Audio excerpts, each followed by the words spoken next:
In a world where opportunities are scarce, a young man from a rural background rises to the pinnacle of power within just 10 years. While others focus on university life, he meticulously builds an extensive network across key industries like water, electricity, construction, and transportation. Assigned to the county's Cultural Relics Bureau, a seemingly insignificant position, he transforms it into a powerful entity that everyone seeks to curry favor with. Amidst the treacherous power struggles, he lives by a ruthless mantra: it's either you or me. Follow his incredible journey of ambition, resilience, and strategic maneuvering in a society where knowledge and connections determine fate. In the opulent private room of the Huang Hu Hotel in Gambit City, leaders from various districts and officials from the municipal government congregated. This gathering was more complete than that of the city's construction meeting, with a singular purpose: to bid farewell to the young Huang Hu.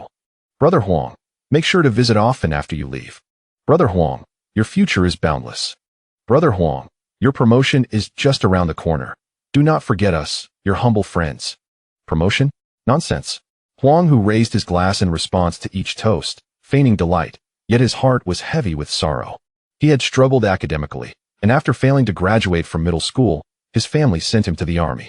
Upon returning from military service, he fortuitously secured a position driving a vehicle for a deputy director in the municipal offices. At that time, Huang Hu was oblivious to the significance of education and academic qualifications, until one day, the deputy director, now promoted to director, jovially handed him a newspaper after a few drinks, insisting that if he read a full page, he would be appointed as a section chief. As he gazed at the text, he found that he could not recognize 3 out of 10 characters, and despite his efforts, he could not read fluently. Ultimately, the director fell asleep before Huang Hu could finish a single page. This experience left Huang Hu disheartened, igniting a desire within him to acquire knowledge, vowing that should such an opportunity arise again, he would seize it. From that moment, he unabashedly enrolled in several elementary tutoring classes, starting from the basics, diligently studying alongside a group of primary school students, and even engaging in card games with them during breaks, without any airs of superiority as a driver. Over the course of 2 years, Huang Hu made significant strides, achieving a literacy level equivalent to that of a third-year middle school student. Meanwhile, the director he served rose within the city's leadership, and as Huang Hu's cultural knowledge flourished, he began to entertain ambitions of entering the administrative office. However, just as he was poised to take this leap, a national directive mandated that all officials must be educated, affecting the entire administrative system, including the vehicle department, which now required drivers to possess at least a university degree. Huang Hu was left dismayed, realizing that it was too late for him to pursue this qualification. Yet, in a twist of fate, the leader he had served successfully transitioned to a provincial position. Given his years of dedication, managing both significant and trivial matters, as well as interpersonal relations with finesse, Huang Hu adeptly navigated 2 investigations that arose, shielding his leader from scrutiny. Consequently, Huang Hu became an indispensable confidant to this leader, and during his tenure as the city's top official, even the deputy officials afforded him a measure of respect, while district leaders treated him as an equal to their esteemed leader. The day after tomorrow marks the day this prominent figure assumes his new role, and today, leaders from various districts invited Huang Hu, hoping he might speak favorably of them before the new leader, thereby smoothing their own political paths. After a sumptuous feast and drinks, Huang Hu declined the offers of several charming, graceful female officials to escort him home, choosing instead to hail a cab for his journey. Once seated in the vehicle, the effects of the alcohol dissipated, and as he gazed at the city's neon lights, a sense of melancholy enveloped him. Was his fate truly to drive for the rest of his life? Bang! Oh dear, this person's brain has spilled out. This one is surely finished. There's no saving him now. These large vehicles have become reckless, rampaging through the night. It is truly unfortunate for the passengers in the taxi. Well, it is all fate. Those destined to die in the river cannot escape their end. Is this how I am to perish? Chapter 2 Arrival in 1981 Brother, the person has lost consciousness. What should we do? I told you to be gentle. Hurry, and run. Quickly. Help. Someone please. Huang Hu was startled awake by the girl's cries for help, slowly opening his eyes to behold a vibrant scene of blue skies, white clouds, blooming flowers, grassy fields, and flowing streams. Where am I? Huang Hu, go. You're awake. A girl of about 16 or 17, with high cheekbones and braided hair, entered Huang Hu's line of sight. "Who are you?" Huang Hu found her face familiar, yet oddly strange. "Huang Hu go, you can't be dazed from the blow. I am your future wife, Ingzi." My future wife?" Huang Hu felt a bit bewildered by the sudden revelation of a fiancé. Suddenly, it dawned on Huang Hu. He followed Ingzi's gaze downward. Noticing she wore an old-fashioned pink floral shirt reminiscent of the styles from the 1970s and 1980s depicted in old films. Seeing Huang Hu's eyes lingering on her chest, Ingzi instinctively straightened, as if to create two small mounds on the airport runway. This action left Huang Hu, who had always navigated life with ease, feeling slightly embarrassed. He shifted his gaze and posed a crucial question. "Ingzi, what year is it now?" Huang Hu go, "Please don't scare me. It is 1981. I know you didn't do well in the college entrance examination. It's all right. I will speak to my father and arrange for you to be the son-in-law. We will live well, and you won't have to endure the whims of the Chen family anymore." Chen family. Soon, a wave of unfamiliar memories surged through Huang Hu's mind, conjuring the image of a fierce and domineering rural woman. It became evident that he had truly traversed time. The host he had inhabited shared his name, Huang Hu, and was 17 years old. The host's mother had passed away shortly after giving birth, leaving him with two older brothers, the eldest, Huang Jiang, aged 19, and the second, Huang He, aged 18. Just half a month after the host's mother died, his father remarried a woman named Chun Guizhi, a widow who brought along two sons of her own. The eldest, Huang Xuanli, aged 20, had enrolled in a respectable university the previous year, while the second, Huang Xianhong, aged 18, was a mere idle drifter, unlike his elder brother. As the saying goes, where there is a stepmother, there is a stepfather. Since Chun Guizhi entered the household, the three brothers had not experienced a single day of peace, frequently suffering beatings and hunger, while all the laborious tasks fell upon their shoulders. Especially after Chun Guizhi's eldest son entered university, the host's father began to look down upon the three brothers, favoring Chun Guizhi's sons as if they were his own, pouring all available resources into their upbringing. The host had hoped to attend university this year to prove himself, but for reasons unknown, he fainted during the examination period, failing to perform well enough to gain admission even to a vocational school. And then came the beatings. Ingzi's cries for help, and his unexpected journey through time. Reflecting on this, Huang Hu felt a surge of joy. At the very least, he had not reported to the underworld after the accident. His spirit had inexplicably found its way here. As the saying goes, it is better to live poorly than to die well. As long as he was alive, everything else paled in comparison. Although he had been transported to 1981, a time when the economy was not fully open and people's thoughts were relatively constrained, this could very well be a divine opportunity for a fresh start. Yingzi, Lao San, what are you two doing here? Chapter 3. Elder brother. A hearty male voice resonated, and upon turning his gaze, one could see a robust young man clad in a tattered red vest, his skin a deep bronze, carrying a sack of winter melons towards the shade of a tree. Elder brother, Huang Hu has been beaten. He just collapsed over there. Please take a look. Upon hearing this, the young man hastily set down the sack of winter melons and approached with concern. Lao San, how are you? Where did they hit you? Are you injured? I will take you to the clinic right away. Huang Hu, gazing at the caring figure before him, recognized this as his elder brother, Huang Jiang, who had essentially raised him from a young age, embodying both paternal and maternal roles. Huang Hu waved his hand dismissively, saying, "It's all right. I feel much better now. No, I must take you to the clinic. We cannot risk any after effects." Huang Jiang insisted, lifting Huang Hu onto his back. Huang Hu quickly protested, "Elder brother, truly, I am fine. Let us return home. There is no need for the clinic." Over the years, as Huang Hu pursued his studies, it was Huang Jiang who toiled away, providing for him. Except for the exploitation by Chun Guizhi and that scoundrel of a father, the remaining funds were predominantly spent on Huang Hu's needs. This time, after enduring a beating, Huang Hu felt a deep sense of guilt towards his elder brother, which perhaps extinguished his will to survive. Casting a sidelong glance at Huang Hu, Huang Jiang noticed his brother's complexion gradually improving, which eased his worry. "Very well, then we shall return home. Ingzi, please pass me the sack of winter melons." Ingzi picked up the sack and slung it over her shoulder, declaring, "Elder brother, I will accompany you home. It is fortunate that I can escort you." Huang Jiang nodded in agreement and, without further conversation, began walking towards Zhaojia village with Huang Hu on his back. Zhaojia Village is a small hamlet under the jurisdiction of Fangping Town, where the inhabitants primarily rely on agriculture for their livelihood. Following the allocation of land, families with many male laborers in Zhaojia Village generally lead prosperous lives. However, Chun Guizhi and her 2 children, not belonging to Zhaojia Village, were excluded from land ownership. Consequently, the 4 of them had to sustain 7 mouths with insufficient grain. Moreover, Chun Guizhi frequently withheld money to fund her eldest son's education, leaving Huang Hu and his brothers barely able to fill their stomachs, all appearing increasingly gaunt. After more than an hour of walking, they finally returned to Zhaojia Village. Yet, upon entering, they were halted by an elderly man with a pipe in hand and a dark blue cap adorning his head. "Ingzi, what are you doing?" Recognizing the voice, Huang Hu discerned that this 50-year-old man was none other than Ingzi's father, Zhao Difu, the village chief of Zhaojia Village. Ingzi, whose full name is Zhao Ruiying, is the cherished daughter of Zhao Difu, doted upon at home. Her brothers, upon encountering their father, resembled mice caught in the presence of a cat, except for Ingzi, who exhibited no fear. Upon seeing Zhao Difu call for her, Ingzi adjusted the sack of winter melons and replied, "I am taking Huang Hu brother home."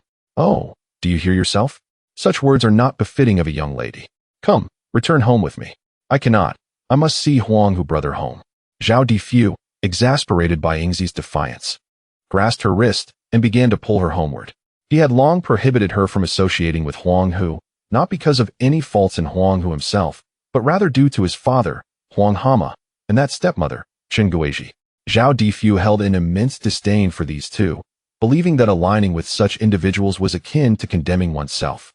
Unable to withstand her father's authority, Ingzi pouted and relinquished the sack of winter melons, allowing herself to be led back home. Observing this scene, Huang Zhang had grown accustomed to it. Few families in the village held any esteem for Huang Hama.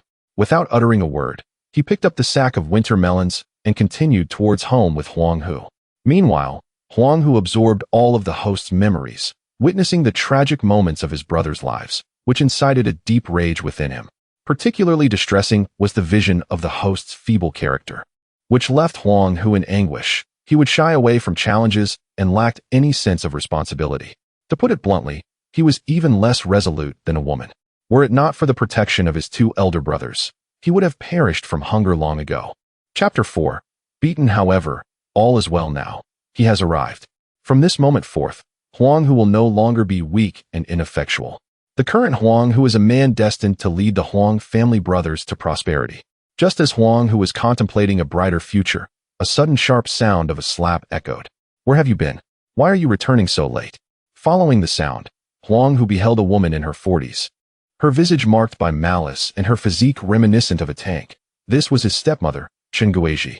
Observing his elder brother, who kept his head down and dared not meet her gaze, Huang Hu softly explained, "There were 2 individuals at the market who took a long time selecting winter melons, so we returned late." Huang Jiang then produced a few bills from his pocket, amounting to less than 30 cents. Upon seeing the money, Chun Guizhi's eyes sparkled, and she swiftly snatched it from him.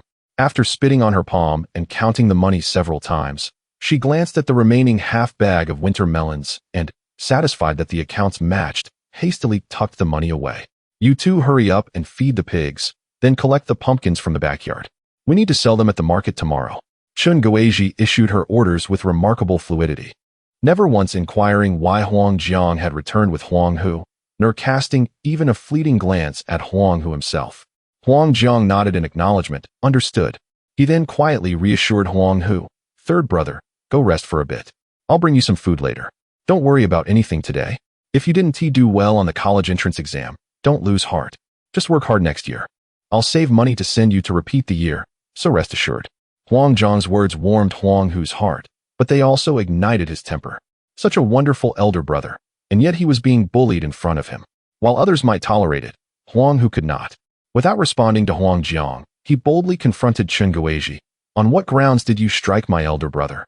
His words reverberated like thunder on a clear day, leaving not only Huang Jiang in shock, but also causing Chun Guizhi, who was preparing to retreat to her room with the money, to freeze in her tracks.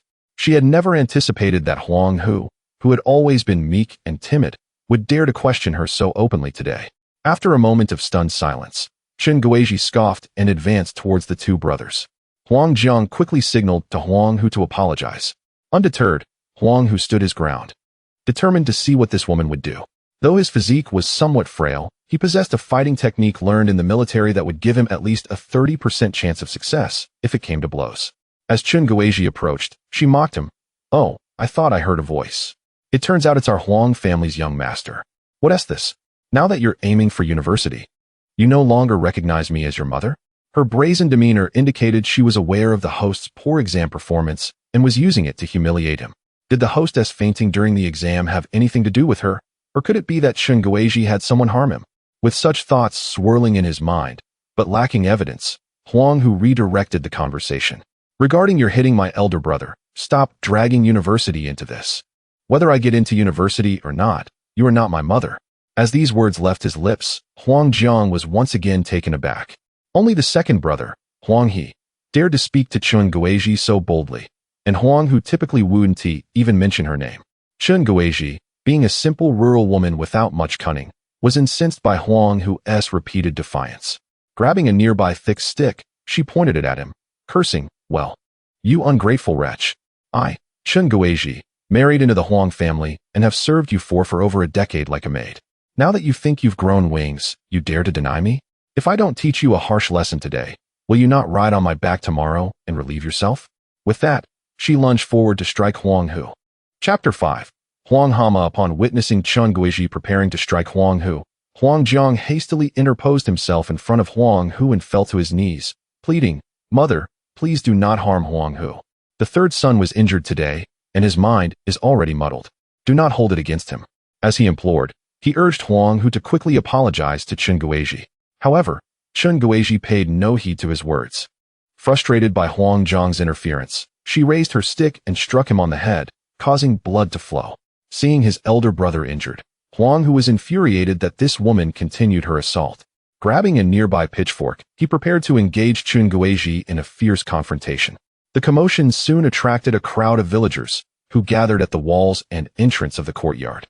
Within 3 minutes, the village head, Zhao Difu, arrived, accompanied by Zhao Ring. Upon witnessing the scuffle between Huang Hu and Chun Guizhi, Zhao Ring, fearing for Huang Hu's safety, picked up a thick wooden post to assist him. Seeing his daughter so foolishly enamored with Huang Hu, Zhao Difu seized her arm, stopping her from rushing into the fray, and bellowed, "Everyone, cease this at once." With his commanding voice, silence fell over the courtyard. Shortly thereafter, a lean, bald man, standing at 168 meters, stormed in. This man was none other than Huang Hama, the father of the Huang brothers. Huang Hama was a nickname. His true name was Huang Ama. The moniker was bestowed upon him by members of the Revolutionary Committee over a decade ago, not because he resembled a toad, but rather because his name sounded like Huang Ama, reminiscent of Huang Ama, suggesting he harbored royalist sentiments that needed to be thoroughly confronted. Since then, Huang Ama had been referred to solely as Huang Hama. Earlier, he had been drinking at a neighbor's house when he heard that his wife was fighting with their third son, Huang Hu. Initially, he thought he had misheard due to the effects of alcohol. It was plausible that his second son, Huang He, might engage in a quarrel, but not Huang Hu, who was timid as a mouse and dared not even retort, let alone fight. However, when he confirmed the information, Huang Hama was shocked and hastened home. Upon arriving, he found Huang Hu wielding a pitchfork, Chun Guizhi brandishing a heavy stick, and Huang Jiang kneeling on the ground, blood streaming from his head. He was taken aback, not solely by the sight of his elder son's injury, but also by Huang Hu's unexpected bravery in confronting Chun Guizhi with a pitchfork. Before Huang Hama could inquire about his elder son's injury, Chun Guizhi broke down in tears, collapsing in the courtyard. Grabbing her hair and beating her chest, she lamented, "Huang Hama, you heartless wretch. I, Chun Guizhi, have toiled and suffered for over a decade in the Huang family, yet your kin have conspired to bully me. This life is unbearable." Her wailing elicited laughter from the onlookers, for the circumstances of the Huang family were well known throughout the village. Observing Chun Guizhi's display, Huang Hama disregarded the bleeding Huang Jiang and the unsteady Huang Hu, rushing over to console her. Meanwhile, village head Zhao Difu, disheartened by Huang Hama's lack of responsibility, looked at Huang Jiang and Huang Hu before taking his daughter by the arm and turning to leave. Huang Hama was notorious for neglecting his children, and if he could not care for his own sons, it was unlikely that anyone else would seek to intervene. Furthermore, in rural society, it was customary to manage one's own affairs. As long as it did not disrupt the village's safety and unity, the village head was disinclined to intervene. Chapter 6: Separation. Before he could step outside, Chun Guizhi had had enough. She forcefully pushed aside Huang Hu, who was wiping her tears, and stood in front of the door, declaring, "Village chief, you cannot leave. You must stand up for me. If this little brat dares to strike me today, he will surely dare to kill me tomorrow. What shall we do? Otherwise, I cannot remain in the Huang family." Upon hearing this, Huang Hu became anxious and hurriedly approached Chun Guizhi, gently attempting to console her. "Oh, Guizhi, calm down. Do not stoop to the level of a child. Nonsense. How old is this little brat? Did you not see him wielding a manure fork against me?" Huang Hu glanced at Huang Hu, who was standing with the manure fork, and without hesitation, picked up a shoe sole, ready to strike him. Zheruing, standing nearby, could not bear to let Huang Hu strike her beloved, and with arms crossed, blocked his path, sternly stating, "You must not hit my Huang Hu." The moment she spoke, the surrounding villagers erupted in a commotion. Zadafu's face flushed with embarrassment, reflecting on what sins he had committed in his past life to have such a brazen daughter. Seeing that she was the precious daughter of the village chief, Huang Hu's anger dissipated, replaced by a smile. "Xiaoying, let Uncle Huang pass. Be obedient." "No, I will not allow it today, no matter what." Zadafu, a former soldier, held great respect in Zhao village, and as village chief, his authority had only grown. Given that Zheruing was his cherished daughter, Huang Hu, despite his irritation, maintained a friendly demeanor and negotiated with Xiaoying.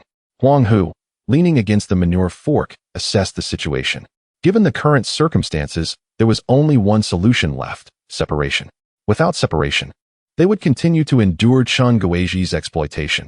And as for their father, Huang Hu, he could not be relied upon at all. Watching his eldest brother, who was still kneeling on the ground and bleeding profusely, Huang Hu resolved firmly that they must separate. Now, with his elder brother being 19, his second brother 18, and himself 17, it was quite normal for boys of this age to separate in the countryside during the 1980s. In rural areas, once a boy reaches 18, he can establish his own household. Since the village chief happened to be present today, they could swiftly resolve the matter and divide the family. Huang Hu stepped forward and declared, "Since this household cannot accommodate the three of us brothers, we will move out. Today, with the village chief present, we ask for your assistance in officiating our separation." As soon as the words left his mouth, the atmosphere fell silent. Everyone knew the Huang family would eventually separate, but they thought it would be initiated by Huang Er. If Huang Er did not bring it up, it was possible that Huang Da, who had always been rather passive, would eventually come to that realization himself. No one expected that the usually reticent Huang San would take the initiative today. Huang Hu's declaration caught the village chief, Zhao Defu, off guard, prompting him to glance back at Huang Hu, surprised by the boy's newfound courage. Meanwhile, Huang Hu seemed to be in disbelief, pointing at Huang Hu with the shoe sole.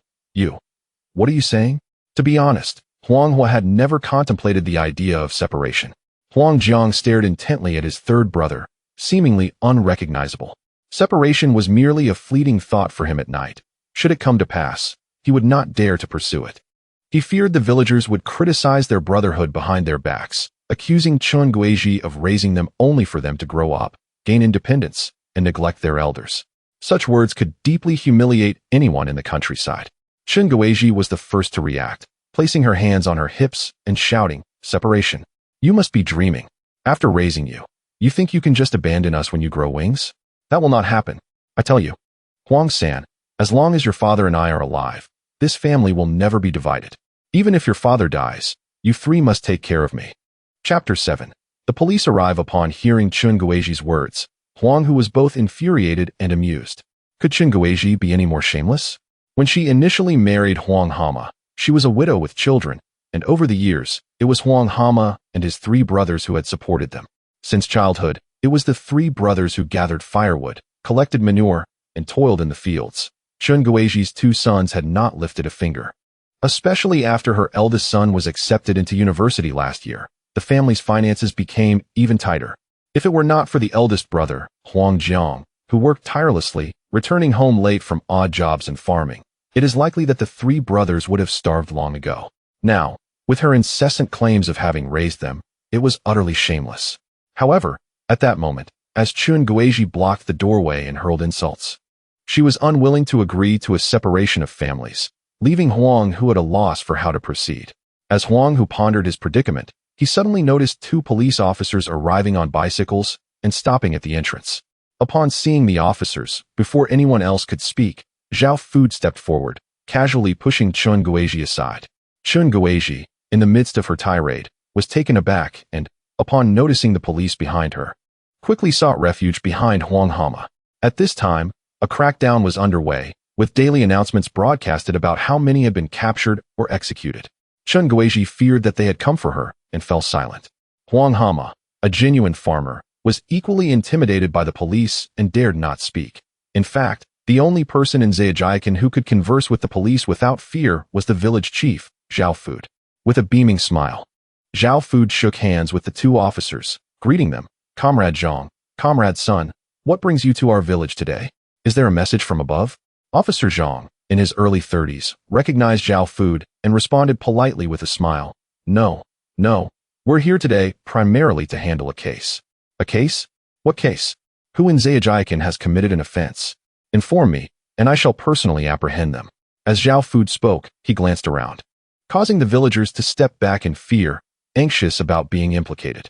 Noticing the villagers' trepidation, Officer Zhang reassured them with a wave of his hand. "Village Chief Zhao, you've misunderstood. The individual we seek has already been apprehended. His name is Huang He, suspected of disseminating obscene materials. We are here to investigate whether any such materials remain hidden in his home." At this revelation, the villagers collectively gasped. While they were not entirely familiar with the concept of obscene materials, they comprehended the severity of the crime. A conviction could lead to imprisonment for several years, or even decades of hard labor, with the possibility of execution. Those who were close to Huang He no longer dared to linger, hastily inventing excuses to take their children home. Huang Hu was utterly bewildered, while Chun Guizhi sighed in relief, grateful that the officers were not there for her. Huang Hu, however, was perplexed. In 1981, a rural individual accused of disseminating obscene materials? At this time, tape recorders were not yet widespread, and VCRs and VCDs were novelties that most had never encountered. Where could such materials possibly come from? Meanwhile, Huang Jiang, the eldest brother, concerned for his younger sibling, disregarded the blood streaming from his head and rushed forward, exclaiming, "Comrades, this must be a misunderstanding. My younger brother could never commit such a crime. It is absolutely a mistake." The two officers, noticing Huang Jiang's bloodied face, furrowed their brows, hissing in surprise as they pointed to his injury, asking, "Comrade, what happened to your head?" Chapter 8. A decisive separation. Upon hearing those words, Chun Guizhi, who had just begun to feel reassured, suddenly found her heart racing again. Zhao Difu shot a glare at her, and the two police officers, following Zhao Difu's gaze, turned their attention to Chun Guizhi, causing her to lose her balance and collapse to the ground in fear. Huang Jiang, however, was preoccupied with concerns about his younger brother Huang He and merely muttered about his own fall before pleading with the police. The officers, having grasped the situation, noted that the primary party was not pursuing the matter further. With other duties awaiting them, they refrained from asking additional questions, simply gesturing that any further issues could be reported at the Fangping Town Public Security Bureau. They then displayed a search warrant and proceeded inside to conduct their investigation. Throughout this ordeal, Huang Hu remained silent. Given the uncertainty of the situation, he recognized that any words he might utter would be futile, opting instead to observe how events would unfold and what the police might uncover. Soon enough, the two officers emerged from the house, one of them holding 5 tapes adorned with a photograph of a female singer, a figure whom Huang Hu recognized as the illustrious Teresa Tung, a household name in the 1980s. After all this commotion, it turned out that what they had deemed illicit material was merely a collection of her music. It was understandable, considering that the mainland had yet to relax its restrictions. Teresa Tung's works were strictly prohibited. However, following the screening of Lushan Love in 1980, the repercussions surrounding her songs had significantly softened. In more progressive regions, such as Shiko, such matters were hardly regarded as offenses. The police handed the tapes over to village head Zhao Difu with a few remarks, and then rode off on their bicycles. Zhao Difu felt that Huang He had shamed Zhao family village, which in turn brought disgrace upon himself. Infuriated, he pointed an accusatory finger at Huang Hu, exclaiming, "This is the fine son you have raised. Mark my words, if Huang He faces sentencing, your entire family will be implicated. none shall escape. Upon hearing this, before Zhao Difu could respond, Chen Guizhi, in a state of panic, scrambled to her feet and anxiously inquired, "Will this involve my eldest son, Huang Xuanli? He is the only university student in Zhao family village in decades." Huang Xuanli was the son of Chen Guizhi, who had taken on Huang Hu's surname after her remarriage. Zhao Difu, upon hearing her, retorted with disdain, "Humph, just wait to return to a life of farming." He then shouted for everyone to disperse and return home, dragging Zhao Ruiying along while muttering, "Last year we had a university student, and I thought the spirits of Zhao family village had blessed us. Now." Chen Guizhi did not quite catch the latter part of his words, as she sat there in a daze, feeling as though the sky was collapsing around her. Noticing her stupor, Huang Hu rushed over to help her up, fearing she might contemplate jumping into the well. However, he overlooked the fact that Chen Guizhi, with her sturdy physique, would likely get stuck even if she attempted such a feat. Just as Huang Hu's hand brushed against Chen Guizhi, she seemed to be jolted into action, standing up abruptly and exclaiming, "Separation.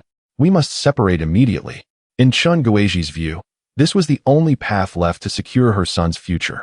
Compared to relying on the Huang brothers for sustenance, her eldest son's future took precedence. After all, he was already a university student and would soon graduate and secure a government position. Moreover, over the years, she had withheld considerable funds from the Huang brothers. Even without their support, she believed she could lead a comfortable life with her children. It was time to stop depending on the brothers. She resolved to sever ties completely. Witnessing Chen Guizhi's fervent determination, Huang Hu, who had previously opposed the idea of separation, quickly changed his stance, patting her back in a comforting gesture. "Let us do it. I will follow your lead. Your well-being is paramount." The affection displayed between Huang Hu and Chen Guizhi made Huang Hu feel nauseated. He had 3 sons to consider, yet seemed entirely unconcerned for their futures. Fine, if that was the case, he had no reason to worry. He would treat this as if he were an orphan, which could be quite liberating. Only Huang Jiang sat at the doorstep like a lost child, his eyes vacant. With his older brother failing to pass the university entrance exam, his second sibling detained by the police, and now the family on the brink of division, he found himself at a loss regarding how to navigate the uncertain days ahead. Chapter 9: The desolate old house. At 7 p.m., within the courtyard of the Huang family, Huang Hu carried 5 tattered baskets while Huang Jiang bore a sack of 20 jin of cornmeal on his back, with 20 yuan and a document for 2 mu of land tucked in his pocket. A keychain, adorned with the keys to the old house on the west side of the village, hung from his waist. This constituted the entirety of the brothers' inheritance after their division of property. Following the implementation of the household land regulations in 1980, each household was entitled to 1 plot, and the current head of the household was Huang Hu. During the division, without a hint of hesitation, Huang Hu opted to relinquish the long-abandoned old house to his 3 brothers, retaining the newly constructed bluish brick house for himself, Chen Guizhi, and their 2 sons. Huang Hu wished to negotiate for a greater share, but during discussions with Chen Guizhi, he discovered that the formidable woman had already moved everything away, leaving even the pots and pans nowhere to be found. As a man, Huang Hu was taken aback by Chen Guizhi's audacity. It offered him a rudimentary understanding of rural women in the 1980s. Casting a glance at Huang Hu, who sat smoking at the doorway, he, out of filial piety, inquired, "Will you not come with us?" Huang Hu shook his head, continuing to smoke, uttering not a single word. Huang Hu nodded and turned to leave. In contrast, Huang Jiang stood before the bluish brick house, seemingly entranced, unable to fathom that their family had been divided so decisively by evening. He reflected on the earlier confrontation that afternoon, when the 3rd brother argued vehemently with Chen Guizhi during the division at the village chief's house.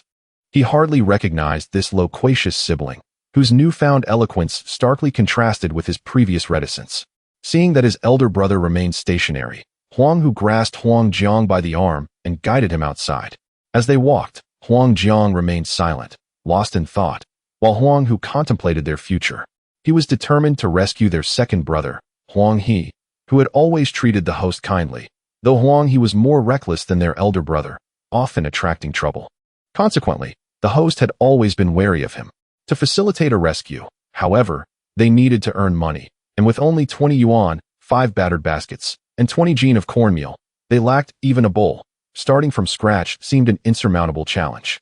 Just then, Huang Jiang halted abruptly, causing Huang Hu to collide with his back. "We have arrived.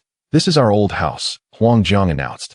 Huang Hu, still nursing a headache from earlier, felt a pang of pain from the collision and, while rubbing his head, muttered, "So soon." Yet, before he could finish, his jaw dropped in astonishment at the sight before him. He had initially believed the old house was merely dilapidated but salvageable. Upon arrival, he realized he had severely underestimated the shamelessness of Chun Guizhi and Huang Hu. This so-called old house lacked even a single wooden beam, merely a decrepit door standing amidst a tangle of weeds.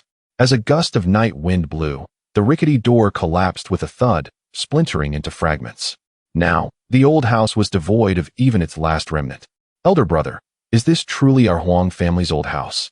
Huang Jiang, upon hearing Huang Hu's words, glanced at the fallen door and, overwhelmed, dropped the sack of cornmeal, squatting down to embrace his knees as he wept inconsolably.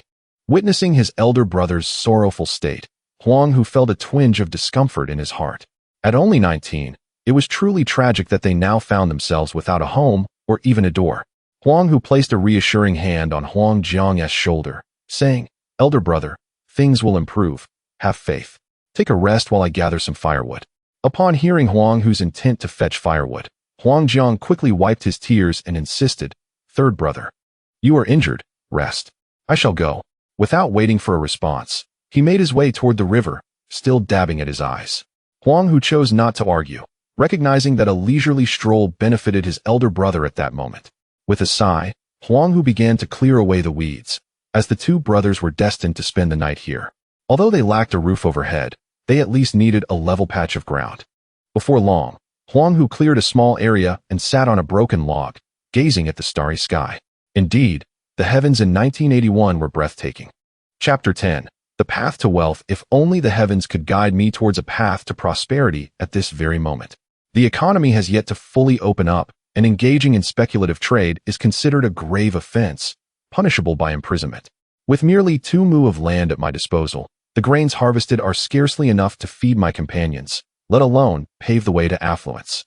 The notions of hunting in the mountains or fishing in the rivers are but fanciful dreams. The state-operated purchasing agency lies at the foot of the mountain, and whatever can be caught or collected has long been taken by the villagers in exchange for money, leaving nothing for a time traveler like myself. From this perspective, many tales of time travel are mere fabrications. Huang Hu was vociferously cursing those contemporary authors for their fabrications. Suddenly, he felt a heavy object strike his head, prompting him to exclaim, "Ouch." He sprang to his feet, cursing, "Whose miscreant child is throwing stones outside at this late hour?" After a tirade, seeing no one respond, Huang Hu rubbed his head and attempted to sit down. Just as he was about to do so, a yellow object plummeted from above towards him. Having served in the military in his previous life, he instinctively dodged to the side, hearing a loud crack as the object shattered upon impact. Curiosity piqued, Huang Hu leaned down to inspect the remnants, discovering it to be a ripe yellow apricot. Following the trajectory of the fallen fruit, he looked up to see a branch laden with apricots, so heavily weighted that the trunk could scarcely support it. Although Huang Hu's mood had been quite dismal, the sight of the golden apricots lifted his spirits considerably. He plucked one and tasted it, reveling in its luscious juiciness and delightful balance of sweet and tart flavors. This apricot was undoubtedly the finest he had ever savored in both of his lives. Suddenly, a spark of inspiration ignited within him. Could he sell these apricots for profit? Surely such delectable fruit would find eager buyers. Just as he pondered this, his older brother Huang Jiang returned, carrying firewood. Huang Hu hurriedly approached his brother, presenting the apricot with a flourish. "Brother, look. This yellow apricot is exceptionally sweet. Do you think we could sell these and make a profit?" Huang Jiang cast a glance at the large apricot in Huang Hu's hand, tossed his firewood aside, and doused Huang Hu's enthusiasm with a cold splash of reality. "These apricots are abundant throughout our village and neighboring ones. Every household in the nearby towns has them in their gardens. Who would spend money on such fruit? It's only fit for feeding pigs or chickens." Huang Hu felt a wave of disappointment wash over him. However, his spirits were soon rekindled as a memory surfaced. He recalled that his former squad leader had taught him how to make a delightful snack, a treat savored by nearly everyone from the 80s, 90s, and even the 00s. This delicacy was none other than the fabled guidan pie. Initially, Huang Hu had believed that guidan pie was made solely from hawthorn, but after tasting the yellow apricot version crafted by his squad leader, he realized that the finest version was indeed made from yellow apricots. The tangy sweet flavor still made his mouth water at the thought. Little brother, why are you drooling? Have you injured your head? Huang Jiang teased, eyeing him skeptically. It's nothing, brother. I suddenly thought of another way to make money. We can use the apricots to make guidan pie. What is guidan pie? Huang Jiang asked, bewildered. Huang Hu was taken aback. Brother, you don't know what guidan pie is? This delicacy has been popular since the Qing dynasty. Huang Jiang shook his head. First I've heard of it. Is it pig feed? Huang Hu sighed, recalling that his former squad leader was from the northeast. At present, guidan pie had only just begun to gain popularity in the northern regions.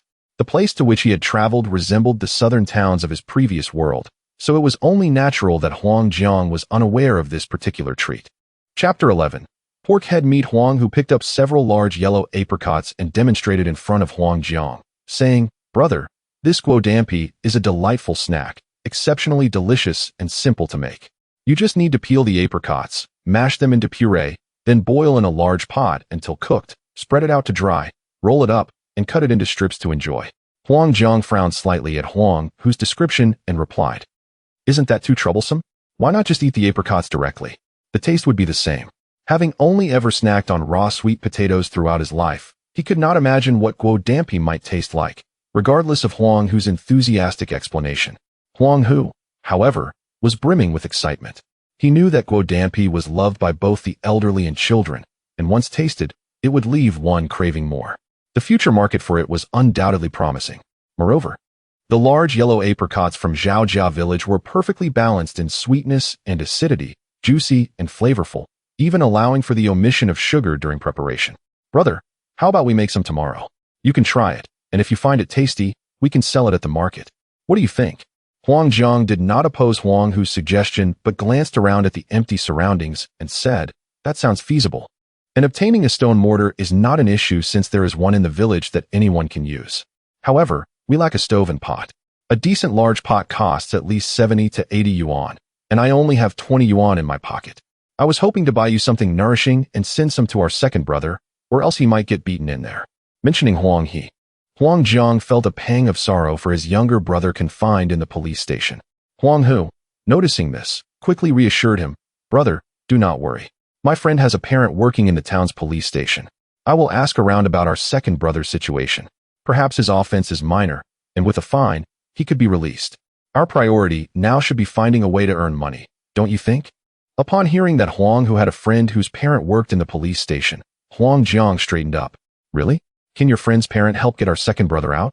Huang Hu did not wish to deceive his brother, so he replied honestly, whether they can help depends on the situation. I am not yet aware of the specifics and cannot guarantee anything. It was true that Huang Hu had a high school classmate whose father worked at the town police station. However, their relationship was rather ordinary, having spoken only a handful of times during their 3 years of high school. In the past, Huang Hu would have felt too shy to seek assistance from that classmate's parent, but he had changed since then. During his service to a prominent official, he had once waited 3 days at a door just to speak a single sentence to someone. Now, humbling himself to request a favor was nothing to Huang Hu, especially given the connection of a classmate, which made the endeavor seem much less daunting. Huang Jiang understood that he was being overly anxious and recognized that seeking help often required money, and the 20 yuan in his pocket was hardly sufficient. You're right, third brother. We need to earn money first. We must find a way to rescue our second brother. Now, you should get some rest. I will go build a stove, and tomorrow morning, we will go to the market to buy a pot. Huang Jiang was a man of action.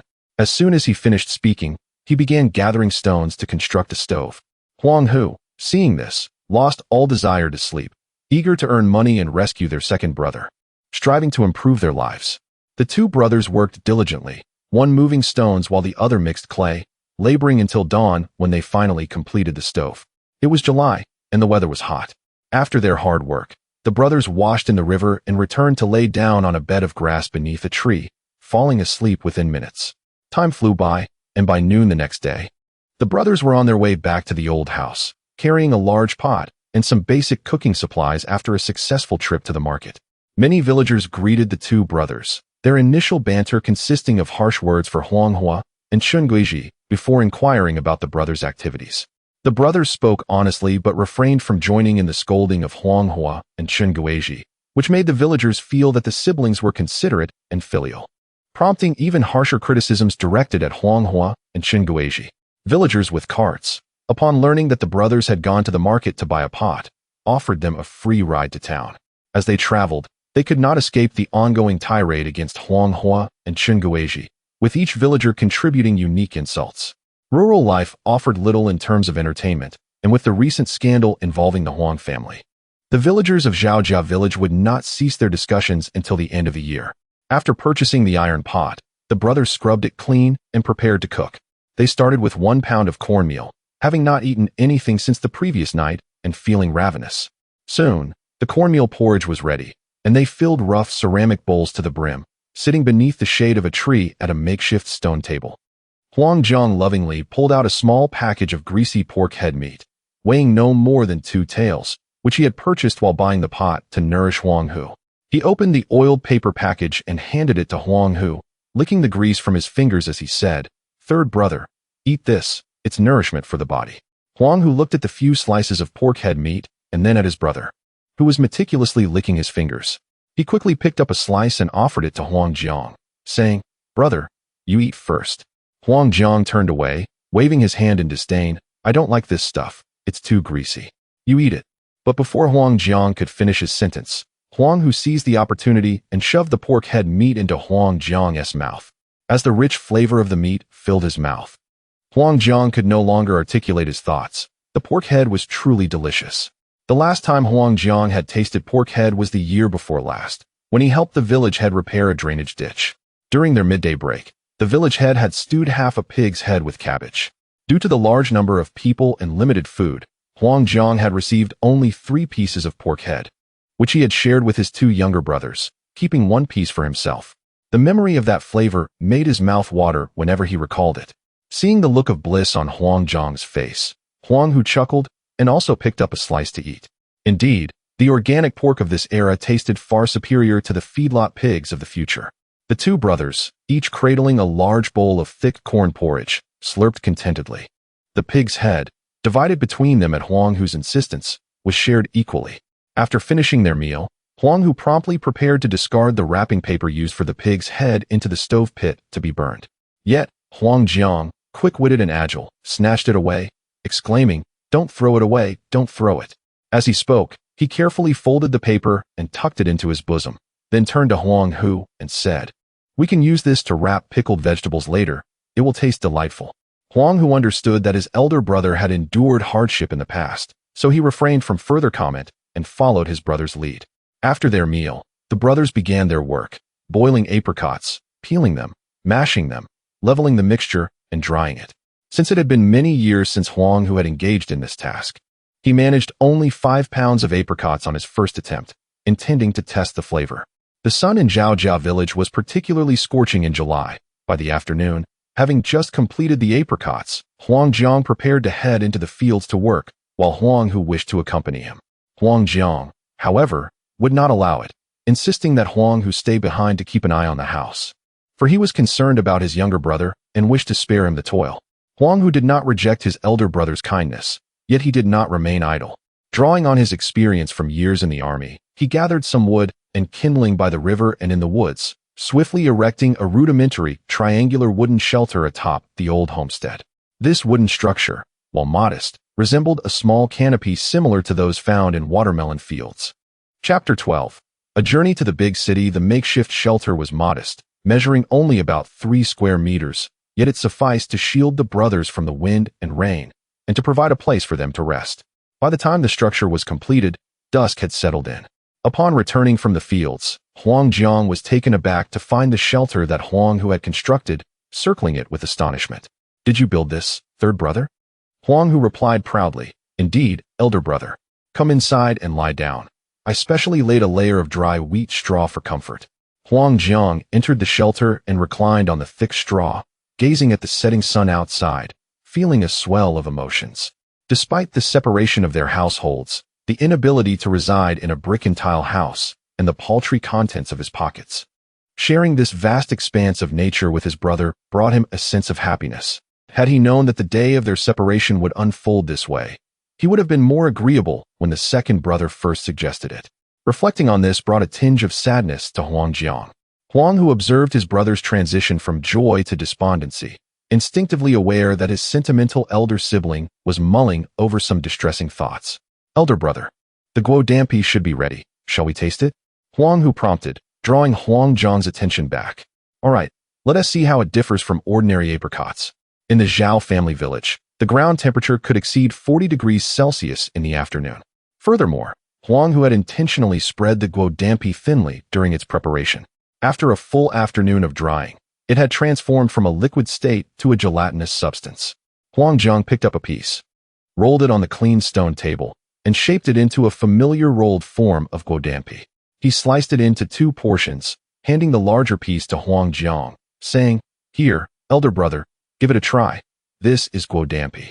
Huang Zhang first scrutinized the dark yellow guo dampi, then cautiously placed it in his mouth. As he bit down, the fragrance of apricot flooded his senses, and the sweet and sour taste tantalized his palate. Although a hint of bitterness lingered, it did not detract from the overall flavor. Excitedly, he waved the guo dampi in his hand, exclaiming, "Third brother, this is absolutely delicious. The sweet and sour taste has made me even hungrier." Having worked the entire afternoon, he had long digested his meager lunch, and now the appetizing guo dampi only heightened his hunger. Seeing his brother's expression of delight filled Huang Hu with joy, affirming that his culinary skills had not waned. However, as he took a bite, he immediately detected a bitter taste within the guo dampi. Before even chewing, he hastily spat it out. "Yuck, yuck, yuck. This guo dampi is unacceptable. It tastes bitter." As he spoke, he prepared to discard the piece in his hand. While the bitterness was not overwhelming, it paled in comparison to what he had experienced before. Quickly, Huang Zhang seized the guo dampi from Huang Hu's grasp, saying, "Don't throw it away. That would be a waste. It's quite tasty, just a tad bitter, nothing that can't be eaten." With that, he took another bite and chewed thoughtfully. Huang Hu began to recall the entire process of how his former class leader had made guo dampi, remembering that the guo dampi produced then had no bitterness, and the aroma was far more pronounced. What had gone awry in his own preparation? Just as he pondered this, a loud thud interrupted him as another ripe yellow apricot fell from the tree and struck Huang Hu on the head. "Ouch!" he exclaimed, crouching down and cradling his head in pain. Huang Zhang rushed to his side, concerned. "Third brother, are you all right?" He glanced at the offending apricot tree and muttered, "This cursed tree keeps dropping apricots on my brother. I'll chop it down tomorrow." At these words, a light bulb went off in Huang Hu's mind. He suddenly recalled that his former class leader had specifically climbed the tree to pick apricots that were just ripe, never taking those that had fallen to the ground. Could it be that the overly ripe apricots on the ground had resulted in the excessive sweetness transforming into bitterness? The more he thought about it, the more convinced he became. With a decisive slap of his thigh, he declared, "Yes, they are overripe." Startled by Huang Hu's sudden exclamation, Huang Zhang cautiously approached, probing his brother's head and waving 3 fingers in front of him. "Third brother, how many fingers do you see?" Huang Hu replied, "Elder brother, I figured it out. The bitterness comes from us using the apricots that fell to the ground today. We should be picking those that are 8/10 ripe from the tree to make guo dampi. That way, the bitterness will be eliminated." Although Huang Zhang did not fully grasp these nuances, he felt reassured seeing his brother in good spirits. When Huang Hu suggested picking apricots from the tree, Huang Zhang did not object, thinking it was an easy task. "All right, you rest. I'll go pick them now. Brother, let me help you. Together we can gather a good amount today, then let it dry tomorrow, aiming to sell it in Zhejiang the day after," Huang Hu proposed. Zhejiang, located approximately 3 hours by car from Zhao family village, had recently been designated a provincial municipality, transforming from Zhejiang County. In terms of the current national urban classification, it was considered a 5th-tier city. Huang Hu's reason for venturing there was straightforward. The city boasted numerous schools and a significant population, along with the nationally renowned tourist attraction, Dongshanshan, which attracted many visitors.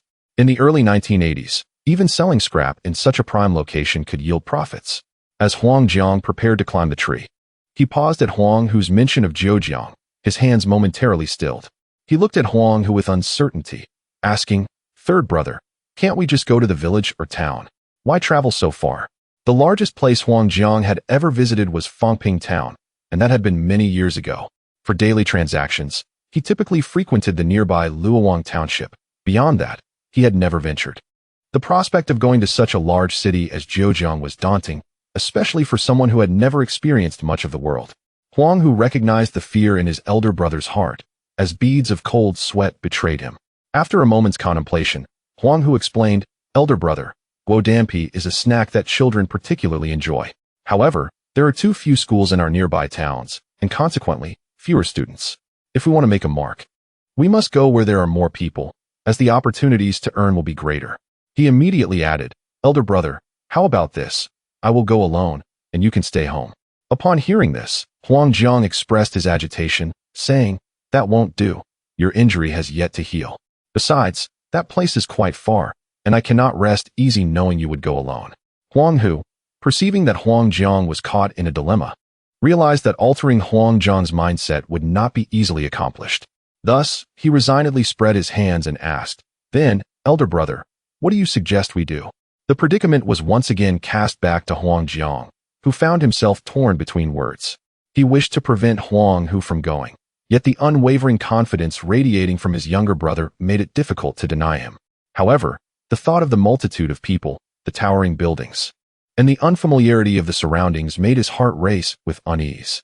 Chapter 13. Brothers enter the city. After a thoughtful 3 minutes, Huang Jiang finally gritted his teeth, clenched his fist firmly, and resolutely declared, I will go with you." Upon hearing his elder brother's words, Huang Hu felt a surge of joy. It was undoubtedly a good thing for his brother to broaden his horizons. The three brothers were destined to strive in the vast world ahead, and it was only natural for them to venture into business abroad. It was unacceptable that Huang Jiang should be so apprehensive about leaving the village. Although many young people in the countryside during the 1980s never set foot in the city throughout their lives, that was not the case for Huang Jiang. Huang Hu refrained from revealing his brother's inner fears. When Huang Jiang agreed to go, Huang Hu merely nodded. "All right, we shall leave early tomorrow morning.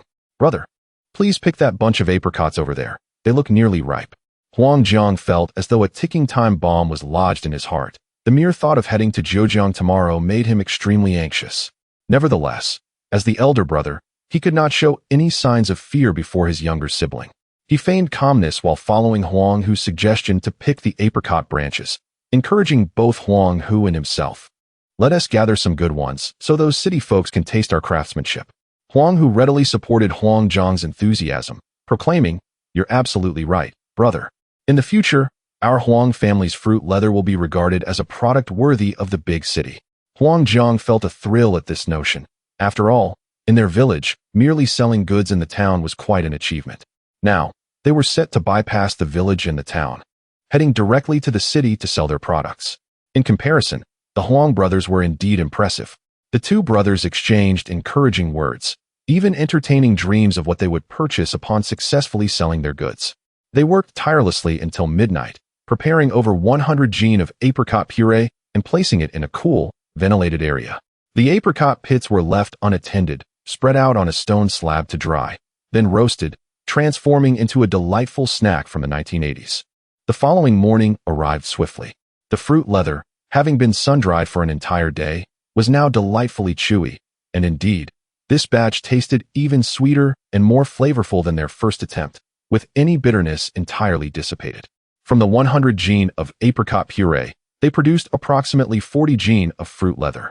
Huang Hu meticulously cut the fruit leather into small rolls, each about the length of 2 little fingers, and thoughtfully wrapped them in the cowhide paper he had purchased, placing them into a bamboo basket. Once they finished, Huang Jiang retrieved the last remnants of their funds, 3 yuan and 85 cents, and laid them on the stone table. The brothers sat opposite each other, gazing at the money. Huang Jiang pushed 3 yuan aside, stating, "This is our fare for the journey, if we sell this fruit leather." Before he could finish his sentence, Huang Hu firmly grasped Huang Jiang's hand, gazing intently at him, and emphatically declared, "Brother, rest assured, I will not allow us to return empty-handed." Huang Hu was exceptionally confident about selling the fruit leather. Huang Jiang's lips twitched as he responded, "No, third brother, I meant we could walk there and back. That way, we could save 6 yuan. Huang Hu countered, "Brother, frugal as we are, let us take a bus. After all, we have about 40 jin of fruit leather. Walking would take at least a day, and if it spoils, it would be a waste." Upon hearing this, Huang Jiang realized the wisdom in Huang Hu's words. Indeed, if the fruit leather were to spoil before they arrived, it would render their efforts futile. Nodding, he resolved, "Very well, we shall take the bus. Let us depart immediately."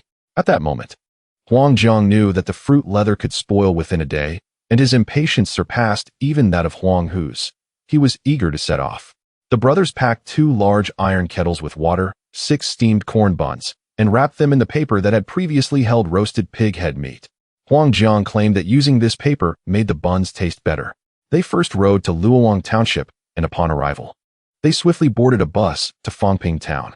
As soon as they disembarked, the overwhelming smell of gasoline left Huang Jiang feeling nauseous, and he leaned against a tree to vomit for 10 minutes. Afterward, the brothers boarded a long-distance bus heading to Jiujiang, officially commencing their entrepreneurial journey. By the time they arrived in Jiujiang, it was already past 2 in the afternoon. Huang Jiang, upon stepping off the bus, succumbed to another bout of nausea and vomited for 20 minutes. After that, the brothers exited the bus station, and the sight before them struck them both with awe. Huang Hu observed the dilapidated bus station, the gray, exposed concrete of the multi-story buildings, and the sea of dark blue and deep blue figures bustling about. Occasionally, a GAZ-69 or a Polonaise would pass by on the road, and the public buses appeared to be in a state of disrepair, shedding paint. This scene was something Huang Hu had only witnessed in short videos. So this was Jiujiang in the 1980s, more backward than he had imagined. Yet, to Huang Jiang, the experience evoked an entirely different sentiment. The rows of small buildings towered 4 or 5 stories high, with some even reaching 7 or 8 stories.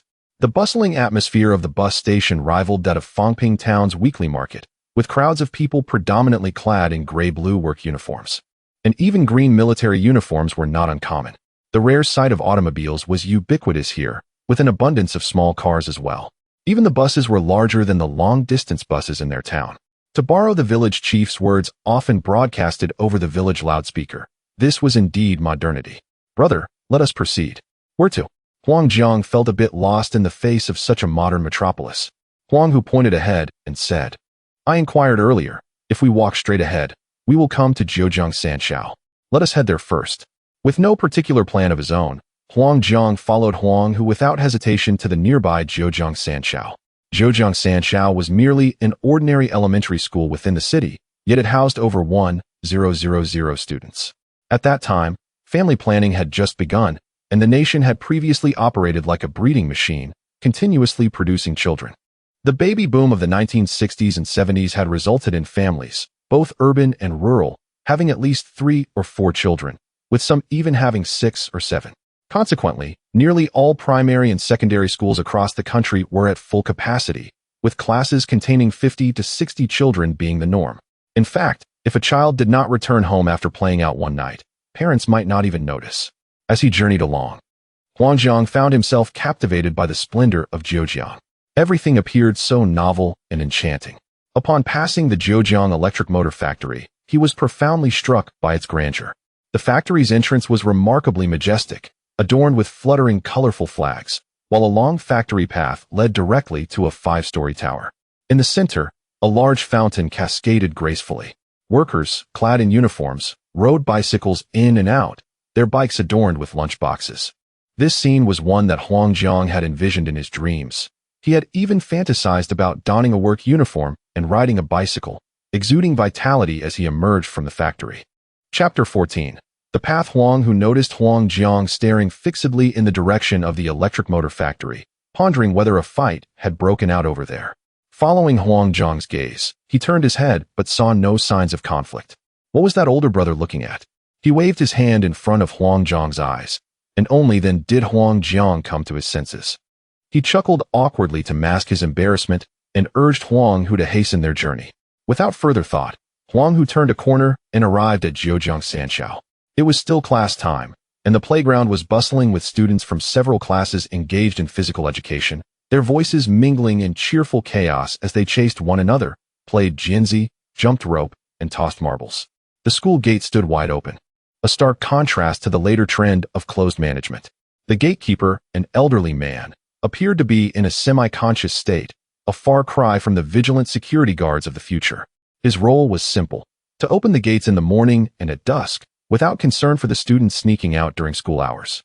A few middle-aged women were selling popsicles from small white carts at the entrance, which not only contained popsicles, but also drawers filled with bamboo dragonflies, cloth bags, and marbles, all aimed at the students within the school.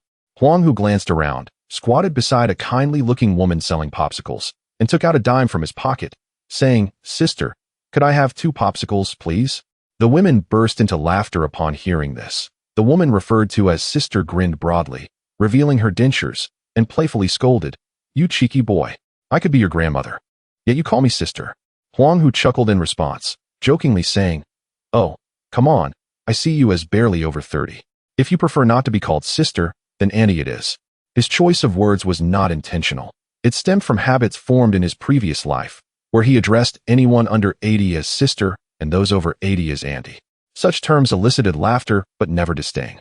Indeed, the woman handed him 2 creamy popsicles and remarked, "Since you flatter me, I'll give you 2 sweet ones. Normally, I sell them for 8 cents each, but you get a discount, you little rascal." Huang Hu, scratching his head and smiling, accepted the popsicles and, without hesitation, handed one to the astonished Huang Jiang. Huang Jiang was taken aback to see his younger brother so skilled at spinning tales. As Huang Hu munched on his popsicle, he chatted with the woman, "Auntie, what time does school let out here?" Upon hearing the question, the woman scrutinized Huang Hu once more, her gaze finally settling on the basket before him. Instead of answering his question, she kindly warned, "Young man, I see you are here to sell. I must advise you, this area is strictly monitored, inspections occur frequently. Engaging in speculative sales could land you in jail. If you intend to sell," she gestured toward a nearby street, "go over there. It's more lenient, and many people are selling there." Grateful for her considerate warning, Huang Hu smiled and replied, "Thank you for looking out for me, auntie. We're not here to engage in speculation. My brother and I have come from the countryside. With the season ripe for apricots, we made some guo dampi at home, hoping to sell it here. We made it ourselves, not reselling anything." "Guo dampi? What is that?"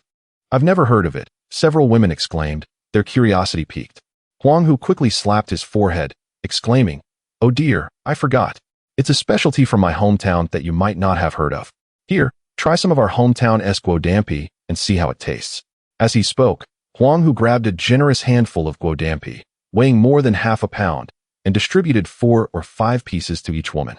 The women, charmed by Huang Hu's generosity as a rural lad, accepted without hesitation, inspecting the pieces, sniffing their aroma, and popping them into their mouths. After just a couple of chews, their eyes lit up, and they nodded in approval, exclaiming, "This is delightful, sweet, and tangy. Indeed, it's delicious. I must save some for my little grandson. I'll keep some for my granddaughter. She adores sweet and sour treats." Huang Hu, seeing their enthusiasm, swiftly grabbed another hefty handful and offered more, saying, "I have plenty. Take some home for your children." At this moment, Huang Jiang looked at Huang Hu, who had given away over a pound of guo dampi, feeling a pang of regret. This was worth a fair sum, and giving away so much before even starting seemed a bit wasteful. However, he did not understand that Huang Hu was merely establishing goodwill. Being new to the area, Huang Hu recognized the importance of cultivating relationships, especially with these seemingly ordinary vendors. Indeed, as soon as Huang Hu distributed the guo dampi, he gleaned valuable information. The woman he had initially called sister tucked some guo dampi into her pocket and waved Huang Hu over, whispering, "Kid, you seem like a good lad. Let me give you a tip. If you want to sell here, come in the afternoon. Mornings are heavily monitored, but in the afternoon, those inspectors go off to drink, and no one pays attention. Otherwise, you might find yourself in trouble." As she finished, the woman wore a knowing smile. If Huang Hu were truly a simple country boy, he might not have grasped the underlying message of her smile. But having navigated various circles in his previous life, he understood the implication. Once caught, the argument of whether he was engaging in speculation or not would not be for him to decide. The woman, recognizing Huang Hu's humble background, was merely offering a gentle warning to keep him safe. Huang Hu, understanding the situation, immediately expressed his gratitude to the elderly lady and attempted to slip a handful of guo dampi into her pocket. However, the lady was not one to take advantage of small favors. She raised her hand in refusal, saying, "Enough, enough. This is something you sell, and you are giving it to me. What will you sell then? But speaking of which, how much do you charge per pound for this? If it is reasonably priced, I might consider purchasing some." Huang Hu had previously set the price at 3 mao per pound, feeling that this price would be affordable for anyone in Zhejiang. Chapter 15. Exemplary Sales Techniques. Upon hearing the inquiry from the elderly lady, Huang Hu refrained from quoting a price. Instead, he politely responded, "Madam, this is our first time selling goods. We are unsure how much to charge. Perhaps you could offer a suggestion on a suitable price for these items? The elderly lady, taken aback by Huang Hu's request for her commercial insight, pondered for a moment, examining the bundles of fruit leather wrapped in craft paper that Huang Hu held. After a thoughtful pause, she remarked, "I believe selling them for 1 cent each should not pose any issues." Huang Hu blinked in realization. Selling them individually was indeed a more prudent approach. He was grateful for her advice, as he had previously erred in assuming the school would function like a bustling market. The students at this small school likely had limited funds, especially considering it was the 1980s. It was a blessing if a child had even a dime to spare. If sold by weight, he might not even sell a pound in an entire day. However, selling by the piece at 1 cent each would render the fruit leather affordable for the majority of the children within the school. Before Huang Hu could express his gratitude, the elderly lady doused his enthusiasm with a dose of reality, stating, "However, young man, allow me to temper your expectations. The children here are quite shrewd. They tend to shy away from unfamiliar items. To entice them to purchase your fruit leather, you will need to devise a strategy." The elderly lady nearly suggested that he give some away, but refrained, knowing that if she did, the children would snatch them up in mere seconds, leaving him with none to sell. Thus, the success of his venture depended solely on his ingenuity. Huang Hu stroked his chin, realizing that entrepreneurship in the 1980s was more challenging than he had initially thought. After thanking the lady, he pulled Huang Jiang aside and whispered, "Brother, did you hear what the lady just said? Do you have any ideas?" Huang Jiang blinked a couple of times and decisively shook his head. No? Huang Hu had hoped for some inspiration from his brother, but now understood that he must rely on his own wits. As he took a bite of his popsicle, he heard a boy nearby shout, "You lost. Give me 3 marbles. "I didn't lose. Your marble hasn't even crossed the line. It's still on the edge." "It has crossed. Xiao Kai, did you see it cross?" "It has. You two are in cahoots. I won't give you anything." Amidst the commotion, 3 children in the 4th grade were rolling around in a tangle of limbs. Observing their scuffle, Huang Hu's lips curled into a smile as an excellent idea sparked in his mind. He grabbed a handful of fruit leather, tucked it into his pocket, instructed his brother to keep an eye on their basket, and approached the bickering children by the wall. Clearing his throat, he attempted to interject. In a more modern context, his cough would have commanded immediate attention, but the trio continued their ruckus, oblivious to his presence. Huang Hu noticed that his cough had no effect, so he raised his voice. "All right, enough of that. Stop fighting." Yet, the children remained engrossed in their altercation, disregarding him entirely. Taking a deep breath, Huang Hu recognized that the children of this era were far more unruly than those of the future. Seeing that his attempts to intervene were futile, he decided to take matters into his own hands, physically separating the 3 combatants. Even once apart, they continued to glare at one another and kick in frustration. Huang Hu shouted, "Enough! You are all classmates. Why fight?" Having spent years in elementary school himself, Huang Hu possessed some experience in mediating disputes among children. Otherwise, he might have unwittingly adopted a condescending adult tone. The 3 children, perceiving that someone was there to mediate, began pointing fingers and voicing their grievances. Huang Hu, recognizing the need to redirect their focus, quickly suggested, "All right, it's just a few marbles. How about this? I'll play with you, and for every marble you win, I'll give you 2 in return. What do you say?" Upon hearing this proposition, the children ceased their complaints and turned their attention to Huang Hu.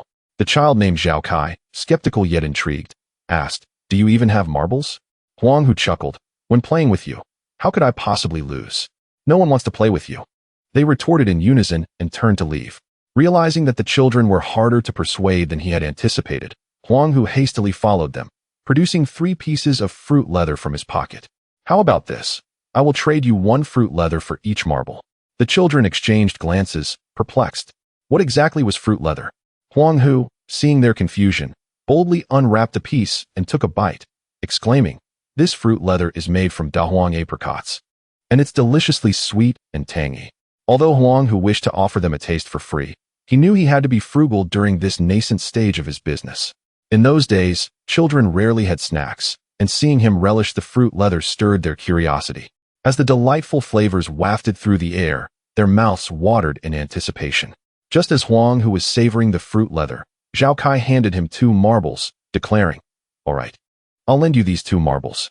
We'll exchange 1 marble for 1 fruit leather, but no cheating." Huang Hu grinned as he accepted the marbles, responding, "Who would cheat? That would make one a turtle." The children chimed in, "Yes, a turtle." A stinky turtle. A smelly turtle. All right, let us get to the game. Huang Hu interjected, aware that without intervention, the children would continue to chant insults until school let out. Huang Hu and Zhao Kai engaged in a game called Kai Chung, a marble game with simple rules. Players would draw a square on the ground, each tossing their marble into the square, then using another marble to knock the first one out. If their marble struck the one inside the square and both exited simultaneously, they won a marble and continued to play. Chapter 16. The glass ball wants to exchange for guodampi if the ball in hand does not send the glass ball flying out of the box and keeps it inside. It is as if the game has ended, and the ball must remain there while a new one is taken to continue the play. The game appears simple, yet it profoundly tests the player's precision and strength. The 4 participants engaged in the game smoothly, and within 3 minutes, Huang Hu's stock of guodampi had vanished. In truth, Huang Hu had anticipated losing the guodampi, but he thought he could at least enjoy a good half-hour of play with these children, as a means of alleviating his boredom. After all, he had once been known as the game master among children in his previous life, never having lost a game. Little did he expect that the current generation of children would possess remarkable skill in launching glass balls, akin to the prowess of Davis. Standing by the wall, Huang Hu listened to the 3 others mockingly criticize his lackluster skills, leaving him momentarily speechless. He never imagined that the first to look down upon him in this world would be a group of elementary school students. Zhao Kai and his companions won 9 pieces of guodampi, evenly distributing 3 to each. Eagerly, they each opened one and placed it in their mouths. The moment the sweet and tangy flavor hit their taste buds, they were so astonished that they could hardly move, exchanging glances in disbelief at how delectable this treat was. A few classmates nearby, noticing Zhao Kai and his friends seemingly engrossed in something delicious, quietly approached them, curiosity etched on their faces. "What are you eating?" someone asked. Upon seeing a sudden influx of curious faces, Zhao Kai's vanity surged. He puffed out his chest and replied while chewing, "Guodampi, have you ever tried it?" "Guodampi? What is that?" Seeing that no one had heard of it, Zhao Kai's pride swelled even more. Naturally, as an elementary school student, he relished the opportunity to show off. The 3 friends exchanged knowing smiles, continuing to chew on the guodampi, as if to say, "You don't even know what guodampi is? How uncultured." The aroma wafting from their mouths made everyone else salivate, unable to contain themselves. One child reached out, "Can I have one?" "Me too. I want one." Soon, hands shot up all around them. Zhao Kai and his friends exchanged glances, reveling in the sense of accomplishment from having such an audience. Acting like little leaders, they pointed to a few friends they were closer to, declaring, "You come with me. The rest can't have any." With that, they dashed away with their chosen companions to find a secluded spot to share the guodampi, leaving those who were not selected feeling disgruntled. What is so great about guodampi? As if no one has ever had it before. "I'll just have my grandpa buy me some tonight." "Yeah, I'll have my grandpa get me some too." "I'll ask my grandma to buy it." "I'll have my grandmother get me some." Their chatter was filled with mentions of grandparents, completely bypassing their parents. The children understood well that asking their parents might result in displeasure, and they could end up receiving a scolding instead. While a group of children fumed in the center of the playground, Zhao Kai and his friends, along with their companions, were already busy sharing guodampi in one of the school's corners. They took turns biting into 2 pieces, alternating between each other. If someone bit too large a piece, they would be playfully reprimanded and ordered to spit it out. Even the discarded pieces were not thrown away. Others eagerly consumed them without concern for cleanliness. Although each person only received a small fraction, that tantalizingly sweet and sour taste had already captivated their young palates. Before the last remnants of guodampi had fully settled in their stomachs, someone produced a few glass balls, suggesting, "I have a few glass balls here. Why don't we trade them for guodampi and share?" This proposal was met with immediate enthusiasm. Led by Zhao Kai, they rushed back to the wall, where Huang Hu was playing with the glass balls. The other groups on the playground did not remain idle either and hurried toward Huang Hu's direction. Previously, a group of children cursing in the center of the playground noticed Zhao Kai and his friends heading toward the wall, instantly suspecting something intriguing was happening there. Without a second thought, they followed suit. Just then, the bell rang, signaling the end of class, and the children poured out of their classrooms like wild dogs released from captivity, racing toward the playground. Children of this era were different from those in the future. During recess, they did not merely use the restroom and return to class. The bell did not dictate their return. Anyone claiming that teachers forbade them from playing outside risked bursting into tears. As the students streamed out, many noticed others sprinting toward the school gate, their first instinct being to assume a fight was underway. Fighting was the most entertaining activity at this time. Numerous 5th and 6th graders grabbed sticks and dashed out, ready to engage in a brawl with students from other schools. Meanwhile, the younger ones followed closely behind, eager to witness the excitement, knowing that in a few years, they would be the ones leading the charge. While these children headed toward Huang Hu, Huang Jiang had already spent 10 minutes lecturing Huang Hu in his role as the elder brother. Little brother, I'm not criticizing you, but we're here to sell, not to give away or play with. This is all money. Although Huang Hu had only endured 10 minutes of this tirade, his ears were nearly numb. Huang Jiang had mentioned the word money at least 100 times. Previously, Huang Hu had attempted to explain, this is bait for sale. But Huang Jiang was oblivious to such nuances. He simply knew that a winter melon cost 5 cents, and if it was sold without recovering the money, he would face punishment when he got home.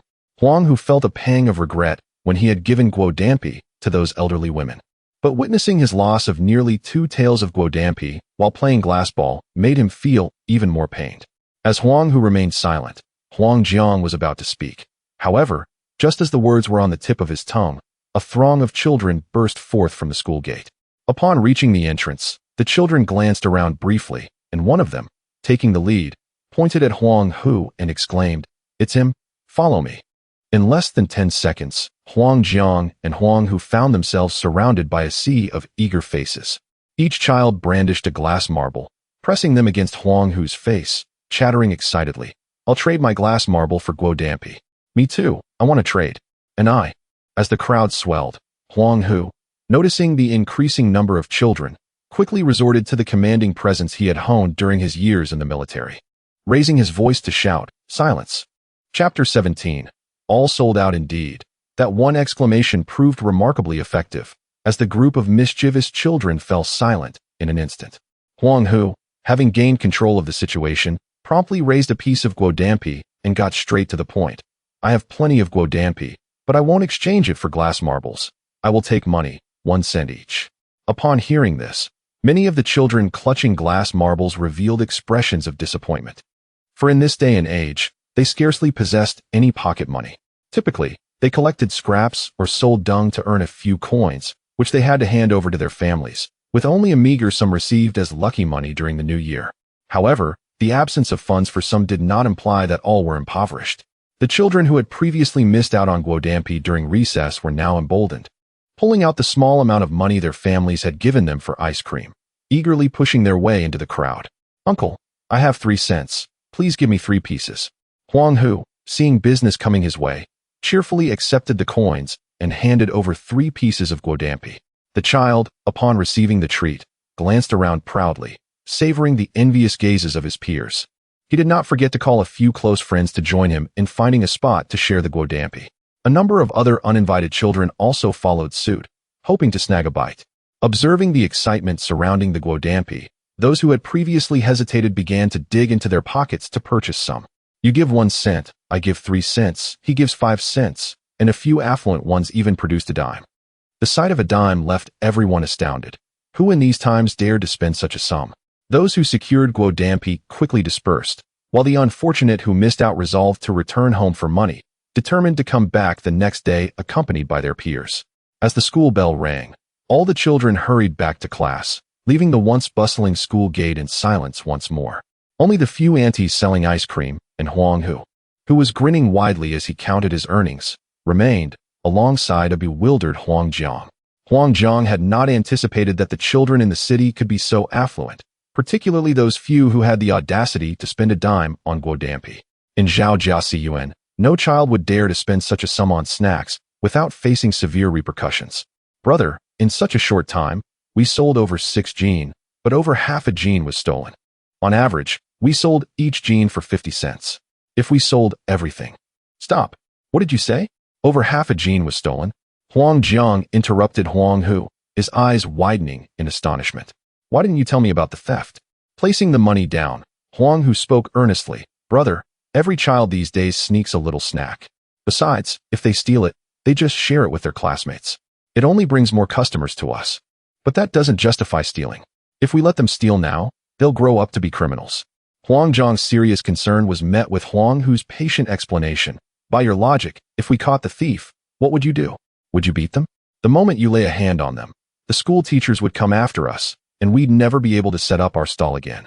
If we catch a little bully, they might retaliate by throwing dung into our basket. Do you believe that? Huang Hu did not underestimate the mischief of children in the 1980s. Upon hearing this, Huang Zhang recalled his own childhood, filled with companions who had engaged in similar antics, stealing chickens, vandalizing windows, blocking chimneys, and committing various mischiefs, particularly the boys who were notoriously unruly. Rural or urban, he knew the behavior was not vastly different. And as they grew older, most turned out to be honest, with no one committing any crimes. At this moment, a few nearby Annies chuckled and teased Huang Zhang. Your brother truly has a knack for business. Indeed, you could learn a thing or two from him. In the 1980s, people were naturally friendly, and amidst the playful banter, the aunties meant no offense, feeling they were merely looking out for Huang Zhang. Being a straightforward person, Huang Zhang felt a sense of pride as they praised his younger brother. My third brother has always been clever. He ranks among the best in his class. I also have a second brother who is quite intelligent as well. Noticing his brother boasting endlessly about him, Huang Hu quickly pulled Huang Zhang back. Brother, we sold a total of 3 yuan and 15 cents. Upon hearing this, Huang Zhang was taken aback. This, so much. In his home, selling winter melons all day would yield a maximum of just over 40 cents. Now, after accounting for the costs of planting wheat, even in the best of harvests, he would only net around 30 yuan from an acre of land. In a poor year, that number would likely be halved. Yet, in just a brief moment, his younger brother had earned over 3 yuan, if everything sold. Wouldn't that equate to half an acre's worth of harvest? Earning the equivalent of half an acre's yield in a single day. How had making money become so effortless? Brother, are you hungry? Shall we go eat something, and then come back to sell? I'm not hungry.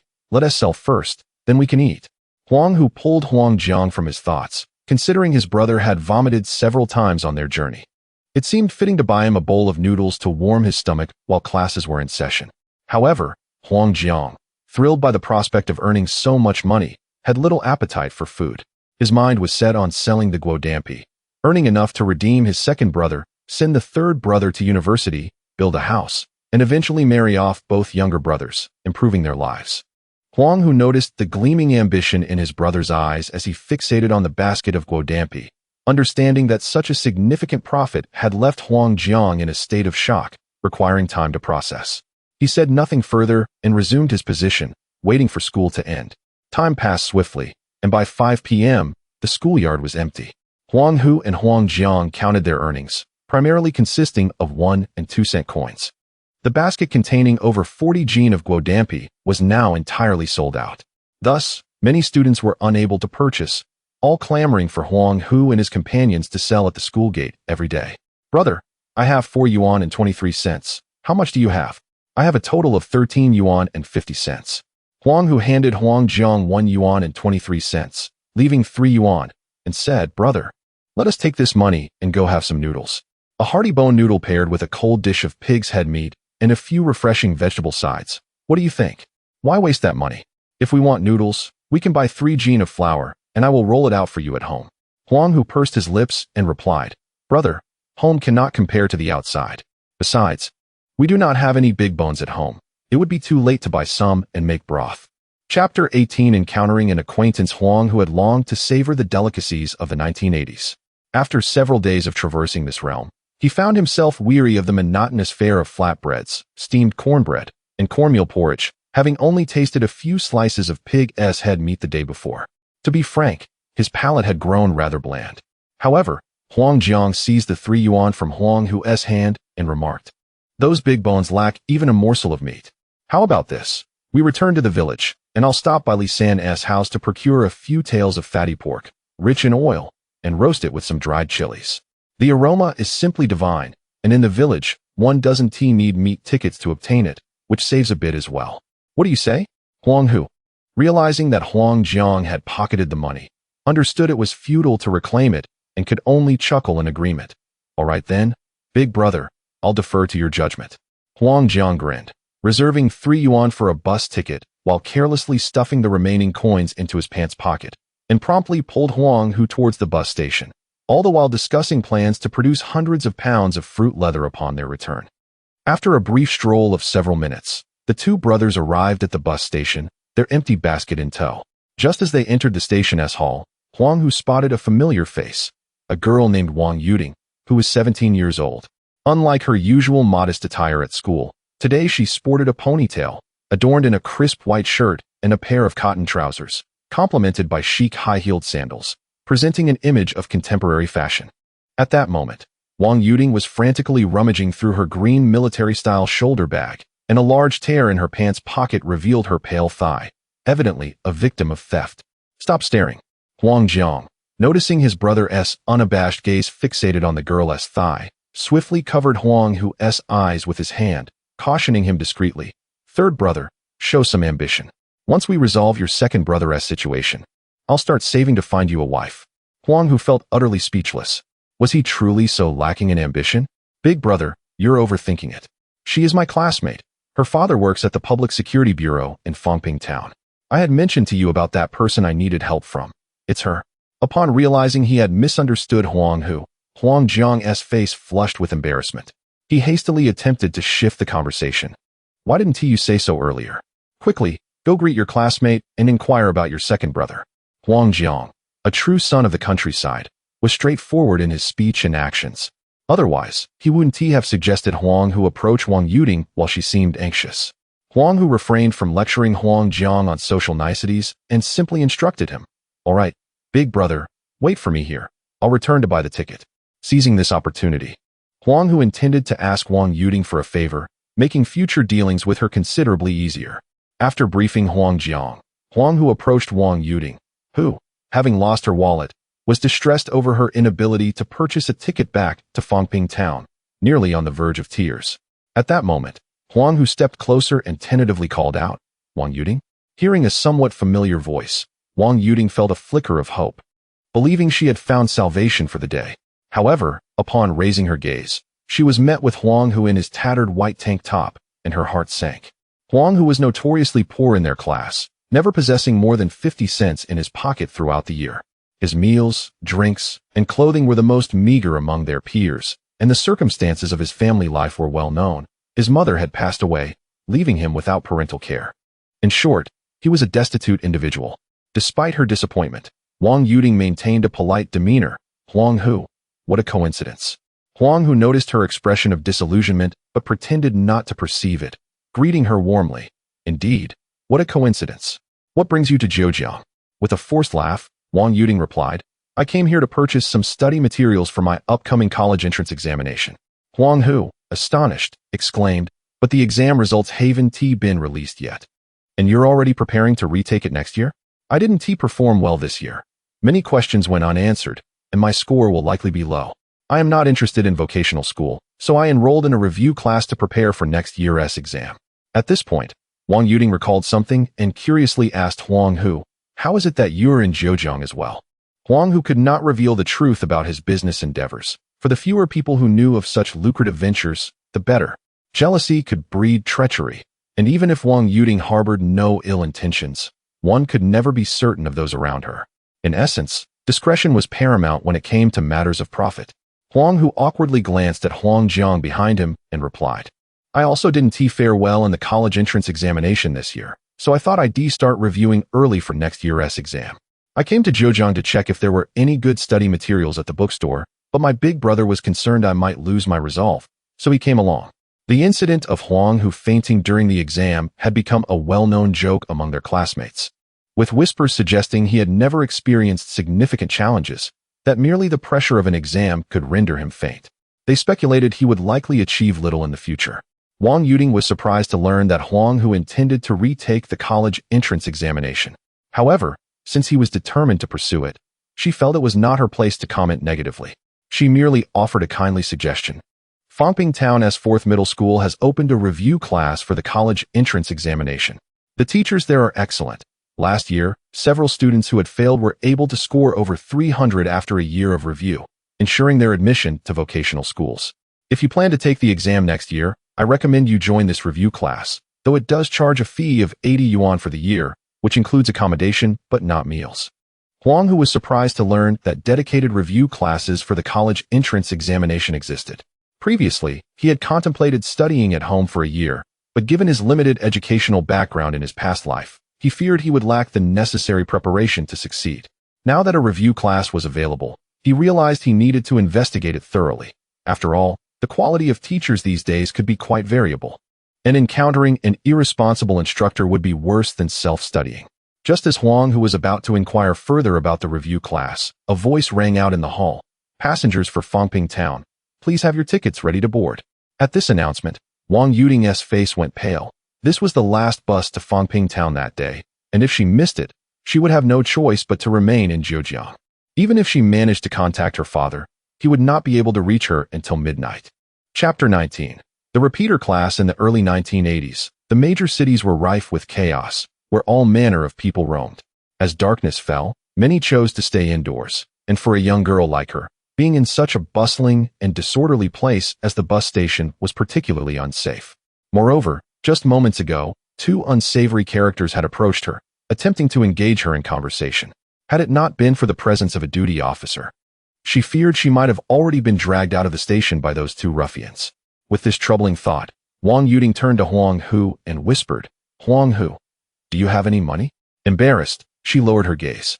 If Huang Hu's family were well off, she might have mustered the courage to ask, but she was well aware of his circumstances. She was concerned that if she borrowed money from him, he and his brother might not have enough to return to Fangping Town, which would undoubtedly put him in a difficult position. Huang Hu had already noticed Wang Yuding's discomfort and softly inquired, "Are you short on money for your bus ticket home?" Seeing that he had laid the matter bare, and glancing at the two ruffians still eyeing her from the entrance, Wang Yuding dared not meet Huang Hu's gaze and simply nodded her head vigorously. Keeping her eyes downcast, Huang Hu feigned ignorance of her predicament, laughing heartily and unceremoniously declaring, "Why didn't you say so earlier? My elder brother just happens to have 5 yuan, which is enough for bus tickets for all 3 of us. Wait here, I'll ask him to buy the tickets." Without waiting for Wang Yuding to respond, he turned and headed toward Huangjiang. Wang Yuding was not one to enjoy putting others in a bind. She felt exceedingly awkward asking for help, but Huang Hu's carefree demeanor eased her anxiety considerably. Had she seen him looking troubled, she might have hesitated to request assistance. Strangely, Huang Hu's nonchalance made her feel a sense of closeness to him. Upon hearing Huang Hu mention that Wang Yuding needed help with her bus fare, Huangjiang readily agreed to assist. He thought it was only right to help a girl in need, regardless of whether or not she had asked. In the innocent times of the 1980s, Huangjiang's kind-hearted nature could not bear to witness anyone in distress. However, in later years, such benevolence might have led him to be swindled by deceitful individuals. After purchasing the tickets, Huang Hu led Wang Yuding closer and made a brief introduction between his elder brother and her. Wang Yuding was not unattractive. Dressed fashionably that day, she appeared quite compatible with Huang Hu, which made Huangjiang ponder how wonderful it would be if she became his sister-in-law. Grateful for the tickets, Wang Yuding expressed her appreciation to both Huangjiang and Huang Hu, assuring them that she would repay the money as soon as she returned to Fangping Town. Huangjiang, somewhat at a loss for words, could only mutter, "No need, no need." Meanwhile, Huang Hu seized the moment to mention his second brother, Huang He, hoping to solicit further assistance. It was crucial to make such requests while the benefactors felt grateful. If he waited until later, they might not be as amenable. Once aboard the bus, Huangjiang sat at the back while Huang Hu and Wang Yuding occupied the second-to-last row. As the bus began to move, Huang Hu remarked, "Wang Yuding, I heard your father works at our town's Public Security Bureau, right?" Wang Yuding nodded in affirmation. "Yes, why?" Huang Hu feigned hesitation, exchanging glances with his elder brother, which piqued Wang Yuding's curiosity. Having just received their help, she thought it only fair to inquire, "Huang Hu, if you have something to say, just speak up. There's no need for formality between classmates." Huang Hu chuckled awkwardly. "Well, there is a bit of a matter." He fell silent again, while Huangjiang wore a similarly awkward expression.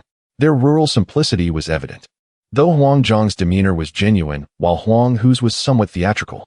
Wang Yuding recognized this state of discomfort from her own earlier experience at the bus station. "Huang Hu, if you need something, just say it. I will certainly help if I can." Seeing the moment was right, Huang Hu decided to drop the pretense and said, "It's about my second brother. He was arrested a few days ago for selling tapes of Teresa Tang, and now he is being detained at the Fangping Town Public Security Bureau. We want to know what is going on and whether he might face any charges." Upon hearing this, Wang Yuding contemplated briefly before agreeing to assist. Although she typically refrained from discussing her father's work, it would be unbecoming to refuse help after they had just aided her. Furthermore, inquiring about the situation was not tantamount to asking for help in securing his release. So she felt comfortable offering her assistance. Delighted by Wang Yuding's willingness to help, both Huang Jiang and Huang Hu felt a surge of relief, especially Huang Jiang, who believed that knowing someone from the authorities would facilitate his brother's swift release. After discussing Huang Hu shifted the conversation to the topic of the college entrance examination repeater class. He expressed curiosity about why the high school in Fangping Town had such a dismal success rate the previous year, nearly zero, while almost all students who gained admission to universities had come from the repeater class. The repeater class was not officially part of the high school system and accepted individuals from outside, thus resembling an extracurricular preparatory course. However, the anomaly lay in the fact that the repeater class boasted a high success rate, while the regular senior classes did not. Addressing Huang Hu's confusion, Wang Yuding cautiously glanced around before whispering in his ear, "I heard from my father that the head teacher of the repeater class was previously sent to the countryside and has yet to have his situation resolved. Therefore, he lacks proper credentials and can only teach in the repeater class." Upon hearing this, Huang Hu quickly grasped the situation. It turned out that this teacher had been sent down decades ago, and back then, the majority of those sent down were highly talented individuals. In recent years, the country's circumstances had improved, and many of those previously sent down had been rehabilitated. Those who had yet to be restored to their positions were no longer in the countryside, but had been reassigned to other roles, awaiting formal reinstatement. Naturally, these individuals possessed higher educational qualifications than the average high school teachers in town, which explained why the repeater class had such a higher success rate compared to the conventional high school classes. Huang Hu had formulated a plan. He felt compelled to enroll in this teacher's preparatory class, regardless of what was said. It was now the year 1981, and he could see that the myriad issues faced by various individuals were on the verge of complete resolution. If he did not seize the opportunity to learn from such an exceptional teacher now, he feared that once the teacher departed, his mediocre abilities would hinder his chances of gaining admission to university. Chapter 20 Contemplating New Avenues for Income. Huang Hu inquired further about the teacher's experience with the repeat class, and upon learning that registration had closed on August 30th, he felt a sense of relief.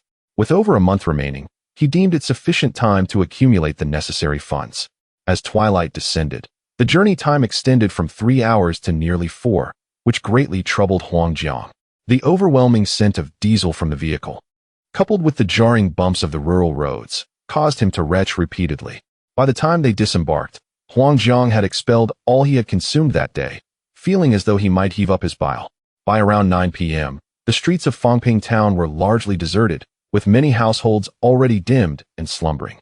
Wang Yuding, eager to return home, bid farewell to Huang Jiang and Huang Hu, promising to meet them the day after at the town's bus station to repay her debt and inform them about the situation with Huang He. The vehicle returning to Luoyang Township had long ceased operations, and there were no carts available to Zhejiang. Huang Hu suggested they stay the night in town, yet Huang Jiang resolutely declined, primarily to avoid spending money. Additionally, he was keen to return swiftly to resume his business of making guodampi, as the season for Huangxing was upon them. Within less than half a month, all the yellow apricots would ripen fully on the trees, and once they reached that stage, they could no longer be used for guodampi. According to Huang Hu, their bitterness would adversely affect the flavor, making them unsellable and risking their reputation. Reluctantly, Huang Hu acquiesced, and they set off towards Zhejiang. The journey from Fangping Town to Zhejiang took approximately 3 hours. Along the way, the brothers nibbled on the dry cakes they had brought with them when hunger struck and quenched their thirst with tap water collected at the bus station. By the time they reached their makeshift dwelling in Zhejiang, it was already past midnight. They intended to rest briefly on the soft wheat straw before resuming work to pick apricots, but within a minute of lying down, they both succumbed to sleep.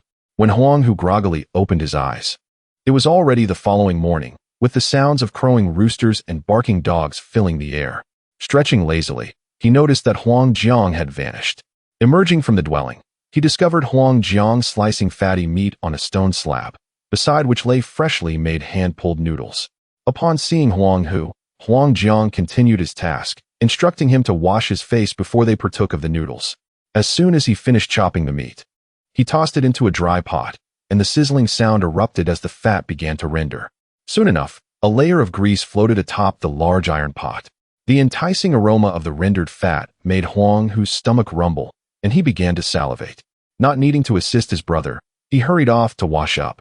By the time Huang Hu returned, the hand-pulled noodles had been served in 2 large bowls, with Huang Jiang generously topping Huang Hu's bowl with warm, crispy bits of fried fat. A ladle of the hot grease was drizzled over the noodles, releasing an enticing fragrance that stirred Huang Hu's appetite. Just as he was about to dig in, Huang Jiang halted him, cautioning that the dish was not yet complete. He then tossed a handful of freshly picked wild chives into the pot, blanching them briefly before layering them atop the noodles. Finally, he retrieved 4 roasted, dried peppers from the stove, breaking them apart and tossing them into the bowl. The wild chives imparted a unique, fragrant aroma that beautifully balanced the richness of the grease, elevating the dish's flavor profile. After sprinkling a handful of freshly picked green Sichuan peppercorns on top, Huang Jiang finally proclaimed, "Dig in." Huang Hu beheld the vibrant medley of yellow, green, and red in his bowl, astonished by his brother's culinary skill. Unable to contain his eagerness any longer, he picked up his chopsticks and mixed the noodles before slurping up a sizable mouthful. The harmonious blend of the richness of the fat, the fragrance of the peppercorns, and the freshness of the wild chives exploded in his mouth. The subtle heat from the dried peppers complemented rather than overwhelmed, resulting in a perfectly balanced dish.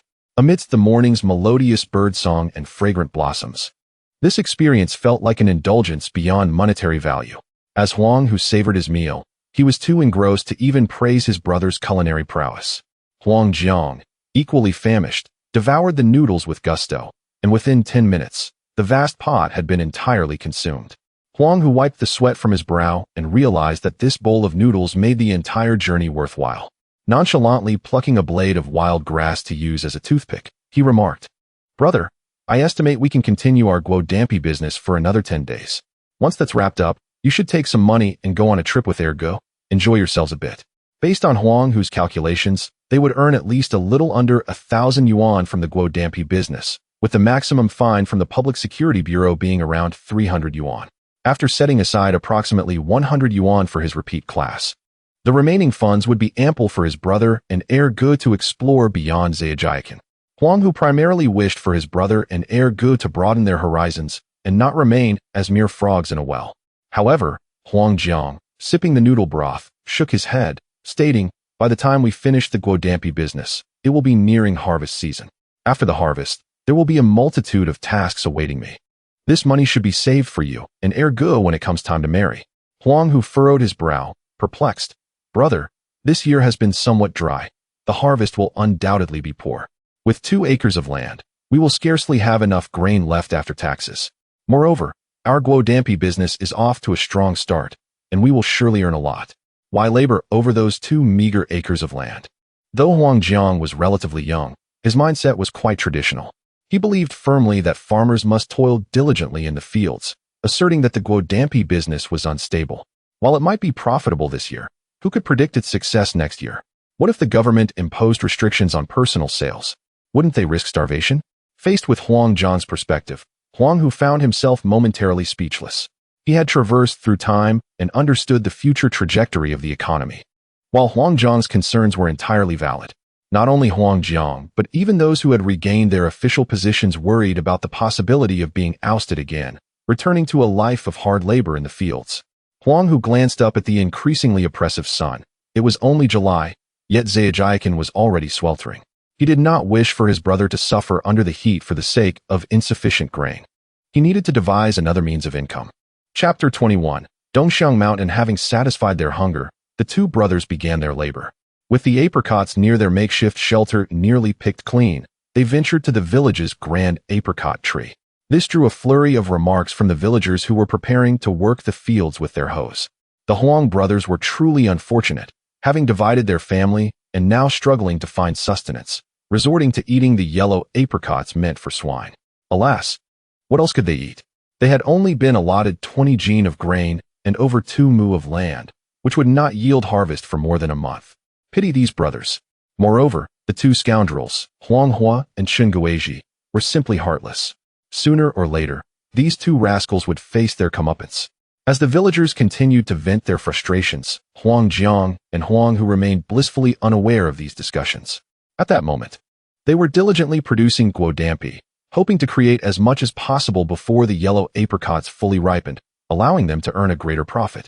Time passed swiftly, and 2 days later, on a crisp morning, Huang Jiang and Huang Hu each carried 50 jin of guodampi to meet Wang Yuding at the Fangping Town Passenger Transport Station.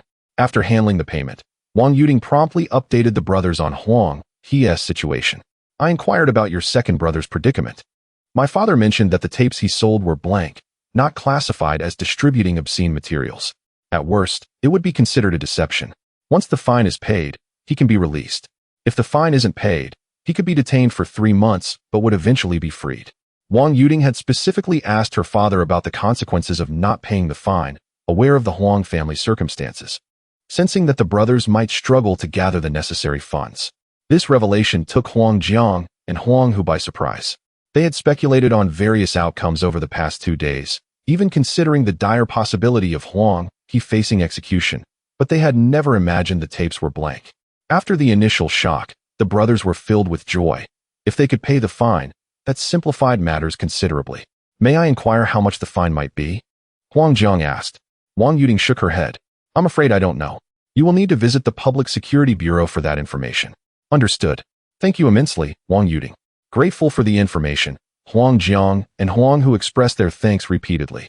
After exchanging a few more pleasantries, Wang Yuding hurried off, eager to dedicate every moment to her studies in preparation for the upcoming college entrance examination. At the station, only Huang Jiang and Huang Hu remained. Brother, shall we first visit the Public Security Bureau to inquire about the fine? If it's manageable, we could pay it and secure our second brother's release. What do you think? Now that Huang Jiang knew his younger brother, Huang He, was not in grave danger, he felt less urgency. Upon hearing Huang Hu's suggestion, he swiftly asserted his elder brother's authority with a wave of his hand. No, it is essential that our second brother learns a lesson. Otherwise, he will continue to wander aimlessly, neglecting his responsibilities. This is an opportune moment for the government to instill some discipline in him. Huang Hu chuckled and thought to himself that things had truly shifted since the previous night, when he had worried about Huang He possibly being imprisoned. Nevertheless, since his elder brother had made this decision, he would support it. Huang He was indeed somewhat unruly, and a few days in confinement might not be a bad thing. Having reached a consensus, the brothers hurriedly boarded a vehicle to Zhejiang. On their second visit to Zhejiang, the brothers felt quite familiar with the area. Upon arriving at the entrance of Zhejiang Third Primary School, they found it was the lunch break, and the patrolling staff had just departed. After greeting the ladies selling popsicles as they had before, they prepared to open their shop for business. This time, the brothers experienced a significantly smoother transaction than on their previous visit. The moment the schoolchildren spotted the arrival of guodampi, they surged forward like wild dogs unleashed. The past few days had left them craving this delicacy. Those who had previously savored the flavor found themselves dreaming about it at night, and many had pooled their funds, whether from asking their families for money, secretly taking it, or trading scraps for cash, waiting to exchange their pennies for guodampi. The brothers had brought nearly 100 jin of guodampi, and before the afternoon classes resumed, they had nearly sold out. They earned over 42 yuan, which was quite impressive. Typically, 100 jin could fetch 50 yuan. However, Huang Hu had mentioned that as long as the theft was minimal, it would be overlooked. Huang Jiang, adhering to Huang Hu's advice, turned a blind eye to a few children who pilfered 1 or 2 pieces. Despite the slight loss, the income of 42 yuan delighted Huang Jiang, equating it to the monthly wage of a level 4 worker. The prospect of marrying off Huang Er and Huang Sin seemed imminent. Seeing that it was still early, Huang Hu suggested, Brother, since we're not far from Dongxiang Mountain, why don't we take a stroll and enjoy the sights of Zhejiang? Huang Hu had traveled extensively in his previous life, but many beautiful attractions were privatized, requiring entry fees or being outright restricted. He did not mind paying, but he found it irksome to be controlled wherever he went. However, this time was different. There were no entrance fees, and they could explore freely without anyone watching over them. Moreover, the environment was far less polluted than in later years, making the natural scenery all the more breathtaking. Having traversed time was a rare opportunity, and they intended to seize the moment to explore.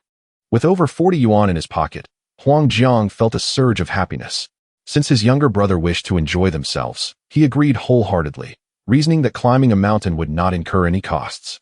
Very well, let us go. Dongxiang Mountain lies to the north of Zhejiang, not far from the city center. It was a renowned scenic and summer retreat in the 1980s. Upon reaching the mountain's edge, Huang Hu was awestruck by Dongxiang Mountain's beauty. The entire range was a lush tapestry of green, shrouded in mist, resembling a flowing ink painting. The midday sun illuminated the verdant forest, draping the mountains in a golden veil. At the summit, the sea of clouds surged, cascading like a waterfall at times and gently dispersing like gossamer at others. This was a beauty far surpassing that of modern Dongxiang Mountain. The brothers traversed the mountain for over an hour, discovering more visitors than Huang Hu had anticipated. He had assumed that during this era, everyone was diligently contributing to the nation's development, leaving little time for leisure. However, upon observing the grassy knolls and flat stones, he saw numerous families picnicking and dining, spread out on grass mats. Chapter 22. New business opportunities. Much of the food consumed by the people is prepared at home and brought in lunchboxes, including roasted chicken or duck, and quite a few even bring bottled beer. In the early 1980s, bottled beer was considered a luxury on the dining table. A 660 milliliters bottle of Zhejiang beer sold for 60 cents, while draft beer was slightly cheaper at over 30 cents. Seeing that Huang Hu was fixated on a small bottle of soda in someone else's hand, Huang Jiang assumed his younger brother was yearning for a taste. He felt the 40 or so yuan in his pocket, made a resolute decision to let this inexperienced brother savor the flavor of soda. Lao-san, come here. Huang Hu, who was enjoying the simplicity of life in the 1980s, turned at the call of his elder brother and walked over. What is it? Big brother? Huang Jiang gestured toward the soda vendor. Lao-san, would you like to drink soda? Until Huang Jiang mentioned it, Huang Hu had not given it much thought, but now, prompted by his brother's question, he felt a bit thirsty. I want a drink. All right, let's go buy it. Okay, let us go. The two brothers arrived at the small stall selling soda, where wooden crates stacked 6 layers high held numerous empty bottles. A large iron basin beside it was filled with water, in which floated various colored soda bottles. The labels had long since detached and floated at the edges of the basin, which, while unappealing, did not hinder the stall's business. On a hot summer day, enjoying a cold soda at a scenic spot was undoubtedly a supreme pleasure. Lao-san, pick one for yourself, and I'll pay. Huang Hu responded, diving into the basin to search for an orange-flavored soda. He had often seen 1980s orange soda in movies and television and was eager to experience the flavor of that era. After rummaging for a while, he finally found a bottle and exclaimed, "Brother, I want this one." Seeing his brother's joyful expression, Huang Jiang felt a sense of satisfaction. It was Huang Hu's first time drinking soda, and as an elder brother, he felt he had been remiss. While contemplating this, he took out money and asked, "Boss, how much is it?" 50 cents. What? 50 cents. Quick, put the soda back. I'll make you mung bean soup when we get home. Hurry. Huang Hu watched as his brother put the 3 cents back into his pocket and swiftly returned the soda to the basin. It felt as though he were a 3 or 4-year-old child, desperately clutching a toy only to have it snatched away by a parent. Huang Hu noticed the disdainful glance from the vendor and felt somewhat speechless toward his brother. Although 50 cents was not an exorbitant price, they had over a dozen yuan between them. Buying a soda for 50 cents shouldn't be a problem. However, Huang Jiang seemed unfazed by the vendor's scornful look and pulled Huang Hu, who was reluctant to part with the soda, away from the stall. The vendor, seeing Huang Jiang and Huang Hu hurriedly leaving, muttered a curse about being a miser and resumed business with others. Once they had walked over 100 meters down the mountain, Huang Jiang finally began to voice his grievances. That soda is outrageously overpriced. It's just colored water and sugar, and they dare to charge 50 cents for such a tiny bottle. We could sell a pound of fruit leather for that price. Even robbers wouldn't make money as quickly as this. Huang Hu recognized the validity in his brother's words, but items in tourist areas naturally cost more, especially in the sweltering heat, and the variety of drinks was not as plentiful as in later years. What else could they drink except these artificially flavored beverages? As these thoughts crossed his mind, a spark of inspiration surged through Huang Hu, and a refreshing beverage that everyone loved in later years flashed into his mind. Swan Mei Tang. Swan Mei Tang, with its sweet and sour flavor, is traditionally brewed with medicinal herbs to dispel heat and is remarkably healthy. Huang Hu often bought the ingredients to brew it himself. If chilled, the flavor of Swan Mei Tang was unparalleled, far exceeding that of ordinary drinks. If the two brothers could sell chilled Swan Mei Tang in the scenic area at a reasonable price, they could easily earn several thousand yuan over the summer. Grabbing Huang Jiang, who was still complaining, Huang Hu declared, "Big brother, I just thought of a way to make money." Upon hearing this, Huang Jiang ceased his complaints, curiosity piqued. "What is it?" "We can sell chilled swan mei tang in the scenic area." "What is chilled swan mei tang?" Huang Jiang had never heard of it before. Huang Hu patiently explained. "It's a drink made primarily from dried plums and includes other ingredients like aged tangerine peel, which helps dispel heat and is deliciously sweet and sour." After Huang Hu finished, Huang Jiang scrutinized him with a skeptical look. Huang Hu blinked and instinctively touched his face, asking, "Big brother, what are you looking at? Is there something on my face?" Huang Jiang shook his head. "No, I just noticed that ever since you got injured a few days ago, you seem particularly keen on making money, whether it's fruit leather or swan mei tang. Where did you hear about these things?" At this, Huang Hu felt a cold sweat break out on his back and hurriedly explained, "My high school classmates told me about it. They come from big cities and know more." Huang Jiang found this reasoning acceptable. For him, high school was a place full of hidden talents, filled with educated individuals. So it made sense that they would know more than he, an unsophisticated farmer. Seeing that his brother believed him, Huang Hu sighed in relief. He had been contemplating how to earn money to improve their lives, and he realized he had been too eager, raising his brother's suspicions. "Old 3, I think we should first focus on the fruit leather business and discuss the swan mei tang idea later." When Huang Jiang said this, he glanced at the vendors lining the mountain path. They were all young, none older than 30. He felt that doing business in Dongxiang Mountain would not be as easy as it was at the entrance of Zhejiang Sanshao. In a poor village like Zhejiang, two families could come to blows over a piece of land. In this place, if they offended the wrong person, it could lead to dire consequences for both brothers. Huang Hu understood his brother's concerns and was aware of what Huang Jiang feared.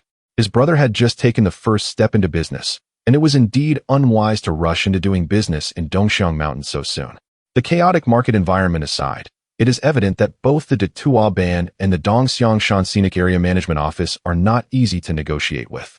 Furthermore, in this era, to operate a stall openly and above board within the scenic area, one must be affiliated with an organization.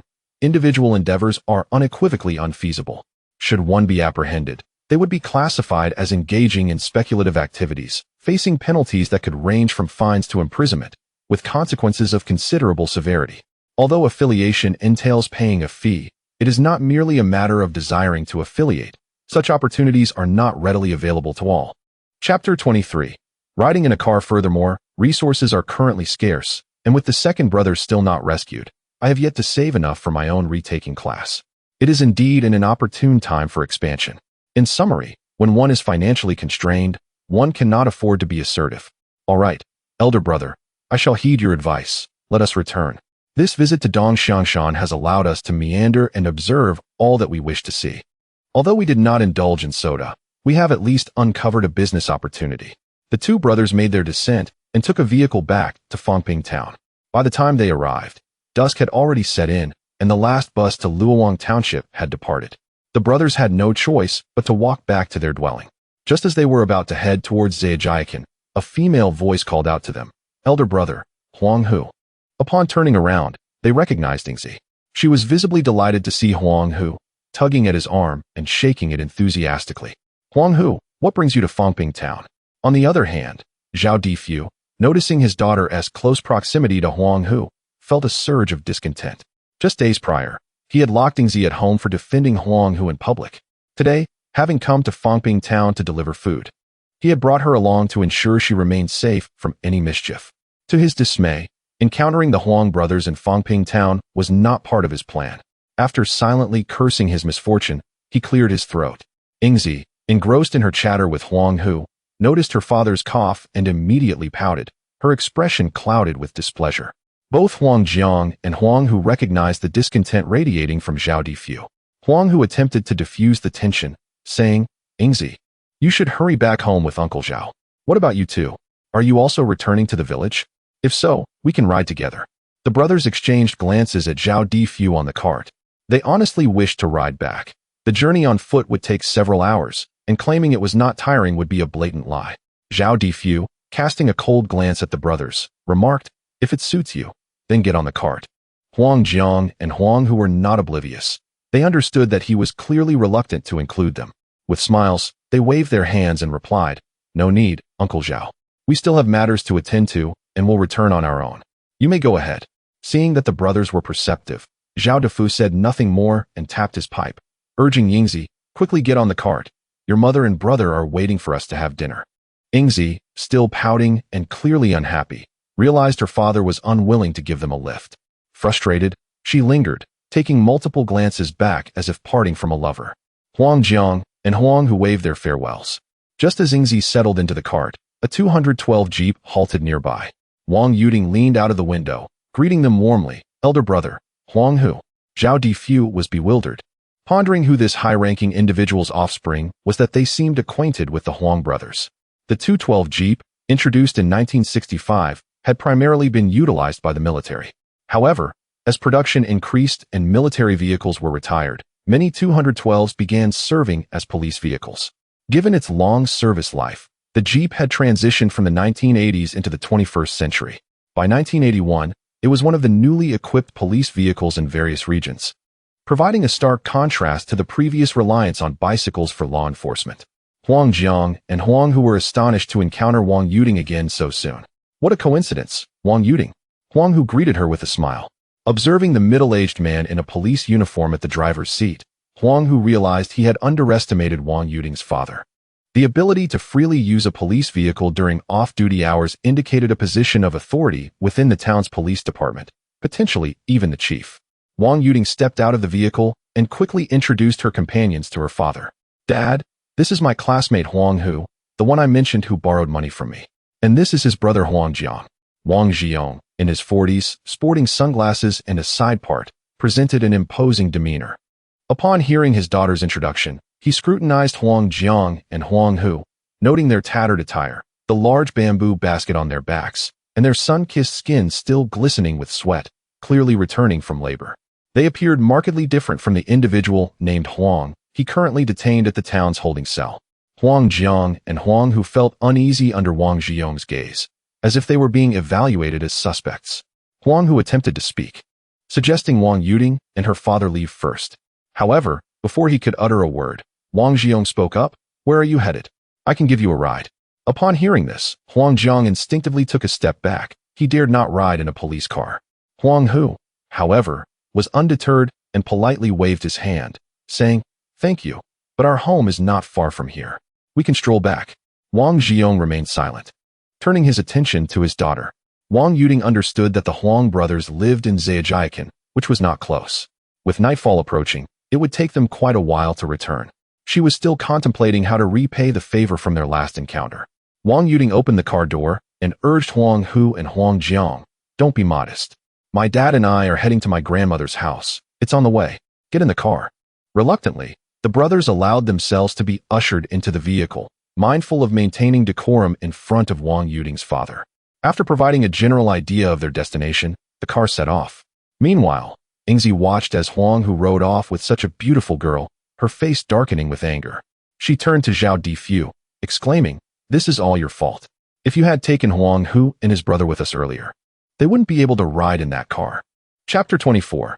The second brother emerges. Zhao Defu cast a disapproving glance at his seemingly inept daughter, pondering how Huang Hu had become acquainted with such remarkable individuals. The fact that he could drive a car was puzzling. Observing their apparent intimacy, Zhao Defu couldn't help but wonder if Huang Hu had some sort of relationship with his daughter. This thought ignited a sense of indignation within him. After all, his daughter, Zhao Ring, was not lacking in qualities. Why would this young man overlook her? If she offered him a ride on a horse-drawn carriage, he would refuse, yet he readily accepted a ride in a car. Zhao Defu's mind was consumed with thoughts of Huang Hu's faults, entirely disregarding his prior cold demeanor towards him. Any reasonable person would not have accepted a ride with him under those circumstances. Growing increasingly agitated, Zhao Defu ultimately cracked the whip and drove the carriage away. Inside the 212 Jeep, Huang Jiang felt apprehensive, sitting rigidly and daring not to glance around. This was his first experience in a small car, and he was undeniably nervous. In contrast, Huang Hu found the 212 Jeep slightly bumpy, yet its performance was commendable, surpassing many vehicles of future generations. Wang Yuding, seated in the front passenger seat, turned to Huang Hu and inquired, Huang Hu, do you intend to attend the repeating class I mentioned last time? Huang Hu nodded affirmatively. You must act quickly. I've heard that there are particularly many applicants this time. If you delay, There may be no spots left. This revelation startled Huang Hu. He had not anticipated that spots in repeating classes would be so scarce. However, reflecting on the situation, he soon understood. In this era, university students were a precious commodity, especially in rural towns. Gaining admission to a university could transform one's status into that of an urban household, allowing access to better resources and opportunities. Graduating and securing a good job would benefit the whole family, making it the only viable path to ascend the social ladder for ordinary families. Hence, many chose to encourage their children to take the chance, as success could alleviate their worries for a lifetime. Take Chun Guizhi's eldest son, Huang Xuanli, for example. His admission to university had diminished the value of their biological sons in the eyes of the Huang family, who now eagerly awaited his graduation to enjoy a more prosperous life in the city. With these thoughts, Huang Hu exchanged glances with Huang Jiang. Soon, the vehicle came to a halt at the intersection of Zhao family village. After expressing gratitude, Huang Jiang exited and headed towards the makeshift dwelling. After walking a few steps, he spoke up. "Third brother, tomorrow we will make some fruit leather to sell. You can use the money to register for the repeating class." Huang Hu hesitated, but the yellow apricots are on the verge of ripening in large quantities. "Can you manage without me, elder brother?" Huang Jiang replied with a relaxed demeanor. "I won't make too much. I can just produce a little less. There are still over 10 days left, and I can surely sell a few £100. What about our second brother?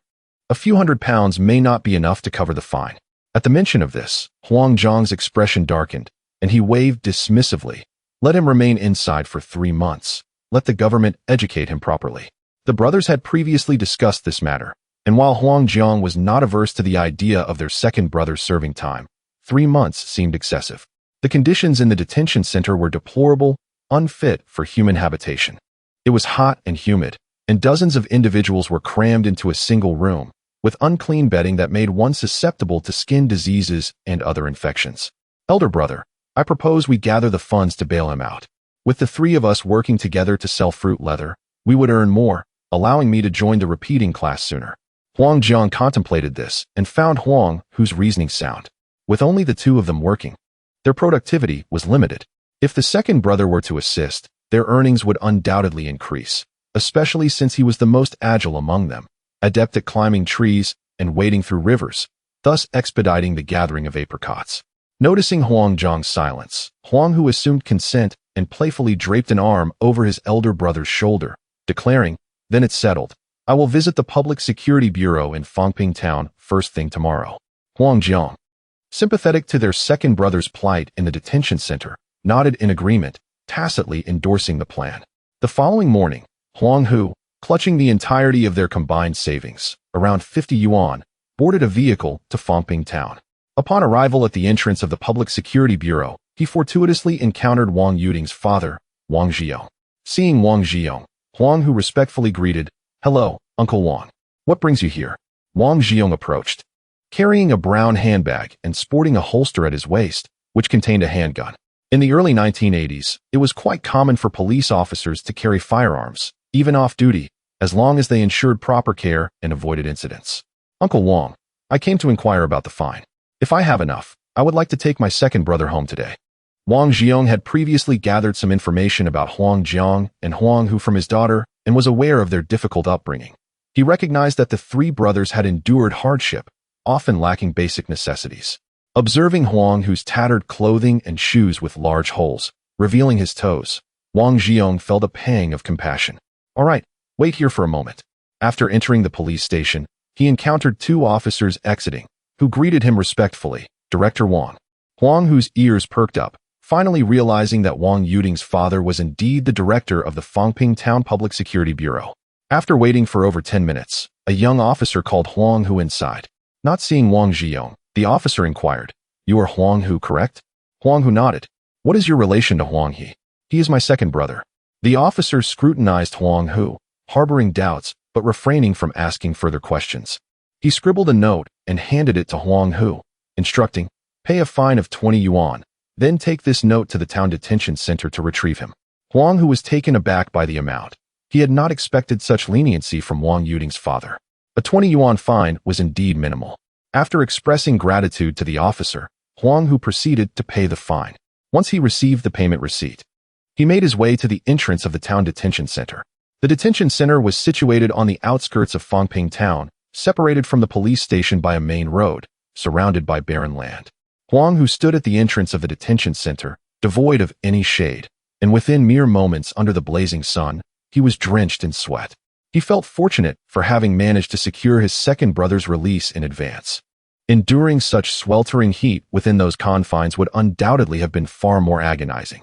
After waiting for over 10 minutes, the heavy gates of the detention center swung open, revealing a young man approximately 1.68 meters tall, lean in stature, sporting a buzz cut adorned with several scars on his head. This individual was none other than Huang He, the second brother of the protagonist. Upon spotting Huang Hu, Huang He burst into hearty laughter and dashed toward him, exclaiming, "Ha ha ha! Third brother, did you miss me?" Chapter 25. Secrets. In the face of the enthusiastic greeting from his second brother, Huang Hu couldn't help but chuckle awkwardly. This was primarily due to the fact that he had deliberately maintained a distance from his second brother, and although he was now in his presence, it was still their first meeting. Huang He, however, did not seem to mind Huang Hu's demeanor, as if he had grown accustomed to it. Glancing around, he inquired, "Where's elder brother?" "Elder brother is busy working at home," Huang He replied, assuming that Huang Jiang was once again being made to toil under Chen Guizhi's command. His expression darkened with anger, and he grabbed Huang Hu, determined to head home immediately. "Let us go. That wretched woman truly treats us brothers like mere laborers." Realizing Huang He had misunderstood, Huang Hu quickly intervened. "Second brother, don't be anxious. There are some matters I need to discuss with you." Furrowing his brow, Huang He asked, "What's wrong? Is there something happening at home?" "Elder brother has decided to separate from Chen Guizhi and Huang Hama, so now they will live as a family of 4, while we 3 will reside alone in the old house." Separated? Was it elder brother's decision? Huang He was taken aback. He had previously suggested separation to elder brother 2 years ago, but elder brother had adamantly refused. Fearing he would not be able to support 2 younger siblings without land or resources, potentially leading to their demise from hunger. Huang He understood the limitations of elder brother's capabilities, so he refrained from further commentary, opting instead to endure the situation. Yet this year, at the age of 18, he had been preparing to earn money and propose a separation to lead a better life with elder brother and the third brother. Unexpectedly, his plans had fallen short. The venture with blank tapes had yet to commence when he was arrested. "I suppose it is elder brother's decision. After all, he is the head of the family now." Huang Hu, realizing that Huang He was evidently more astute than Huang Jiang, feared that revealing the entire truth might provoke unnecessary suspicion, thus opting for discretion. Upon hearing that it was elder brother's decision, Huang He felt elated. Elder brother has finally become assertive after all these years. Witnessing Huang He excitedly clench his fists, Huang Hu quickly recounted their current circumstances. He mentioned living in a dilapidated old house without even a door, the meager division of land amounting to merely 2 mu, and only 20 jin of grain, along with the paltry amount of separation funds. Huang Hu expected Huang He to be furious and confront Chen Guizhi and Huang Hama, but to his surprise, Huang He remained calm, waving his hand dismissively. "It's nothing. After all, they are just worthless scraps. Without a house, we brothers can rebuild. If we lack money, I can earn it. As long as we 3 brothers are together, we can manage anything." Huang Hu was taken aback by Huang He's mature response. He had previously underestimated him, thinking he was merely an impulsive rural lad. With Huang He's words, he felt reassured about returning home, knowing that Huang He would not recklessly confront Chen Guizhi and Huang Hama. "All right, if that is how you feel, I'm relieved. Elder brother was worried you might cause trouble upon returning. Let us go home. Although our conditions are modest right now, elder brother and I are actively working to earn money. I believe our lives will improve soon." Upon hearing about earning money, Huang He assumed that elder brother must be selling winter melons or something similar, making a meager profit. Without further inquiry, he grabbed Huang Hu, who was about to leave. Casually glancing around, he then mysteriously pulled Huang Hu in the opposite direction. "Come on, second brother, I'll take you to a place." Confused, Huang Hu asked along the way, but Huang He remained enigmatic, prompting Huang Hu to stop questioning and simply follow him. They traversed the main road and several smaller paths, finally arriving at a small grove. Huang He glanced around to ensure they were alone before picking up 2 sticks and handing one to Huang Hu. "Old 3, start digging." With that, he began to dig earnestly. Realizing Huang He was hiding something valuable, Huang Hu felt a thrill of excitement. He hadn't anticipated that his second brother had a secret stash before being taken to the detention center. Could it be the profits from selling Teresa Tang's tapes? Huang Hu recalled elder brother mentioning that Huang he had been out and about for some time, likely earning a good sum. In those days, reselling tapes was a lucrative business, especially those of Teresa Tang and Lu Wanjing. Although the blank tapes could be seen as a deceitful gimmick, people tended to accept their losses without reporting them. The more Huang Hu pondered, the more convinced he became. As he dug, he curiously asked, "Second brother, what is inside?" Wiping his brow, Huang he straightened up and replied, "Hee, this is the future fortune of our brothers." Huang Hu's certainty grew. It must be money. With renewed vigor, he dug more enthusiastically. Although selling fruit leather was profitable, there was no comparison to the thrill of being a young master. This way, he could fully focus on studying for the upcoming college entrance examination. If he achieved good scores, his future prospects would undoubtedly be brighter. The more he thought about it, the more motivated he became, and soon he felt his stick strike something hard. Huang He, noticing this, exclaimed, "This is it." He tossed aside his stick, began to clear the dirt with his hands, and revealed a small iron box with a lock. The box was not large, roughly the size of a computer tower. The two brothers pulled it from the ground, and Huang Hu leaned closer, both excited and curious. "Second brother, can we open it and take a look?" "Of course, it's all our family's belongings." With that, he pried open the lock with a stick, kicked it aside, and lifted the iron lid. Inside, neatly arranged, were more than 20 videotapes. Huang Hu's eyes widened in astonishment, momentarily speechless. In 1981, when video recorders were not yet widespread across the country, videotapes were indeed rare commodities, primarily smuggled into the country. Moreover, Zhejiang was far from the borders and ports, lacking smuggling channels altogether. How had Huang He acquired so many videotapes? Huang He patted the wide-eyed Huang Hu in feigned mystery. "Do you know what these are, old three?" Before Huang Hu could respond, still stunned, he instinctively nodded but quickly shook his head upon realizing something was amiss. Huang He pulled out one of the tapes, which bore no markings on either side, appearing almost like a blank tape. "Allow me to enlighten you. This is called a videotape. With this and a device known as a video recorder, one can enjoy films on television."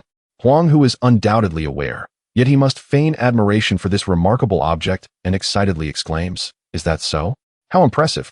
What films are contained within? Are there any about guerrilla warfare?" "None of that," comes the reply.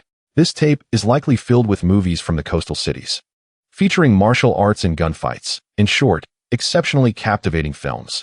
Observing Huang He's reverent attitude towards the videotape, he cautions, "Second brother, does this contraption hold any significance back home?" Chapter 26 Guobixiao. At present, the nation has not explicitly prohibited the viewing of videotapes, and the regulations surrounding film and television are gradually loosening. However, this relaxation is confined to the economically progressive cities within the country. In a fifth-tier city like Zhejiang, which has recently transitioned from a county to a city, such activities are unequivocally illegal. Merely possessing them constitutes a violation, easily subjecting one to charges of disseminating obscene materials. Huang He seems to have long recognized this reality, stroking his chin as he mused. "Currently, this endeavor is rather challenging. However, I have heard that some places already have video halls. I plan to save some money to open a video hall in Zhejiang. Those videotapes will become our golden goose. Even if we don't open the hall, we can find opportunities to sell the tapes for a considerable profit. What do you think, Lao San?" Huang He's entrepreneurial mindset is undeniably ahead of its time. Video halls began emerging in the early 1980s, gaining popularity in the mid-1980s, and only began to decline by the late 1990s. If he could establish a video hall in the very first year of reform and opening in 1983, while it may not guarantee immense riches, it could certainly yield the initial capital for future ventures. Huang Hu wholeheartedly praised Huang He's progressive business acumen, expressing his admiration with a thumbs up. "Ergo, your idea is brilliant." Huang He laughed modestly. "Just ordinary, third in the nation." Huang Hu then inquired, "Where did you get these things?" Just as Huang He was reveling in his excitement, he hesitated at Huang Hu's question, quickly diverting the topic. "That's none of your concern. Rest assured, it's not stolen or robbed. It's all legitimate. Now, let's hurry and bury them back." He then resumed, digging deeper into the original hole.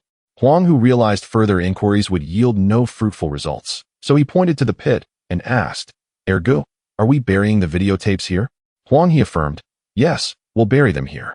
Once we have enough money to buy a VCR, we'll come back to dig them up." After marking the spot, The brothers dared not linger, wiping the sweat from their brows with their clothes. They headed straight for the bus station. Along the way, they encountered no vendors selling water, and it was not until they reached the bus station that they spotted a woman selling tea. They paid 2 cents each for a large bowl of clear tea, gulping it down, feeling considerably refreshed. On their journey back to Zhejiang, Huang Hu was busy picking apricots from the big apricot tree in the village. He had prepared lunch, making an extra portion just in case his younger brother Huang Hu returned, so that there would be a ready meal upon arrival. While he was picking, he heard someone calling his name from beneath the apricot tree. Huang Hu, Huang Hu. Looking down, he saw a woman carrying a bag, calling out to him, "Could you spare me a few apricots?" Upon closer inspection, he quickly recognized her as Guobixia, a 24-year-old woman who was quite attractive in her youth, once deemed a beauty in Zhejiang. Recently, tragedy struck when her husband was killed in a mining accident. The mine compensated her with 800 yuan, but before she could even savor the amount, her in-laws seized it. Moreover, her sister-in-law and brother-in-law took over the house that Guobixia and her husband had built. The in-laws cruelly evicted her and her 4-year-old daughter, Xiaodonghua. Instances of families disowning widows were not uncommon, yet the severity of her situation was rare.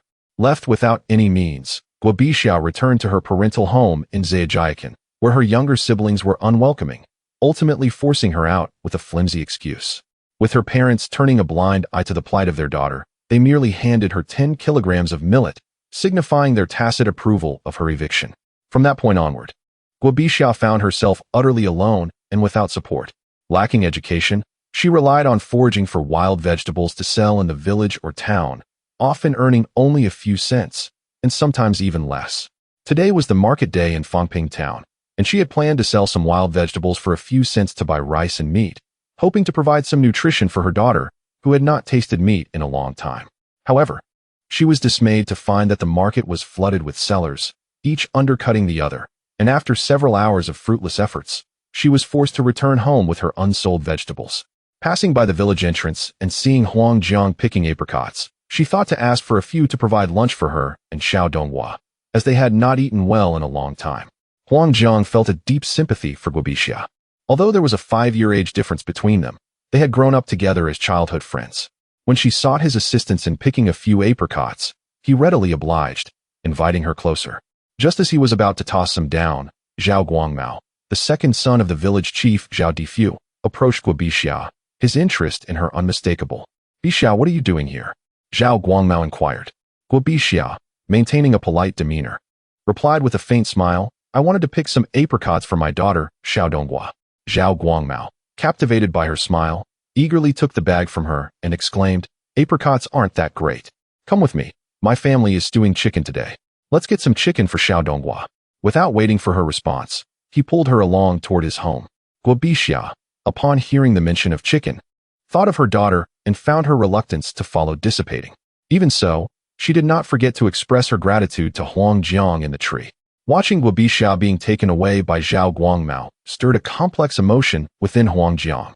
Once they had disappeared from view, he sighed and returned to his work. Meanwhile, at Zhao Difu's house, Yingzi was still fuming over her father's decision not to let Huang Hu and Huang Hu ride in the horse-drawn cart the previous day.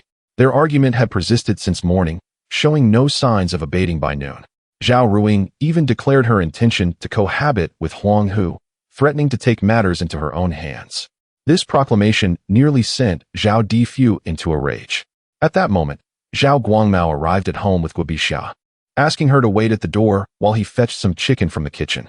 Zhao Difu, already agitated, could hardly contain his anger upon seeing his son emerge from the kitchen with a bowl brimming with chicken, coldly asking, "Where are you taking the chicken?" Zhao Guangmao, without much thought, suggested delivering some to Guobixia and Xiaodonghua. Upon hearing that it was the widow Guobixia, Zhao Difu, infuriated, immediately blocked the way, snatched the chicken, and exclaimed, "No?" Zhao Guangmao was taken aback, perplexed by his father's sudden outburst. Remembering that Guobixia was still at the door, he hurriedly attempted to mediate and signaled with his eyes, saying, "Our family has so many chickens that we can't possibly consume them all. What harm would it do to send some over?" However, in his rage, Zhao Difu did not consider such reasoning, directing all his ire towards his second son. "I say, are you lacking in common sense? Her parents do not care for her and her daughter. Why should you concern yourself with them? Chapter 27. Medical assistance. Upon hearing these words, Zhao Guangmao became displeased. With his beloved waiting just outside, he seized the moment to express his feelings and stood tall, addressing Zhao Difu with solemnity. I cherish Guo Bixia, and in the future, I intend to marry her. Zhao Difu, enraged by this declaration, angrily hurled a bowl of chicken to the ground and warned, Do you dare? Do you believe that as soon as you bring her home, I shall hang myself at your doorstep? In the rural community, marrying a widow, especially one with children, demands considerable psychological fortitude. Otherwise, the relentless gossip from the village's elderly women could drown one in their words, spreading rumors that Zhao Guangmao had harbored feelings for her even while her husband was alive. Zhao Difu, being the village chief, was acutely aware of the village's dynamics. Furthermore, the son of a village leader marrying a widow with a child would tarnish his reputation, making it difficult for him to attend meetings in the town with dignity. Zhao Guangmao was taken aback by his father's harsh words, and being somewhat tongue-tied, he found himself at a loss for a response. Suddenly recalling that Guo Bixia was still at the door, he chose not to argue further with Zhao Difu and hurried outside.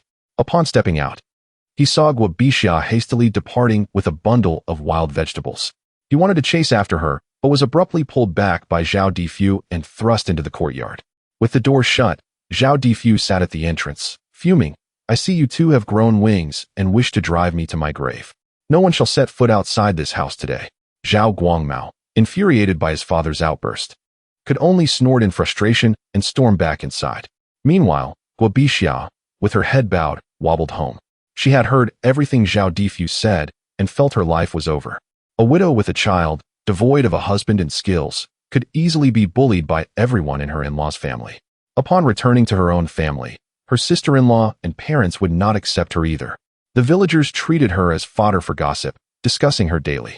Had it not been for her daughter, she would have long since taken her own life by jumping into the river.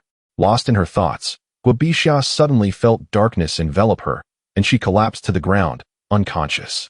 At that moment, Huang Jiang was returning home, carrying a bag of apricots.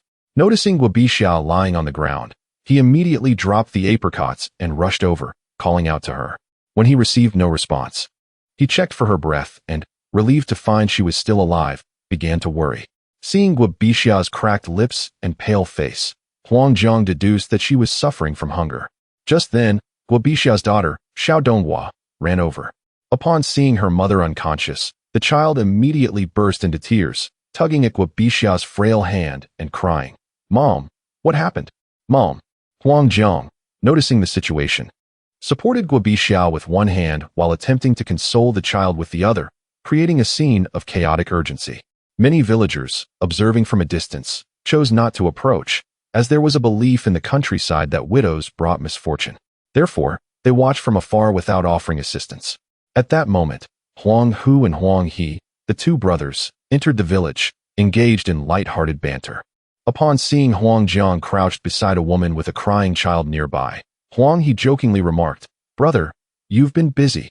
I've only been gone a few days, and the child has grown so much. He then playfully urged Xiao Donghua, Come on, call me second uncle, and the one beside you is third uncle. Huang Jiang shot Huang He an annoyed glance, aware that his younger brother had no sense of the gravity of the situation. Enough chatter. We need to act quickly. The woman has fainted. Huang He, carefree and unaware of the seriousness, continued to joke, but Huang Hu quickly sensed that something was amiss.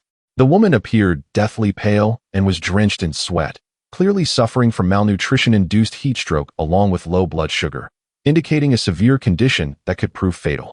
Huang Hu swiftly pushed aside his joking brother and approached Guo Bixia, checking her forehead, which was scorching hot, confirming his suspicions. Brother, we must get her to the hospital immediately. Without hesitation, Huang Jiang scooped up the woman and hurried towards the village entrance.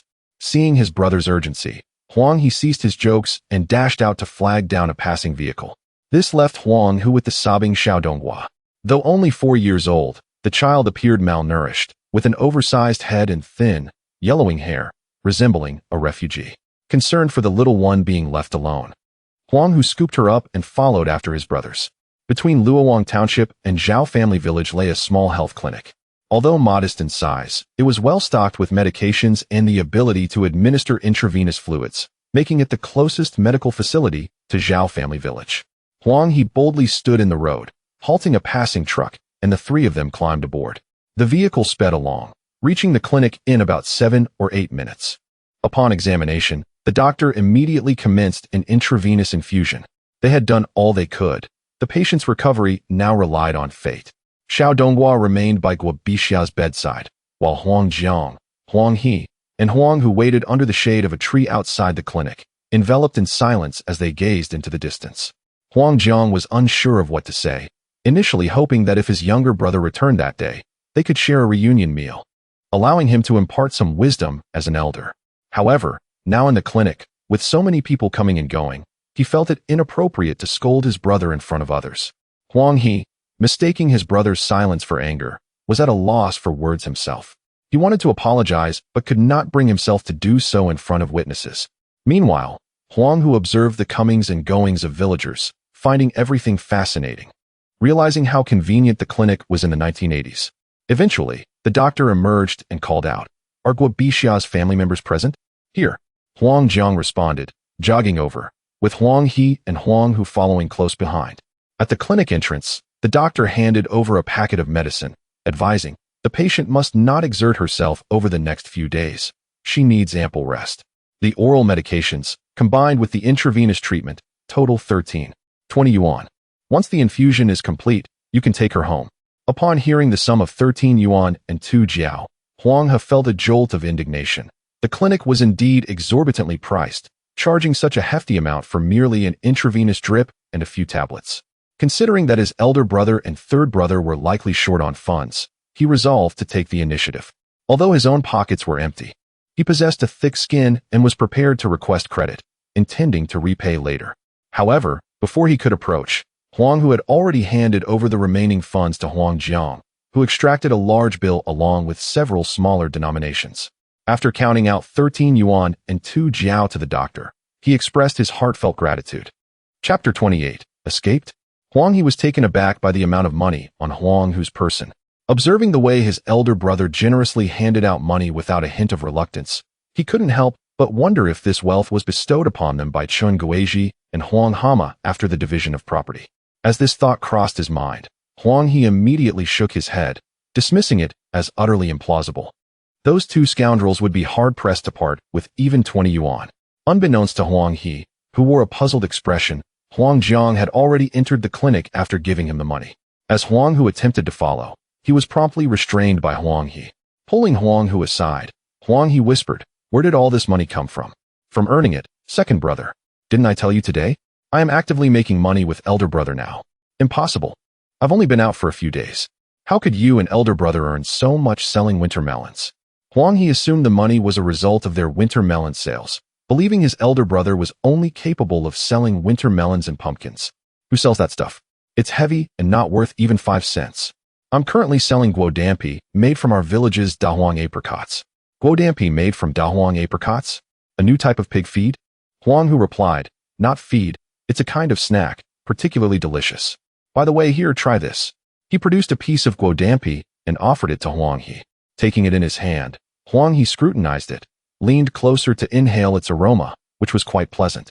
Upon unwrapping it, he noted its deep yellow hue and cautiously took a small bite. Immediately, Huang He furrowed his brows, but then tossed the other half into his mouth. Chewing as he exclaimed, "This is sweet and sour. It's truly delicious." Huang Hu chuckled, "Isn't it tasty? We sell this guodampi for 1 cent each, and can sell several hundred a day. With you here, I reckon we can sell even more." Huang He's eyes sparkled with excitement. This was a lucrative business opportunity, potentially more profitable than running a video hall. Indeed, once business picks up, we can hire people, and who knows? We might even open a factory. The mere mention of a factory invigorated Huang He. His enthusiasm for making money was as fervent as that of Huang Hu. As the brothers chatted, Huang Jiang emerged from the clinic. "The person inside is still asleep. Let's leave first." Having fulfilled his obligations as an elder brother, Huang Jiang discreetly placed 5 yuan into Guo Bixia's hands before departing. Though it was not a substantial amount, it was the most he could offer, as he needed to support his younger brothers. His third brother had not attended university, and his second brother was yet to marry. With many financial responsibilities at hand, he could not afford to spend money as frivolously as Huang Hama did. Neither Huang He nor Huang Hu commented. They were well aware of their elder brother's kindness, which had allowed them to endure the oppression from Huang Hama and Chun Guizhi for so long. Upon returning to their makeshift dwelling, they found the fire in the cooking pit extinguished, but luckily the food inside remained warm. Serving 3 large bowls of sorghum rice, Huang Zhang hastily reignited the fire and sautéed some wild chives with leftover lard from the noodles made a few days prior, along with stir-fried dried eggplants. Although both dishes lacked meat. In these times, even a hint of oil was considered a luxury. As the 3 brothers gathered around the stone table, Huang Zhang felt a surge of joy seeing them all together. What he initially intended to be a reprimand for his second brother transformed into a light-hearted admonition to behave more modestly in the future.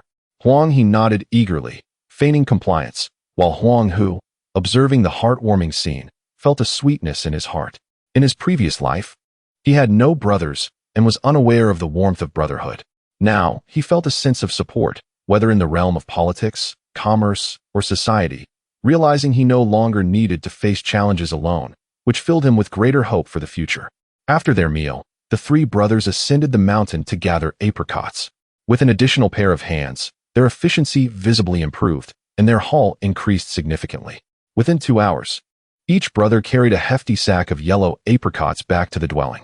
Along the way, numerous villagers, upon seeing Huang He return, began to murmur among themselves. Didn't they say this kid was executed? How has he returned? Indeed, I heard something about a crackdown on illicit activities. It's improbable he would be released so soon. Could it be he escaped? Perhaps. Huang He has always been nimble at climbing trees and scaling walls. It's likely he broke out of prison. Goodness, why didn't he run further away? Why come back to Zhao family village? What else could he want? Surely he seeks revenge. He must know he is facing a dead end and has returned to settle scores with those who wronged him. Surely not. Don't frighten me. I fought with Huang He last year. He wouldn't come after me, would he? Who knows? That kid holds grudges. He might just pay you a visit tonight. Upon hearing this, the surrounding villagers burst into laughter, and the man felt as though he had become the subject of a joke, angrily retorting. As the saying goes, the speaker has no intent, but the listener finds meaning. The villagers' banter reached the ears of Huang Hama, who was preparing to go out for drinks. Naturally timid, Huang Hama felt increasingly alarmed as the villagers spoke with conviction, becoming convinced that his son had indeed escaped from prison to seek vengeance. Who would he seek revenge against? It was clear as day. It had to be against his wife. As his father, he could expect a modicum of leniency from his son, but his wife had thoroughly mistreated the 3 brothers over the years. Fearing the prospect of becoming a widower, Huang Hama abandoned his drink and hurried home. Panting, he burst through the door and called out, "Guizhi! Guizhi!"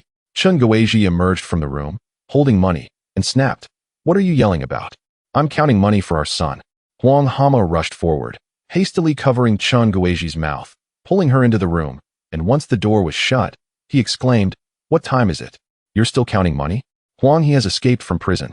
Upon hearing this, Chun Guizhi froze for a moment but quickly regained her composure, shoving Huang Hama aside. "So what if he escaped? What does that have to do with me?"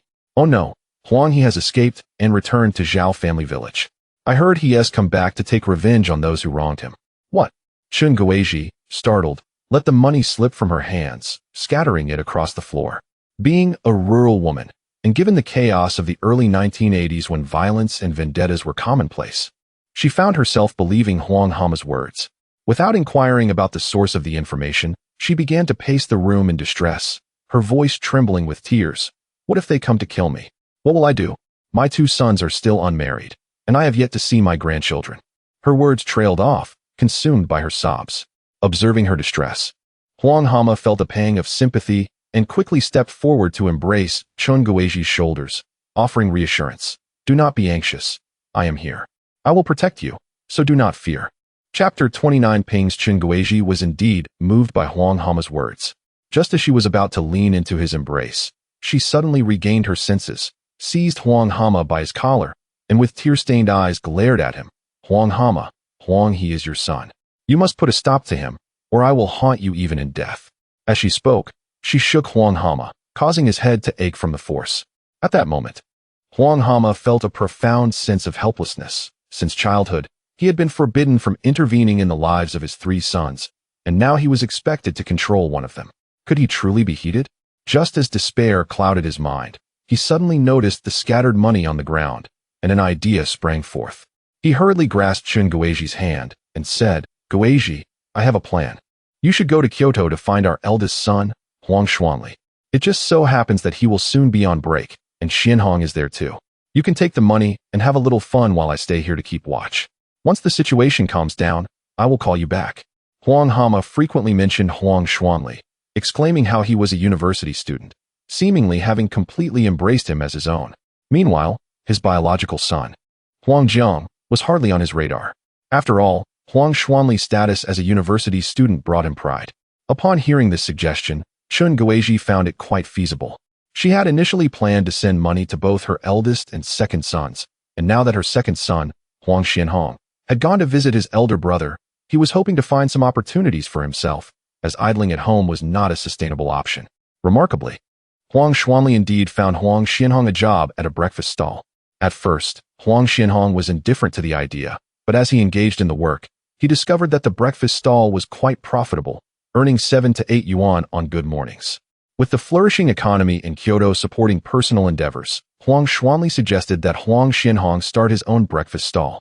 Chun Guizhi unconditionally supported Huang Xuanli's proposal, and soon after, she was preparing to send money to her second son to establish the breakfast venture. "Hama, I am leaving. What will you do?" she asked. "Do not worry.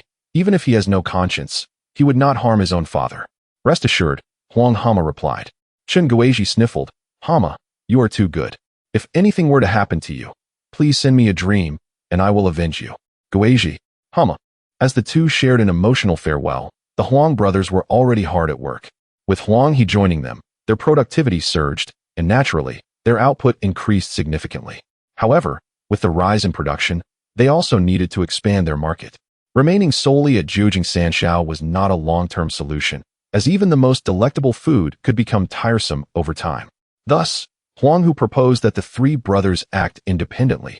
The eldest, Huang Jiang, would continue selling at Jiujing Sanshao, while he and Huang He would each seek a school to set up stalls. "Fine, we can operate separately, but the second must stay with me," Huang Jiang insisted. "Why is that?" Huang Jiang's words immediately ruffled Huang He's feathers. He had yet to visit Jiujing and was eager to explore. Now, with his elder brother tagging along, he felt his freedom would be curtailed. Huang Jiang smirked and said, "You just want to go to Jiujing for fun. I know your intentions. If you wish to sell guodampi in Jiujing, then we will go together and let the youngest find his own place. If you do not want to go, then splendid. You can stay home, pick apricots, and make guodampi while I take the youngest to sell." Seeing his elder brother's firm stance, Huang He immediately cast a pleading glance at Huang Hu. However, Huang Hu found Huang Jiang's suggestion reasonable. He was not entirely comfortable with allowing Huang He to venture out alone, fearing he might stir up trouble. Thanks to Wang Yuding's father, they had only faced a fine of 20 yuan for the incident involving blank tapes. Had it occurred in Jiujing without anyone to assist them, a 3-month detention would have been inevitable, with fines likely exceeding 200 yuan. He still needed to repeat a year, and there was no surplus cash to pay fines for Huang He. "Second brother, I believe elder brother's suggestion is quite sound. You should first learn from him how to sell guodampi, and once you have mastered it, then consider finding your own place," Huang Hu advised, discreetly signaling with his eyes. Huang He thought this was merely a delaying tactic devised by the youngest, but he reluctantly nodded in agreement. 2 days later, the three brothers each appeared at Jiujing bus station, laden with over 60 pounds of guodampi. According to their plan, Huang Jiang would take Huang He to Jiujing Sanshao, while Huang Hu would seek out a primary school to explore the market, with the intention of regrouping at Jiujing Sanshao afterward. Huang He followed Huang Jiang with reluctance, while Huang Hu headed in the opposite direction towards Ping's district. Ping's district, an industrial area of Jiujing City, boasted numerous factories, and Huang Hu was drawn here primarily due to its economic advantages. In such times, workers' wages were relatively high, resulting in better living conditions for children in this area compared to Jiujing Sanshao. Moreover, schools here were plentiful, with an average of over 2,000 students per school, making Ping's district the highest in terms of both scale and consumer spending in the entire Jiujing city. Huang Hu quickly located a school, Jiujing Workers' Children Primary School. As he arrived during recess, the entire school was abuzz with the sounds of children's laughter. Elderly women selling popsicles at the entrance were bustling with activity, with nearly every stall surrounded by students. Huang Hu, determined to replicate his previous success, prepared to make his first sale. However, the memory of losing 9 guodanpi in 3 minutes from his last attempt lingered in his mind. He was determined to redeem himself by winning a few glass marbles first. Spotting a group of second and third graders playing with glass marbles by the wall, Huang Hu approached with a handful of guodampi, reciting the same lines as before. In just 2 minutes, he had lost all his guodampi, and even faster than before. Feeling somewhat disheartened, Huang Hu realized that unless he practiced for years, he could not hope to outplay the children of this era. However, what brought him solace was that business here was significantly more prosperous than at Zhejiang Sanshao, with many children readily spending 5 cents or even a dime. This was in stark contrast to the mere 1 or 2 cents at Zhejiang Sanshao. Over 60 pounds of guodampi were sold out before the lunch break even concluded, leaving several elderly ladies selling popsicles nearby in astonishment. They approached Huang Hu, inquiring about the nature of his wares, expressing a desire to purchase some for their grandchildren if it proved delightful. Chapter 30. The Soda Factory. Huang Hu, not one to be stingy, generously distributed the remaining 2 taels of guodampi among the elderly ladies, fostering goodwill for future sales. He successfully sold over 60 jin of guodampi for more than 26 yuan, with losses remaining within a manageable range. Elated, he joyfully sought out his elder and second brothers to reunite. As he journeyed, Huang Hu observed numerous factory chimneys in Ping's district emitting smoke, with workers brimming with vitality. And the factories themselves were notably clean and orderly. However, Huang Hu was acutely aware that in a few years, these factories would soon face turmoil due to the government's abolition of the unified purchasing and selling system, potentially leading to their complete disappearance within a decade or so. While lost in contemplation, he suddenly spotted a hand-painted sign at a factory entrance proclaiming affiliated units welcome. His curiosity piqued. He looked up and saw the words Zhejiang Third Beverage Factory welded onto 2 iron pipes. An idea sparked in Huang Hu's mind. If the 3 brothers could affiliate with the Zhejiang Third Beverage Factory, they would gain the qualifications to sell swan miting in Dongxiang Mountain. Just as he was about to enter the factory for a closer inquiry, a group of individuals emerged, vociferously arguing. Li Tianyi, I tell you, if you do not supply our Haitong County Beverage Factory with raw materials, we will source from other suppliers. Without your butcher Zhang, our factory will still manage. We will sell right at your doorstep and see who prevails. Haitong County, a subordinate of Zhejiang, boasts the strongest economy among its peers in the region. In recent years, the relaxation of economic policies has led to frequent conflicts between county and city enterprises, primarily due to the former encroaching upon the latter's market. The city enterprises, unwilling to see their once subordinate rivals rise, resort to cutting off the raw materials for county enterprises to stifle competition. This scenario was not unique to the Zhejiang Third Beverage Factory. It was a common occurrence across various factories. Periodically, leaders from the counties would bring a contingent of local business owners to city factories to procure raw materials, and if unsuccessful, they would express their frustrations vocally. The manager of Haitong Beverage Factory was relatively mild in his complaints. Had the county head been present, he would have likely insulted the opposing party's ancestors before escalating the matter to the city government. Yet, this reflected the wisdom of county leaders. Avoiding confrontation with city officials was crucial for securing resources for local enterprises. The balancing act of satisfying subordinates while not offending superiors is a testament to one's acumen in the political arena. Those who navigate this skillfully are regarded as beloved public servants, while those who falter find themselves the subject of ridicule. The minor skirmish at Haitong County did not perturb Huang Hu but served as a reminder of his earlier excitement. He realized he had nearly barged in without offering a pack of cigarettes to the gatekeeper, forgetting that access to factories was not easily granted, especially given his tattered attire, which might lead others to assume he was seeking alms. In these times, acquiring cigarettes was also a challenge. Quality brands required coupons, and even with them, supplies were limited. Generally available were local brands, notably one called Bajiao, which, due to its inferior quality and absence of filters, was only sold locally, but at the affordable price of 8 cents per pack, making it a popular choice among the residents of Zhejiang. Upon exiting the supply and marketing cooperative, Huang Hu had procured 2 packs of cigarettes. He opted for this modest quantity not due to financial constraints, but to avoid raising suspicions. Dressed as he was, a sudden purchase of a full carton would likely lead to assumptions of criminal intent, risking his immediate detainment. With 2 packs in hand, he approached the entrance of the beverage factory. where the gatekeeper was engrossed in reading a newspaper. Huang Hu cheerfully slid the 2 packs of cigarettes beneath the newspaper. The gatekeeper, noticing the cigarettes, furrowed his brow, set the newspaper aside, and looked up to see Huang Hu grinning at him. Before the old man could speak, Huang Hu initiated the conversation. "Sir, I would like to inquire about the affiliation process." The old man scrutinized Huang Hu's shabby attire, furrowing his brow further. Considering Huang Hu's youthful appearance, he found it hard to believe that he was someone with the means to affiliate. However, glancing down at the cigarettes, he deduced that directing him would cost him nothing, and thus gestured toward the office building across the way. "Third floor, turn left at the end, that's the factory manager's office." Huang Hu expressed his gratitude and ventured into the beverage factory. The establishment was modest in size, surrounded by single-story buildings.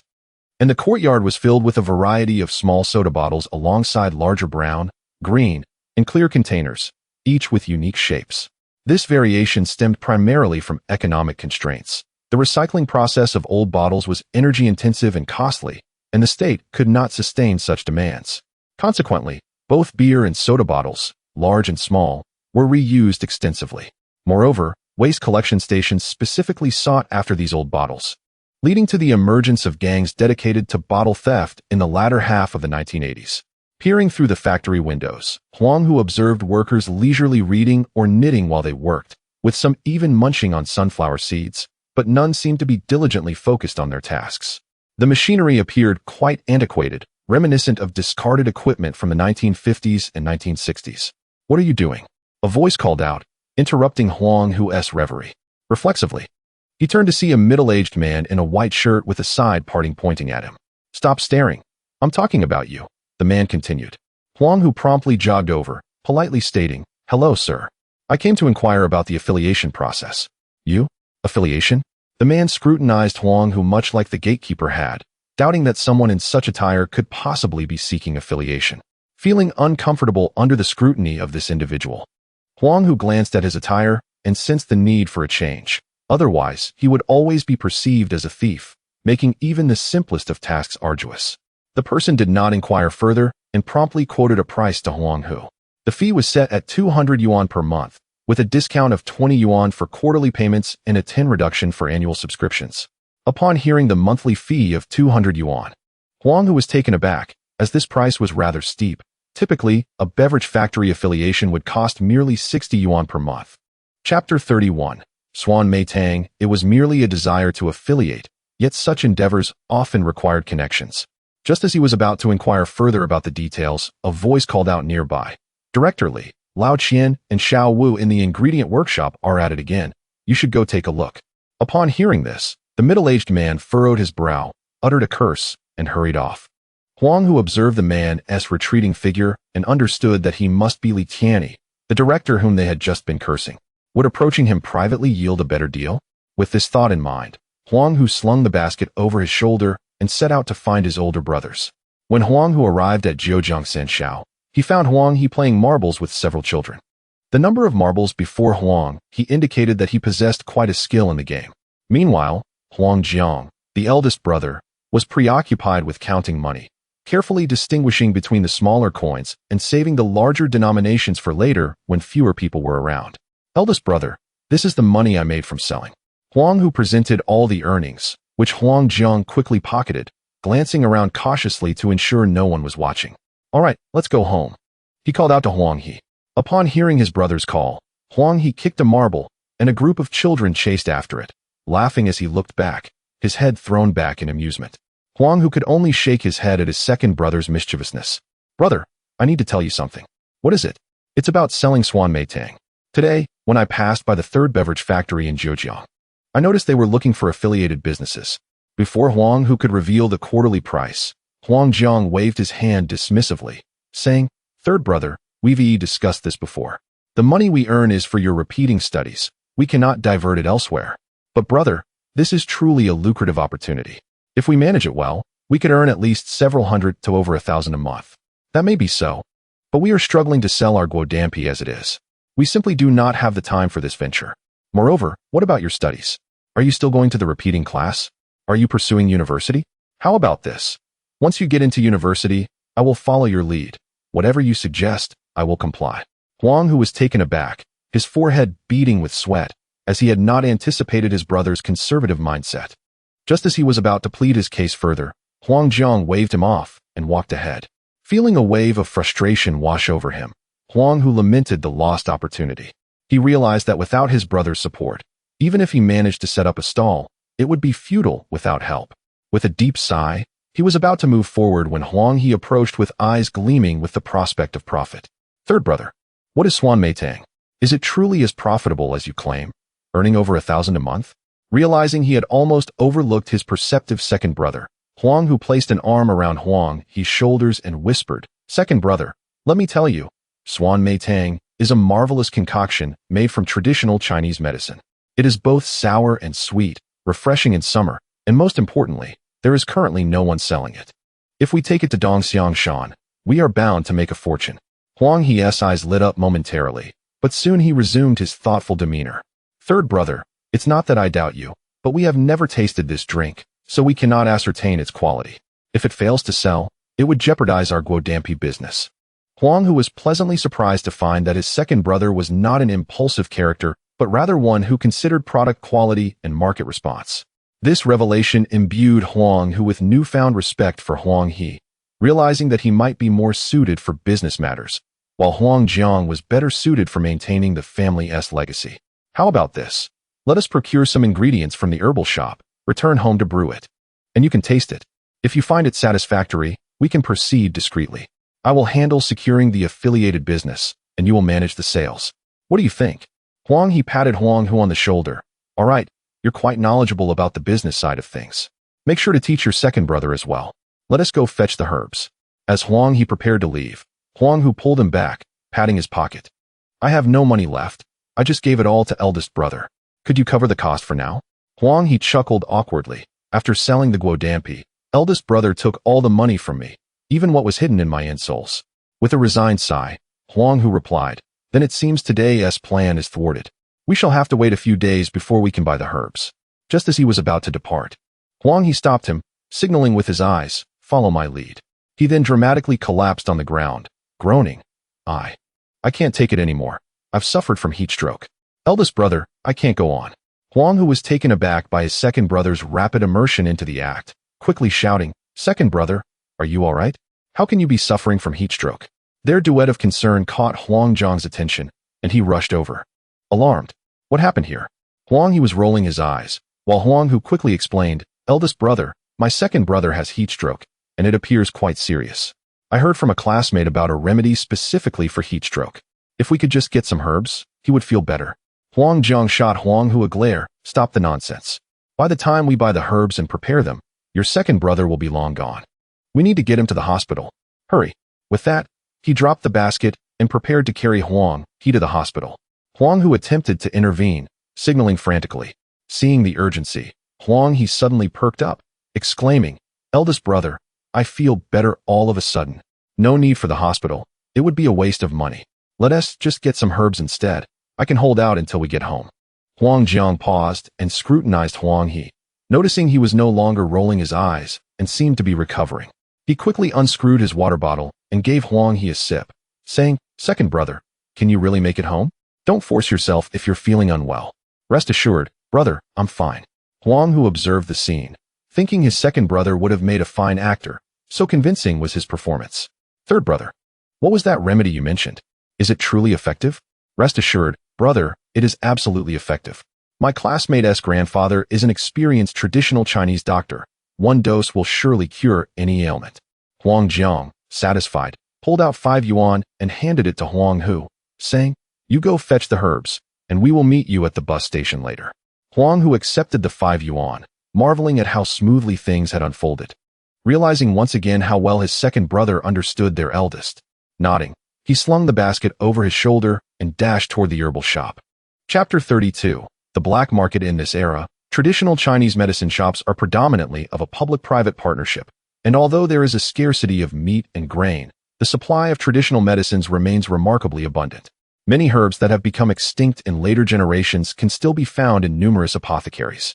This is because, in these times, avenues for making money are somewhat limited, and foraging for herbs in the mountains has become a rather lucrative livelihood.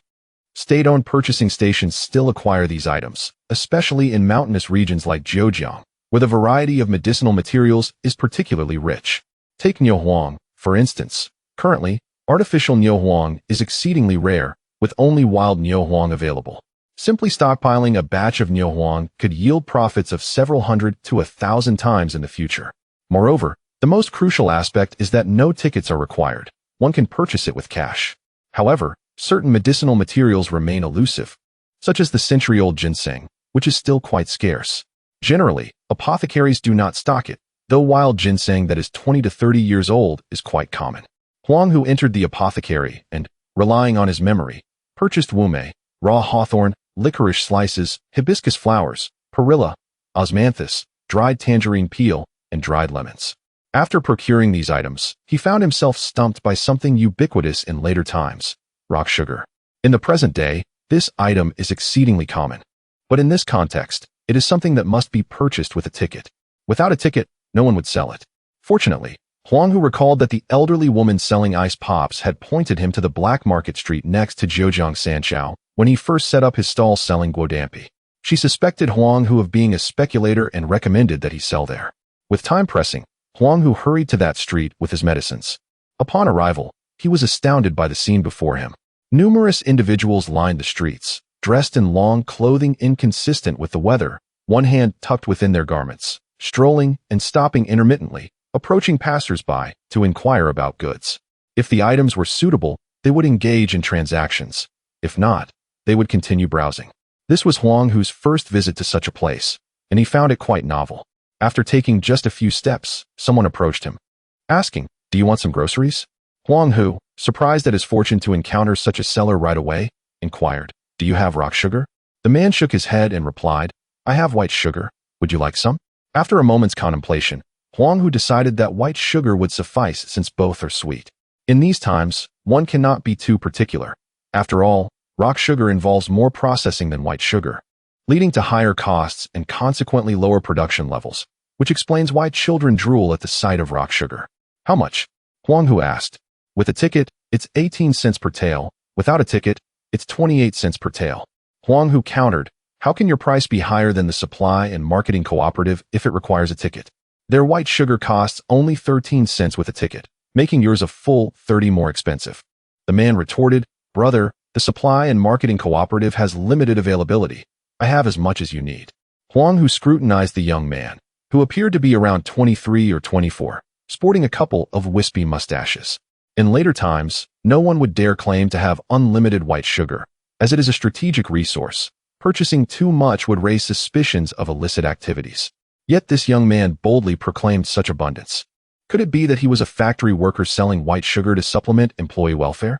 In the 1980s, many factory workers covertly sold items from the factory, distributing the proceeds among themselves, with management turning a blind eye, treating it as a form of employee benefit. Occasionally, if bonuses could not be disbursed, management would resort to this to fill the gap. Sensing Huang Hu's silence and scrutiny, the young man grew impatient, asking, "So, do you want it or not?" Huang Hu replied, "Yes, please give me 3 taels." The young man exclaimed, "I thought you would order 3 jin. 3 taels took me quite some effort." Just a moment. He then turned, retrieving 3 small packets of cowhide paper from his trousers, and handed them to Huang Hu, saying, "3 taels of white sugar, no more, no less. Now pay up." Huang Hu opened the packets to inspect the contents and confirmed that it was indeed high-quality white sugar, unlike the inferior products from sugar processing plants. The young man, noticing Huang Hu's discernment, smiled and assured him, "Rest assured, it's all premium quality." Huang Hu paid, and after the young man counted the money accurately, he was about to leave when Huang Hu called out, "How can I find you if I wish to buy white sugar again?" The young man did not turn back, but waved his hand, saying, "Just come here." With that, he departed with a flourish. Huang Hu felt that this fellow had watched too many movies. However, with this source of white sugar, he would no longer worry about making large quantities of swan miting in the future. After placing the items in a bamboo basket, Huang Hu hurried to the passenger station, anxious not to miss the bus from Luoyang Township to Zhejiang. At the bus station, Huang Jiang and Huang He were already waiting.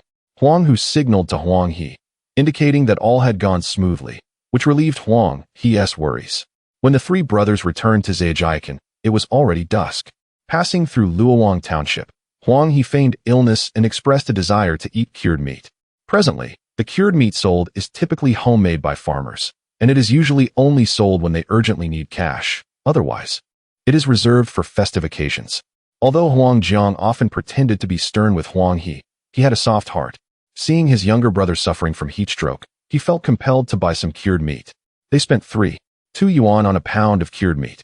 The entire piece was dark with a hint of moldy green, clearly aged at least 2 years. This sight made Huang Hu's mouth water. He had always been fond of cured meat. In the past, when someone delivered cured meat to the leaders, they would give it away if they did not eat it, including many pieces that had been cured for 7 or 8 years. Cooking such cured meat with some bamboo shoots created a flavor that Huang Hu still fondly remembers.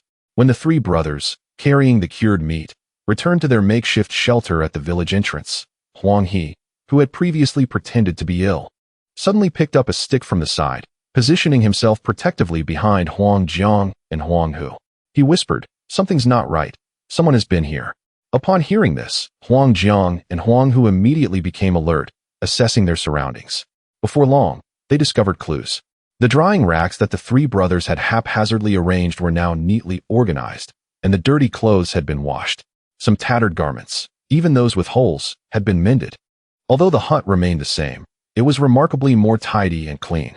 This left the 3 of them scratching their heads, pondering who in Zhaojia village could be so kind-hearted as to wash their clothes and tidy up the hut. While they were deep in thought, a rustling sound from the nearby woods caught their attention. Huang He bellowed, "Who goes there? Step forward." Upon hearing his voice, Huang Jiang and Huang Hu also turned to look. Soon, 2 lean figures emerged from behind the trees. It was Guo Bixia and Xiao Donghua, with Guo Bixia still holding on to Gusan's wet clothes, clearly just returned from the river after washing them. Chapter 33, Stir-frying preserved meat. Guo Bixia chuckled awkwardly and said, I happened to pass by and noticed your dirty clothes, so I took them to wash. They are clean now. You can hang them up yourselves." After speaking, she set down the basin and attempted to leave with Xiao Donghua. The 3 brothers understood that Guo Bixia was expressing her gratitude for their life-saving assistance a couple of days ago. However, Xiao Donghua was fixated on the preserved meat, her eyes wide with longing, as it had been a long time since she had eaten meat. Unable to pull Xiao Donghua away, Guo Bixia noticed her daughter staring intently at the preserved meat in Huang Jiang's hands and decided to carry her home. Yet Huang Hu called out, "Sister Bixia, if you don't mind, why not stay and eat with us?" His words were quite straightforward. A widow with a child dining with 3 bachelors would surely invite gossip in the village. Huang He, not wanting to be inconsiderate, added, "Yes, Sister Bixia, please join us. We have plenty of food, and don't worry about what the villagers might say. They even claimed I was executed, yet here I am, perfectly fine." Guo Bixia looked at Huang He in surprise. "You know about that?" Huang He laughed heartily. "I'm not deaf. How could I not know? Let them say what they want. I live my life for myself, not for their opinions." His open-mindedness eased Guo Bixia's discomfort considerably. At that moment, Huang Jiang chimed in, "Come eat with us. We have preserved meat today, which will be good for both you and your child." He then moved to the stove to start a fire for cooking. While Huang Jiang's intentions were commendable, Huang Hu and Huang He detected an underlying implication in his words. Guo Bixia, recognizing that the 3 brothers were not ill-intentioned, contemplated the potential gossip that might arise from staying for a meal.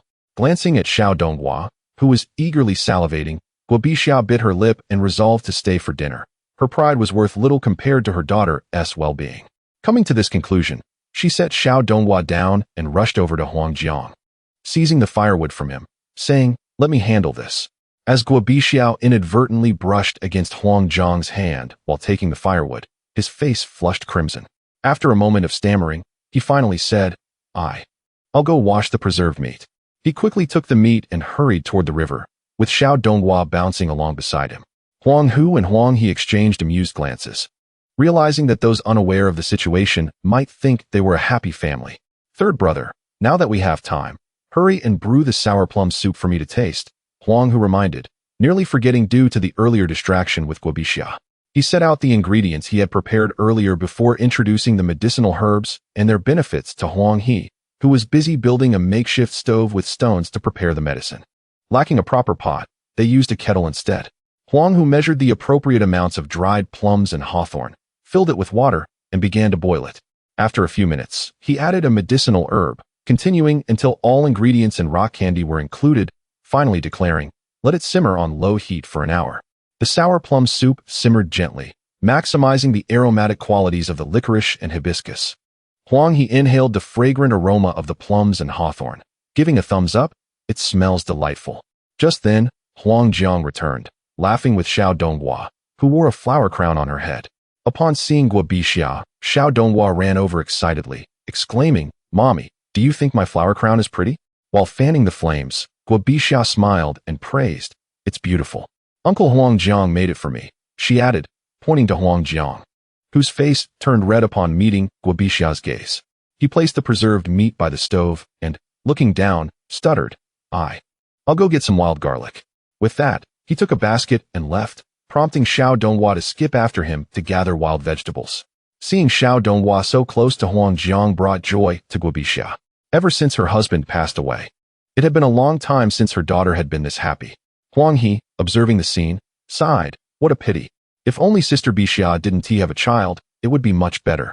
Though she is older, it wouldn't hinder her from being with eldest brother." Huang Hu questioned, "But having a child wouldn't impede her from being with eldest brother, would it?" Hearing this, Huang He chuckled, "Third brother, you don't understand. There's an old saying, better to marry a second-hand flower than a woman with children. After toiling to raise someone else's child, what do you gain? If you're cast out in old age, where would you sleep?" Huang Hu laughed at this. "Second brother, it's surprising that you consider yourself a modern youth of the 1980s yet hold such outdated views."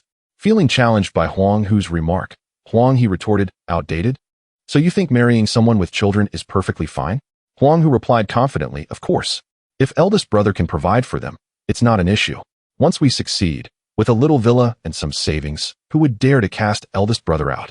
While society generally discourages marrying someone with children, this mainly applies to ordinary folk who find it challenging to support another's offspring. However, Huang Hu associated with the affluent, who often do not regard raising someone else's child as a burden. For them, even a small amount suffices to support a child for a lifetime.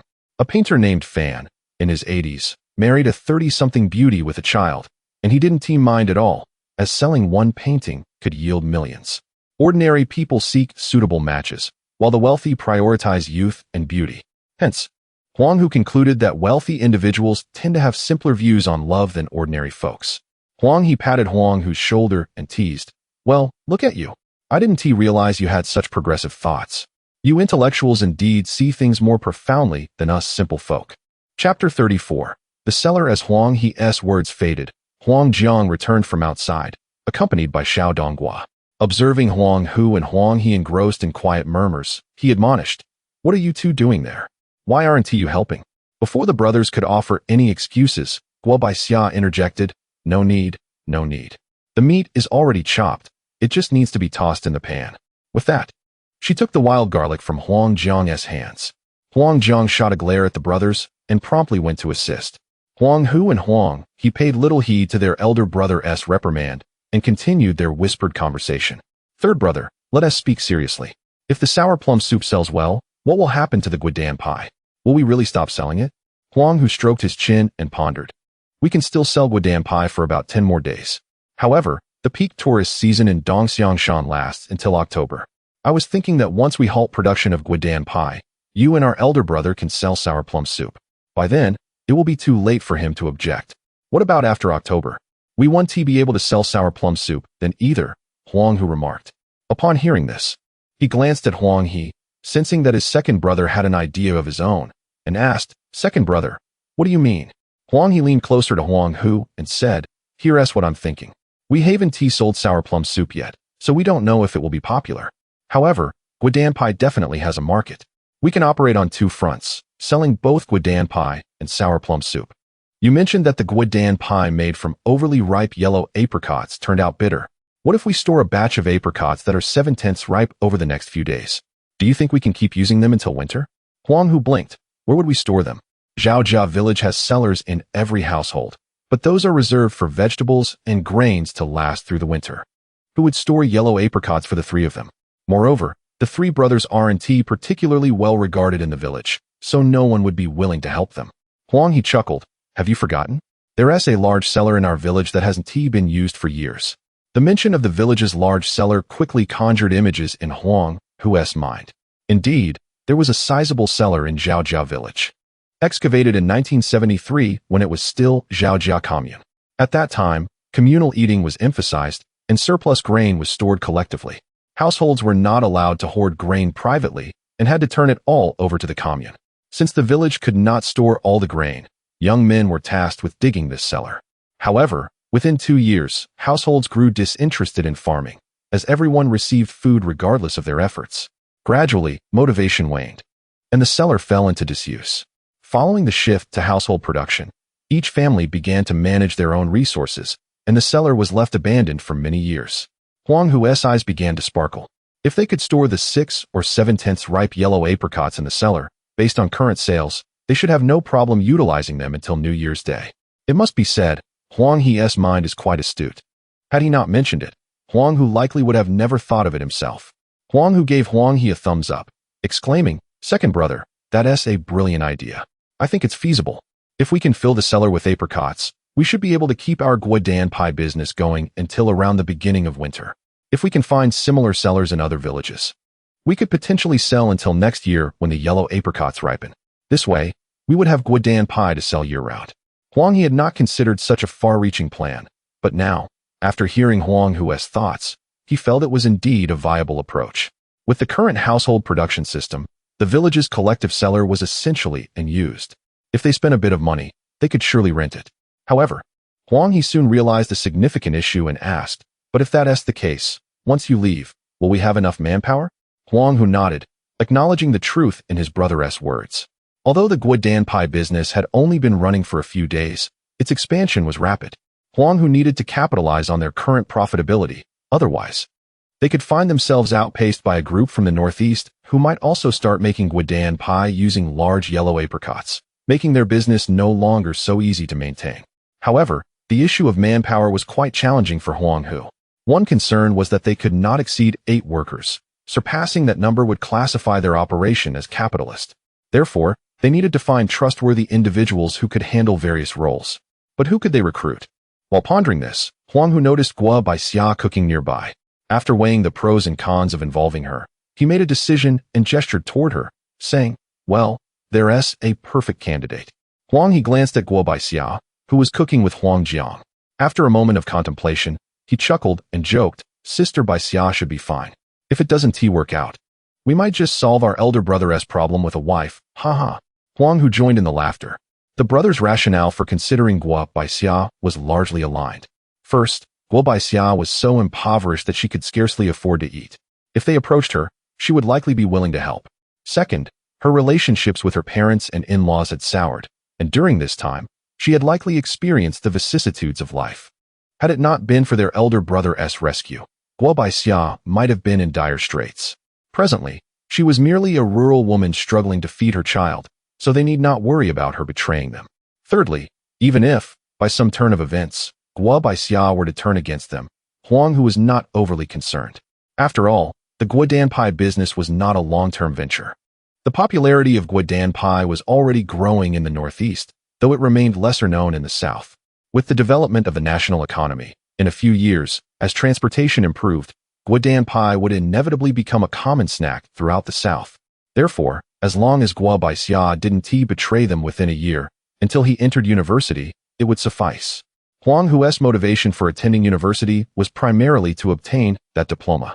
By then, he would have ample time to devote himself to business endeavors. The brothers reached a consensus and decided to invite Guo Baixia to join them.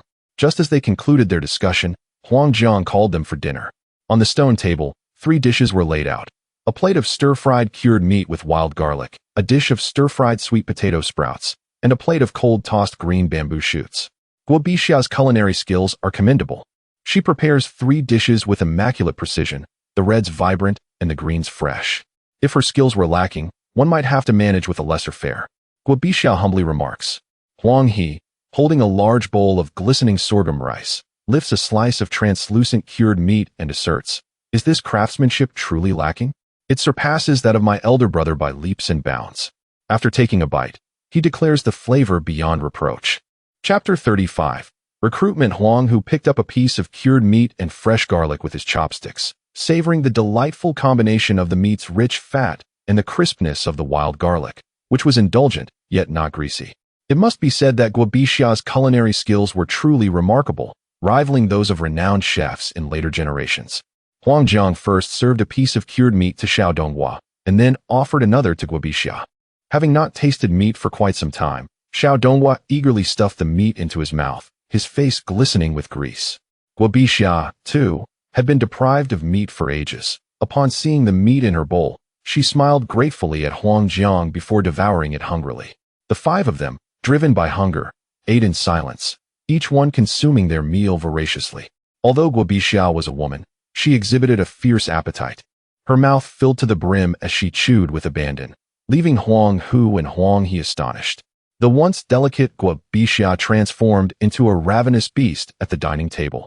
To add to this, Huang Jiang continuously served her more dishes. When Guobixia noticed Huang Jiang serving her, she merely smiled broadly at him, then resumed shoveling rice into her mouth with her large bowl. It was understandable. Anyone who was famished would likely eat in such a manner. In no time, 3 plates of food and a large pot of sorghum rice were devoured by the 4 adults and 1 child. Not a drop of the oil from the stir-fried, cured meat remained, as the 5 of them mixed it into their rice. After the meal, Guobixia helped wash the dishes. Huang Jiang wanted to assist, but felt a bit awkward. It was only after Huang Hu mentioned it that he found the courage to lend a hand.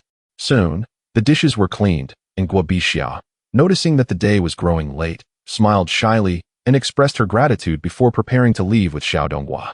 However, just as she stood up, Huang Hu called out to her, "Sister Bixia, please wait a moment. I have something I would like to discuss with you." Guobixia was taken aback. What could they possibly want to discuss with her? She was merely an uneducated widow, regarded as useless by her in-laws. So what could she possibly contribute to a conversation? Sensing her confusion, Huang Hu got straight to the point. "Sister Bixia, would you be willing to take on some work and earn some money?" Upon hearing the mention of earning money, Guobixia's eyes lit up. She hurriedly approached Huang Hu, excitement evident in her voice as she asked, "What kind of work? How much can I earn in a month?" At present, her life was akin to that of Wang Erxiao during the new year, each year worse than the last. In fact, she was even worse off than Wang Erxiao, who had annual earnings. Hers dwindled day by day. The competition in selling wild vegetables had become increasingly fierce, with others bringing their families into the mountains to gather fresh sprouts, while she could only collect what others had discarded. Moreover, her selling skills were lacking. Unlike others who could boldly call out to attract buyers, she merely waited for customers to approach her. As for working for someone else, she was even less capable. In these times, job opportunities were scarce, and no store owner would hire a rural woman, especially one with a child. Thus, hearing that there was a job available for her left her positively exhilarated. Huang Hu smiled and explained, "We 3 brothers are currently making money by selling guodampi. In a while, I may have to attend a review class, and during that time, our household will become quite busy. If you are willing, Sister Bixia, you could come and help us with the production of guodampi. We can pay you 42 yuan a month. What do you think?" Huang Jiang, who had been listening nearby, was taken aback upon hearing Huang Hu's proposal to bring Guobixia on board. This business belonged to the 3 brothers, and he could not allow an outsider to join them. Although he had a favorable impression of Guobixia, he could not permit the risk of her learning and leaving them. This business represented the future living expenses for the 3rd brother's college education, the bride price for the 2nd and 3rd brother's future wives, and was the hope for their survival in this world. As the eldest brother, he would not allow any threats to his brother's futures to arise. Just as Huang Jiang was about to refuse, Huang He seized his arm, firmly gripping his wrist and sending him a reassuring look, as if to say, "Trust me, brother." Huang Jiang found himself puzzled by the intentions of his brothers. While he believed Huang Hu to be kind-hearted and somewhat naive, he knew Huang He to be cunning, often the first to voice concerns when facing potential losses. Yet today, he remained silent and even restrained him. Despite his confusion, Huang Jiang slowly sat back down without uttering a word. Guobixia did not know what guodampi was, but she understood what a salary of 42 yuan represented. With that money, she could ensure her daughter enjoyed meat once a week and even save a little for a new outfit for her daughter for the new year. If she worked long enough, perhaps she could even save for her daughter's dowry. At the same time, Guobixia began to comprehend why she had seen Huang's brothers gathering yellow apricots around the village lately. When villagers inquired, they had deceitfully claimed they were doing so for their own consumption. but it turned out they were embarking on a business venture. It made sense. After all, Huang's second brother was resourceful, so it was no surprise he would find a profitable path. Without further hesitation, Guo Bixia smiled and nodded vigorously, saying, "All right, no problem. I can start working tomorrow." With the arrangement settled, Guo Bixia left in high spirits with Xiao Donghua. As soon as the two departed, Huang Jiang assumed his role as the eldest brother and inquired about the matter with his two younger siblings. Huang Hu and Huang He did not withhold information and relayed everything they had discussed, except for the matter of the sour plum soup, which they intended to reveal only after the sales had improved. However, the two brothers slightly underestimated Huang Jiang's intelligence. Pointing to the pot of sour plum soup that was currently simmering, Huang Jiang, with a hint of amusement in his eyes, remarked, "You two seem to be quite enthusiastic about the Guodampi business, with talk of sellers and hiring help. I presume your sour plum soup venture is also bustling, is it not? That pot is surely brewing sour plum soup." Upon hearing this, Huang Hu and Huang He were both surprised. Their typically dull eldest brother seemed rather astute today. The two brothers exchanged puzzled glances and exclaimed, "Elder brother, how did you know?" Huang Jiang chuckled. "The sour scent from that pot is unmistakable." Realizing their oversight, Huang Hu and Huang He understood that they had become so accustomed to the aroma of the sour plum soup that they had forgotten the fact that the longer it simmered, the more intense the sour flavor would become. Nevertheless, since their elder brother was aware, they decided to be forthright. Huang Hu said, "Elder brother, since you already know about this, we won't hide it any longer. We plan to pursue the sour plum soup business for a limited time, selling until the end of September, after which we will focus primarily on Guodampi." Chapter 36. Delicious sour plum soup. Huang Jiang observed his two younger brothers, who had made up their minds. He knew that further discussion would be futile. The second brother had always been resolute, and the third brother, since the last time he had been beaten, seemed even more determined than the second. With a resigned sigh, he said, "Fine, if you want to do it, go ahead.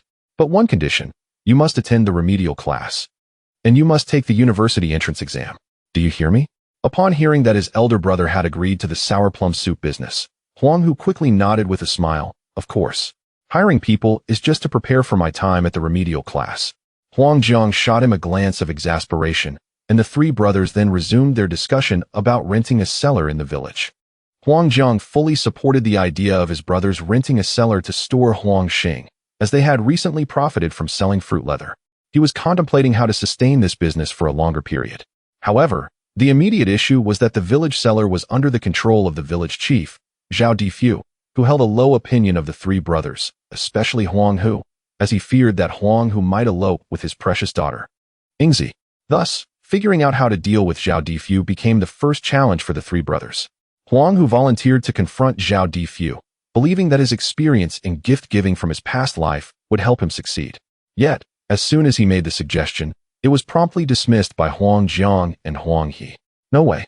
You are the last person Zhao Difu wants to see. If you go, you might not even get a word out before being kicked out." "Listen, third brother," Huang Jiang warned.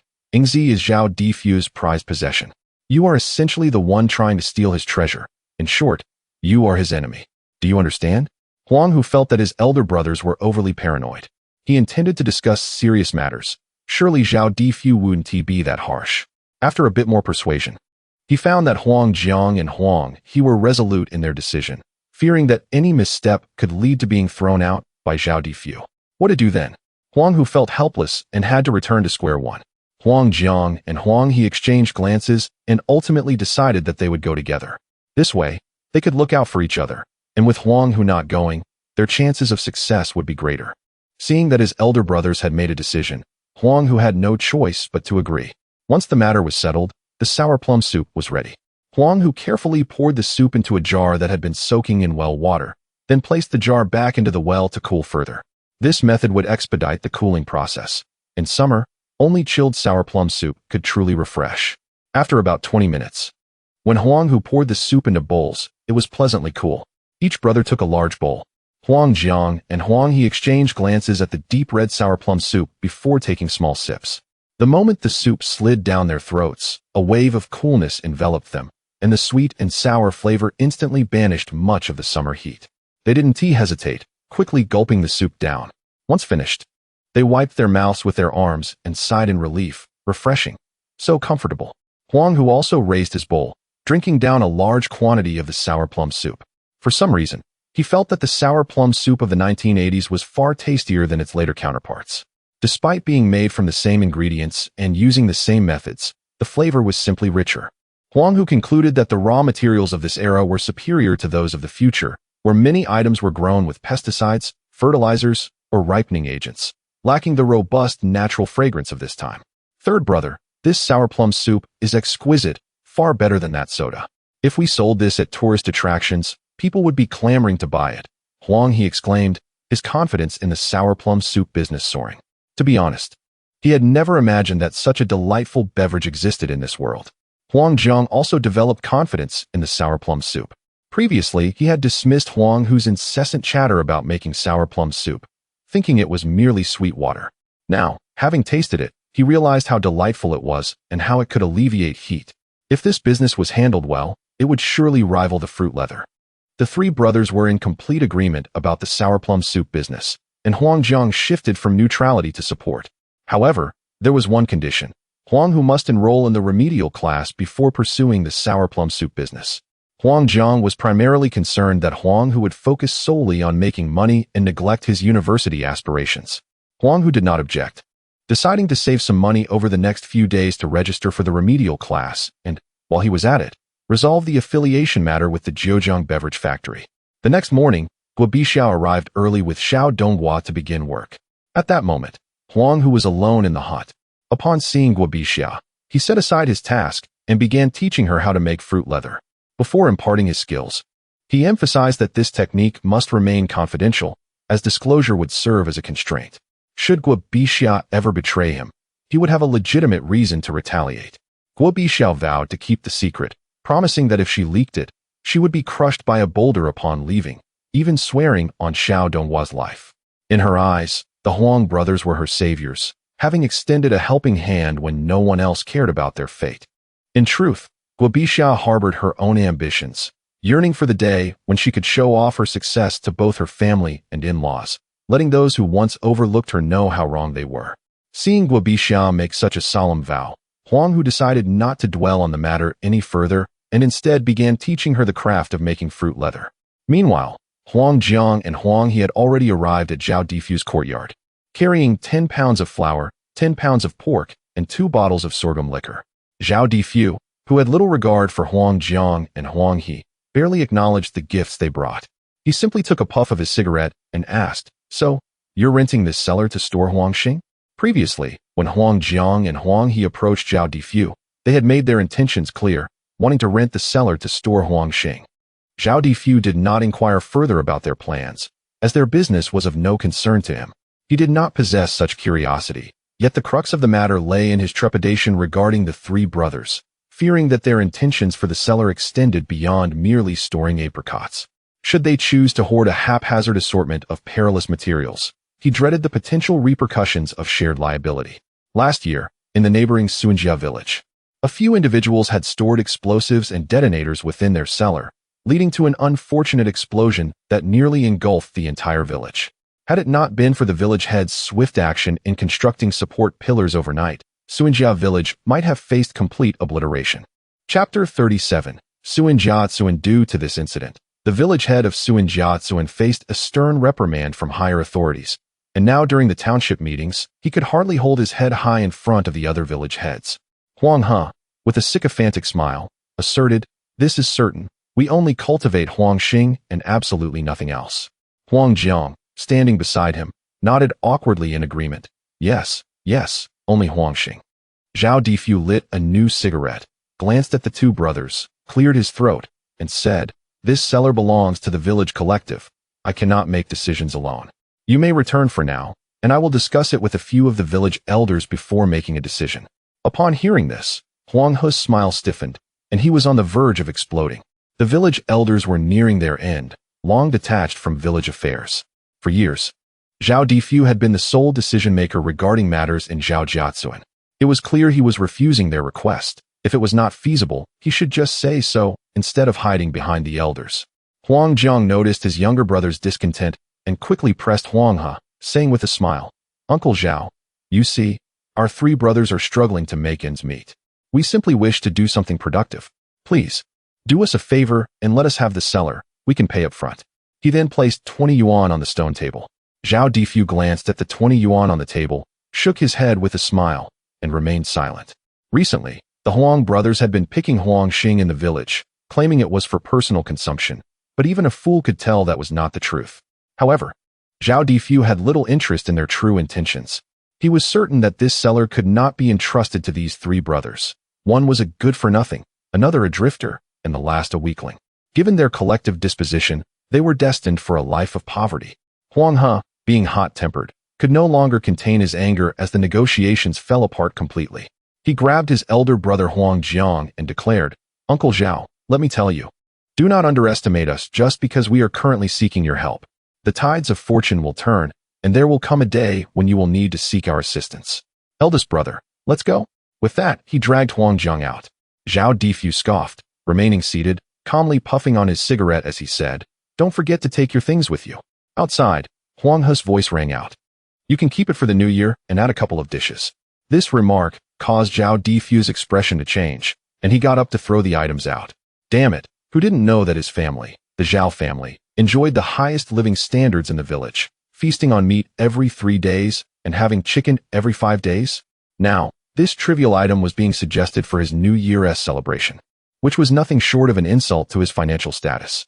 Yet, as he reached the door to discard the items, he hesitated, feeling it would indeed be a waste. In frustration, he glared at the retreating figures of the Huang brothers before closing the door and returning to the courtyard. Guo Bixia was a quick learner. After just one lesson from Huang Hu, she could almost replicate the desired results perfectly. At this rate, in a couple of days, she would be proficient. Sister Bixia, the general process involves these steps. The rest is merely a matter of practice. There is no need to rush, and in a couple of days, you will master it completely. Guo Bixia felt immense pride in her ability to grasp this unique craft and eagerly expressed her gratitude, saying, "Thank you so much, third brother. My in-laws always said I was slow-witted, but you have been so patient in teaching me. Sister Bixia, you are already quite adept at learning. You are not slow at all. You needn't pay attention to what those people say. Their words are merely born of jealousy." Huang Hu had considerable experience in building employee confidence. As Guo Bixia was an esteemed employee, she might hold a more significant position in the future as the enterprise expanded, so it was essential to foster her confidence from the outset. As the two conversed, they heard Huang Hu return, cursing loudly. Upon reaching the makeshift shelter, he plopped down beside the stone table and vented, "That old bastard. Damn it, may he not die a good death." Huang Hu, sensing that something had gone awry, hurried over and inquired, "Did the matter not succeed?" Huang Jiang sighed and nodded. Huang Hu, still fuming, recounted the conversation with Zhao Difu. After finishing, he did not forget to add, "That old bastard. May he not die a good death." Huang Hu was taken aback by Zhao Difu's ruthlessness. It was shocking that a fellow villager would leave no room for negotiation. Huang Jiang felt resigned to the situation and stood up with a basket, saying, "Forget it. I will go gather more. We should take advantage of the ripe Huang Xing before they spoil and produce more guadanpi to sell. That way, we can earn a bit more. We still have Swan Mei Tong to consider." He intended to harvest Huang Xing, as he genuinely did not wish to abandon the guadanpi business. The Swan Mei Tong remained an uncertain venture, while guadanpi was a tangible source of income. After venting his frustrations, Huang Hu sighed and prepared to accompany his elder brother to pick apricots. It seemed that this was the only path left to pursue. Meanwhile, Huang Hu remained deep in thought, continuously pondering how to resolve matters with Zhao Difu. At that moment, Guo Bixia, who had been quietly listening to the brothers' conversation, spoke up. "In my previous in-laws' village, there was a large cellar. When I left, the village head was still looking to rent it out.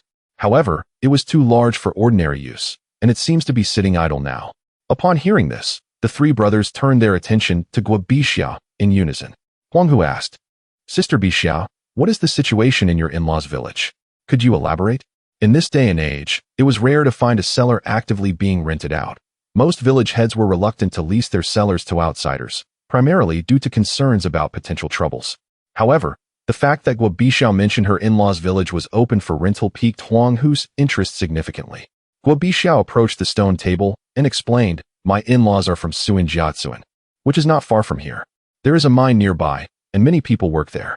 Last year, someone smuggled detonators and explosives from the mine, storing them in the cellar of Suanjiatsuan. Unfortunately, it exploded due to negligence, nearly causing the entire village to collapse. It took the village head and the able-bodied villagers over a month to repair the damage. Huang Hu found this to be quite intriguing. Previously, Guo Bixiao mentioned that Suanjiatsuan was renting out a cellar, which had been created from an explosion. He wondered just how large it was and asked, "Sister Bixiao, do you know the size of the explosion? Also, why would the village head of Suanjiatsuan want to rent out that cellar?" Guo Bixiao pondered for a moment and shook her head, saying, "I do not know the size. But I once saw something that had been dug out from there, and it was as tall as a mountain. As for the reasons behind the leasing, I have heard that it pertains to the fact that detonators and explosives are classified as contraband. Once the contraband has been lost, compensation must be rendered. Those in possession of the detonators have fled, leaving the responsibility to be shouldered by Sun Jiakan. The villagers were reluctant to bear the costs, which led the village chief to pay out of his own pocket, claiming that the cellar would be considered as his own lease. Henceforth, its fortunes would be detached from the village. I surmise that the current rental of the cellar is perhaps an attempt to mitigate his financial losses." Upon hearing this, Huang Hu felt a surge of joy and promptly inquired, "By Xiajia, has the cellar in your in-laws' village been leased out?" Guo Baixia shook her head, chuckling awkwardly. "It had not been leased when I was driven out. I am unsure of its current status." Chapter 38. Renting the cellar. Huang Hu understood that continuing to inquire would yield little fruit, so he decided to visit Sun Jia village personally. "Eldest brother, second brother, I shall make a trip to Sun Jia village to assess the situation on the ground." The three brothers had a meager total of just over 100 yuan. Huang Hu's intention was to sign a short-term lease if possible, securing the cellar for future profit before transitioning to a long-term agreement. Huang Jiang and Huang He were left with no alternatives. Since there was a path to pursue, they might as well tread it. Huang Jiang handed Huang Hu 10 yuan, suggesting he buy some cigarettes and liquor from the village chief's house to make a good impression. Huang Hu, clutching the money, waved at a passing horse cart at the village entrance, paying 5 cents for a ride as he hurried off to Sunjia village. Meanwhile, Sun Zhanhai, the village chief of Sunjia village, sat in his courtyard, nursing a drink. In his early 50s, Sun Zhanhai was of a similar age to Zhao Difu, having once served in the same army unit. Once a squad leader, Sun Zhanhai had risen to become the head of the Sunjia commune, while Zhao Difu had merely become the deputy of the Zhaojia commune. For decades, the town mayor would greet Sun Zhanhai first at meetings, overshadowing Zhao Difu. However, due to the recent cellar incident, he had faced severe criticism from the township, and while he was not angered by the reprimand, he could not bear the triumphant expression on Zhao Difu's face. Especially now, the township was considering replacing him as village chief with someone else. Sun Zhanhai, who had always been ambitious, found himself aging without leaving behind wealth, having lost money due to compensation for explosives and repairs to the cellar, depleting his modest savings. Now, he was left with nothing. With a heavy sigh, Sun Zhanhai raised his glass for another drink when he heard a series of knocks at the door. "Is village chief Sun at home?" The unfamiliar youthful voice puzzled him. "Who is it?" he inquired. "Hello. I noticed there is a cellar for rent here. Is that correct?" Upon hearing about the rental inquiry, Sun Zhanhai hastily set down his glass and went to open the door. The cellar had been available for over a year without any inquiries. He had even considered using it as a family tomb if it remained unrented. However, upon opening the door, he found a young man of about 17 or 18 with dark skin standing there. Sun Zhanhai frowned, glancing behind him, wondering if the family elders were yet to arrive. Huang Hu understood Sun Zhanhai's apprehension and cheerfully lifted 2 bottles of liquor and a roast chicken, saying, "No need to look further. It's just me. I wish to rent your cellar and would like to discuss it with you." His tone was quite formal, prompting Sun Zhanhai to reassess Huang Hu, perceiving a hint of authority in his demeanor despite his rustic appearance. Without further ado, Sun Zhanhai smiled and gestured for him to enter. "Please, come in. Come in," he called out to his wife. "Dear, quickly brew some tea and prepare refreshments for our guest." Soon, the wooden table was laden with peanuts, sunflower seeds, cigarettes, and tea. Huang Hu observed the family's genuine hospitality, noting that they had even brought out festive snacks typically reserved for the new year. In these times, few families in the countryside could afford peanuts and seeds unless it was a holiday, as they were mainly sold for cash with only a small portion kept for celebrations. Huang Hu settled at the wooden table and promptly addressed the matter at hand. "Uncle Sun, may I inquire about the size of your cellar and the annual rent? When would it be convenient to take a look?" Noticing Huang Hu's straightforward approach, Sun Jianhai pondered that the young man must be eager to secure the cellar, prompting him to adopt a more authoritative stance in the negotiation. After pouring Huang Hu a cup of tea, he replied, "No rush, no rush. Enjoy some tea first, and afterwards, I will take you to see the cellar. Once you are satisfied, we can discuss the price." Huang Hu had assumed that since the cellar had been vacant for a year, the price would be set, yet Sun Jianhai refrained from quoting a figure, indicating his desire to negotiate for a higher amount. Huang Hu understood this implicitly, but chose not to challenge it. He smiled and, after sipping some tea, said, "Uncle Sun, you are quite right. Let us proceed to view the cellar before discussing the price." Sun Jianhai, with a cheerful demeanor, led Huang Hu to a pit on the outskirts of Sunjia village. The pit appeared merely as a gentle mound of earth with a door at its center, leading Huang Hu to think it resembled a tomb rather than a cellar. If a stone tablet were placed in front, it would be even more fitting. Sun Jianhai retrieved a key and unlocked the cellar door, and as it swung open, a cool breeze wafted out. He took out a flashlight and guided Huang Hu inside. After walking several meters, a vast space unfolded before Huang Hu. To his surprise, the cellar was equipped with lighting, likely installed by Sun Jianhai in his capacity as village chief, for in 1981, many rural households still lacked electricity, making it improbable for a cellar to be illuminated otherwise. Huang Hu surveyed the interior, noting several columns that obstructed the space, which would be cumbersome for storing large items, but quite suitable for his purpose of storing Huangxing. The cellar contained numerous earthen chambers separated by walls, which maintained a cooler temperature, ideal for storing semi-finished fruit puree. Assessing the overall size of the cellar, Huang Hu estimated it to be around 400 to 500 square meters, and he could not help but feel elated. This cellar seemed tailor-made for their production of guodampi. Sun Jianhai observed Huang Hu's expression closely, eager to gauge his satisfaction with the cellar, knowing that if he was pleased, he could demand a higher price. However, after several minutes of scrutiny, he could discern no change in Huang Hu's demeanor. Finally, they exited the cellar, and Sun Jianhai inquired with a smile, "So, what do you think? Isn't my cellar quite remarkable?" Huang Hu stroked his chin and gave a hollow chuckle, replying, "It's good, very good. If there is nothing else, I shall take my leave. Farewell." Huang Hu, having finished speaking, turned and departed, leaving Sun Jianhai utterly bewildered. What was the meaning of this? One would expect a brief exchange before taking their leave. Yet here was Huang Hu, turning his back without further discussion. Sun Jianhai had hoped for some indication of the other party's reservations, as such insights would enable him to gauge their level of interest in the cellar. As the old adage goes, it is often those who voice their discontent that are truly inclined to make a purchase. However, Huang Hu's abrupt exit clearly signified a lack of interest. Chapter 39. Discussions on rent at Simply 1T due to miss this opportunity. After more than a year, it is rare to encounter someone so proactive in inquiring. Sun Jianhai cannot allow Huang Hu to slip away. Regardless of the annual rent, having something is certainly better than having nothing. Sun Jianhai hurriedly grasped Huang Hu's arm and exclaimed, "Young brother, we haven't even discussed anything yet. Why are you in such a hurry to leave? How about we eat at my place while we chat?" Huang Hu quickly waved his hand and replied, "Uncle Sun, I want to hide it from you. This cellar is quite good, but it simply doesn't suit me. I will look for options in other villages." After saying this, he turned to leave, but Sun Jianhai firmly held onto Huang Hu's arm, pulling him towards his home while saying, "Oh, cellars are all quite similar. What does it matter if it suits you or not? Come on, let us eat and talk. Any issues can be resolved." Huang Hu pretended to be shy, as if eating this meal would be akin to receiving something for nothing, knowing full well he had no intention of renting the cellar. Meanwhile, Sun Jianhai was determined to secure Huang Hu as a tenant. He had to rent out this cellar, no matter what. Soon, they arrived at the small courtyard where Sun Jianhai's wife had prepared a couple of dishes, and Huang Hu had brought half a roast chicken along with some wine. After consuming 3 cups of wine, Sun Jianhai, realizing he could extract no information from Huang Hu, decided to be straightforward and declared, "Young brother Huang, let us get to the point. What would it take for you to rent my cellar?" Huang Hu looked troubled and replied, "Uncle Sun, I wish to rent a spacious cellar. Your cellar is filled with columns and mud walls. Where is there room for spaciousness? Honestly, the only usable space is that little area in the middle." Upon hearing this, Sun Jianhai felt a pang of disappointment.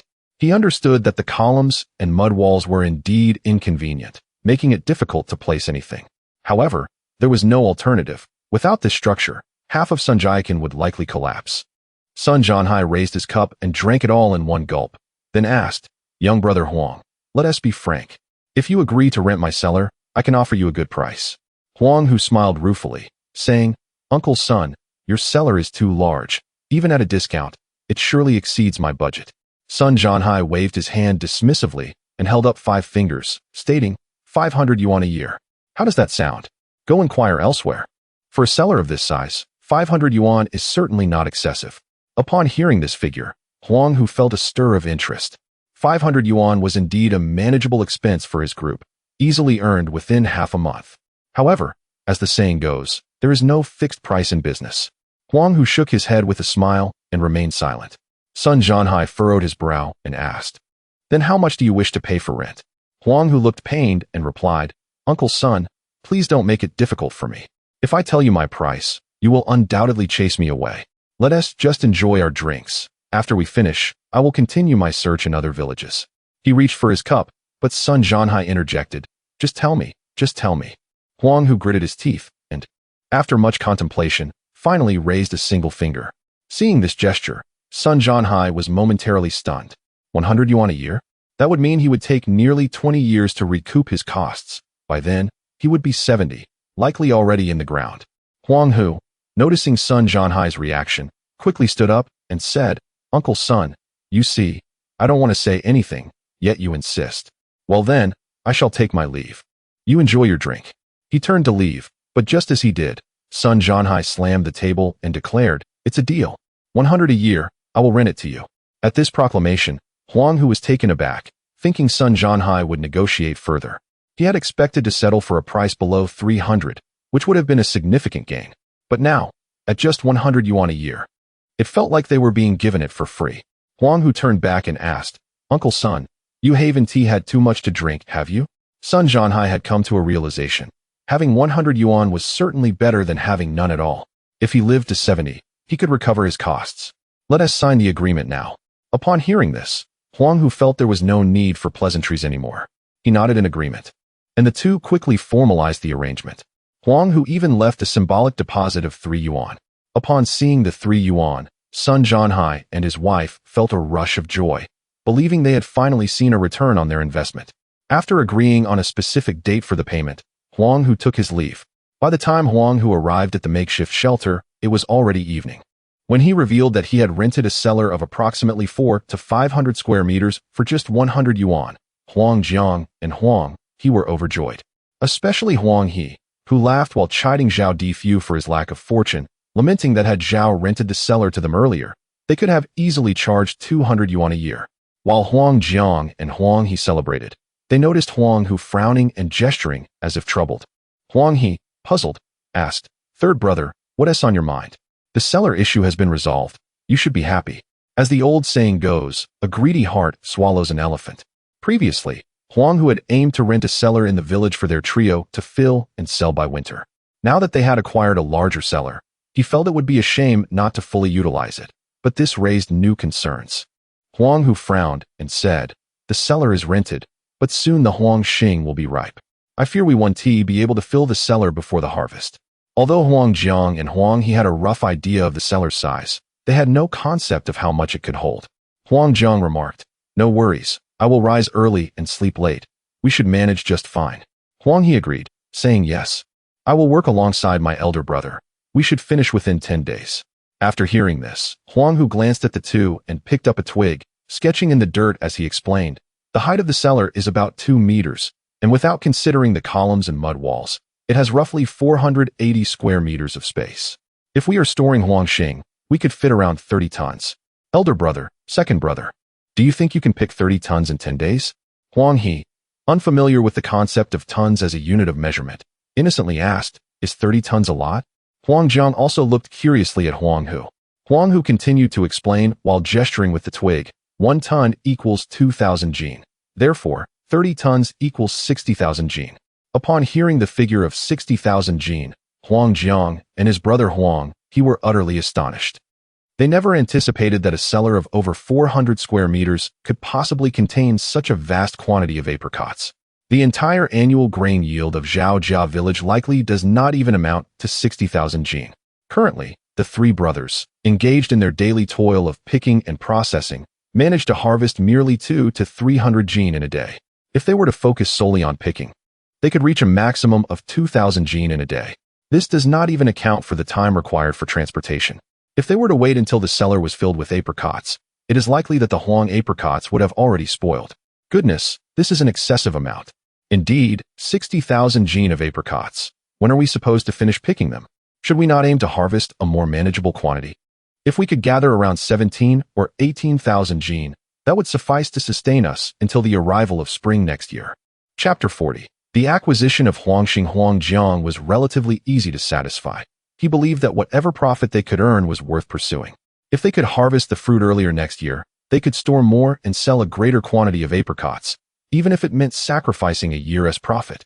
However, this notion was promptly dismissed by Huang Hu. No, we cannot predict what next year will bring. What if the apricot yield is poor or the trees fall ill? He countered. Then what do you suggest we do, third brother? We are already overwhelmed, and no one from our village is likely to help us. Since no one is available to assist, we shall procure the apricots ourselves, just as the supply and marketing cooperative does when purchasing mountain goods. We still have some time before the busy farming season begins, and if fortune favors us, we could fill the cellar in just a few days.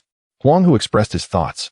He had considered this approach beforehand, but given the current economic climate, he feared crossing any red lines. Until the last moment, Huang Hu was reluctant to take such a step. Yet, the urgency of the situation left him with no alternative. Without action, they would merely watch their cash flow slip away. Huang Hu understood a fundamental truth. Fortune favors the bold. A great person once remarked, the greater the storm, the more valuable the fish. While this principle held merit, one must not act recklessly. At this moment, Huang Hu thought of Sun Zhanhai. Huang Hu had already discerned Sun Zhanhai's fondness for money. But who does not appreciate wealth? As the village chief in Suanjia village, Sun Zhanhai's influence would undoubtedly facilitate their efforts. With his assistance, the acquisition of apricots would proceed more smoothly, and he could resolve many minor issues that might arise. Otherwise, they would continually face the risk of receiving subpar products, ultimately to their detriment. Moreover, involving Sun Zhanhai would also alleviate concerns about crossing legal boundaries. As long as he acted in the village's name, they would not infringe upon any regulations regarding speculation. Huang Hu shared his plan to enlist Sun Zhanhai's help in acquiring the apricots with Huangjiang and Huang He, both of whom recognized the advantages of having the village chief intervene rather than themselves. With the matter settled, the three brothers enjoyed their meal before retiring early.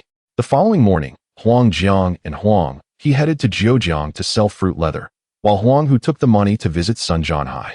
Upon Huang Hu's arrival, Sun Zhanhai was somewhat surprised. They had agreed to settle the rent in 5 days, yet Huang Hu had come early. With a beaming smile, Huang Hu said, "Uncle Sun, I have come early to settle the rent and to discuss a business opportunity. I wonder if you might be interested."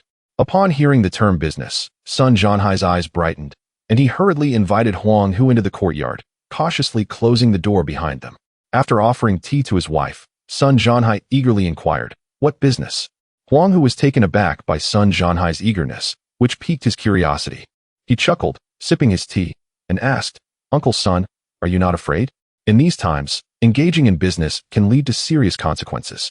Sun Zhanhai laughed heartily, pulling out a pipe to smoke as he replied, "Huang Hu, do not be fooled by my age. My thoughts are quite progressive. The government currently turns a blind eye to business dealings, and it is only a matter of time before they are fully liberalized. So there is no need for concern." After expressing his confidence with a wave of his hand, Huang Hu was astonished by Sun Zhanhai's insights. It was evident that Sun Zhanhai possessed a keen understanding of the economic landscape, an acumen that often eluded younger individuals. This insight also explained why Suanjia village thrived while Zhaojia village struggled. Recognizing he was conversing with a perceptive individual, Huang Hu decided to be forthright. After finalizing the lease for the cellar, he candidly stated, "I plan to acquire 60,000 jin of Huangxing and store it in the cellar within 10 days. I wonder if you could assist me?" Sun Zhanhai instructed his wife to keep the rental agreement safe, took a puff from his pipe, and furrowed his brow, asking, "You intend to procure that much? Allow me to inquire, what do you need so many apricots for?" Upon hearing this, Huang Hu merely smiled and remained silent. Sun Zhanhai quickly realized he had touched upon a sensitive subject and waved his hand, saying, "Forget I asked. However, I pondered, Collecting 60,000 gene in 10 days is not impossible, but it primarily depends on labor costs. Do you have any specific quality requirements for the Huangxing? Huang Hu produced 2 freshly picked Huangxing and replied, ideally, they should be of this quality, at 60 maturity. What do you consider a fair wage? He quickly added, of course. I would prefer to contract the entire job to you. You can set the price, and I will interface directly with you. I will not concern myself with what you pay others, but let me be clear. If the apricots are substandard, I will hold you accountable. Sun Zhanhai, contemplating the proposal, did not rush to agree. Instead, he calculated the numbers in his mind and said, if you wish to contract this to me, that is acceptable. But I have my conditions. Payment must be made upon delivery. Is that agreeable? At this point, Huang Hu began to mentally tally how much fruit leather they could sell over 2 days, estimating the potential return. After considering these factors, he replied, agreed. But what do you think is a reasonable wage? Sun Zhanhai took a sip of his tea and stated, this year, the Huangxing yield has been exceptional. I will not impose any limits on your request. I offer a flat rate of 1 fun for every 3 gene. You can store them neatly in the cellar. If you find this unacceptable, then you may seek assistance elsewhere. The price of 1 fun per 3 gene aligned with Huang Hu's expectations. He had calculated that a strong laborer could collect at least 300 gene of apricots in a day. At this rate, 30 gene would yield 1 mao, and 300 gene would equate to 1 yuan. Over 10 days, they could potentially earn 10 yuan. The average monthly income in Sunjia village was 8 yuan, and earning 10 yuan in 10 days would be considered a lucrative wage, alleviating any concerns about failing to complete the acquisition task on time. Furthermore, the expenses for acquiring 60,000 gene of Huangxing would total around 200 yuan, which their brothers could recoup in just 6 days, without hindering their beverage factory operations or Huang Hu's enrollment in the review class. Without hesitation, Huang Hu agreed to the terms. Sun Zhanhai was meticulous in his dealings, drafting a contract for this arrangement, cleverly labeling it a labor agreement. Should anyone inquire about the Huangxing, Sun Zhanhai could easily deflect any scrutiny. Huang Hu held a deep appreciation for Sun Zhanhai's intelligence. In fact, he preferred engaging with astute individuals, as they tended to resolve issues independently, sparing him from unnecessary worry. Regarding the quality of the Huangxing, Huang Hu felt uncertain, yet Sun Zhanhai exuded unwavering confidence, assuring that each one would meet Huang Hu's expectations. He boldly promised that should any fail to meet the standards, he would compensate with a basket of fruit. This naturally piqued Huang Hu's curiosity about the methods that could instill such certainty in Sun Zhanhai. Inspecting each piece individually seemed utterly impossible. Thus, how would Sun Zhanhai tackle this challenge that even major enterprises in the future would find daunting? After agreeing to return the next morning to collect the Huangxing, Huang Hu hurriedly departed. Chapter 41. The prosperity of Sunjia village. Time swiftly passed to the following morning. Huang Hu, accompanied by Huang Jiang and Huang He, arrived at Sun Zhanhai's residence with the over 70 yuan earned from selling guodampi the previous day. Upon seeing Huang Hu, Sun Zhanhai did not invite him inside, but gestured for him to follow. Along the way, Huang Hu observed numerous villagers, women, the elderly, and children, either carrying, cradling, or transporting apricots, all heading towards the cellar.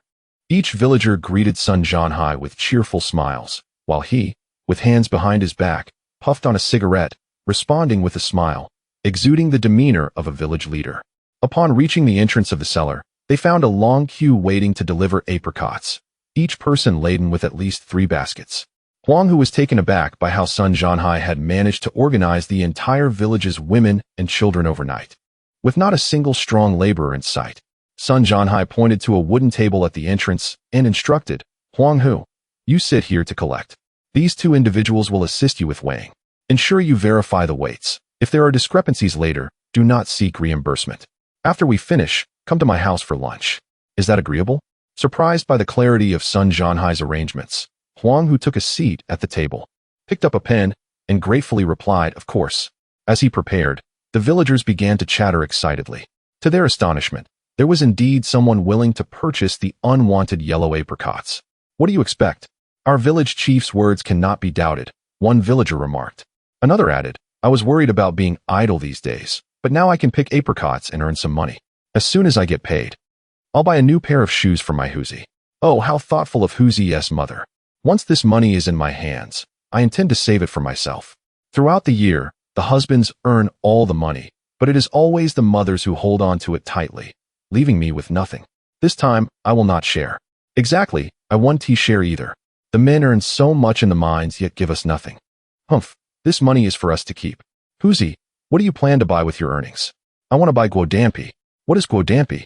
My elder brother brought it back from Zhejiang. It tastes amazing. I'm saving up to buy some too. Then Huzi, if you buy some, let me have a taste. If it's delicious, I'll buy some for you in return. All right. And you, Dogsy, you want one too? I'll only give one to Kai Chun, not to you. Nai, come quickly. Huzi and Dogsy are fighting. The chaotic crowd fell silent at the sound of Sun Jianhai's cough. Even the fighting children ceased their altercation.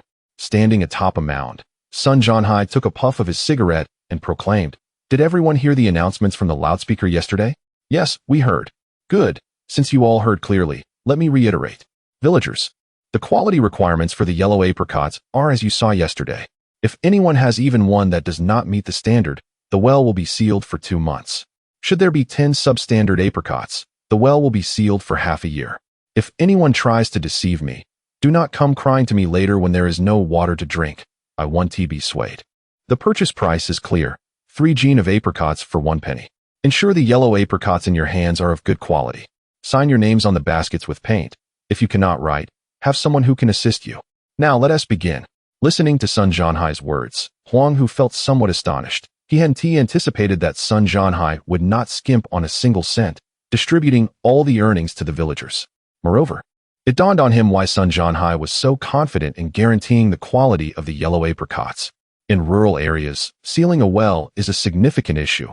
Zhaojia village currently has only 2 wells, and sealing one means no water to drink. To obtain water, one must travel several kilometers to the river. This tactic was indeed a powerful leverage for the villagers of Sunjia village. It explained Sun Jianhai's high standing within the community. He combined benevolence and authority, taking not a single cent from what the villagers earned, ensuring everyone shared in the benefits. However, should anyone attempt to deceive him, he would not be lenient. The villagers genuinely respected him from the bottom of their hearts. Huang Hu sensed that Sun Jianhai was undoubtedly a suitable partner for long-term collaboration. The crowd began to move forward steadily, and Huang Hu recorded the weights with pen and paper, subsequently calculating the wages with an abacus. Sun Jianhai stood by, smoking, occasionally checking to ensure Huang Hu's records were accurate. Soon, the morning's collection concluded, totaling over 6,000 jean, with wages amounting to merely 20 yuan. Although it was not a substantial sum, it brought immense joy to the women, children, and elderly, with some women cherishing their 50 or 60 cents as if they were treasures. The elderly wrapped their earnings in handkerchiefs, fearful of losing them, while the children compared their portions, creating a lively atmosphere, even more vibrant than during the New Year. At noon, Huang Hu went to Sun Jianhai's home for lunch, where Sun Jianhai's wife had prepared noodles. Huang Hu felt somewhat embarrassed. Having earned nothing, he was now enjoying a fine meal. He took out 1 yuan to offer as payment. However, Sun Jianhai, with an open heart, waved his hand and said, "What is wrong with having a bowl of noodles? If it weren't for you, these women would likely still be at home arguing with their mothers-in-law. Now, they have money in their pockets and are no longer quarreling, which saves me from dealing with disputes. You have helped me resolve a significant issue." Sun Jianhai's words enlightened Huang Hu, providing him with a deeper understanding of Sun Jianhai's character. Although he was financially minded, he was not stingy, maintaining a clear distinction between public and private matters, and was dependable in his words and actions. Thus, an idea began to form in Huang Hu's mind. He pulled out 50 yuan and placed it on the table, stating, "Uncle Sun, I have some matters to attend to this afternoon. Would you be willing to help me with the collection? I trust you with the accounting. I will also compensate you for your assistance, offering you 5 yuan daily as wages. What do you think?" With this proposal, Huang Hu was effectively paving the way for a long-term partnership with Sun Jianhai. Upon hearing that someone would earn 5 yuan a day simply by sitting and collecting yellow apricots, Sun Jianhai's wife was momentarily taken aback. This money was indeed easy to earn. However, she refrained from speaking her mind, knowing that Sun Jianhai was the head of the household. Sun Jianhai remained composed, took a puff of his cigarette, and asked with a smile, "Do you really trust me?" "Absolutely I do. Uncle Sun, after today, I have gained a new perspective on your character. You are truly respected." Sun Jianhai was quite pleased by the flattery, laughing heartily as he nodded and said, "All right, since you trust me, I shall assist you with the collection. Should any issues arise, you may come to me." Upon hearing this, Huang Hu immediately stood up to express his gratitude, elevating Sun Zhanhai's spirits immensely. After the meal, Huang Hu departed from Sun's family village, leaving the afternoon collection duties in the capable hands of Sun Zhanhai. Chapter 42. Enrollment in the repeating class. When Huang Hu returned to the makeshift shelter, both Huang Jiang and Huang He stared in disbelief. Was everything completed in just one morning? No, it has been handed over to the village head of Suanjia village, who will take charge of the collection. I have come back to assist, and we should hasten to produce more to sell in Zhejiang. Based on the pace in Suanjia village, it is estimated that we will finish in less than 10 days. Can that village head be trusted? Huang He inquired with a hint of skepticism. Huang Hu took a hearty sip from his water bowl and replied, "I feel confident about it."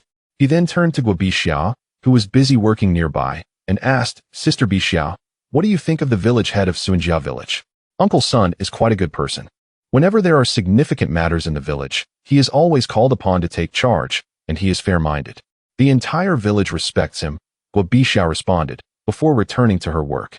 Upon hearing this, Huang Jiang suddenly interjected, "If he is so fair, why didn't he stand up for you when you left Suanjia village?" This remark caused Huang Hu to look at Guo Bixia with curiosity. He had indeed forgotten about that matter. Had his elder brother not mentioned it today, he might not have recalled it for a long time. Guo Bixia, noticing the three brothers gazing at her, spoke softly, somewhat embarrassed, "My husband calls Uncle Sun third grandpa, so we are somewhat related." After saying this, she resumed her work.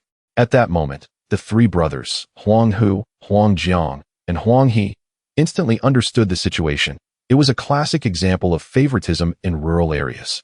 Suanjia village is predominantly inhabited by the Sun family, while Guo Bixia, having married into the village, naturally held a lesser status. Her maternal family was also not particularly influential, further diminishing her standing. Thus, when issues arose, she was invariably the one at a disadvantage. As the village head, Sun Zhanhai naturally favored his own kin, a common phenomenon in rural life, where familial ties often overshadow fairness. The three brothers did not know how to respond and refrained from saying anything. Should they stand up for Guo Bixia and confront the Sun family? That seemed to lack a legitimate reason, and besides, if they did confront them, it would jeopardize their own interests, especially concerning the seller. It was likely they would end up being pushed back by the Sun family. Therefore, if Guo Bixia truly wished to reclaim her dignity, she would have to rely on her own success, as no one else could genuinely assist her. 6 days later, Huang Hu, along with Huang Jiang and Huang He, stood at the entrance of the cellar, marveling at the abundant yellow apricots, their faces beaming with joy. Huang He rubbed his hands together and said, "This winter, we need not worry about making money." Huang Hu nodded in agreement, reflecting, "Once we sell all these goods, business will be much easier next year." It was now 1981, and if they could endure this year, 1982 would bring further economic liberalization from the government, allowing them to hire workers. Once they had help, the three brothers would not have to toil so hard. Should Huang Hu manage to enter university, he could leave with peace of mind. At that moment, Huang Jiang took out 300 yuan and handed it to Huang Hu, saying, "Third brother, this money is for you. 200 yuan is the fee you mentioned for registration, and the remaining 100 is for your repeating class tuition. You should enroll today."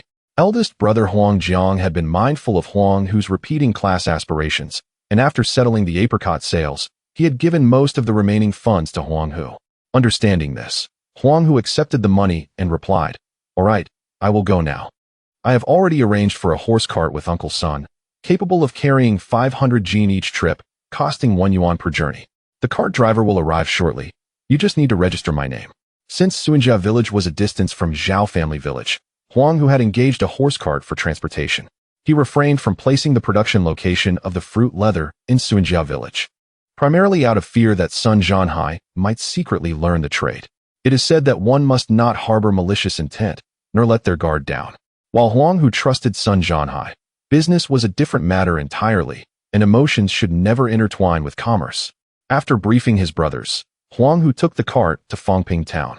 The repeating class he intended to enroll in was at the 4th middle school in Fangping town, a school not particularly renowned among the county towns beneath Zhejiang, and it had only gained some reputation in recent years after several students from its repeating class had successfully entered university. As Huang Hu walked through the campus, he noticed slogans posted on the walls that read, study diligently to build the motherland and strive for the four modernizations through education. Although it was vacation, the school's loudspeakers still broadcasted stirring revolutionary music from the 1960s, brimming with righteousness. The enrollment office was situated in a temporary classroom at the entrance of the school. Upon arrival, Huang Hu paid the 80 yuan repeating fee and received his student ID for the repeating class. Following the teacher's guidance, he made his way to the dormitory for the repeating class. The school provided accommodation, but not meals, although there was a cafeteria where meals could be purchased. Most of the students attending the repeating class hailed from rural areas, and Huang Hu counted himself among them. Otherwise, the daily commute to Zhao family village would have been too much for him. Upon entering the student dormitory, Huang Hu could not help but gasp at the sight. A 40-square-meter room contained a large wooden bed taking up 20 square meters, a setup referred to in northeastern dialect as a big wagon shop. The large wooden bed had a patchy covering of wheat straw, with vacant spots likely meant for those yet to move in. At that moment, the teacher pointed to the large bed and instructed, "Choose an empty spot for yourself. Bring your own sheets, basin, and toiletries. You will need to cut the straw for your bed from the back of the school. The school's logistics department has sickles available for students to borrow free of charge, but you must sharpen them afterward to avoid delaying the next student." Huang Hu felt fortunate that he had a military background. During his training, he had often slept in grass with a dozen others, so he was somewhat accustomed to such an environment. The teacher then proceeded to explain the location of the cafeteria, the start date of classes, and the basic rules to observe while attending the repeating class before getting busy with other matters. Huang Hu observed that the best spots near the windows, doors, and corners were already occupied. With the remaining spaces not being particularly favorable, he dismissed the idea of claiming a bed, reasoning that without a good spot, it made little difference where he slept. With over half a month until classes officially commenced, Huang Hu was not in a hurry to buy bedding.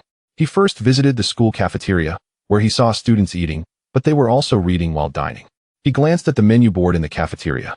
Today's special was braised cabbage with potatoes for 8 cents per serving, and 2 cornmeal buns for 2 cents each. The prices seemed reasonable to Huang Hu, yet many students were simply munching on the buns, indicating that the 8-cent dish was indeed a luxury for these repeating students. Chapter 43. Affiliation. After coming to terms with the matters concerning the school, Huang Hu, observing that time was still on his side, hurriedly boarded a bus to Zhejiang, eager to finalize the affiliation arrangements today. He intended to use the remaining funds to purchase the ingredients for swan miting, striving to establish his stall at Dongxiangshan as soon as possible. 3 hours later, Huang Hu arrived at the entrance of the Zhejiang Third Beverage Factory. History often reveals striking similarities. Upon his arrival, he witnessed 2 groups of individuals storming out of the factory, vociferously expressing their grievances. "Li, remember what you said today. There will come a time when you need us. If you refuse our hospitality, you shall face the consequences. Let us see how long you can hold out." Huang Hu observed their departure with a sense of trepidation. Previously, he had contemplated approaching Director Li for a discussion, hoping to negotiate a reduction in the affiliation fee. However, the demeanor of those exiting suggested that such a conversation might prove challenging. Nevertheless, Huang Hu resolved to attempt the negotiation. After all, a few well-chosen words could potentially save him a substantial amount in monthly fees, making the endeavor worthwhile. The old man at the gate recognized Huang Hu and greeted him warmly. As before, Huang Hu offered him 2 packs of cigarettes, which delighted the gatekeeper, who reminded him, "Young man, be cautious when speaking. Our director has quite the temper." Expressing his gratitude with a smile, Huang Hu made his way to the director's office. Inside, Director Li Tianyi was smoking, his brow furrowed as he perused some documents. Upon hearing a knock, he turned to the door, where Huang Hu stood, grinning broadly. "Good day, Director Li. I am here to discuss the affiliation matters with your esteemed factory." Li scrutinized Huang Hu and seemed to recognize him. He gestured toward a chair, indicating for Huang Hu to sit. As Huang Hu entered, he gently attempted to close the door, mindful that their discussion was of a sensitive nature. However, as the door was halfway closed, Li exploded, akin to a cat whose tail had been stepped on, exclaiming, "Why are you closing the door? Is there something shameful being discussed?" Taken aback, Huang Hu thought to himself that Li must be somewhat unhinged. Yet, he quickly discerned the underlying tension.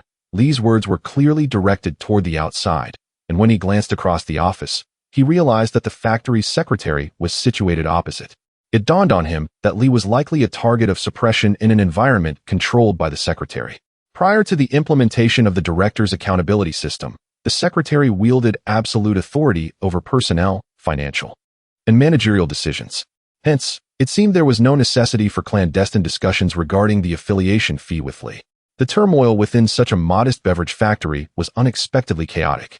As Huang Hu did not intend to affiliate for an extended period, only 2 months this year, he relinquished thoughts of approaching the secretary and resolved to simply pay the fee and conclude the matter. Regaining his composure, Huang Hu smiled and said, "Good day, Director Li. I am here to discuss the affiliation." Li handed Huang a form detailing the fee structure and instructed him to fill in the required information. Huang Hu glanced at the pricing, which remained unchanged from his previous visit.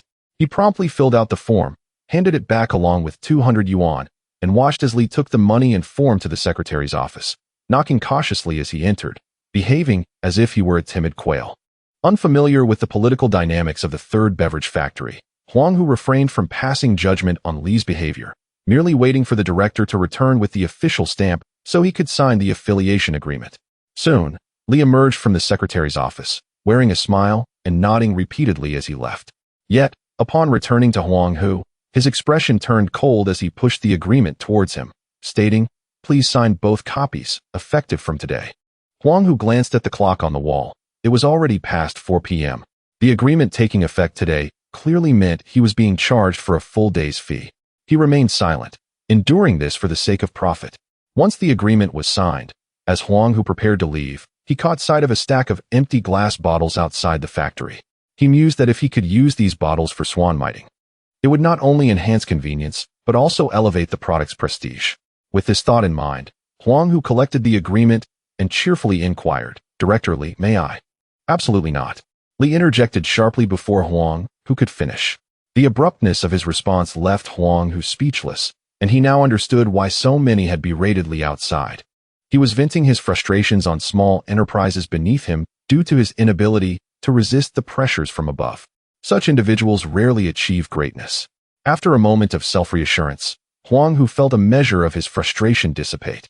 He offered Li a courteous smile before exiting the office. As he left the factory, the gatekeeper greeted Huang Hu with the same warmth as before, inquiring whether his business had gone smoothly. Huang Hu politely replied that it had gone well before departing the beverage factory.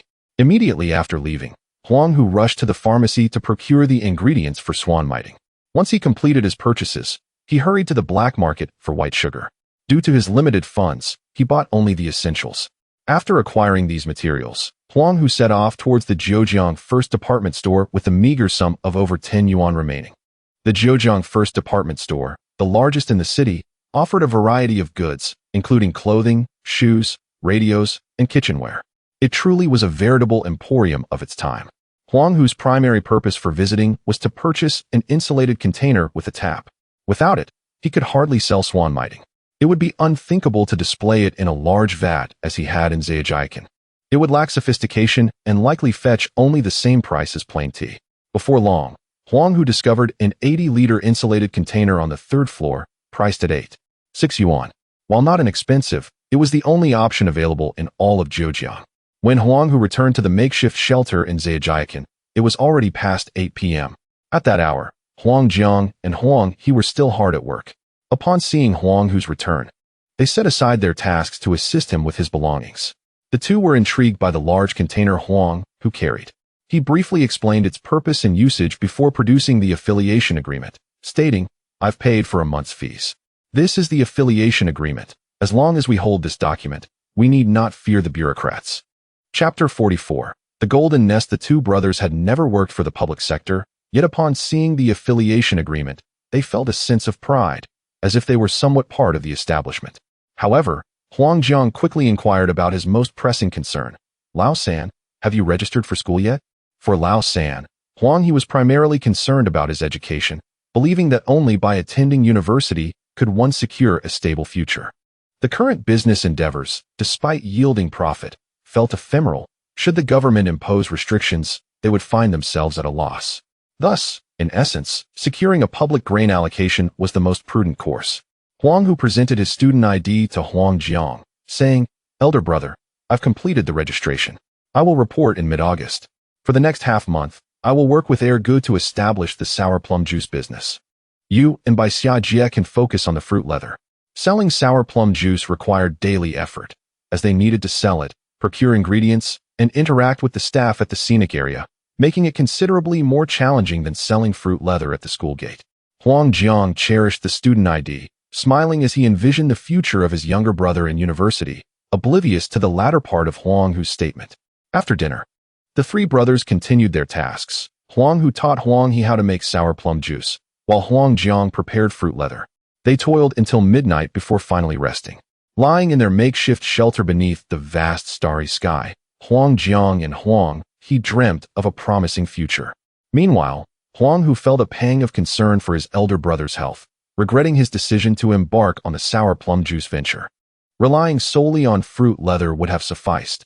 Now, with the addition of sour plum juice, their already strenuous workload intensified.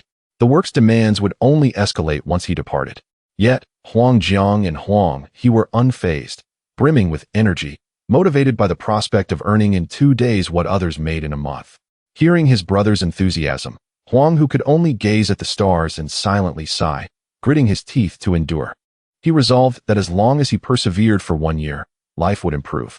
The following morning, after breakfast, the brothers prepared to head to Zhejiang. Huang Jiang had replaced his basket with a shoulder pole. Originally carrying over 50 kilograms, he now bore over 100 kilograms himself, since Huang He could not sell fruit leather. In his words, no matter how few they were, the daily profits from the fruit leather must not diminish. Meanwhile, Huang He and Huang Hu poured the chilled sour plum juice, which had been steeped overnight, into a thermos. The 80-liter thermos contained nearly 100 kilograms of sour plum juice, securely tied with a rope, and Huang He hoisted it onto his back. Huang Hu offered to assist, but his elder brothers firmly declined, stating, "When you leave, we will have to bear this ourselves anyway. We might as well get accustomed to it." Watching his elder brothers, their lean bodies straining under the weight of over 100 kilograms, Huang Hu felt a surge of emotion. He silently vowed that once he had money, he would purchase a hand-operated tractor, for without a vehicle, managing long-distance routes would be exceedingly inconvenient, regardless of his brother's approval. Upon arriving in Zhejiang, Huang Jiang carried over 100 kilograms of fruit leather to the Ping's district, convinced that a quick tour would lead to swift sales. Once the fruit leather was sold, he planned to meet with Huang He and Huang Hu at Dongxiang Mountain. Huang Hu and Huang He headed directly to Dongxiang Mountain. At this point, the large thermos had settled onto Huang Hu's back, and he felt somewhat foolish for having been moved by emotion. His brother Huang He was undoubtedly wary of Huang Jiang's reaction and had refrained from allowing him to carry the thermos. Just 3 seconds apart, and the burden was now on him. Huang Hu trudged forward, panting, while Huang He kindly fanned him and cheered him on, doing everything they could except lend a hand. Huang Hu felt that the 5 kilometers he had once carried seemed far less arduous than this. This only strengthened his resolve to acquire a tractor. Currently, the latest model of the Dongfanghong tractor cost around 4,600 yuan, a significant sum, yet not insurmountable given their current earnings. With a tractor, they could easily recoup that investment many times over. With the goal of purchasing a tractor in mind, the brothers arrived at the foot of Dongxiang Mountain. They found a step to set down the thermos, and without hesitation, Huang Hu poured himself a bowl of sour plum juice, gulping it down eagerly. After consuming a bowl of the refreshing beverage, he felt revitalized. July marked the peak tourist season at Dongxiang Mountain. The foot of the mountain was bustling with visitors, and the number of stalls was overwhelming. Numerous stands offered cool tea, beverages, and ice pops, alongside cigarette stalls and state-run shops. Although the array of stalls appeared plentiful, most were set up clandestinely. When the enforcement officers arrived, many vendors would flee, only to return once the coast was clear. Among the vendors were both locals and outsiders seeking a living in Zhejiang, many of whom were returning youth who, unable to find work upon their return, resorted to street vending for survival. However, some were local thugs, particularly those selling cigarettes, dealing in illicit products primarily aimed at tourists. The state-run supply and marketing cooperative turned a blind eye to these ruffians. Indeed, the most chaotic scene in all of Zhejiang was found at Dongxiang Mountain, the so-called Golden Nest. Despite the disorder, Huang Hu did not let it trouble him. They intended to conduct business within the scenic area, which was far more regulated, as vendors were strictly prohibited from setting up outside. After finishing his last sip of sour plum juice and wiping his mouth, Huang Hu said, "Ergo, wait for me here. I will seek out the staff at the scenic area." With that, He retrieved the affiliation agreement and made his way to the scenic area office. The office was located in a row of single-story buildings at the base of the mountain. When Huang Hu arrived, he found several young men and women playing cards inside. Huang Hu greeted them with a smile. "Hello, comrades. I am from the Zhejiang 3rd Beverage Factory and would like to set up a stall in the scenic area." The card players barely glanced at him, merely responding, "You can enter directly with a scenic area work permit." "Comrades, this is my first time here. I haven't obtained a scenic area permit yet. May I ask how to apply for this permit? Our supervisor is on a business trip. For the permit, you can come back later." Chapter 45. Selling swan mei soup to foreigners. Upon hearing this, Huang Hu was momentarily taken aback. He had completed the affiliation agreement, only to discover that the director was away on a business trip. This was utterly unexpected. Huang Hu hastily inquired, "May I ask when the director will return?" "Perhaps in about a month," came the reply. Upon hearing 2 months, Huang Hu felt even more bewildered. If that were the case, the money spent on the affiliation would have been in vain. Reluctantly, he said, "Comrade, could you possibly arrange a temporary permit for me? If I have to wait 2 months, the peak tourist season will have passed. I would greatly appreciate your assistance. Thank you." "I'm afraid that's not feasible. We must adhere to the regulations. Without the director's stamp, we cannot assist you. You might as well return and wait for 2 months." Huang Hu was deeply dissatisfied. Unable to secure the scenic area permit meant he could not enter the tourist site, rendering his affiliation agreement pointless and wasting 200 yuan. Cursing his bad luck internally, he realized that arguing was futile.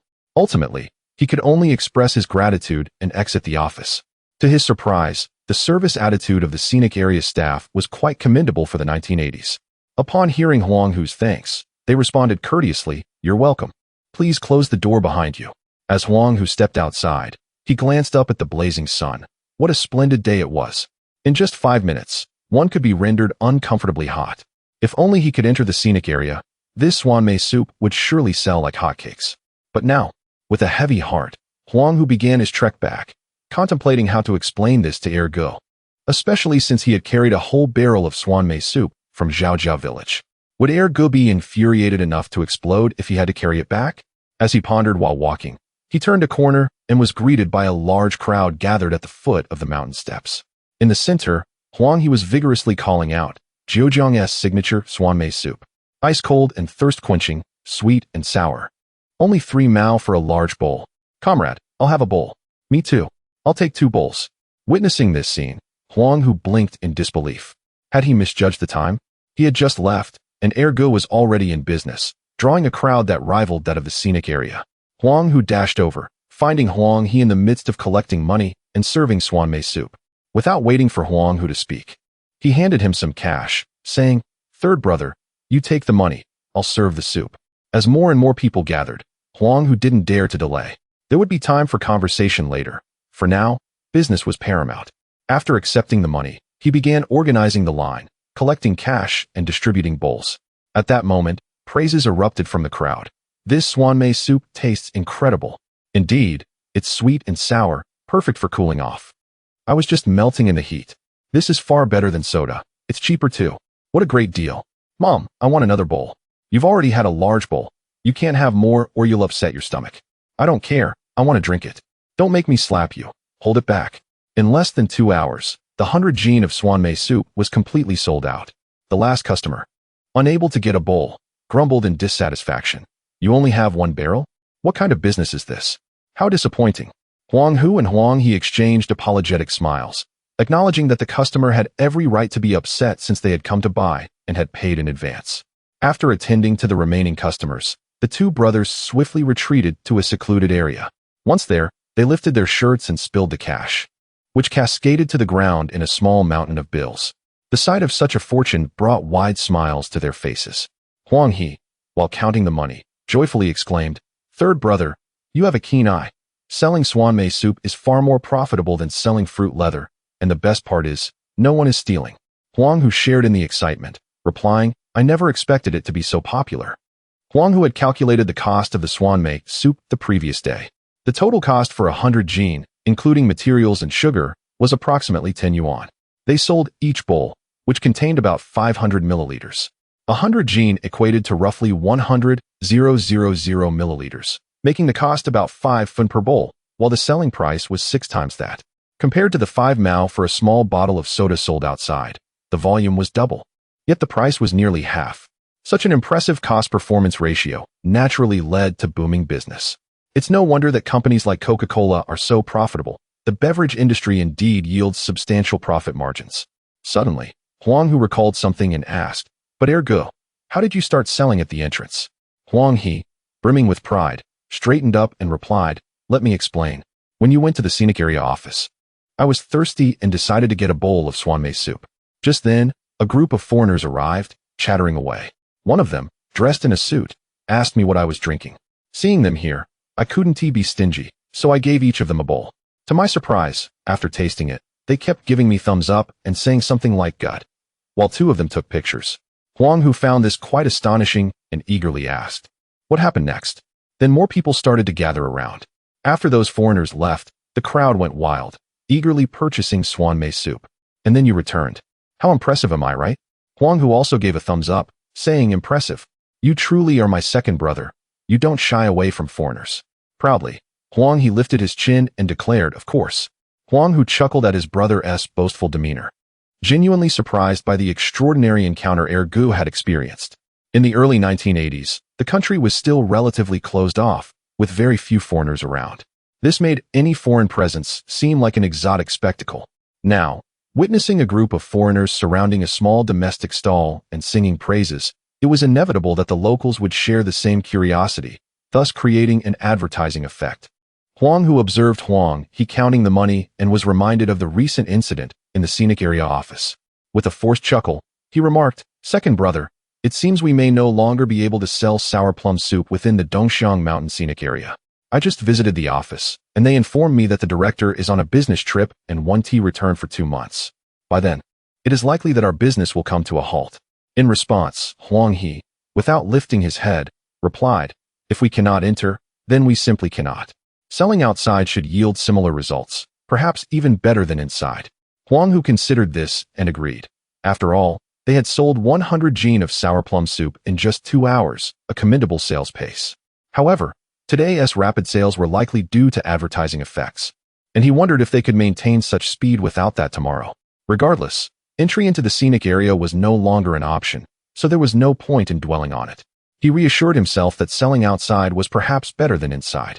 Soon, the 2 brothers counted all their earnings, totaling 63 kwai, and both were exceedingly pleased. The profit from sour plum soup was significantly faster than that from guodampi, primarily because it was much less troublesome to sell. Chapter 46. Braised pork belly with potatoes. The 2 brothers securely tucked away their money. Huang He waited at the entrance of the scenic area for Huang Jiang, while Huang Hu went to procure ingredients for sour plum soup, taking advantage of the extra funds to buy more supplies today. On his way to purchase fruit leather materials, Huang Hu discovered an exquisite item in the display window of the department store, a baby carriage crafted entirely from iron.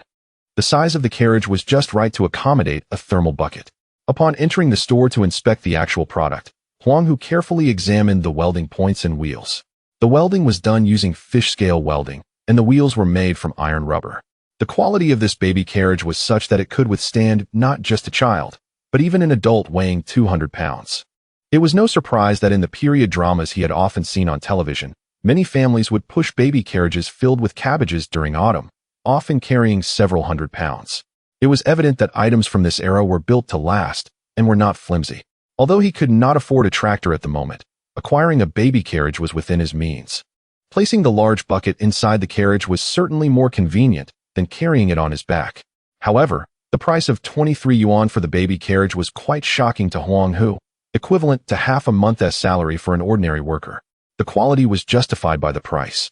Nonetheless, he resolved to make the purchase, as this baby carriage could potentially last a lifetime without issues.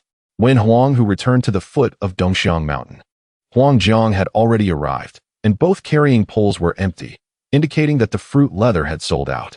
Upon seeing Huang Hu pushing a baby carriage back, both brothers were perplexed. However, once Huang Hu placed the large bucket onto the carriage, Huang Jiang and Huang He were enlightened and eagerly circled the carriage. Huang Jiang praised, "You are indeed clever, third brother. This idea is splendid." Huang He chimed in, "You've got a good head on your shoulders, third brother. How did I not think of that?"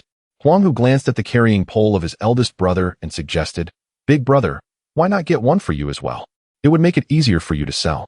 Yet, Huang Jiang waved his hand in refusal. No need. This little cart is fine for the bucket, but it won't hold much fruit leather. I'll manage with the carrying pole. Huang Hu realized that the thermal bucket extended quite high above the cart, making it impractical for transporting fruit leather. How much did you earn today?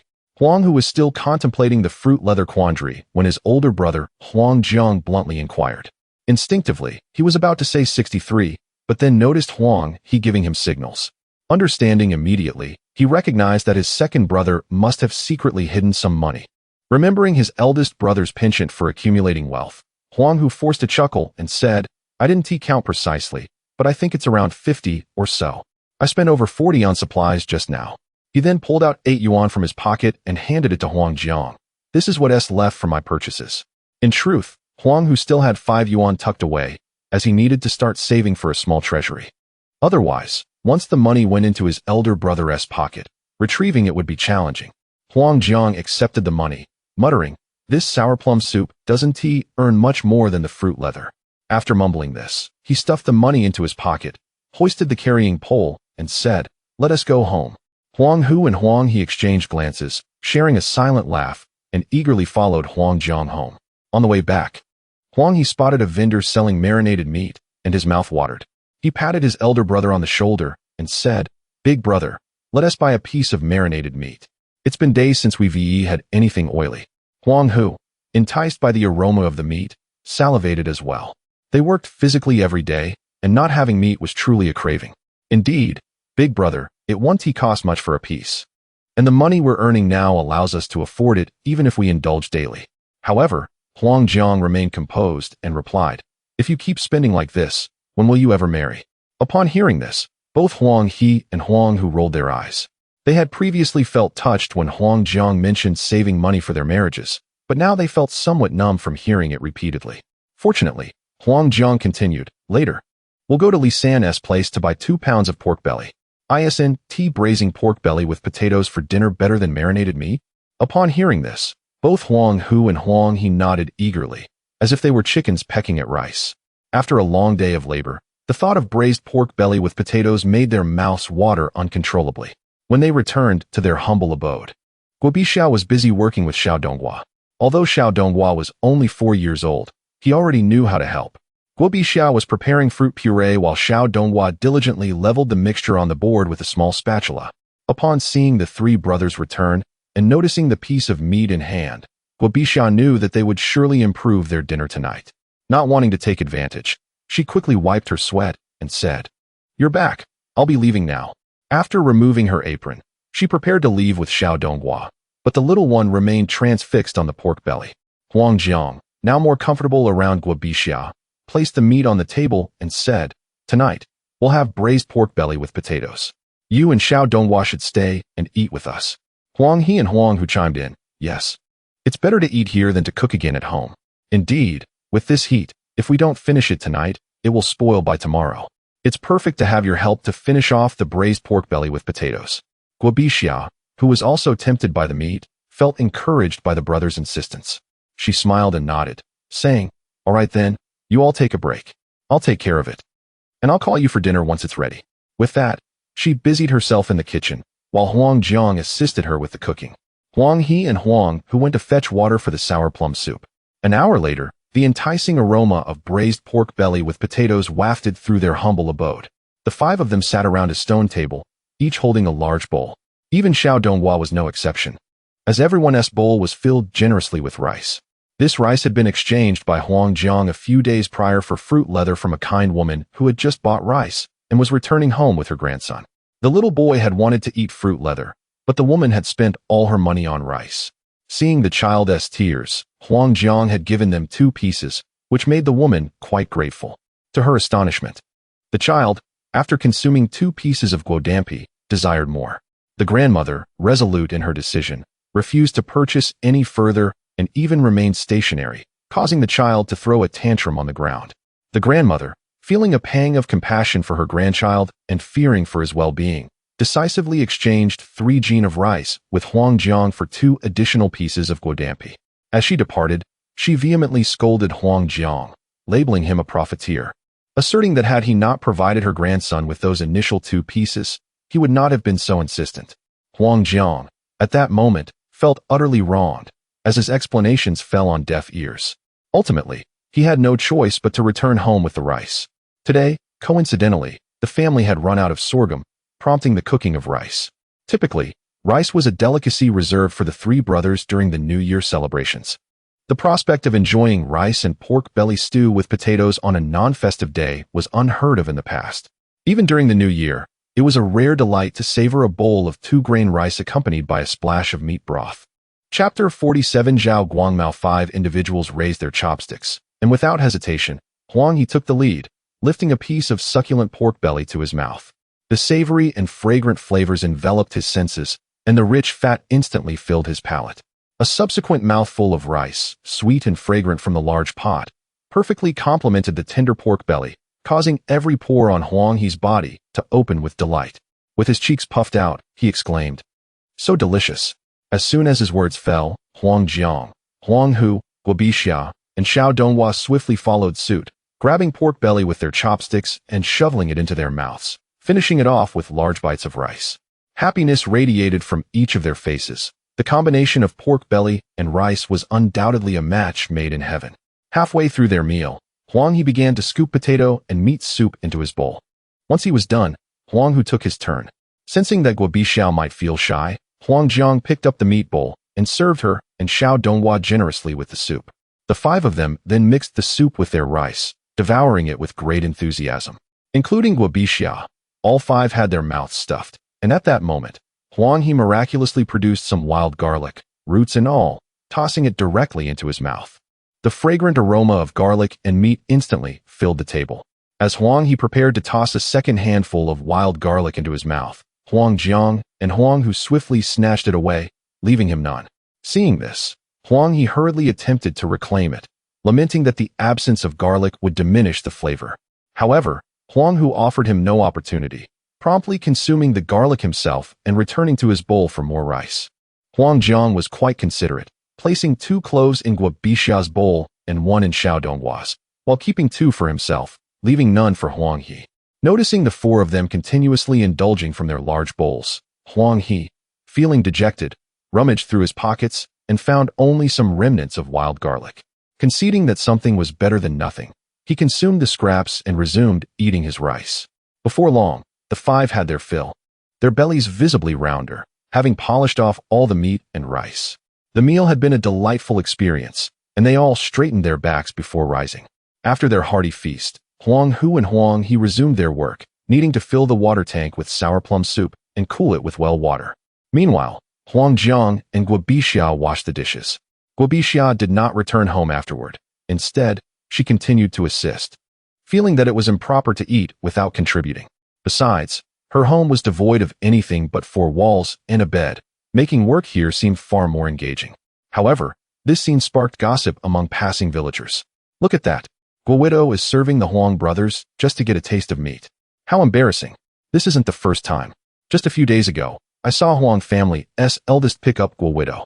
The 2nd and 3rd brothers were right behind, looking as if they wanted to do the same. Is that true? None of the Huang brothers have any prospects, fighting over a widow. What do you know? With their poverty, what kind of woman could they attract? Getting a widow is already a stroke of luck."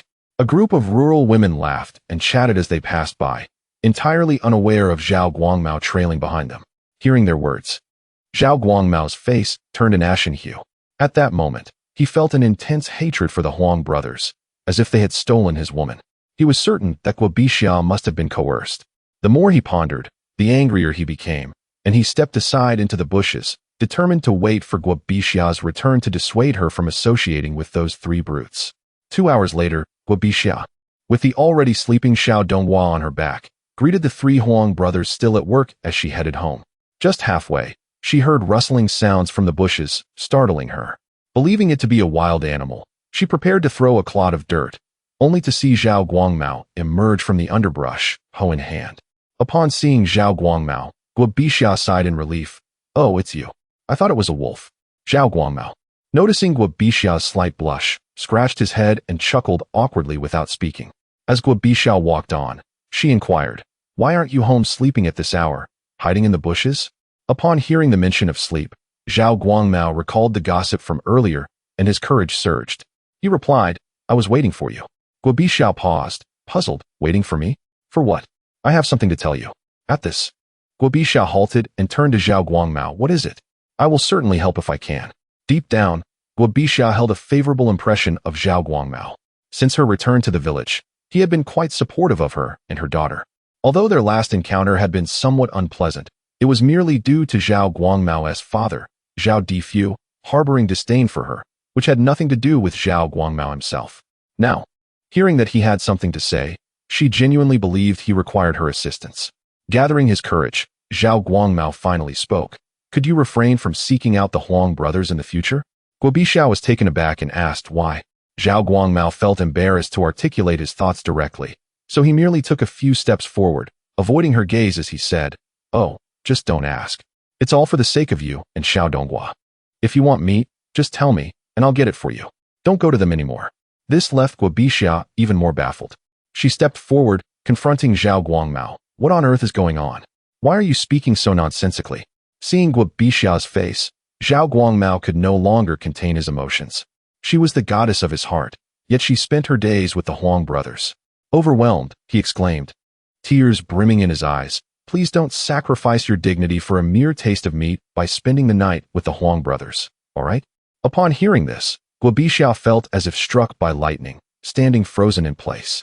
Although rumors had circulated in the village recently, she had dismissed them as mere gossip, to keep herself and her daughter unbothered.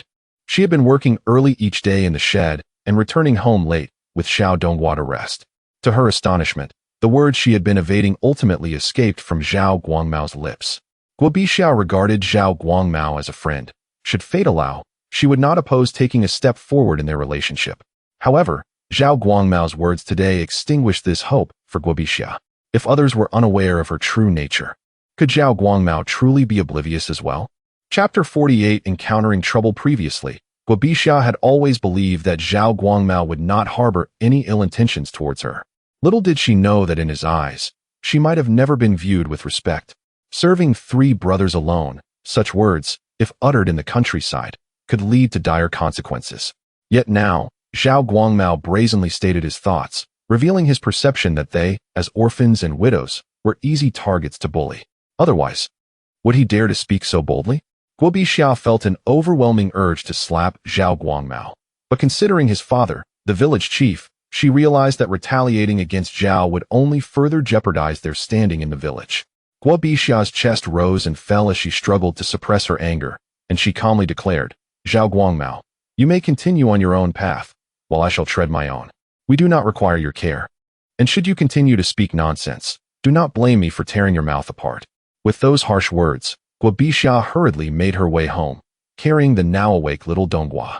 Zhao Guangmao, his eyes brimming with tears, called out to Bixiao in an attempt to pursue her, but his legs felt weak, as if the light of his heart had vanished.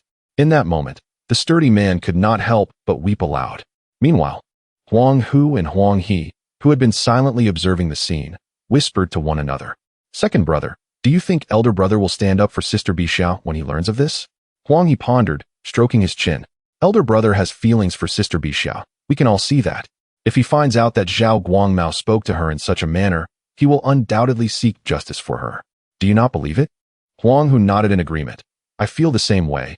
But returning to the matter at hand, why did you not intervene when Zhao Guangmao spoke to sister Bixiao so disrespectfully? Huang He chuckled. Why should I go? You should have gone. At this, Huang Hu laughed heartily, and the brothers exchanged knowing glances, choosing not to voice their thoughts further. Both brothers understood that Zhao Guangmao was a significant rival to their elder brother. Yet with the scene that had unfolded, it seemed that Guo Bixiao's heart had been deeply wounded, thus posing no future threat to Huang Jiang. The brothers held a favorable view of Guo Bixiao, and were quite supportive of her becoming their sister-in-law, especially since their elder brother Huang Jiang was fond of her.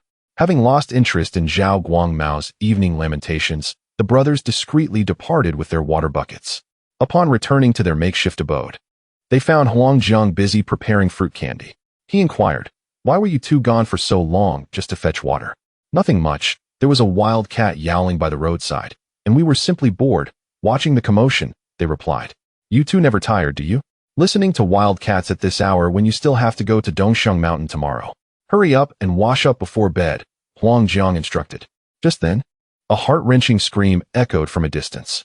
The sound was both desolate and tragic, causing Huang Hu and Huang He to exchange glances, remarking on Zhao Guangmao's notably loud voice. Huang Jiang, upon hearing the scream, cursed, "What kind of wild cat can make such a racket?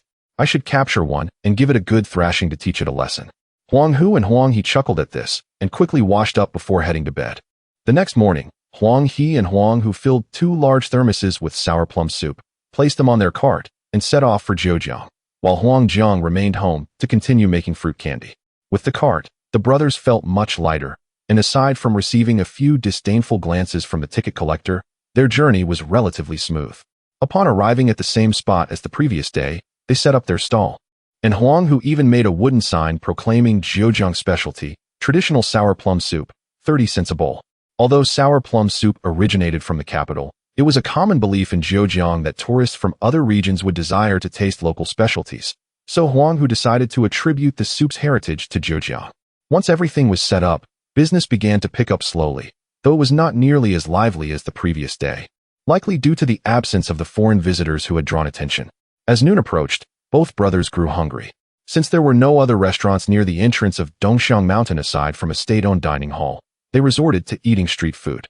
Fortunately, a variety of vendors with shoulder poles had gathered at the entrance, and Huang Hu soon found a noodle stall serving bone broth noodles. However, just as their noodles were served, a shout rang out. "Run! The inspectors are coming!" Upon hearing this, the stall owner swiftly snatched the 2 bowls from Huang Hu's hands, dumped the noodles beneath a tree, and tossed the bowls into his carrying basket before fleeing. If caught by the inspectors, not only would his cooking equipment be confiscated, but he would also face fines and detention. Huang Hu raised his hands in disbelief, taken aback by the owner's swift actions, and by the time he processed what happened, the noodles were gone. Unable to eat, Huang Hu decided to return and hoped that the vendors would return after the commotion. However, upon his return to the stall, he witnessed 4 individuals wearing red armbands pinning Huang He to the ground, while 2 others attempted to carry away the large barrel of sour plum soup. Alarmed, Huang Hu rushed over and pressed down on the barrel, demanding, "What are you doing?" The leader of the inspectors, smirking at Huang Hu, retorted, "What are we doing? You really don't know? Our nation's economy is being undermined by you opportunists. Come, you will accompany us for an inspection." Meanwhile, Huang He, pinned to the ground, shouted, "Third brother, run!" Quickly, Huang Hu glanced at his brother, who was being restrained, and with a calm demeanor, insisted, "Let him go now." The inspector scoffed, "After so many years of work, I've never seen someone so audacious. Fine. We'll take you to the office, and then we'll see how bold you remain." As he attempted to drag Huang Hu away, Huang Hu forcefully pushed the inspector's hand away, retrieved the affiliation agreement from his pocket, and thrust it in front of the inspector's face, declaring, "We are from the Zhejiang Third Beverage Factory. This is our affiliation agreement. If you detain us, you are disrupting the normal economic order of the state and betraying the people." Huang Hu was quite adept at throwing around accusations. As the 2 large hats were pressed down, the individual cast a glance at the official seal of the Third Beverage Factory affixed to the affiliation agreement, causing his demeanor to diminish significantly. At that moment, the few individuals restraining Huang He were also taken aback, momentarily uncertain whether to rise or remain seated. Huang Hu, witnessing those individuals still holding down his second brother, furiously exclaimed, "Why do you not hasten to release my second brother?" Chapter 49. Establishing connections. Upon hearing the news, those individuals swiftly released Huang Hu. The primary responsibility for today's incident lay with them. Their standard procedure should have been to first verify whether the other party possessed a binding agreement. Upon finding none, they could then confiscate items. However, judging by Huang Hu's unassuming appearance, they presumed he hailed from the countryside, and thus could not possibly possess such documentation. Without further ado, they restrained him. To their astonishment, it turned out that he indeed had a binding agreement. The leadership of the investment office displayed a remarkable change in demeanor, transforming from aggressive to conciliatory. They quickly addressed Huang Hu, stating, "Young brother, it is all a misunderstanding. We apologize for damaging your bowls. We will compensate you." As they reached for money, Huang Hu firmly declined, replying, "No need. Regardless of the circumstances, you are here to uphold the economic order of the nation. Without your presence, The rights of legitimate merchants like us would be adversely affected. The quick change in attitude was met with Huang Hu's own shift in demeanor. As the saying goes, a strong dragon cannot suppress a local snake. This was their territory, and offending them would bring only harm with no benefit. Given the current circumstances, he preferred to maintain a cordial relationship with the officials of the investment office, which would eventually evolve into the commercial bureau. The leader, somewhat taken aback by Huang Hu's maturity, scrutinized him anew. He had not anticipated that a rural youth of merely 17 or 18 could possess such insight, inadvertently transforming their actions from improper to compliant. Well, young man, you are quite perceptive. From now on, you may set up here. Should you encounter any issues, feel free to visit the investment office at Dongxiangshan and ask for me. My surname is Zhou. Huang Hu maintained his composure, responding, "All right, thank you, Brother Zhou." With a wave of his hand, the leader departed with his colleagues. At this moment, Huang Hu, clutching his waist, approached indignantly. "Lao-san, why didn't you report them to their superiors? They kicked me several times." Huang Hu exchanged a glance with his second brother and began to rub Huang Hu's back, saying, "Urge, you don't understand. These people have connections with local bullies. If we provoke them, they might retaliate by bringing some ruffians next time. Would we still be able to conduct business?" As he spoke, Huang Hu gestured towards the nearby vendors selling cigarettes. In those times, a significant portion of the bonuses for the investment office personnel originated from the tributes paid by local thugs. Just as those officials had arrived, other stalls had fled, yet the cigarette vendors remained unfazed. The government maintained stringent controls over tobacco, particularly in the early 1980s, prohibiting personal affiliations with tobacco enterprises for sales. Observing the investment office personnel laughing and chatting nearby, Huang Hu began to comprehend the situation. Yet, as realization dawned, he turned to Huang Hu, asking, "Lao-san, how do you know so much about societal matters?" Huang Hu chuckled awkwardly, offering a perfunctory response. "I heard about it while buying noodles just now." Huang Hu, adopting an elder brotherly tone, cautioned, "Hearing is fine, but you must not get involved in nonsense. One fool in our family is enough. You must focus on your studies, understood?" Ultimately, Huang Hu feared that Huang Hu might go astray. Huang Hu, fully aware of this, nodded vigorously, assuring his brother that he would study diligently and not follow in Urge's reckless footsteps. Upon hearing this, Huang Hu erupted in laughter. The two brothers playfully bantered, and Huang Hu handed over the binding agreement to Huang Hu, serving as a protective talisman for his future endeavors. However, Huang Hu refrained from divulging the route to procure white sugar from the black market. It was not out of malice towards Huang Hu, but rather a concern that should anything go awry, Urge would face serious consequences. After all, Urge had previously experienced arrest, leaving him on the police's radar. Any subsequent infraction would likely lead to a sentence. The review classes Huang Hu attended were not isolated, allowing him to periodically procure a batch of white sugar from the black market without issue. Half a month passed swiftly, and the trade of swan miting had commenced smoothly. Thanks to the binding agreement, the officials from the investment office no longer troubled the brothers. The previous encounter with the official surnamed Zhou had fostered an unexpected camaraderie. After clearing the area, Zhou would routinely stop by to share a bowl of swan miting with each brother. Although he insisted on paying, Huang Hu and Huang Hu never accepted, nurturing a harmonious relationship that alleviated numerous societal troubles for them. The local ruffians observed the brothers engaging amicably with the investment office personnel, causing them to refrain from any intimidation or harassment. Even the petty criminals who typically demanded protection fees dared not approach. Meanwhile, the day arrived for Huang Hu to report for his review classes. On this day, Huang Hu stood at the entrance of Jiujiang passenger station with his elder and second brothers. Dage set down his burden, retrieving 20 yuan from his pocket to hand to Huang Hu. "Eat well at school, and do not shortchange yourself. If you lack funds for books or study materials, just tell Dage, and I'll provide you with money." Huang Hu accepted the 20 yuan, feeling a twinge of guilt. He had managed to save up a modest sum of 100 yuan during this time. He understood Dage's frugality stemmed from a desire to prevent him from squandering money. Should a genuine need arise, Dage would certainly assist him. However, genuine needs were not as abundant. At that moment, Urge secretly slipped another 20 yuan into Huang Hu's hand, exchanging a knowing glance without uttering a word, simply smiling. Huang Hu recognized this as Urge's allowance. Over the past period, Urge had also saved up, as the profits from their daily swan miting sales were jointly managed by them. Both brothers were well aware of their respective earnings. Holding 40 yuan, Huang Hu understood that while this sum was not significant for the three brothers of the Huang family, it was a rare find at Fangpingzhen, where even teachers could scarcely produce 40 yuan at once. Huang Hu tucked the money into his pocket as Dage adopted a parental tone, stating, "You need not worry about the business. Urge and I have already sorted everything out. Just focus on your studies, understood? Dage, rest assured, I will study hard and strive to gain admission to university next year. If anyone dares to bully you at school, make sure to tell Urge, understood? Yes, if anyone bullies me, I will definitely report it to Urge immediately." The three brothers exchanged smiles. After bidding farewell, Huang Jiang shouldered his burden while pushing a cart, heading to the passenger hall to purchase tickets for Zhejiang.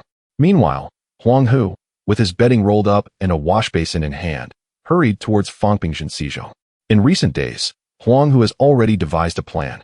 The foremost task in attending the review class is to establish a good rapport with the legendary teacher.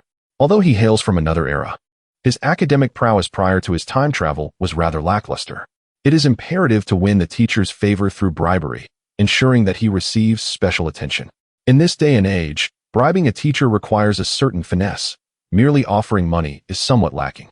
It is far more effective to present food, for people today are often deprived of culinary pleasures. If one could provide 10 kilograms of noodles or 20 kilograms of meat, the teacher would indulge daily and, in turn, think of you incessantly. Chapter 50. Saving a life. Having devised a plan, Huang Hu hurried to the supply and marketing cooperative to purchase some noodles. As Zhejiang is a directly governed city in an agricultural province, common staples could be procured at a high price without the need for ration tickets, so long as they were not rare commodities like high-quality flour. As for meat, he could easily acquire it later from Lisaner in the village. However, upon reaching the entrance of the grocery store, Huang Hu felt a sudden heaviness on his back, followed by a thud as a middle-aged man wearing glasses collapsed at his feet, clutching his abdomen. Huang Hu widened his eyes in disbelief, thinking, "Is this the era of staged accidents?" Noticing the man's sweaty forehead and pale lips, it was evident he was in considerable pain. Huang Hu crouched down and asked, "Comrade, are you all right?" Immediately regretting his inquiry. He thought, given the man's condition, how could he possibly be well? Yet the man weakly replied, I'm fine." Huang Hu, wishing to avoid unnecessary involvement, just wanted to hurry inside and buy 10 pounds of noodles before they ran out. The man gritted his teeth and nodded slightly, saying, "You go, please." But as soon as he finished speaking, his head tilted, and he lost consciousness from the pain. Looking up at the sky, Huang Hu lamented, "Heaven, are you aware of my good intentions? Why must you test me so?" Though somewhat cold-hearted, Huang Hu was not so devoid of compassion as to ignore someone in dire need, especially upon seeing the man's pallor. If he did not take him to the hospital, it was certain he would perish here today. Moreover, the man had not attempted to deceive him, which instilled a modicum of goodwill in Huang Hu. Without further ado, he hoisted the man onto his back and entered the supply and marketing cooperative. Rescuing a life was paramount, yet he still needed to procure his noodles. After all, his future held greater significance compared to the lives of others. Emerging from the cooperative with noodles in his mouth, a rolled-up blanket slung over his shoulder, and the man on his back, Huang Hu made his way to the town hospital. Fortunately, the hospital was not far, and he arrived in less than 2 minutes. Upon seeing a patient, the attending nurses and doctors rushed to assess the situation. After a brief examination, they announced loudly, "Prepare for surgery immediately. Family members should settle the fees." With that, they whisked the man away, and a nurse promptly handed Huang Hu a bill for 30 yuan. Still catching his breath, Huang Hu was taken aback by the hospital's efficiency in the 1980s. He was reluctant to pay, primarily because he did not know the man. Why should he bear the expense? With this thought, he took a few deep breaths, crumpled the bill in his hand, and turned to leave. Delivering the man to the hospital was already a noble deed. Asking him to pay was simply unreasonable. However, before he could exit, a young nurse seized him, furrowing her brow with a stern expression. "You there? How can you leave without paying? I don't know this man. I just saw him collapse and brought him to the hospital," Huang Hu explained, attempting to walk away. But the nurse blocked his path, insisting, "If you won't pay, who will cover the medical expenses?" Huang Hu bristled at her words, recalling that healthcare was supposed to be free in the early 1980s. "This is your hospital's responsibility.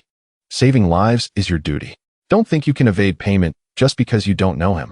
I've seen many like you, bringing in patients while pretending not to know them, and then leaving the hospital to bear the costs." I assure you, that won't happen here. The nurse's words were sharp, and Huang Hu was taken aback by her audacity. He was not inclined to engage further, pushing past her to make his escape. But the nurse was persistent, lunging forward to wrap her arms around his leg, shouting, "Help! Someone is trying to leave without paying." Before long, 4 or 5 other nurses rushed over, each grabbing hold of him, some by his collar, others by his blanket, and one even tugging at his belt. Huang Hu had not experienced such an overwhelming situation since before his time travel, and now, surrounded by so many young women, he felt a strange discomfort, especially as he sensed his pants might slip off. He cursed himself for meddling, realizing that if he didn't settle the bill, he would never escape the hospital. With no other option, he relented. Arriving at the registration desk, he handed over 30 yuan, and after receiving a receipt, the nurses finally released him, chattering excitedly about bonuses as they scuttled away. Feeling a sense of calm wash over him, Huang Hu accepted the reality of his generosity. Having spent the money, he thought it best to see his good deed through to the end. Waiting at the surgery room entrance, he soon learned that the lights had dimmed and the patient was wheeled out. Huang Hu approached the doctor and inquired, "How is he?" The doctor removed his mask and replied, "It was an acute appendicitis with perforation. Fortunately, he was brought in promptly. Otherwise, he would not have survived. However, I must advise you, as the family, that the patient will require nourishment, especially post-surgery. It would be best to procure some canned goods and fine grains to aid in his recovery." Such advice was unnecessary in later years, but given that malnourishment was common during this time, Huang Hu thanked the doctor with a smile before proceeding to the ward. The man was still under anesthesia, but his complexion had improved considerably. Huang Hu sighed and murmured, "Well, it seems fate has brought us together. I will ensure your recovery. Wait here while I fetch you some canned goods." Having already spent 30 yuan, Huang Hu was not averse to spending an additional 7 or 8 for the sake of kindness. He hoped that this benevolence would be remembered, accruing merit for him, and perhaps, in the upcoming college entrance examination, he might earn a few extra points as a result of his good deeds. Soon, Huang Hu returned with a bag full of fruits and canned meats, placing them on the small table beside the bed. He also filled a kettle with boiling water and left 2 pounds of the 10 he had purchased. Satisfied that nothing was lacking, he turned to leave with the blanket and a basin, carrying away 8 pounds of noodles. Just as Huang Hu stepped out of the ward, 4 individuals dressed in Zhongshan suits rushed into the middle-aged man's room. Shortly thereafter, the hospital's director and deputy director arrived, and in no time, the man was transferred from a regular ward to a VIP room. Yet, Huang Hu remained oblivious to these developments. At that moment, he arrived at the entrance of the 4th middle school, where many students had gathered for enrollment day. To his surprise, he recognized quite a few familiar faces among the crowd. Apart from Wang Yuding, there were several other former high school classmates. However, these individuals appeared to disregard Huang Hu Chuan, gathering in small clusters around Wang Yuding, engaging in laughter and conversation. Huang Hu understood the reason for their indifference. Primarily, it stemmed from his family's previous financial struggles and his average academic performance. Now, those who could afford to repeat a year were, by and large, from families with more favorable circumstances. During their high school years, his interactions with Huang Hu had been minimal, and now, the likelihood of any connection had diminished even further.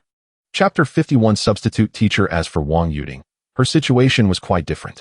Her father was the chief of the local public security bureau, a figure of authority and influence.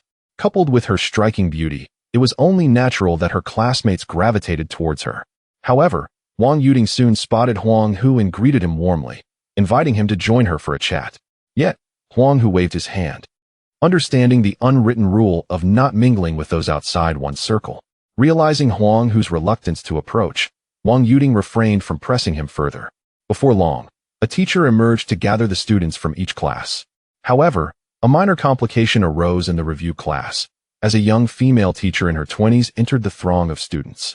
She clapped her hands a few times to draw their attention and announced, "Our class teacher will be unavailable for about half a month due to unforeseen circumstances. My surname is Wang, and I will be your substitute during this period. If you have any questions, feel free to approach me." At her words, the review class erupted in discontent. Most of the students had enrolled in the review class specifically for the teacher renowned for guiding students to university. Now, they found themselves inexplicably faced with a new instructor, which left them dissatisfied. Huang Hu was equally bewildered, not anticipating this unexpected turn of events. He wondered what would become of the 8 kilograms of noodles he had stashed away in his bedding if the teacher did not return. Although the young teacher Huang was just in her 20s, she possessed a fiery temperament. When she noticed the protests, she retorted, "I will only be teaching for half a month. If you cannot accept this, you are welcome to go to the school's finance office to withdraw your review fees. There is still time." Following this statement, silence fell over the crowd. Complaining was one thing, but the thought of exiting the review class was unacceptable. They were all counting on it to gain admission to university. After all, it was just half a month. They could endure it. Seeing the surrounding students subdued, Teacher Huang continued, outlining the rules that must be adhered to in the review class. After concluding, she instructed everyone to tidy their dormitories, ensuring that those who had yet to secure a room would have their accommodations arranged by the end of the day, with classes commencing the following day. Reluctantly, Huang Hu decided to hide his noodles for the time being, planning to find an opportunity to distribute them once the teacher began her lessons. Upon returning to the dormitory, he found that the straw mats had nearly filled the space, leaving few vacancies. He chose a relatively decent spot in the middle and laid down his bedding. He then borrowed a sickle from the logistics department to cut the straw for his bed. As he was preparing his sleeping area, his neighbors returned to retrieve their belongings. Huang Hu thought it prudent to introduce himself, considering they would share a bed for the next year. After a brief introduction, Huang Hu learned that the person to his left was Shun Zhuaizhuan, 28 years old, who maintained a neat appearance with a side part and a pin tucked into his shirt pocket, exuding an air of intellect. Through casual conversation, Huang Hu discovered that Shun Zhuaizhuan had been a sent-down youth and had given up his chance to return to the city in 1975 for love, marrying a local beauty with a slender waist. Now, his sole ambition was to enter university, intending to swiftly divorce to regain his urban residency. When Huang Hu inquired about the situation, Shun Zhuaizhuan merely replied with a knowing look, "Women can change." The individual to Huang Hu's right was Yang Guoman, a 20-year-old of shorter stature, with a robust build and a round physique, making him the heaviest in the review class. Huang Hu surmised that his family must be well off, as he seemed to manage studying while munching on chicken bones. During their conversation, Huang Hu learned that Yang Guoman's father worked as a chef at the town government's guest house, which primarily catered to officials and leaders from various regions, ensuring the food was of the highest quality. It was common for chefs in such establishments to bring home leftover dishes or ingredients. Yang Guoman often quoted, "One must eat well to study well," a lesson imparted to him by his father from a young age. After their introductions, the three became friends, providing each other with mutual support throughout their time in the review class. That evening, after dinner, they agreed to study on the playground. In mid-August, the dormitory felt like a steam room.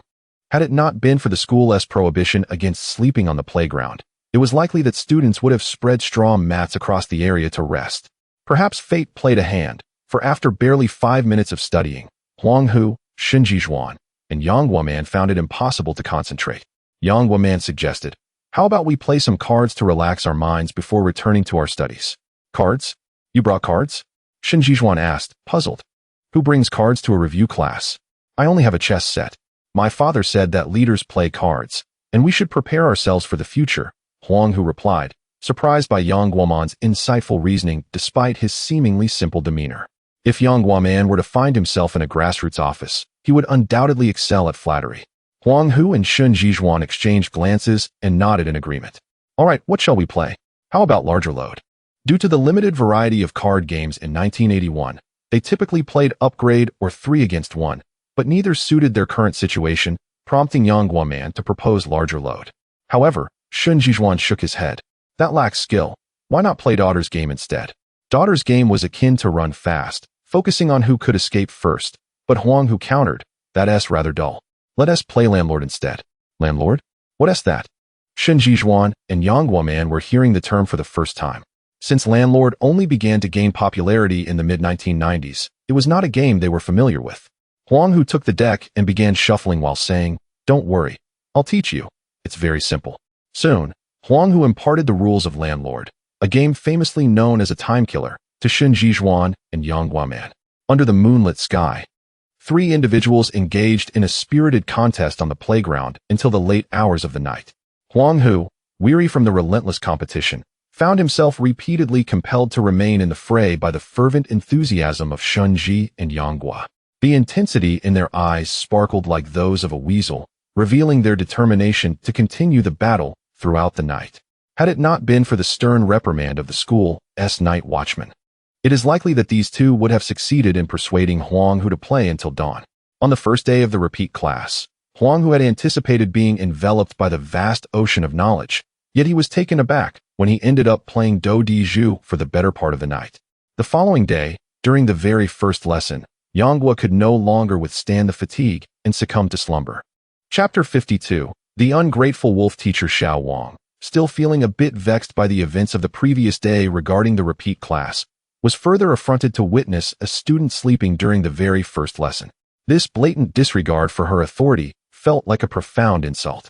Huang Hu, seated near Yanghua Man, noticed teacher Zhao's displeasure and hastily kicked Yanghua Man a few times to rouse him. However, Yanghua Man was in such a deep slumber that he remained utterly unresponsive to Huang Hu's nudges, which only served to ignite teacher Zhao's fury. In a swift motion, she approached Yanghua Man, slapping the desk repeatedly, which startled him awake. He shouted, "Landlord, I explode." This outburst sent the entire class into fits of laughter, with Huang Hu and Shun Jizhuan burying their heads beneath their desks in amusement. Infuriated, teacher Xiao pointed to the door and commanded, "Go stand by the entrance for the entire day." Feeling somewhat humiliated, Yanghua Man, who had been dreaming of playing do di ju, found himself at a loss for words to explain his predicament. With a sulky expression, he trudged to the door. After this brief interlude, the class resumed. Teacher Xiao primarily taught English and mathematics. In the context of the 1981 college entrance examination, English had begun to occupy a significant portion of the score, with an upward trend each year. Consequently, schools across the nation gradually began to prioritize English instruction. However, despite this emphasis, the scarcity of proficient English teachers persisted due to the subject's historical neglect in the country. Those who remained in county high schools were often of mediocre caliber, capable of teaching only basic phonetics and vocabulary, and even the pronunciation of the words was frequently substandard. Their teaching abilities fell short of the elementary school tutors that Huang Hu had once encountered. Nonetheless, the students in the class remained diligent in their studies. The days of lessons were exceedingly monotonous, especially in the review class, which was characterized by an overwhelming sense of tedium. Since Yang Guoman's punishment began, he had not reduced his time spent playing do di ju with Huang Hu and Shin Jizhuan. The remaining hours were dedicated to studying. Regardless of their actual comprehension, Shin Jizhuan gradually adapted to the routine, immersing himself in his books during all times not occupied by meals, classes, or sleep. Huang Hu, too, found himself influenced by this atmosphere, diligently studying with his textbooks, and soon the entire review class entered a state of intense preparation. Half a month passed in the blink of an eye. One day, during the morning class, teacher Xiao entered without her usual books, instead cheerfully announcing, "Dear students, your homeroom teacher, Nie Jingming, is back to teach you." After which, she led the class in applause. Upon hearing that the esteemed teacher who had guided several students to university was returning, the class erupted in cheers. Huang Hu craned his neck, eager to see this remarkable individual. To his astonishment, a middle-aged man entered the classroom, wearing glasses, a shirt, and sporting a side part, holding a book and smiling. This was indeed the very person who had saved him on the day of enrollment. When Huang Hu looked at Nie Jingming, the latter met his gaze briefly before returning to normalcy. Huang Hu keenly sensed that Nie Jingming recognized him, implying that he was aware of the life-saving deed from that day. A surge of joy filled Huang Hu's heart. With this connection, even without gifts, he was assured of special treatment. After all, a life saved was a significant favor. Nie Jingming approached the podium and, smiling, raised his hand to quiet the class. "Welcome, everyone. I apologize for my absence these past 2 weeks due to personal matters, but there is plenty of time ahead. I will guide you through your review process, and as long as you adhere to my study plan, gaining admission to university next year will be a certainty." His tone was calm and assured, almost as if he were promising a 100 acceptance rate for those who learned from him. This instilled a renewed sense of enthusiasm in the students, who applauded vigorously, with Yang Guoman's hands turning red as if he had already received his acceptance letter. However, the relief was short-lived. After his introduction, Nie Jingming plunged directly into the lesson, teaching politics and literature. He opened the book and guided the students in highlighting key points, mandating that everything marked be memorized. In the span of a single class, he had marked half a book. But that was not all. He produced a stack of newspapers from seemingly nowhere, began writing on the blackboard, and insisted that everyone copy his notes, with the expectation that they memorize every detail. Particularly in the realm of politics, he covered topics such as era development, economic demands, and political orientations, while also drawing connections to current events. Huang Hu, having spent time in bureaucratic environments, sensed that Nie Jingming possessed considerable leadership qualities, and felt it was a pity he was merely a teacher. Despite his evident expertise, the volume of material to memorize was overwhelming. Huang Hu lamented his limited memory and contemplated approaching Nie Jingming for assistance in prioritizing the key points, which would alleviate the burden of memorization. He felt confident about this small endeavor, as the favor of having saved a life was a significant leverage. Yet to Huang Hu's frustration, he attempted several times to engage Nie Jingming, only to be deftly evaded each time. On one occasion, he was outright ignored, which ignited his ire. After all, he had saved this man's life, and now it seemed as if he was a stranger. He could not bring himself to confront Nie Jingming directly about the incident. Thus, he swallowed his resentment, dismissing it as if he had merely saved a dog that day. If he could pretend not to know Huang Hu, then Huang Hu would also choose to ignore him in the future. With that, Huang Hu abandoned any thoughts of presenting gifts and joined his peers in earnest study. The brief interlude passed, and the routine of relentless review continued. Time swiftly brought them to October 1st. On National Day, the school granted a 2-day holiday. Students wishing to return home could do so, while those preferring to remain could continue their studies. The school cafeteria prepared a large pot of pork stew with radishes, a welcome reprieve for those who had been subsisting on boiled cabbage daily. Priced at 3 jiao per serving, all those with a bit of spending money eagerly partook. Huang Hu, with a basin and some money in hand, stood in line at the canteen, preparing to order a meal. With the holiday on October 1st, he had no intention of returning home for the next couple of days. The business of his second brother's sour plum soup had essentially come to an end, and he was currently assisting his elder brother, Huang Jiang, with selling guodampi. Even if he were to go back, there would be little for him to do. It would be far more beneficial to dedicate ample time to review his studies. Just as it was almost Huang Hu's turn to receive his meal, he heard someone calling out to him from the entrance of the canteen. Huang Hu, Lao San, Huang Hu. Turning around, Huang Hu recognized his second brother, Huang He. With a smile, he waved and said, "Second brother, I'm over here. The school is serving pork stewed with radish today. I'll get extra for us to share." Upon seeing Huang Hu, Huang He hurried over, pulling him out of line with urgency. "Forget about eating. The house is on fire. Come with me quickly." Chapter 53. The family reunion having spoken, Huang He seized Huang Hu and strode outside. Startled, Huang Hu hurriedly followed his elder brother to the bus station, inquiring anxiously, "Second brother, what is going on? Has something happened at home?" Huang He paused for a moment, cursing, "Damn it, that Huang Hu came over and said he wants to live with the 3 of us. What nonsense is that?" Huang Hu thought he must have misheard. Huang Hu had not associated with them for 3 months. When he had previously asked Huang Hu if he wanted to join them, Huang Hu had firmly declined. Why would he now want to return? A foreboding feeling stirred within Huang Hu. "Second brother, does Huang Hu know we've been making money? That can't be. Both big brother and I leave early and return late, selling our goods without anyone knowing. To avoid the village seeing that we're profiting, we even decided to live in a makeshift shelter this winter and not build a house." Perplexed, Huang Hu pondered. Then why has Huang Hu suddenly expressed a desire to return?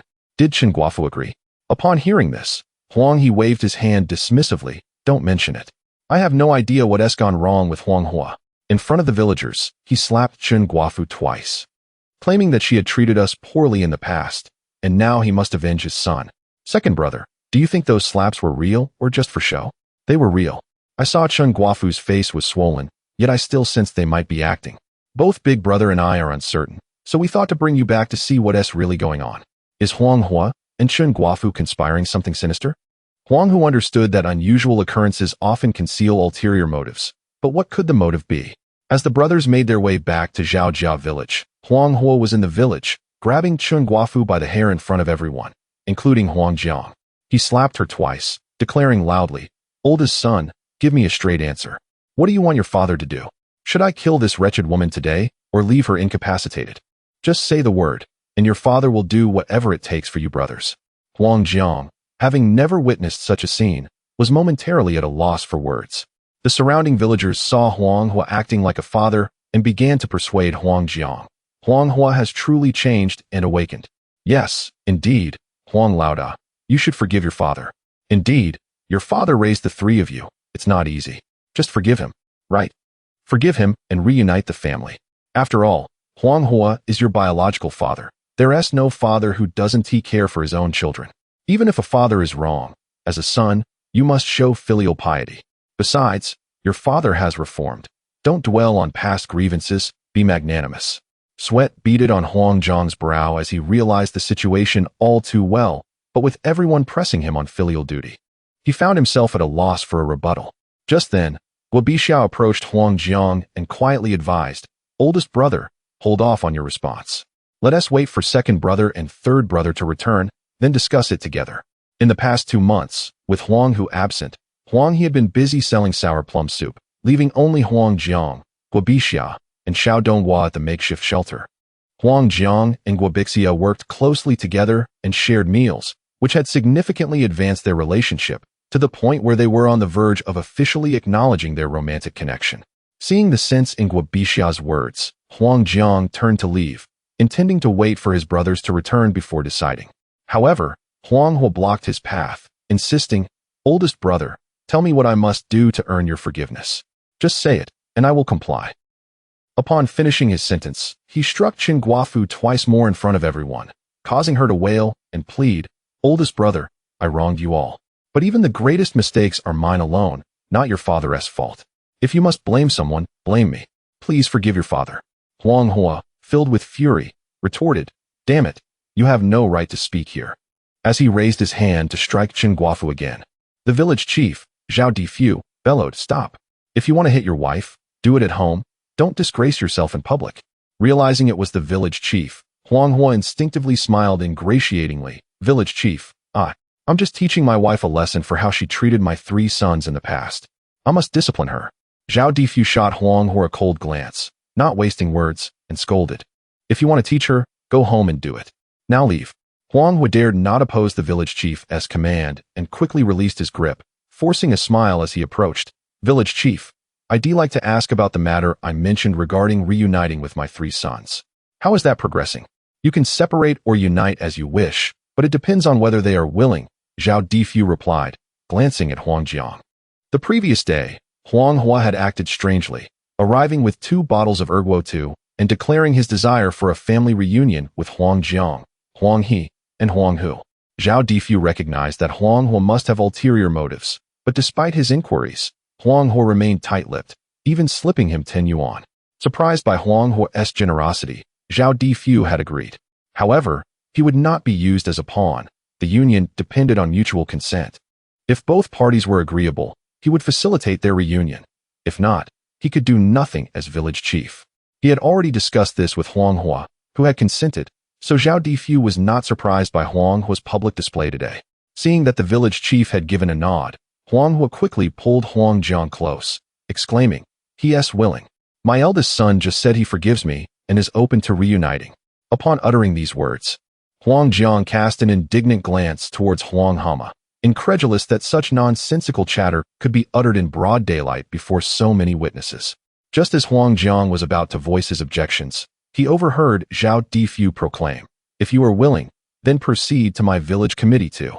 Meanwhile, Guo Bixia, perceiving Zhao Difu's evident favoritism towards Huang Hama and his refusal to allow Huang Jiang to speak, stepped forward protectively to shield Huang Jiang, exclaiming, "Village chief, why do you not permit him to finish his words? Huang Jiang has yet to express himself." Chapter 54.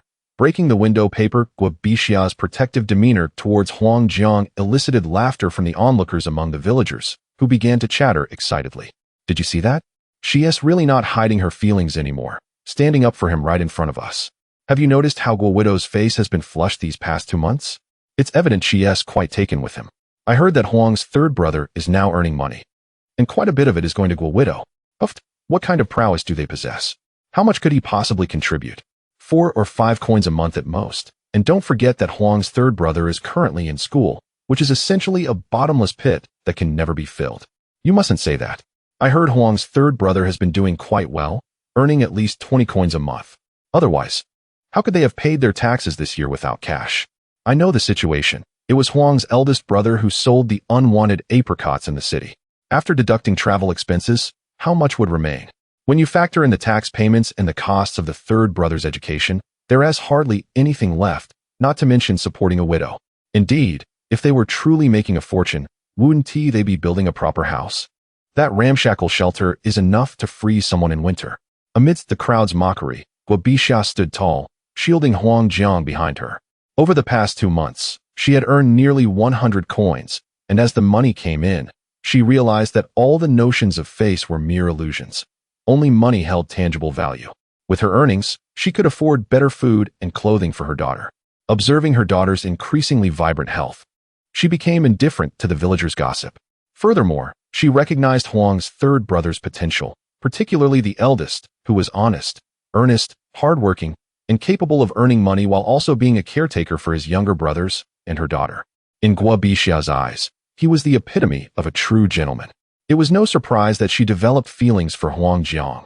Seeing a man she admired being bullied, she felt compelled to protect him. However, Guobixia's defense did not sit well with Zhao Guangmao, who could no longer tolerate the sight. Over the past 2 months, he had watched as Guobixia grew closer to Huang Jiang, and it drove him to the brink of madness. Now, she was openly defending Huang Jiang in front of the whole village, and Zhao Guangmao could no longer contain his emotions. He hastily approached Guobixia and urged her, "Bixia, step aside. The Huang family's affairs have nothing to do with you." In Zhao Guangmao's view, none of the Huang brothers were promising, and associating with them would lead to further misfortune. Despite Guobixia's past harsh words, he felt compelled to intervene, believing he must rescue her and make her see that he was the one who truly cared for her. Yet, his words only sparked laughter among the villagers, with Zhao Difu turning crimson with rage. "Second son, go home." Today, Zhao Guangmao seemed emboldened, determined to play the hero. Ignoring his father's admonitions, he grasped Guobixia's arm, intending to lead her away. He thought that by rescuing her in front of everyone, he would not only prove their connection but also assert that Guobixia was his woman and that Huang Jiang should no longer harbor any thoughts of her. However, just as he pulled her halfway, Guobixia broke free from his grasp and ran back to Huang Jiang, declaring, "Zhao Guangmao, I've told you before, we have no relationship. My affairs are none of your concern." At her words, Zhao Guangmao's eyes reddened. "Bixia, do you truly not understand my feelings?" He called out her name as he lunged forward, attempting to forcibly take her away. But this time, Huang Jiang was displeased. Guobixia and he shared mutual feelings. They just had yet to break through that final barrier. Zhao Guangmao was now trying to drag away his future wife in front of so many witnesses, which was tantamount to treating him as an easy target. Stepping forward, Huang Jiang placed himself protectively in front of Guobixia and said, "Zhao Guangmao, you should know better, being the relative of a village official, don't make a scene." Zhao Guangmao had grown to loathe Huang Jiang, and with his rival blocking the way, he angrily retorted, "Get out of my way." The surrounding villagers, reveling in the spectacle, shouted, "Zhao Er and Huang Da are about to fight over a widow. Zhao Er, give him a beating. If Huang Da fights back, I'll help you. Huang Da, don't let Zhao Er get away with it. Fight for Guo widow." Huang Jiang remained unfazed by the surrounding chatter, his focus solely on Zhao Guangmao.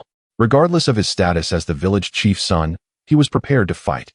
Although Huang Jiang's recent ventures at Zhejiang seemed stable, he had endured his fair share of bullying, especially from the ruffians and scoundrels of the city. These individuals, often out of work, caused trouble everywhere and would pick on outsiders like Huang Jiang for no reason. Initially, he would give them coins when they demanded 4 or 5, adhering to a philosophy of avoiding trouble. However, as they realized he was easy to intimidate, their demands grew bolder, eventually reaching 20 coins at a time. Though Huang Jiang was mild-mannered, that money was his hard-earned income, meant to support his brother's wedding and build a home. He could not allow these thugs to extort him endlessly.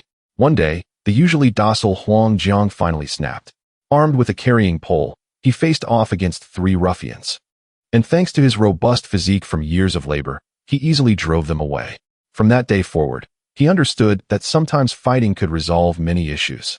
Zhao Guangmao's chest heaved with agitation, but the one truly seething was Zhao Difu. Today he felt utterly humiliated. His son was fighting over a widow in front of the entire Zhao family village. How could he maintain his dignity in the community after this? Enraged, Zhao Difu stormed forward, grabbing Zhao Guangmao by the head and delivering several blows. "You worthless son! For a widow, you've thrown away our family's honor. Get out of my sight." Throughout the ordeal, Guobixia did not step forward to defend Zhao Guangmao, her demeanor starkly contrasting with her earlier protection of Huang Jiang. This left Zhao Guangmao's heart shattered. In despair, he wiped away his tears and fled home. Huang Hu could hardly anticipate such an unforeseen incident. Now that Zhao Guangmao had departed, he hastily brought forth his own concerns. Village chief, regarding my family's matters. Zhao Difu, in a fit of anger, responded sharply to Huang Hu's voice, leave. We can discuss this matter tonight. With that, he took his smoking pipe and stormed home to continue chastising his second son. Chapter 55. The reason for family unity. Huang Hu was taken aback by the unexpected turn of events as things came to a final tremor. In the midst of the chaos, Guobixia seized the opportunity to hastily pull Huang Jiang away. Huang Hu turned around, searching for Huang Jiang, only to find no trace of him. Realizing that the principal party had already departed, he deemed it futile to remain. Noticing the curious villagers nearby, he decided to vent his frustration by kicking Chun Guizhi, exclaiming, "Go home. When I get back, I will deal with you."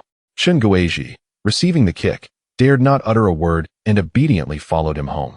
As the onlookers dispersed, the excitement had waned. Upon entering their home, Huang Hu promptly closed the door and crouched down to peer through the crack, checking for anyone who might have followed them. Seeing no one, his demeanor shifted entirely. With a face full of concern, he gently caressed Chun Guizhi's face, lamenting, "Guizhi, did I hurt you? Let me see. I told you we should just pretend, but you insisted on a real fight. Look, oh dear, your eye is all swollen." Chun Guizhi, shedding her earlier submissiveness, winced as she touched her bruised eye and replied, I'm fine. It's for our son, it's worth it." Huang Hu, still filled with sympathy, continued to stroke her face, saying, "Oh, do you think our son could have made a mistake? Those three boys are undoubtedly my kin. I know them well enough to realize they could never concoct that drink called Suan Mei Tang." Upon hearing this, Chun Guizhi's expression turned fierce as she brandished a newspaper before Huang Hu, demanding, "Huang Hu, take a closer look. Is the person in this photo not Huang He? You keep insisting it cannot be. What is it? Are you reluctant to let your second son reveal the recipe for Suan Mei Tang?" Huang Hu gazed at the somewhat worn newspaper photograph, his face a mask of innocence. In the image, Huang He stood in the center, grinning broadly, flanked by several foreigners, each holding a bowl. The headline read, "Traditional Chinese beverage Suan Mei Tang, highly favored by international friends." When he first saw this paper, he doubted his own eyes, wondering if the person in the picture merely bore an uncanny resemblance to Huang He. He knew Huang He all too well. Since childhood, he had wandered aimlessly, making it impossible for him to create such a traditional drink. With a look of feigned innocence, Huang Hu protested, "How could that be? For the sake of our son Xuanli, I would almost give my heart away. You should know that." Upon hearing this, Chun Guizhi shot him a glare, snatched the newspaper back, and resumed rubbing her face while insisting, "Listen, we must unite as a family. You must obtain the recipe for Suan Mei Tang, and I am certain those three boys have made quite a bit of money selling it. You need to collect that money. Furthermore, any earnings from selling Suan Mei Tang in the future must come to you, and in turn, you will give it all to me. Do you understand?" Huang Hu felt overwhelmed by the numerous tasks presented to him. 3 months prior, he had harbored a shred of confidence, but after not speaking to his three sons for that duration, he doubted they would comply with his demands for money and recipes. Noticing Huang Hu's silence, Chun Guizhi assumed he was contemplating giving up and quickly adopted a more demure demeanor, nudging his arm. "Hama, I'm doing this for your own good. Do you know what our eldest and second sons said when I visited them in Jingdu?" Huang Hu perked up at the mention of his sons, his eyes widening as he inquired eagerly, "What did they say?" "They were upset that I didn't bring you along. They missed you dearly in Jingdu and bought you many fine cigarettes and liquor. I've only brought back a portion. Much remains in Jingdu, waiting to honor you." Huang Hu chuckled foolishly upon hearing this, thinking, these two boys are quite filial. Knowing Huang Hu was swayed by such sentiments, Chun Guizhi pressed on. Xuanli also mentioned that whether he gets to go abroad hinges on this Suan Mei Tang. If he can secure it, he'll have the opportunity to cultivate relationships with those foreign professors at his school. Once Xuanli travels abroad, he plans to find a way for us to accompany him, so we can enjoy a few years overseas. I hear the meat there is plentiful, and the wine is far superior to that at home. The mere mention of traveling abroad made Huang Hu feel as though he were dreaming. Having spent his life as a farmer, he could hardly imagine what foreign lands were like. However, he trusted his educated son, believing that if Xuanli said it was good, it must be so. Once Chun Guizhi felt she had sufficiently motivated him, she promptly inquired, "So, what do you say? Will you do it?" Fueled by determination, Huang Hama sprang to his feet, exclaiming, "Rest assured, for the sake of our eldest son's opportunity to go abroad, I would go to any lengths to ensure those three brothers hand over the recipe for Suan Mei Tang." Hearing Huang Hama's declaration, Chun Guizhi felt a weight lift from her heart. As for the earlier claims she made to him, most were fabrications, with only a sliver of truth. That sliver was indeed Huang Xuanli's desire to leverage Suan Mei Tang to build connections with foreign educators in hopes of securing a study abroad opportunity. The story truly began 2 weeks prior, when, after bidding farewell to Huang Hama, Chun Guizhi embarked on a northbound train, arriving in Jingdu after 3 days. On that day, Huang Xuanli and Huang Xianhong met Chun Guizhi at the station. After settling her into a small inn, the first topic of conversation among the trio was the necessity of Chun Guizhi and Huang Hama getting a divorce. Although Huang Xuanli was only in his first year of university, the school provided stipends, and he occasionally took on tutoring jobs, earning a bit of extra income. Coupled with Huang Xuanhong's breakfast stall, the brothers made a combined monthly income of 600 to 700 yuan, equivalent to the salary of 4 skilled laborers. In those times, a skilled laborer's monthly wage was sufficient to support a family of 8 or 9 in Jingdu. Thus, it was effortless for the brothers to support Chun Guizhi alone with their earnings. As for Huang Hama's previous kindness, the brothers were entirely ungrateful, believing it was merely a mother's sacrifice to sustain their small family. This was the reasoning behind their immediate push for Chun Guizhi to divorce Huang Hama once they began earning. Despite the years spent together, Chun Guizhi still harbored feelings for Huang Hama, especially given his unwavering compliance with her wishes. When her sons broached the subject, she found it challenging to outright refuse. Yet she did not agree either, suggesting they wait and see. Little did she expect that merely a week later, her eldest son Huang Xuanli would rush to her with a newspaper, urging her to return to Zhaojia Siyuan immediately. Chapter 56. Firmly disagreeing with the family upon further inquiry, Chun Guizhi discovered that it was none other than Huang He, the second son of the Huang family, who had made headlines in the Huaxia Daily.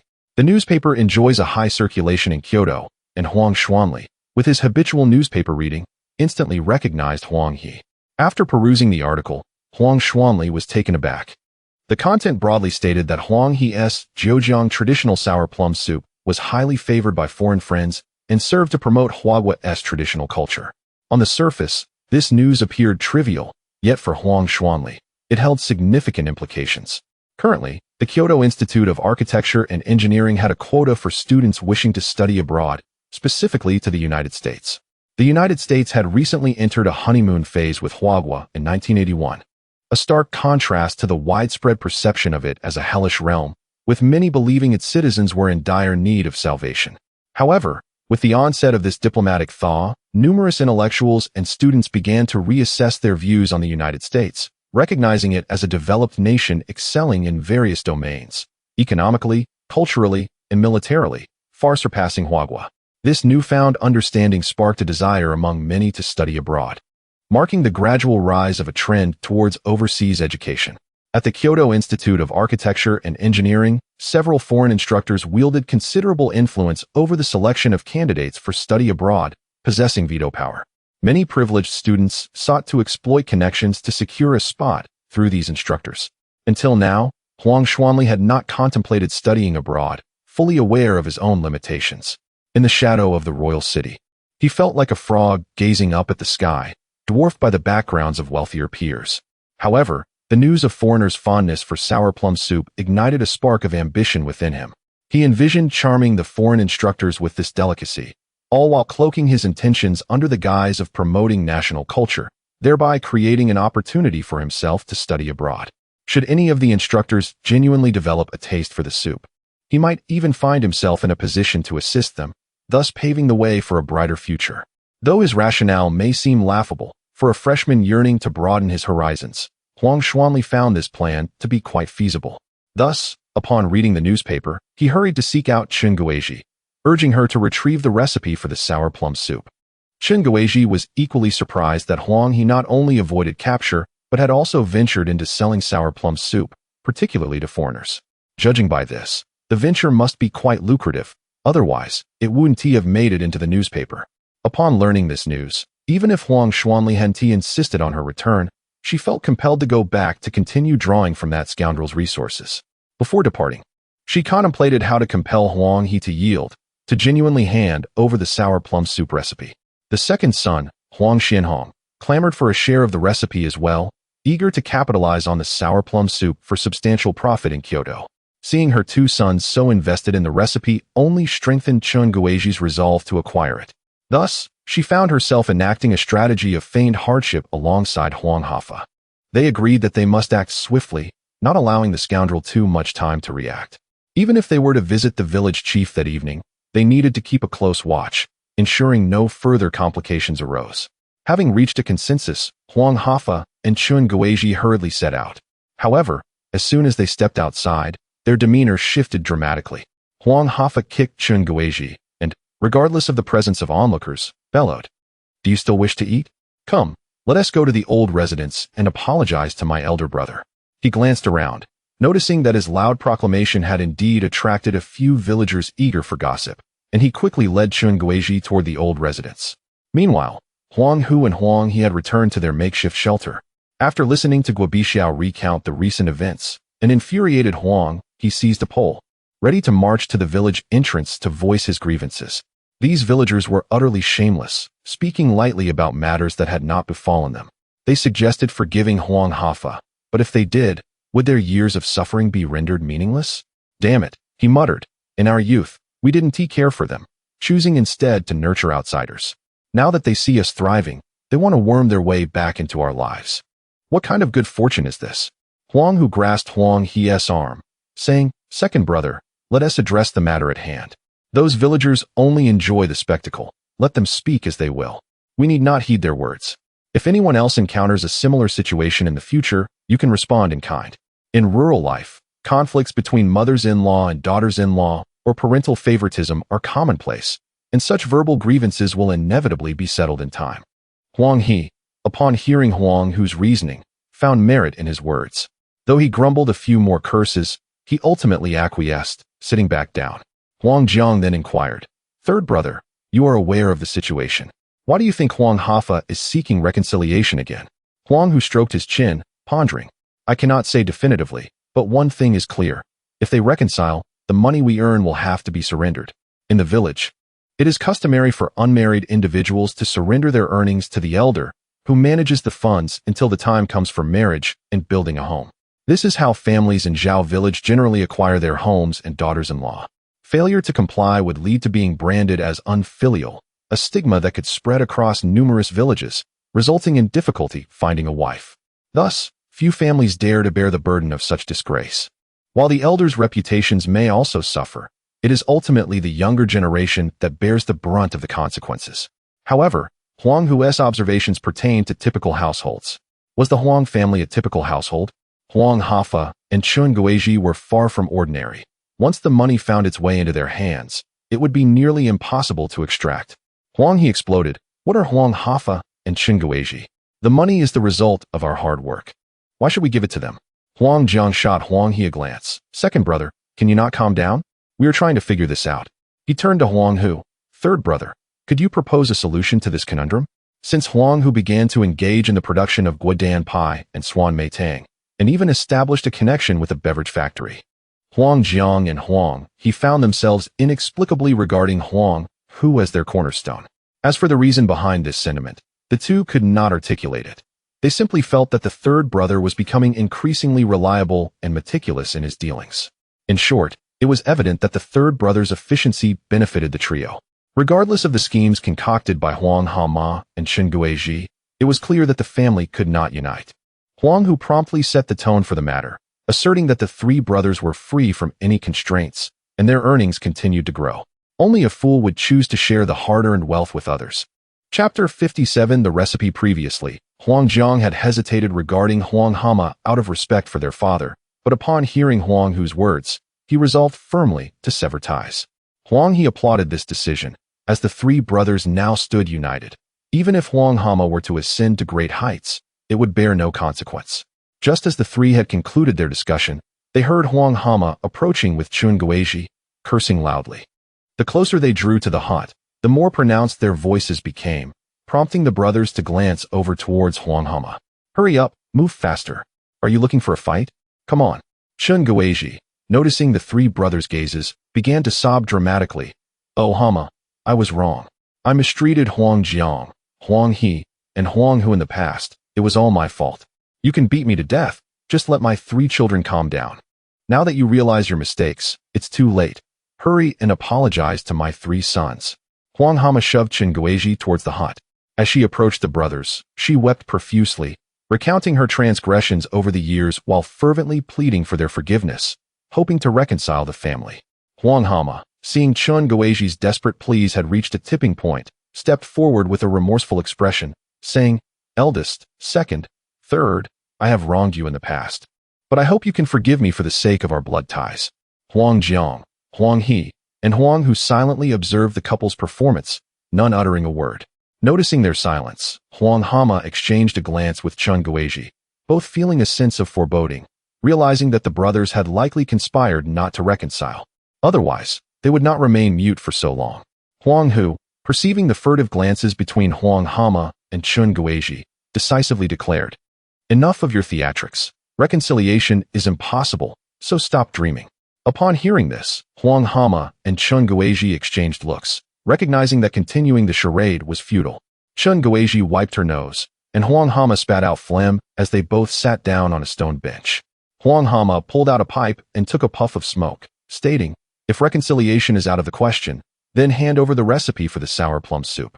At the mention of the sour plum soup, Huang Jiang, Huang He, and Huang Hu were suddenly alert, casting incredulous looks at Huang Hu and Chun Guizhi, pondering how these two knew about the sour plum soup. Had Huang He been caught selling it by them? Chun Guizhi, observing the brothers' bewilderment, believed they had seized control of the situation and confidently proclaimed, Remember, there are no secrets in this world. But rest assured, since we share a maternal bond, if you hand over the recipe, we shall forego any claim to the money made from selling the sour plum soup. Chun Guizhi had resolutely decided to forfeit the profits, driven by her son's desires. Otherwise, she would have insisted on claiming the earnings from the brothers' sales. You must be dreaming. Why should we give it to you? Huang He erupted in anger, disregarding how the couple learned of the sour plum soup. They were adamant that they would not part with it. Huang Jiang and Huang Hu remained silent, tacitly agreeing with Huang He's stance. No recipe would be given. Seeing the brothers' unwavering resolve, Chun Guizhi scoffed coldly and produced a bottle of pesticide from her pocket. Huang Hu, not to be outdone, also revealed a bottle, and together they raised the pesticide, shouting, If you do not comply today, we will die right here. And you three will be responsible for our deaths. No one among you will escape. You will all end up in prison. The pesticide had been prepared by Huang Hu and Chun Guizhi before they left, intended to intimidate the brothers. Nearby villagers, who had gathered to watch, began to stir as they witnessed the couple brandishing the pesticide. Many men kicked their children to hurry them home, to fetch their families to witness the spectacle. Huang Jiang and Huang Hu frowned, realizing that the couple aimed to tarnish their names. Huang Hu understood that if Huang Hu and Chun Guizhi were to drink the pesticide in front of them, claiming it was due to their coercion, their imprisonment would be inevitable. In 1981, the legal system was not yet robust, and judges typically sided with the weaker party, especially in cases of parents suing their children, unwilling to gamble on the authenticity of the pesticide. Huang He, however, boldly shouted, If you have the guts, go ahead and drink it. You drink first, and I will follow. I will die alongside you. Huang Hu and Chun Guizhi, who had initially felt confident observing Huang Jiang and Huang Hu's apprehension, were now caught off guard by Huang He's provocations. The surrounding villagers began to jeer. Huang Hu, drink it. We'll take care of your body afterward. Yes, drink it. And we will deliver your corpse to the village government. None of your three sons will escape. Several women chimed in. Oh dear, Hama, are you going to drink poison again? Did you dilute it this time? Don't let it be like last time when you had diarrhea. Indeed, in pursuit of a mere cucumber, they had once filled a pesticide bottle with water, making Huang Hu and Chun Guizhi the talk of the village. Huang Hu, hearing the villagers' remarks, felt a weight lifted from his shoulders. It turned out these two were merely attempting to scare them. With this realization, he no longer felt fear. As Chun Guizhi sensed her advantage slipping away, she noticed Huang Jiang and Huang Hu had begun to relax, realizing they were not as worried as before. Infuriated by the meddling of those gossiping villagers, she resolved to press on. Huang Hu, meanwhile, was left uncertain about what to do next. They could not truly consume the poison. Just as I was about to quietly inquire about Chun Guizhi's opinion, before I could utter a word, I witnessed her directly unscrewing the pesticide bottle. She first poured it onto the ground, and an acrid stench of pesticide instantly enveloped the surroundings.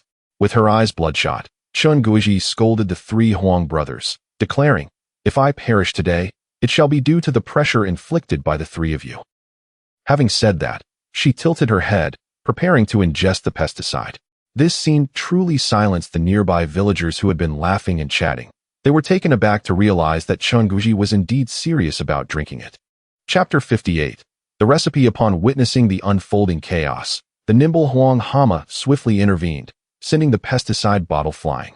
To his astonishment, the earlier agreement to merely intimidate had transformed into a grim reality, as his wife, Chun Guizhi, was resolute in her actions. Huang He was left bewildered, not expecting Chun Guizhi to take such drastic measures, while Huang Jiang, Huang Hu, and Guo Bixia shared in the shock of her audacity to consume the poison. At that moment, Zhao Difu, having received the news, rushed over, muttering curses under his breath. "Damn it! You members of the Huang family are relentless in your disruptions." He then turned to the gathering villagers, shouting, "Get out, all of you. If this escalates into a tragedy, none of you will escape responsibility."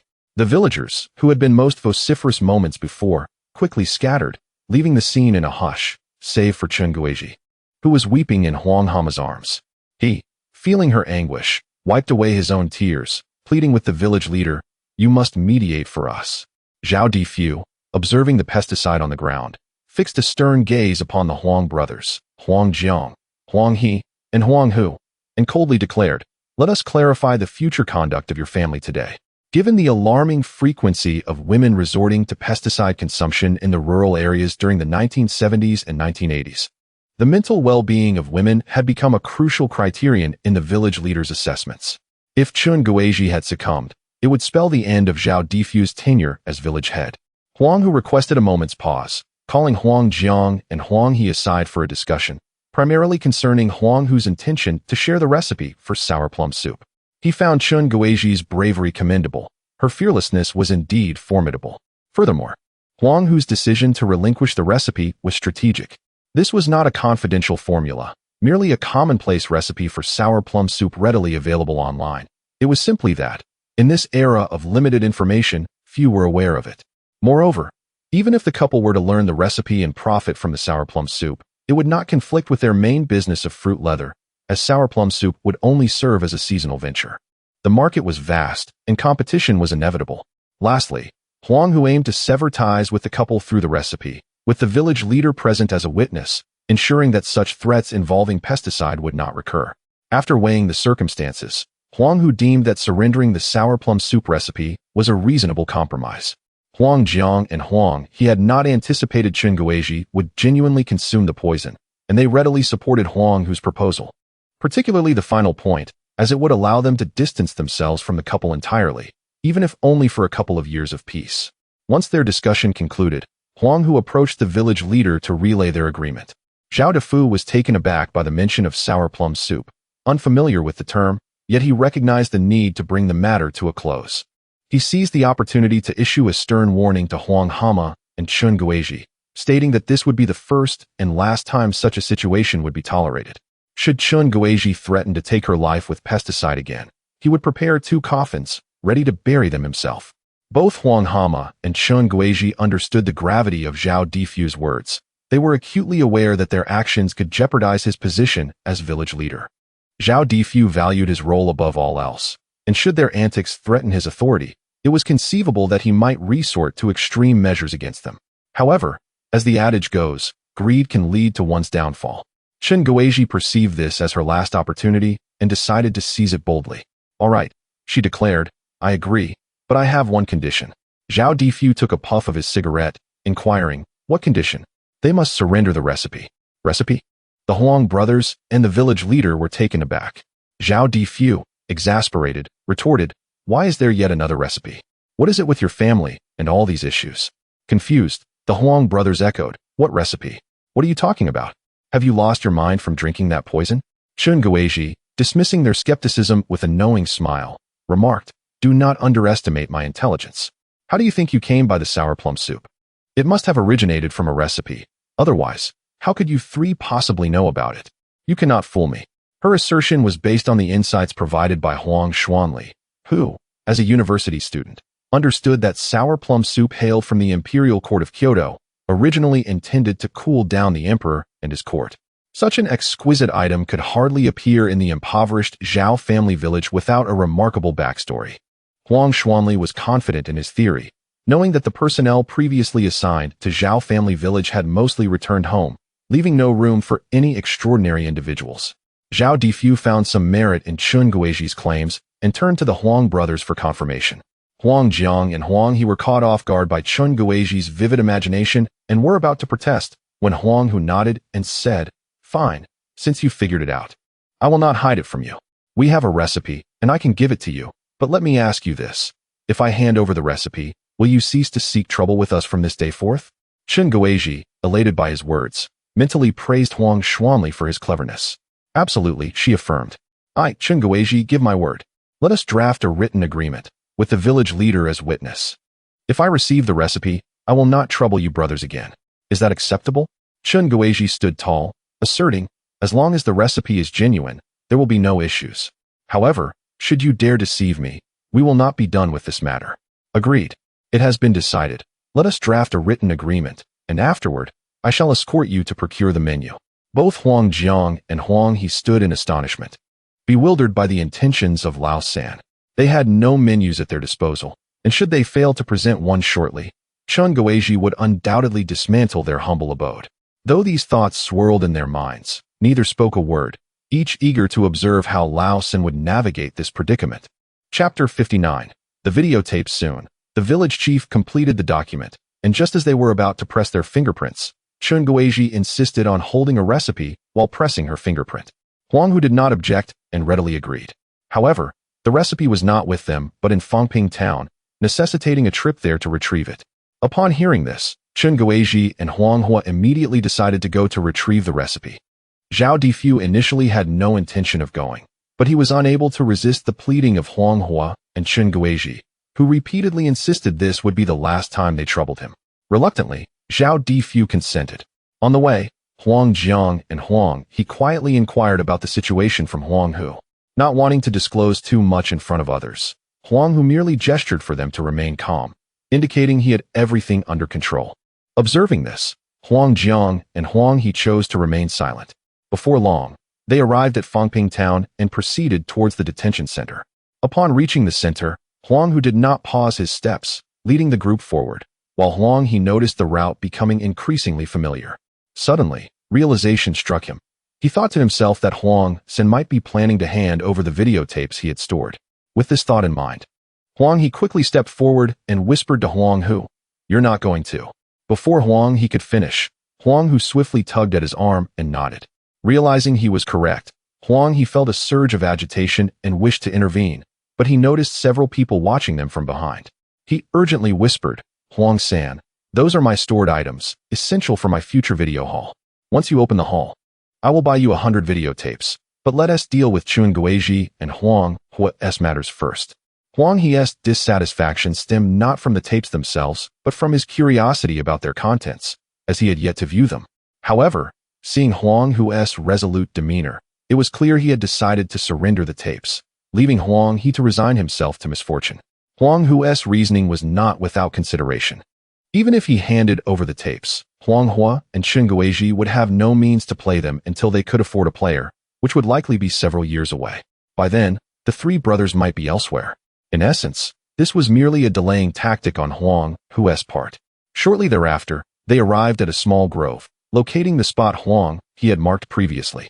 Huang Hu tossed a branch to each of Huang Hu and Chun Guizhi, instructing, "Dig right here." Having already felt fatigued from their journey, Huang Hu was displeased and retorted, "Why aren't you digging? You're the ones who want the recipe, not us. If you don't dig, we'll leave." Huang Hu spoke to Huang Hu without a hint of courtesy, causing Huang Hu to feel that his dignity as a father was being trampled upon. He contemplated teaching Huang Hu a lesson, but Chun Guizhi pulled him aside and quietly advised, That's just a provocation. Don't fall for it. Let us dig, and if we find nothing, we can settle accounts with the three brothers later. Huang Hu, hearing Chen Guizhi's words, chose not to argue further, and the couple began to dig with their branches. Meanwhile, Zhao Difu stood by, smoking and resting his eyes. Huang Zhong, Huang He, and Huang Hu sat nearby, observing as Huang Hu and Chen Guizhi dug. After 20 minutes, Chen Guizhi struck something solid with her stick. Delighted, she quickly dug a few more times, and Huang Hu, seeing this, brushed away the loose soil to reveal an iron box. The sight elicited cheers of joy from both of them. Zhao Difu, intrigued, opened his eyes and leaned forward to see what this recipe was all about. With great effort, the couple managed to lift the box, while Huang Zhong stretched his neck to take a look, surprised to discover that Huang San indeed had something hidden away. Eagerly, Huang Hu and Chen Guizhi opened the box to see what the recipe entailed. However, upon opening it, they were both taken aback. Chen Guizhi pulled out a videotape and examined it closely, turning to Huang Hu in indignation. "What is this?" Huang Hu crouched beside the box and extracted a videotape, stating, "Listen carefully. This is a videotape. With a player, one can watch films, and it contains various methods for preparing recipes." Huang Hu and Chen Guizhi, having never encountered such a thing, regarded Huang Hu's words with skepticism, their faces betraying disbelief. Huang Hu, shaking the videotape, continued, "I assure you, this single tape is worth at least 25 yuan, and an entire box could fetch 400 to 500 yuan at the very least. Do you think I would deceive you for hundreds of yuan?" During a recent township meeting, Zhao Difu had seen such a device, where over 100 people gathered to watch, and he had thought it quite advanced, astonished that the Huang brothers possessed so many. Huang Hu and Chen Guizhi remained unsure of Huang Hu's claims. But upon seeing Zhao Difu's expression of understanding, they eagerly asked, "Village chief, have you seen this? Is it truly worth over 20 yuan?" Zhao Difu returned to his seat, stating, "I can't say how much it's worth, but I did see it at the township meeting earlier this year. It's quite valuable." He recalled how the young man operating the machine wore white gloves, handling it with utmost care, leading him to believe it must be expensive. With Zhao Difu's endorsement, Huang Hu and Chen Guizhi were instantly elated, especially Chen Guizhi, who thought about the potential of storing recipes worth hundreds of yuan in a single videotape. Indeed, this could lead to significant opportunities. If her son mastered even one recipe, it might elevate them to greatness, akin to becoming the Jade Emperor. Seeing their excitement, Huang Hu cleared his throat and coldly reminded, "Let us press our fingerprints." His words brought Huang Hu and Chen Guizhi back to reality. Chen Guizhi shot Huang Hu a cold smile and promptly pressed her fingerprint on the document, with Huang Hu following suit.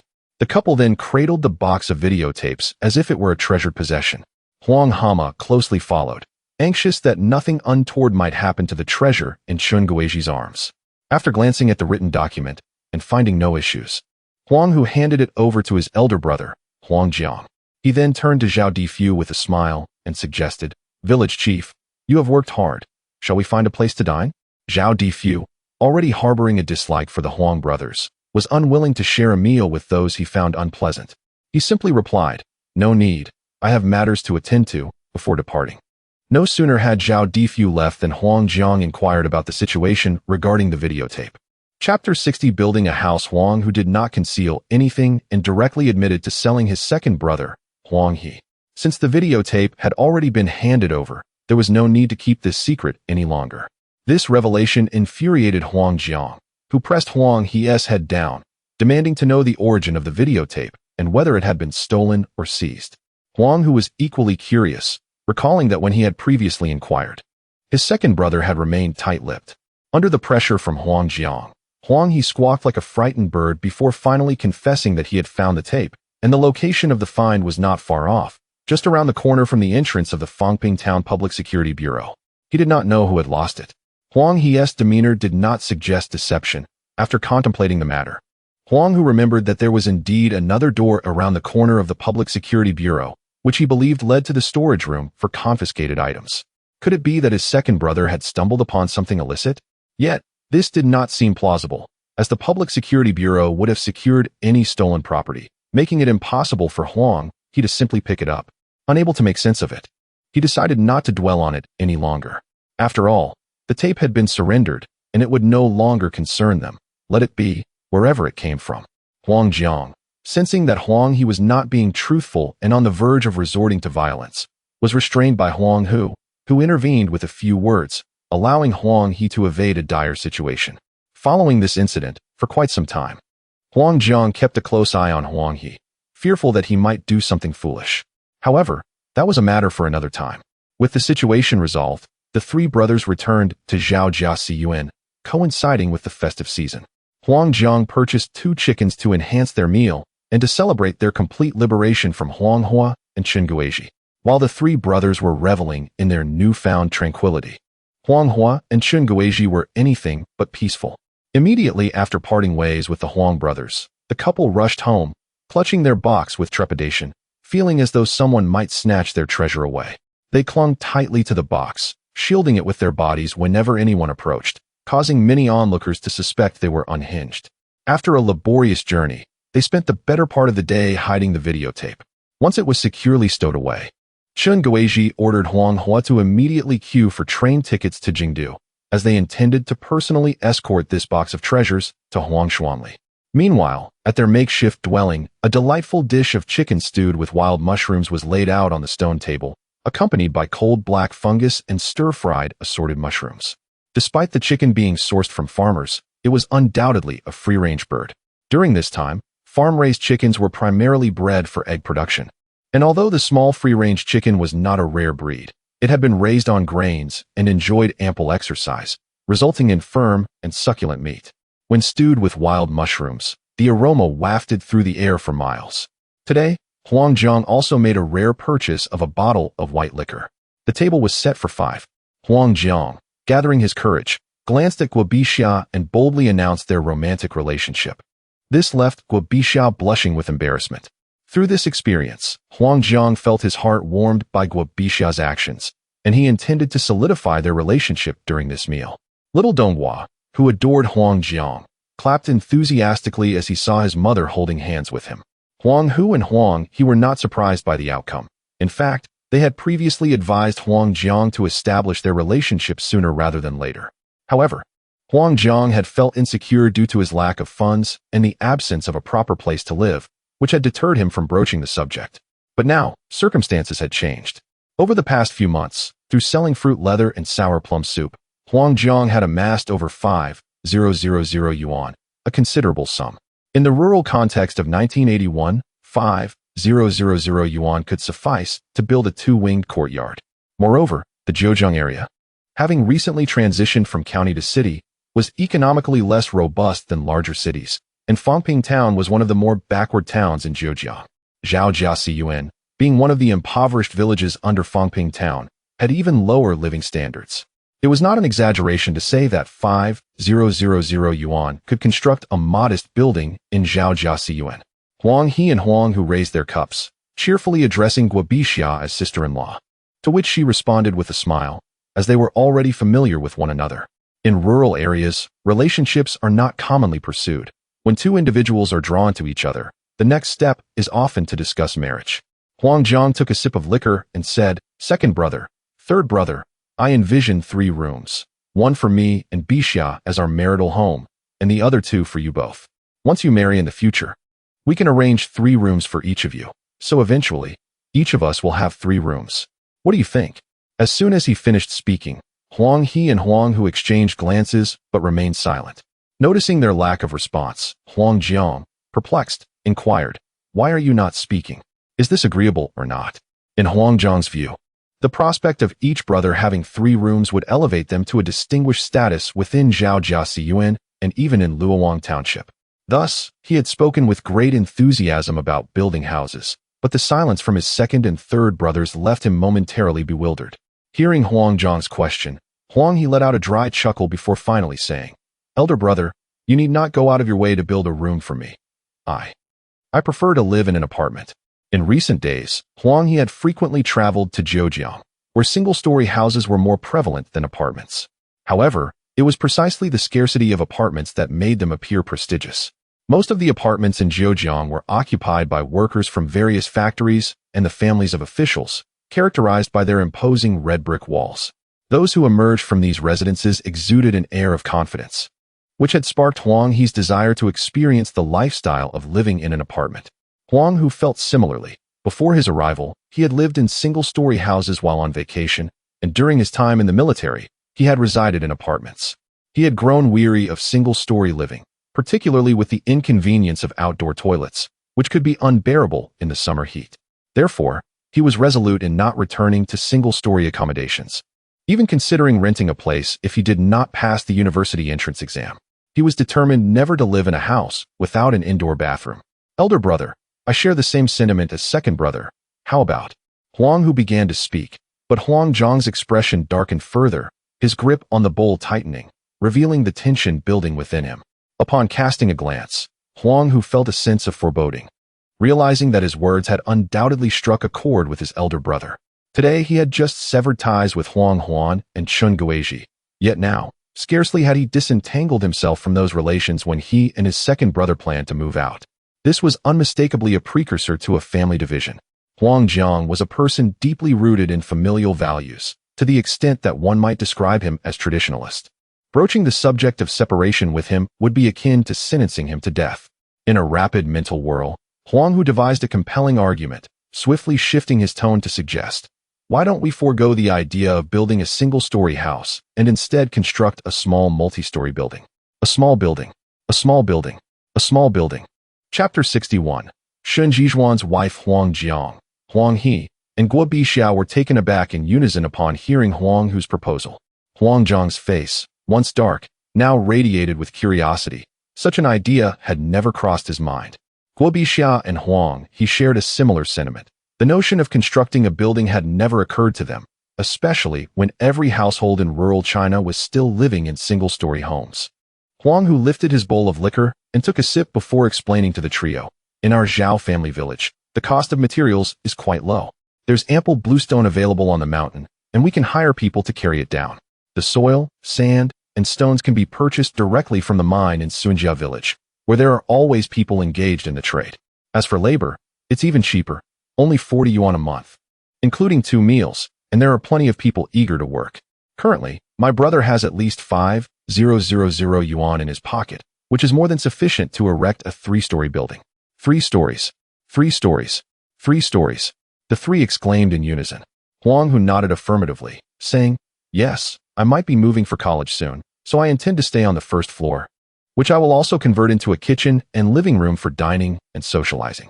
My elder brother and sister-in-law will reside on the second floor, while the children can occupy the other rooms on this level. My second brother will have the 3rd floor, and when the time comes for marriage, there will be no need for a new house. A simple decoration will suffice to welcome the bride. The extra space in the courtyard can be used to dry fruit and other goods, allowing us to manage both work and life seamlessly. What do you think? Guo Bixiao's eyes sparkled at Huang Hu's words, particularly at the thought of living in a 3-story house. She couldn't even fathom what that experience would be like. Huang He was equally moved, realizing that this might be the fabled villa he had heard about. As for Huang Jiang, his previous gloom dissipated, envisioning the 3 brothers living under one roof, where a simple call would suffice for conversation, and in winter, there would be no need to run around the yard. He felt a profound sense of joy. All right, it's settled then. We shall build a 3-story house. Without hesitation, Huang Jiang made the decision, and Guo Bixiao nodded enthusiastically, exclaiming, yes, yes, that's wonderful. Huang He chimed in excitedly, elder brother, shall we start construction tomorrow? Huang Hu chuckled awkwardly, elder brother, second brother, if we begin construction now, I fear I won't be able to help much. My school. Before Huang Hu could finish, Huang Jiang waved his hand dismissively. You need not worry. Your second brother, sister-in-law, and I can manage just fine. Focus on your studies and aim for college next year, understood? Yes. Huang Hu nodded earnestly, and the group raised their bowls for a toast. The following morning, Huang Jiang and Huang He busied themselves arranging the construction, while Huang Hu returned to school without even having breakfast. He was genuinely surprised by the enthusiasm his elder and second brothers displayed towards building the house.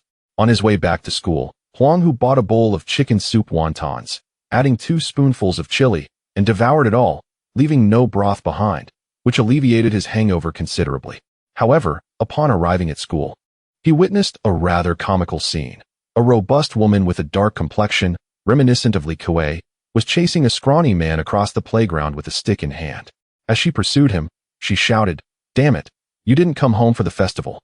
Do you not care for me and our child anymore? Having recently strained his eyesight from reading, Huang Hu squinted to get a better look, wondering whose fierce wife was causing a ruckus at the school. Just then, the scrawny man darted towards him, and upon closer inspection, Huang Hu was taken aback to realize it was Shen Zhizhuan. This fellow had claimed his wife was a delicate beauty, but how could it be that? Suddenly, Huang Hu recalled Shen Zhizhuan's earlier remark, women can change. Goodness, this transformation seemed rather extreme. As his thoughts settled, Shen Zhizhuan quickly grabbed Huang Hu's arm, hiding behind him and peering out cautiously at his approaching wife. I must tell you, this person is our school's discipline teacher. If you act recklessly, they will call the police, and I cannot protect you. Hearing this, Shen Zhizhuan's wife paused her pursuit and scrutinized Huang Hu, questioning, is he a teacher at your school? Doubts about Huang Hu's youthful appearance crossed her mind. Shen Zhizhuan was frantically nudging Huang Hu from behind, and realizing he needed to step in, Huang Hu adopted a stern expression and declared, who are you? This is a school, you know? Publicly wielding a weapon and assaulting students. Come with me to the police station. Without waiting for an explanation, Huang Hu grasped her arm and began to lead her outside the school. Shen Zhizhuan was astonished by Huang Hu's performance, never expecting him to play the role of an authority figure so convincingly.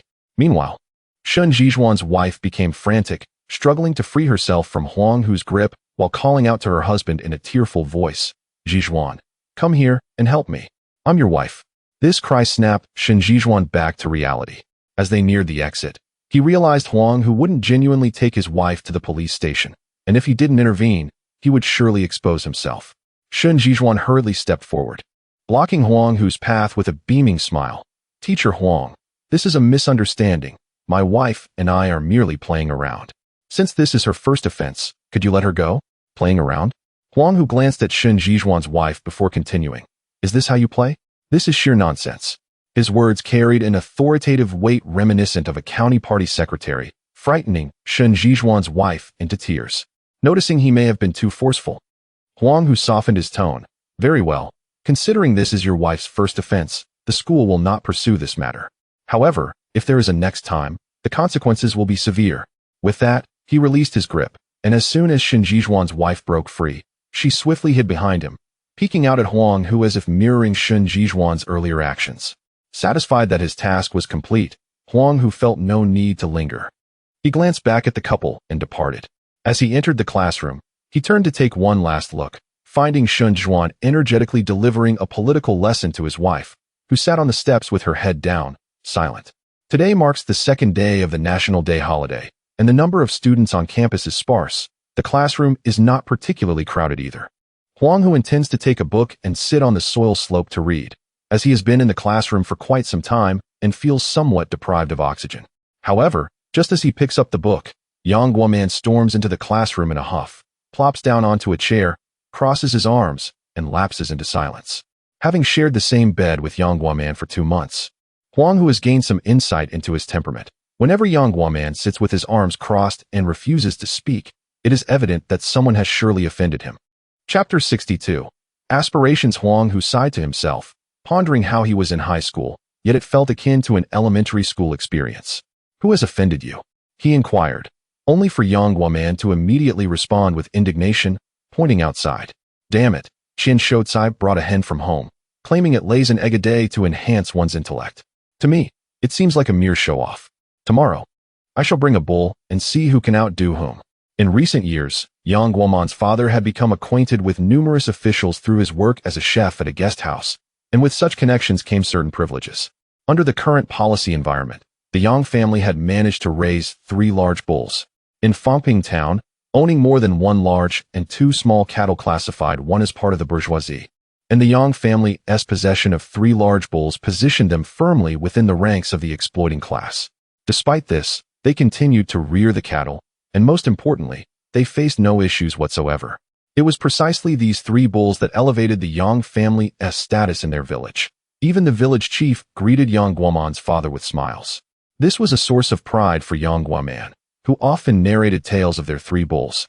After resolving the matter concerning Shen Zhizhuan and his wife, Huang Hu was disinclined to listen to Yang Guoman boast about their bulls and casually remarked, "Let us not compare ourselves.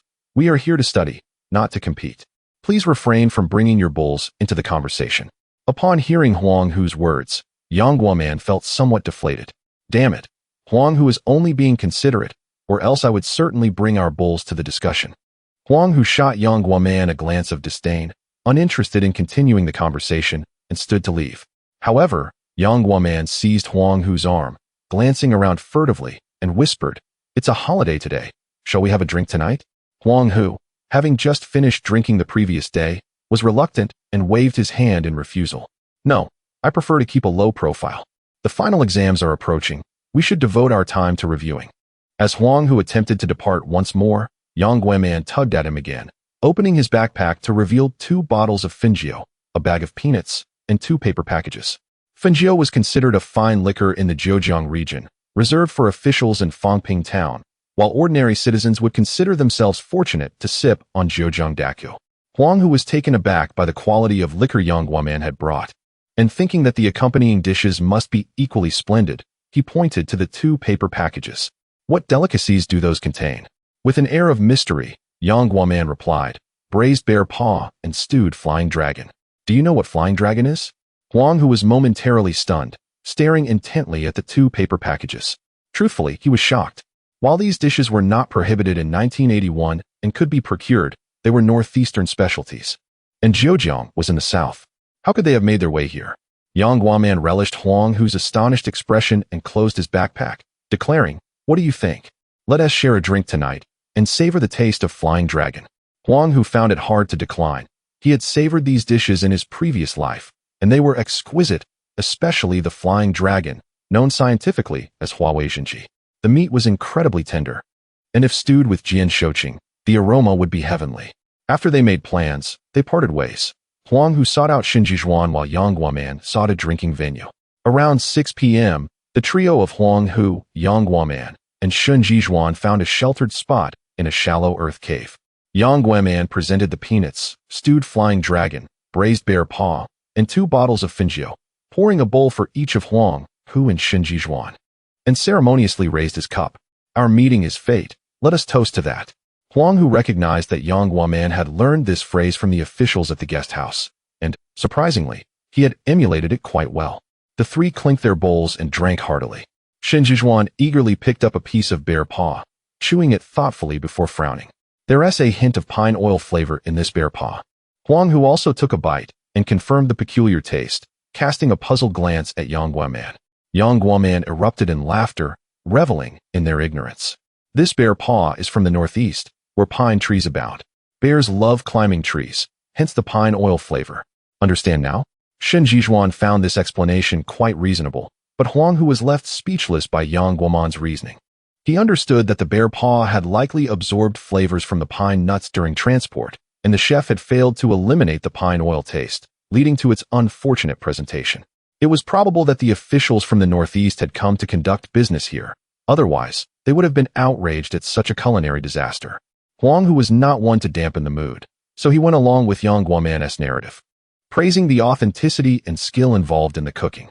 Yang Guoman beamed with pride at Huang Hu's compliment, for the bear paw was crafted by his father, and even township leaders had lauded its deliciousness. Yang Guoman proposed another toast, and the other 2 raised their bowls in agreement, clinking them once more before downing the contents. As they feasted and raised their bowls in camaraderie, Yang Guoman and Xinjijuan began to feel the effects of the alcohol. Huang Hu, savoring a piece of flying dragon meat, watched as the 2 embraced each other, tears streaming down their faces. Yang Guoman, with a mix of snot and tears, lamented, "I have let my father down. He sent me here to study, yet I have been here for 2 months and can only remember the letter O in English.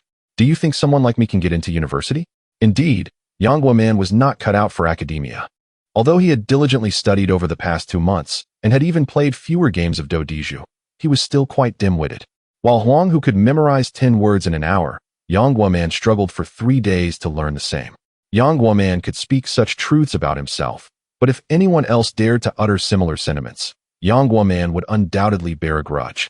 Who knows, perhaps one night, when that person was asleep, they might find stones or bricks hidden within their straw bedding. Beside them, Xinjijuan was not faring much better. As he slapped his own face in despair, he lamented, "I truly am not a decent person. In truth, my wife is quite wonderful. She came here today to bring me money, as our household is on the brink of starvation, yet she still thought to bring me meat. I was not a good person before. I even contemplated returning to the city and getting a divorce. I am not a good person indeed. Huang Hu gazed at Yang Guoman and Shun Jizhuan with a deep sigh, reflecting on the fact that every family has its own difficult struggles in life. As Yang Guoman and Shun Jizhuan continued to weep, they suddenly noticed Huang Hu being unusually quiet. Exchanging a glance, they hesitantly inquired, Huang Hu, among the three of us, you excel academically. Tell us, once you gain admission to university, what do you aspire to do? Chapter 63.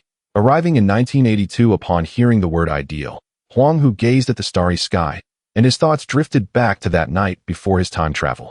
He sat in a taxi, looking at the stars, yet harboring a singular obsession, to become an official. Regardless of the rank, he was determined to secure a position, and at some point, this ambition had solidified into the ultimate goal of his life. Huang Hu sighed, feeling somewhat mundane. Yet he declared softly, to be an official. Upon hearing Huang Hu's aspiration, Yang Guoman and Shun Jizhuan exchanged glances, then burst into laughter. In this day and age, becoming an official requires connections. Someone like us, mere commoners, would only be trampled upon even if we did attain a position. I say, it's better to become an accountant like me. With money in one hand and accounts in the other, everyone will look up to you. Shun Jizhuan's dream was to be an accountant. He believed only accountants truly wielded the power of life and death overall, being the precious confidants of leaders. Once an accountant, he could enjoy preferential treatment and have the backing of authority, ensuring no one dared to bully or look down upon him. Yang Guoman, however, waved his hand dismissively. What is so great about being an accountant? If you're going to choose a path, be an electrician.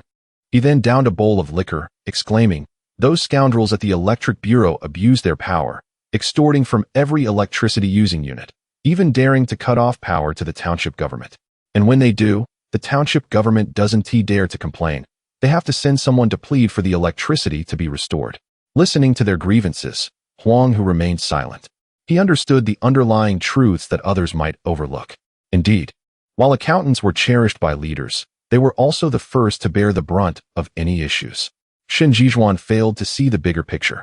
As for the Electric Bureau, it was clear that no bureau would dare cut off power to the township government unless the leaders had crossed someone they shouldn't have. Such actions were merely a light reprimand through the Electric Bureau. If the township leaders persisted in their ways, it wouldn't just be a power cut, but could lead to their dismissal. What seemed like a carefree existence for the Electric Bureau could turn perilous if the township leadership were to change. They would be the first casualties in any power struggle, and even those who initially turned off the power could find themselves paying the price. Shun Jizhuan and Yang Guoman were only seeing the surface. Huang Hu chose not to share these insights with them. Not out of disloyalty, but because all three were still in their repetition phase, and no one knew where their futures would lead. There was no need to speak words that might sour their spirits.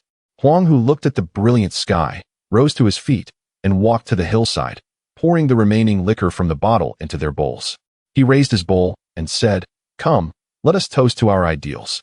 Yang Guoman and Shun Jizhuan, feeling the effects of the liquor, raised their bowls with great enthusiasm.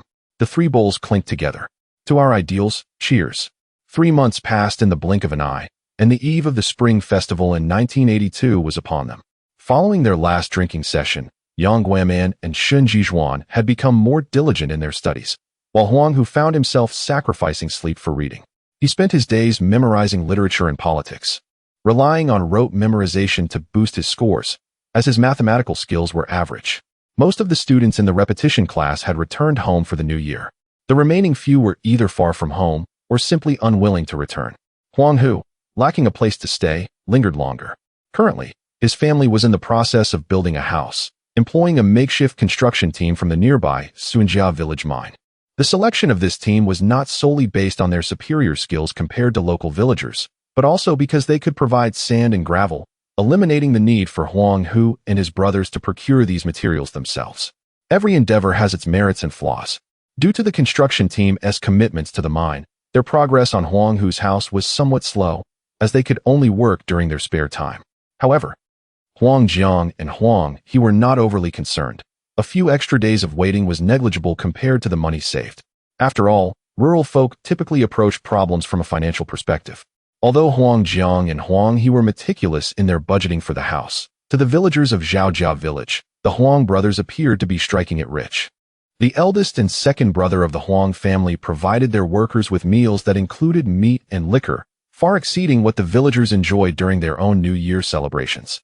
Consequently, gossip spread through the village, suggesting that the Huang brothers had engaged in dubious dealings to amass their wealth, speculating that they would eventually face dire consequences. They even remarked that it was fortunate for Huang Hama and Chun Guizhi to have severed ties with the brothers, lest they be implicated. The envy of the entire village was palpable. However, once the three-story framework of the house was completed, the village's sentiment shifted dramatically. No one spoke of the Huang brothers' downfall anymore. Instead, they praised their success, recognizing their intelligence from a young age and predicting that they would undoubtedly prosper. After all, the cost of constructing a three-story building was astronomical to the villagers of Zhaojia, likely a sum they would never accumulate in their lifetimes. As the Huang brothers began to attract more attention, even those villagers who had previously ignored them started to offer assistance. People tend to feel a sense of rivalry when others outperform them slightly, but when someone surpasses them significantly, the impulse shifts to wanting to associate with that individual for potential benefits. Consider the diving champion. Before fame, distant relatives rarely visited, but once they achieved success, even the most uninvolved relatives would come forth seeking favor. Huang Jiang and Huang He were generous to the villagers who came to help, providing ample food, liquor, and meat. Although there was no formal wage, the daily meals filled the villagers, leaving them satisfied and content. During this time, a minor incident occurred when Guobisha's parents approached Huang Jiang to discuss a bride price, accompanied by her brother Guochangjun and sister-in-law, Du Jiahua. Upon seeing Guobisha, Du Jiahua's demeanor changed completely, shedding her previous coldness and disdain. Taking the initiative to link arms with Guobisha, she affectionately referred to her as elder sister and enthusiastically addressed Huang Jiang as brother-in-law. When Du Jiahua married into the Guo family, she looked down upon them for their modest means, believing herself to be the superior one in the household. This disdain escalated to the point where Guobisha's parents, seeking to appease her, drove Guobisha out of their home. However, the situation has dramatically changed. Guobisha, now a widow raising a child, has unexpectedly allied herself with the prominent Huang family. It is evident to even the most naive that her future prospects are bound to be exceedingly bright. Chapter 64. Nie Jingming invites to dinner, particularly noting Guobisha's current attire. She donned a woolen coat paired with a high-necked sweater, complemented by a pair of pure leather brown shoes. Her appearance exuded the essence of a city dweller, devoid of any trace of a rural background. Du Jiahua, at merely 22 years of age, an age characterized by a desire for beauty, turned to inquire about Guobisha's fashion choices from several young women working in the city. When she learned that the woolen coat alone was valued at 120 yuan, she felt a pang of envy, as the total worth of her own clothing was far less than that amount. Huang Jiang was indeed generous to spend so lavishly on his widowed sister-in-law. Consequently, Du Jiahua harbored intentions of taking advantage of the situation, citing the dowry as a fitting reason. However, when she broached the subject with her in-laws, they fell silent, recalling how they had once consented to their daughter-in-law driving away their own daughter. Now that they perceived Guobisha's newfound wealth, they felt ashamed to request a dowry. Despite her in-laws' reluctance, Du Jiahua created a scene at home, even threatening to divorce Guochangjun if they did not comply. The couple, having endured considerable difficulty to marry their son to such a woman, could no longer withstand their daughter-in-law's antics and felt compelled to face the situation. Despite arriving with the intention of remaining indifferent and prepared for cold treatment, Huang Jiang and Huang He surprised them with their warm hospitality. Upon the arrival of Guobisha's family, the brothers offered a hearty welcome with an elaborate spread prepared, featuring 8 meat dishes, an extravagant standard even surpassing what the Guo family would serve during the New Year. When the couple hesitantly brought up the topic of the dowry, Huang Jiang and Huang He not only refrained from showing any displeasure, but asserted that a dowry was indeed appropriate. They promptly presented 500 yuan, adhering to local customs regarding marrying a young woman. In the vicinity of Luowang village and Fangping town, the customary dowry for a widow with a child like Guobisha was typically capped at 200 yuan, yet Huang Jiang insisted on offering 500. After a few drinks, Huang He continuously praised his sister-in-law and expressed that the amount was still insufficient, suggesting that if they earned more in the future, Guobisha should bring home additional contributions. At the dining table, The brothers accorded Guo Bixia ample respect. Her parents felt immense satisfaction witnessing their daughter thrive and receive such esteem at the Huang household. Previously, they had kept their heads bowed before their daughter-in-law, but now they felt a sense of pride, realizing their daughter had risen in status and was dutifully respectful, which bolstered their spirits. Du Jiehua, excessively affectionate, called Guo Bixia's sister with a familiarity surpassing that of blood relatives. Huang Hu had previously instructed that should Guo Bixia's siblings visit and act unwisely, they should be reprimanded without hesitation. If they threatened divorce, he would simply offer 1,000 yuan to have Guo Changjun remarry, asserting that their authority could not be undermined. Henceforth, Guo Bixia would be the one in charge of their family dynamics, and any past misbehavior would not be tolerated. If they behaved appropriately, they would graciously receive a couple of garments as tokens of goodwill. Du Jiehua was overjoyed with the clothes Guo Bixia gifted her. Relishing each piece, Guo Bixia, being generous, gifted her 2 outfits, a pair of pants, and shoes, effectively securing her sister-in-law's loyalty. From that day forward, Du Jiehua would no longer dare to overstep her bounds before her elder sister-in-law. What transpired on this day, seemingly coincidental, was in fact meticulously orchestrated by Huang Hu. He had anticipated that the Guo family would come seeking a dowry.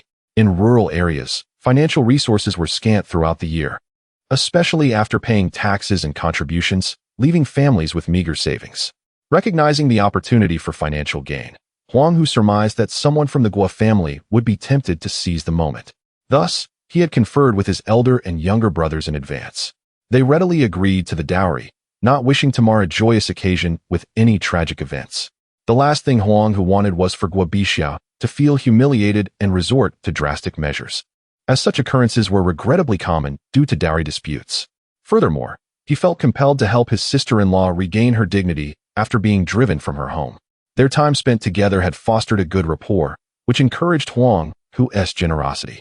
After consulting his brothers, they unanimously agreed without hesitation, regarding it as a mere few days' earnings.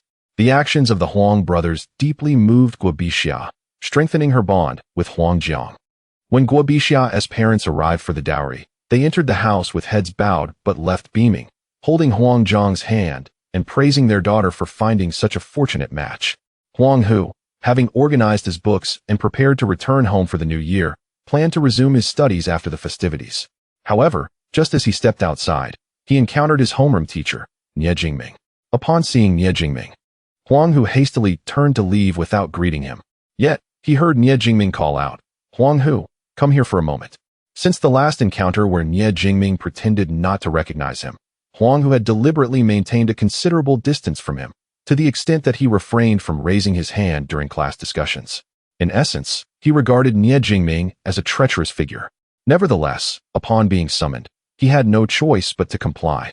Reluctantly wearing a stern expression while approaching Nie Jingming, Huang Hu was adept at feigning cordiality, yet he refrained from engaging in such pretense with someone he considered a wolf in sheep's clothing. As they made their way to the office, neither spoke a word. Upon swiftly arriving at the office, Nie Jingming pushed open the door, and Huang Hu paused momentarily upon catching sight of the items on the desk. At that moment, the office was devoid of any other individuals. On the desk lay a roasted chicken, a package of pig's head meat, a bag of peanuts, and a bottle of white liquor. Huang Hu cast a puzzled glance at Nie Jingming, who, shedding his earlier solemnity, smiled and gestured, "Please have a seat." Huang Hu remained standing, unperturbed, and replied nonchalantly, "One does not partake of rewards without merit. I have done nothing to deserve your hospitality, Teacher Nie." Chapter 65 Donchang Normal University. Nie Jingming shook his head with a smile as he sat down on a stool, pouring wine while saying, "You are my savior. How can you claim to have done nothing?" Upon hearing this, Huang Hu became even more infuriated. "Wait, you know I saved you back then, yet for the past 6 months, you've acted as if you don't know me." Facing Huang Hu's accusation, Nie Jingming chuckled heartily and replied, "You are still young. Some things, even if I told you, you wouldn't grasp. Come, let us sit down and chat." Huang Hu scoffed at Nie Jingming's evasive words, saying, "I have nothing to discuss with you." Nie Jingming had already covered most of what he needed to, and there was no need for emphasis anymore. What could he possibly ask of Nie Jingming? Not perturbed by Huang Hu's attitude, Nie Jingming produced a cigarette, lit it, took a puff, and inquired, "So tell me, what are your aspirations for the future?" Upon hearing this question, Huang Hu let out a laugh. Aspirations? My dream is to become an official. What is it to you? Can you help me find a way? Huang Hu's words were rather blunt. He despised Nie Jingming's attitude, which seemed aloof despite his own wrongdoing. Nie Jingming paused momentarily at Huang Hu's candid declaration of wanting to become an official. In this day and age, most people dreamed of becoming workers, teachers, or scientists. It was rare for anyone to openly express a desire for a position in government. However, Huang Hu's straightforwardness sparked a flicker of admiration in Nie Jingming. He appreciated his frank nature. Nie Jingming flicked the ash off his cigarette and asked, "Why do you want to be an official?" "To accumulate wealth." Huang Hu's reply took Nie Jingming aback, who then burst into hearty laughter. The sound echoing down the corridor, even bringing tears to his eyes. Huang Hu had spoken in jest. He had numerous ways to earn money and didn't he actually need to become a corrupt official. Yet, he couldn't stand Nie Jingming's hypocritical demeanor and retorted, "What? Is it funny?" "I merely voiced a reason that many are too embarrassed to admit." Nie Jingming nodded with a smile. "Yes, indeed, you are correct. So tell me, how do you plan to accumulate wealth as an official?" Huang Hu, now showing interest in the conversation, settled back on the stool, poured himself some wine, took a sip, and wiped his mouth. "Becoming an official and accumulating wealth is quite simple. I see it. Manipulating assignments, engaging in favoritism, siphoning public funds, and exploiting the common people. The opportunities for amassing wealth are plentiful." Nie Jingming took a drag from his cigarette, maintaining a smile. It seems you have quite a bit of insight into this matter. Allow me to suggest a path for becoming a corrupt official. Would you be interested?" As he spoke, Nie Jingming adopted a mysterious tone. Huang Hu was taken aback, not expecting that there were indeed pathways to corruption. His curiosity piqued. He whispered, "What path?" Nie Jingming glanced at the door to ensure no one was listening before whispering, "Do you know Dongchang City?" Huang Hu thought for a moment and vaguely recalled it as a third-tier city under Khotan province, a place he had only passed through while flying, without ever entering the city itself. He nodded slightly. "I've heard of it. Dongchang City Vocational School was renamed Dongchang Normal University 2 years ago. This institution has a political science and law department specifically established to cultivate grassroots officials in the Dongchang region. It's currently in need of personnel, and not many know of this school. This year, if you can apply there, the required score is low, and the competition is minimal. Just by achieving some results, you could ascend significantly. How about it? Does this path appeal to you?" Upon hearing Nie Jingming's words, Huang Hu's eyes widened in surprise. He hadn't anticipated that Nie Jingming would actually provide some valuable information, especially since he was currently uncertain about which college to apply to. Having scored just above 300 in his recent final exams, which wouldn't even qualify him for a second-tier university. If Dongchang Normal University indeed had a low admission score, then the route Nie Jingming suggested was genuinely fitting for him. Noticing Huang Hu's keen interest, Nie Jingming continued, "If you can become a student council member or join the youth league at this school, upon graduation, you might be assigned to a better position." Huang Hu, having never attended university, didn't he comprehend the significance of being a student council member or holding a position in the youth league during the 1980s. Thus, he inquired about the benefits of being a student leader. Nie Jingming, eager to share, elaborated on the myriad advantages of becoming a student council member, such as gaining early exposure to the political landscape and understanding the intricate interpersonal relationships involved. Huang Hu listened, captivated and astonished. An hour later, Huang Hu poured Nie Jingming a full glass of wine, complimenting him. "Teacher Nie, I was foolish before. Please don't hold it against me. If I have any uncertainties in the future, I shall seek your guidance." Holding a cigarette, Nie Jingming, slightly flushed, waved his hand. "No need for such formalities. You are my student, and I am your teacher. If you have questions, feel free to ask. I would not withhold anything from you." Yes. Teacher Nie is undoubtedly the best teacher in the world." Huang Hu grinned. Nie Jingming seemed pleased by this praise and lifted his glass to drink, but halfway up, he paused, then set the glass down and began rummaging through his pockets. 1 coin, 2 coins, 5 coins, he produced a pile. Huang Hu looked on, puzzled, wondering what Nie Jingming was up to. After emptying his pockets without counting, Nie Jingming pushed the coins toward Huang Hu, slightly inebriated, and said, "This is for the medical expenses you covered for me last time. Take it." Huang Hu stared at the heap of coins, chuckling awkwardly, and quickly pushed them back. "No need. You keep it. The new year is approaching, and you should buy something good for your family." As a teacher at a rural high school, not even officially employed, Huang Hu earned less than 30 yuan a month. He felt he did not need the 30 yuan, especially since the advice Nie Jingming had just given him far outweighed its value. Huang Hu was resolute in not accepting the money. At this moment, he prepared himself for a prolonged exchange of refusals, even contemplating that if Nie Jingming insisted, he would simply turn and run. He absolutely could not accept the money. However, to Huang Hu's astonishment, Nie Jingming merely pointed at the coins and said, "You don't want it? Then forget it." With that, he pocketed the money. This left Huang Hu feeling as though several crows had just flown over his head. He never anticipated that Nie Jingming could be so brazen, lacking even the slightest pretense of politeness. The two continued to drink for another half hour, and when Huang Hu noticed that Nie Jingming could barely keep his eyes open, he hastily sought an excuse to take his leave. He had already asked all the pertinent questions, and lingering any longer would only disturb the man's rest. Furthermore, Huang Hu had already resolved that after the new year, he must visit Nie Jingming bearing a generous gift to express his gratitude. Once he successfully enrolled in Dongchang Normal University, he would undoubtedly present Nie Jingming with a substantial red envelope, for he recognized him as a significant benefactor on his life's journey. Chapter 66. Secretary Nie. Thus, it is said that good deeds are rewarded. A simple act of saving someone has now opened a new path for me. Huang Hu quietly stepped out the door. However, just as he departed, Nie Jingming, who had been on the verge of drunken slumber, exhaled deeply, expelling the lingering scent of alcohol, and suddenly appeared completely sober, as if nothing had transpired.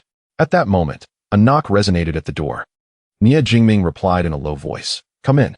Entering was a middle-aged man, approximately in his 30s, clad in the uniform black overcoat provided by the government. "Secretary Nie, the car is ready." The secretary of the Municipal Party Committee of Zhejiang, the mayor, and the leaders of several nearby cities have all arrived at the Fangping Town Government Auditorium, awaiting your presence for your farewell. "All right, I will change my clothes," Nie Jingming responded. He then rose, opened the wardrobe behind him, removed his patched cotton coat, and donned an appropriate attire for a leader. While changing, he took out a piece of fruit leather from his pocket, examined it, smiled faintly, peeled it, and placed it in his mouth. Meanwhile, Huang Hu was still at the bus station, contemplating what practical gifts he could present to Nie Jingming after the new year, unaware that this would be their final encounter. The next time Huang Hu would see Nie Jingming would be many years hence, a fact unbeknownst to him at present. At the exit of the Kyoto train station, Huang Hua and Chun Guizhi sat on the ground, weeping loudly and cursing, "Those wretched beings, may they meet a terrible fate. Those ungrateful creatures, may they be crushed by a horse-drawn carriage." Surrounding travelers sighed upon witnessing this scene, undoubtedly victims of theft on the train. Petty thieves were particularly rampant these days, and one moment of inattention could lead to complete loss. The police at the station observed the commotion but refrained from offering comfort, having grown accustomed to such occurrences, as nearly every train had one or two individuals crying at the exit. It is worth mentioning that when Chun Guizhi and Huang Hua had initially conspired to personally escort the videotape to Kyoto, Huang Hua had rushed to Zhejiang to purchase train tickets to Kyoto overnight. Due to the difficulty of acquiring tickets to the capital, he had waited in line for a full 7 days to secure 2 tickets. After obtaining the tickets, Huang Hua procured a letter of introduction, packaged the videotape, and boarded the train heading north with Chun Guizhi. Throughout the journey, clutching the precious videotape, they regarded everyone as potential thieves, vigilantly holding the package at all times, revealing their anxiety and the apparent value of their possession. Consequently, they caught the attention of a notorious gang of thieves on the train. This gang, known as the Four Great Kings, was traveling to the capital for a yearly meeting aimed at arranging the theft tasks for 1982 and reviewing the performance evaluations for 1981, all while enjoying a banquet. Initially, the Four Great Kings and their subordinates had no intention of committing theft. However, the protective demeanor of Huang Hua and Chun Guizhi over their precious cargo prompted the gang to entertain nefarious thoughts. Additionally, rivalry among the gang members made them eager to seize the opportunity to outdo Huang Hua and Chun Guizhi. Just as they were nearing the capital, a moment of carelessness led to the couple losing their belongings, resulting in the scene of them weeping at the station exit. Huang Hua, feeling fatigued from his cries, thought that continuing this way was unproductive. He approached Chun Guizhi and said, "Guizhi, what should we do now? Should we return to Zhao family village?" Upon hearing this, Chun Guizhi ceased her sobbing, pondered for a moment, and shook her head. "No, if we return like this, We will surely be the laughingstock of the village. When we left, we boasted to everyone that we would not return to Zhao family village and would instead enjoy a prosperous life in Kyoto. But if we immediately take a train back now, we will become the village's jesters for years to come. Huang Hu wore a pained expression. Then what shall we do? Xuanli and Xianhong are unaware of our arrival. We are unfamiliar with this place. Where shall we stay? Initially, Chen Guizhi had not informed Huang Xuanli and Huang Xianhong of their intention to surprise them, but now, their belongings had been stolen just before entering the capital. Wiping away her tears, Chen Guizhi suggested, "Let us go to Xuanhong's place. He has established a decent business now. We can spend the new year in Kyoto, and after the holiday, we can stay for a while before returning to Zhao family village." Huang Hu had no better ideas, so he agreed to follow her lead. Chen Guizhi had recently arrived in Kyoto, and Huang Xianhong had met her at the station. She had not forgotten how to reach his breakfast stall. On January 25, 1982, the Spring Festival, Zhao family village was enveloped in the festive atmosphere of the new year, with families enjoying their reunion dinners. As the eldest sister, Guo Bixiao was called back to the Guo family for the celebration, as she would soon marry Huang Jiang and henceforth spend every new year with the Huang family. At this moment, within the unfinished three-story building of the Huang family, the three brothers, Huang Jiang, Huang He, and Huang Hu, sat at the table, which was laden with a feast of chicken, duck, fish, and meat. The eldest brother, Huang Jiang, gazed out at the makeshift shelters and recounted the hardships they had endured over the years, which moved Huang He to tears as well. Huang Hu felt both familiar and foreign to those memories. Seeing his elder brother wipe away tears and his second brother also crying, he felt compelled to join in, though just as he prepared to let his emotions flow, a voice called from outside, "Huang Jiang, Huang He, Huang Hu, Happy New Year." The three brothers paused, puzzled, wondering who would come to pay New Year's greetings on New Year's Eve, especially before midnight. Nonetheless, despite their confusion, they lifted the plastic curtain and stepped outside. The visitor was a round-faced man with a buzz cut, accompanied by 7 girls aged between 13 and 6. Upon seeing the three brothers, he cheerfully raised a piece of elbow meat and exclaimed, "Happy New Year! I come to wish you all well." Upon recognizing him, Huang Jiang, Huang He, and Huang Hu smiled. The visitor was none other than Li San, the village butcher, followed by his younger sisters. In the past 6 months, Gu San has frequently made sacrifices to Li San. Initially, Li San, feeling sympathy for the three brothers, would often bring along some offal whenever he made his offerings. Though of little monetary value, it signified a gesture of goodwill on his part. Consequently, the relationship between the three brothers and Li San has become relatively favorable within the village. The three brothers eagerly invited Li San and his sisters into their home, yet Li San, smiling and waving his hand, replied, "There is no need to enter. I merely came to extend my New Year's greetings." Chapter 67. The helper Huang, who could clearly sense that Li San was hesitant to speak, likely having come over with a matter of importance.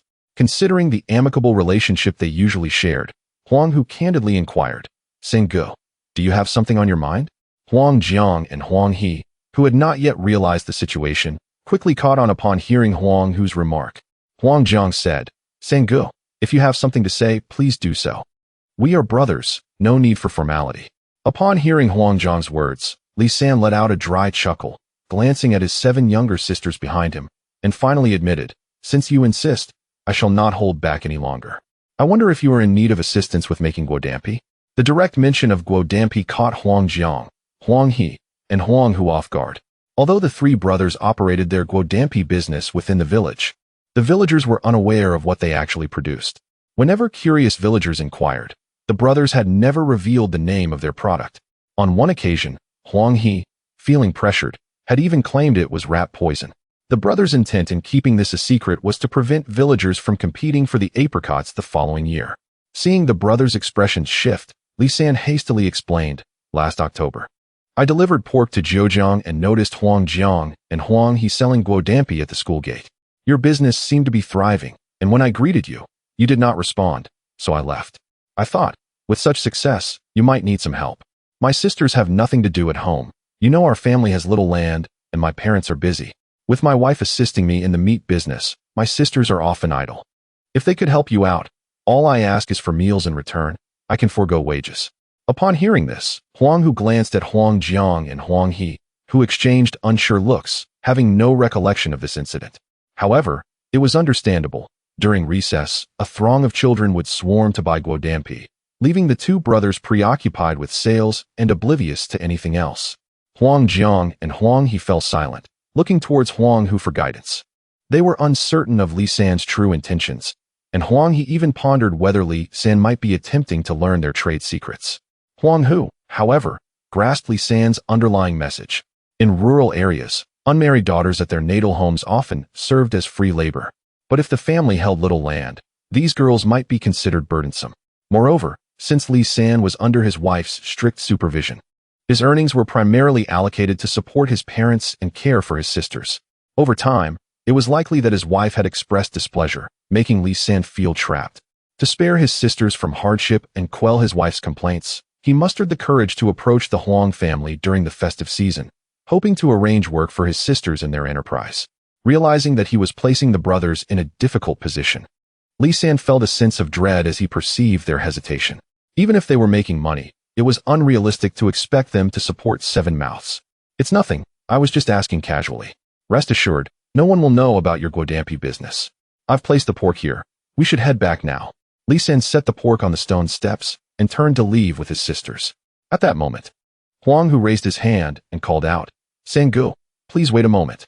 Li San turned at the sound of Huang Hu's voice, who then pulled Huang Jiang and Huang He aside to speak quietly. "Eldest brother, second brother, I propose we keep him here."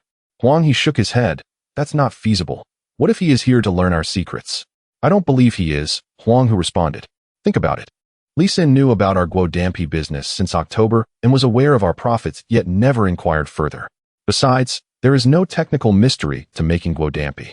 If he truly wanted to learn, he would have been more observant and learned it himself instead of sending his sisters to us for work."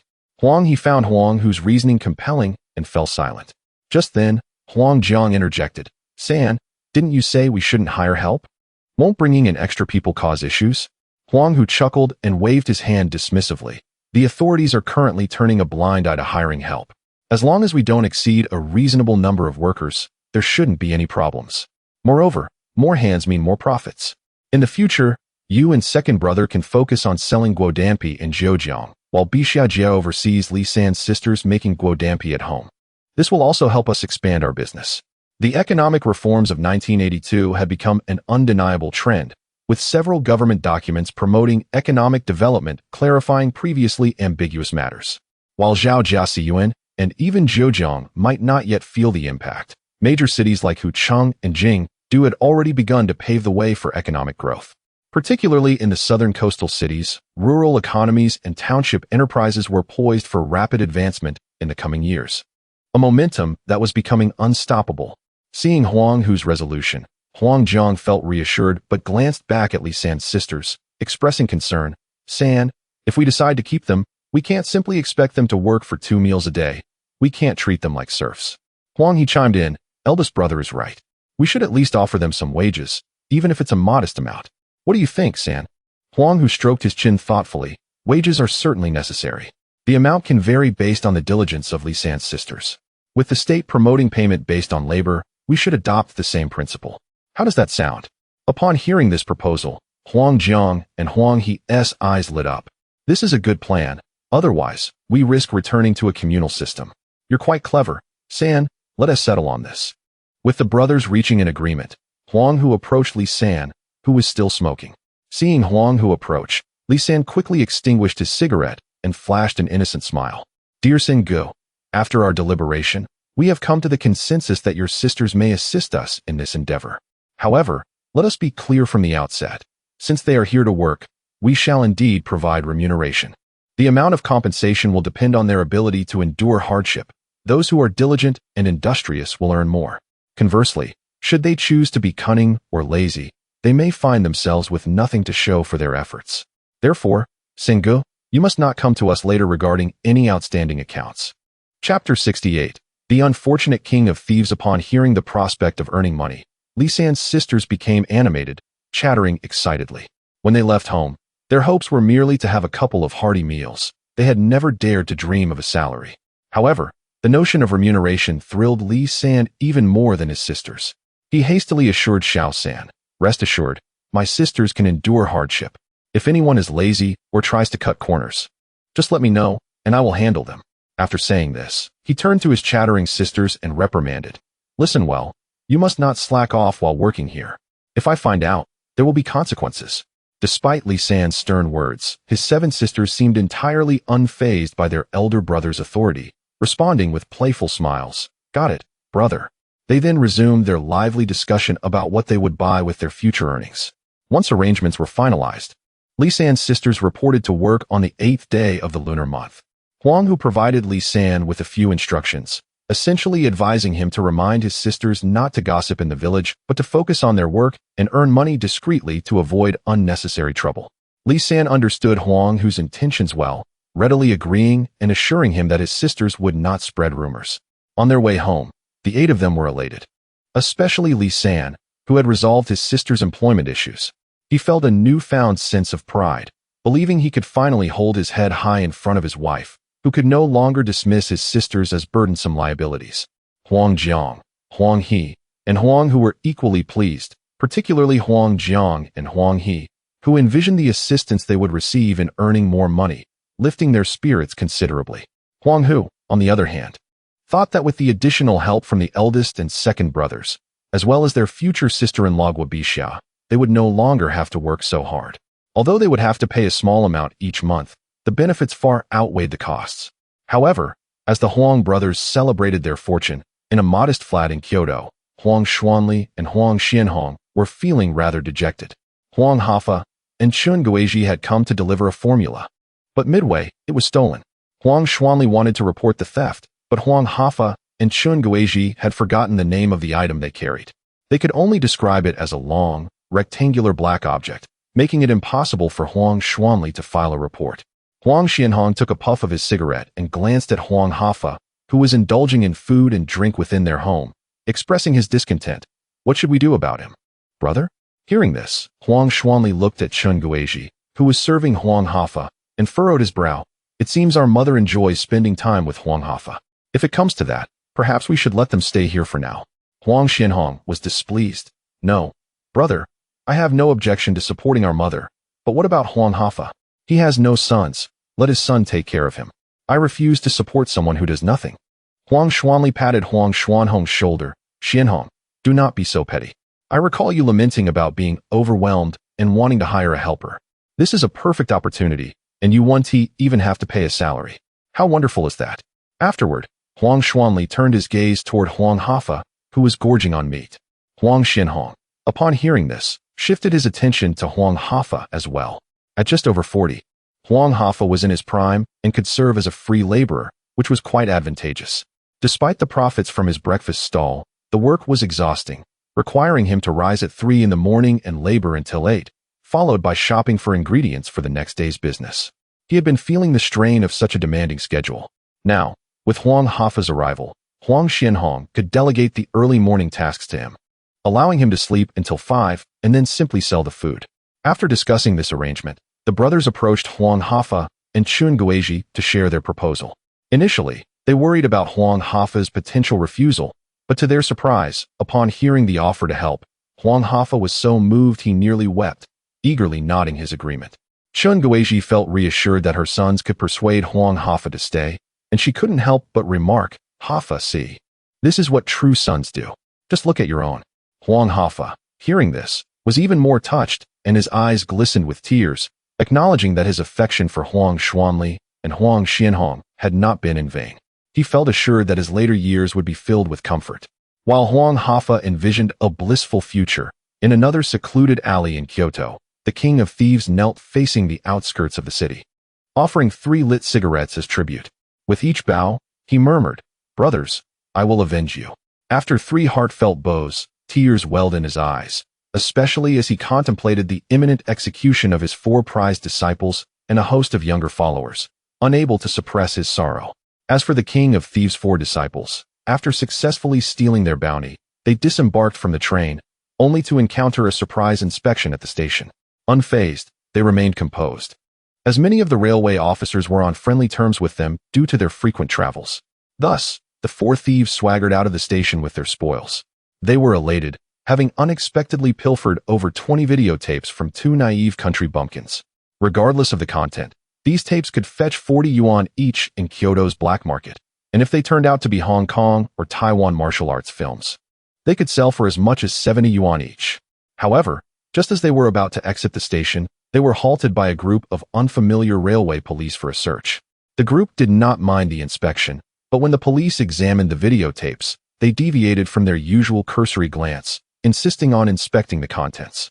Their justification was the recent instability in Kyoto and concerns that undesirable elements might introduce materials detrimental to social order. As events unfolded, the esteemed for heavenly kings, accompanied by a throng of subordinates, thought little of the situation. They were willing to observe, for once the spectacle concluded, the police would inevitably release those detained. Thus, this motley crew followed the officers to the front station police station. The Kyoto train station, recognized at that time as the busiest station in the nation, possessed a well-equipped front station police office. The installation of video recording devices had commenced as early as 1980. Chapter 69. The Great Poisonous Herb. Initially, the police officers, observing the calm demeanor of the four great kings, did not suspect any illicit content within the videotape. They thought they would review it for any issues, and if none were found, they would release the individuals involved. After all, by the end of 1981, the state had already mandated that audiovisual products, provided their content was healthy, would no longer be subject to national regulation.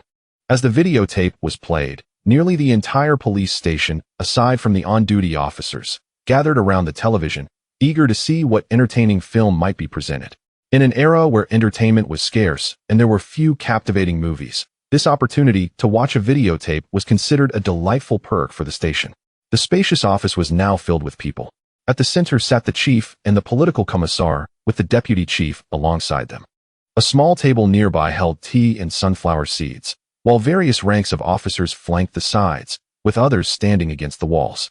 Throughout, many officers chattered animatedly about the content of the tape, some even wagering on its nature, whether it was a martial arts film from the port city or a gunfight film. Films from the port city, as the standard-bearer of the film industry in Asia during the 1970s and 1980s, were undeniably esteemed. The quality of cinema from that time was exceptional, incomparable to the shoddy productions of the present. However, as one officer inserted the tape into the player and pressed the play button, the previously boisterous office fell into an immediate hush. All eyes were glued to the screen, with expressions of astonishment as their eyes nearly bulged out. Numerous young female officers, realizing the nature of the content, quickly covered their faces and fled. Many young male officers also turned away in embarrassment. The chief, sitting at the front, was so enraged that he hurled his cup, exclaiming, "Damn it, who brought this foreign poison into our midst? This is an attempt to undermine the stability and unity of our nation. These are clearly enemies intent on wreaking havoc." By the end of his tirade, the chief was at a loss for words. The officer operating the videotape player hurriedly pressed the pause button and ejected the tape. Seeing the television screen go blue, the chief pointed to the other tapes, demanding, "Play each one for me. I must see how much of this poison these malefactors have smuggled in." The atmosphere in the office had shifted entirely. Rather than being relaxed, everyone now bore intense, critical gazes fixed on the television. There were over 20 tapes, each more shocking than the last, all of foreign origin. After reviewing them all, even the highly cultured political commissar could not restrain his expletives. "Damn it, conduct a thorough investigation. We must uncover the source of these tapes. If we don't, the entire station's bonuses will be revoked." With that, he stormed off, clutching his teacup in indignation. Consequently, the four great kings and their subordinates found themselves in dire straits. In total, over 100 individuals occupied the police station. And aside from those on duty, the remaining officers took turns administering discipline to the captured individuals. Despite their efforts, the detainees insisted that the tapes had been stolen from two rural men. They were speaking the truth, but the police did not believe them. In 1982, videotapes were a rarity even in the cities, so it seemed impossible that they could be in the possession of two rural individuals. Moreover, the content of these tapes was from Europe and America, indicating that their importation involved significant channels. The mastermind behind this operation was undoubtedly a person of considerable influence. The chief and political commissar hoped to unearth this bigwig, aiming for a promotion in the coming year. Meanwhile, the thief king in the capital, having waited all night without seeing the four great kings or their subordinates, sensed that something was amiss. He discreetly inquired with a minor leader at the police station and was stunned to learn that his subordinates were accused of trafficking and distributing foreign adult videotapes and had refused to disclose the mastermind behind this operation, attempting to evade the law. They were thieves, steadfast in their ethics. They would not engage in robbery. So how had they suddenly found themselves entangled with defying national laws? Desperate to extricate his subordinates, the thief king offered a hefty sum of 10,000 yuan, only to have the minor leader recoil, leaving him with a chilling remark: "Prepare to collect the bodies of these men." The thief king was left dumbfounded. This year had already seen a crackdown by the state, as evidenced by the stringent security at the train stations. The charges mentioned by the minor leader, any one of which could warrant the death penalty, compounded with the current national situation, meant that his subordinates were doomed. Thus, the thief king's midnight prostration unfolded, a testament to his resolve. Following this ordeal, his gaze hardened with determination. He vowed not to rest until he uncovered the two rural men responsible and avenged his brothers. Meanwhile, the Huang brothers in Zhao family village remained oblivious to the events transpiring in the capital. The day after the new year, the construction team returned to work, prompting Huang Hu to leave home and return to school for revision. On his way back, he thoughtfully packed numerous cans and noodles to deliver to Nie Jingming, but upon arriving at school, he discovered that Nie Jingming was absent. Reluctantly, Huang Hu set the items aside, waiting for Nie Jingming's return. However, this wait extended nearly a month.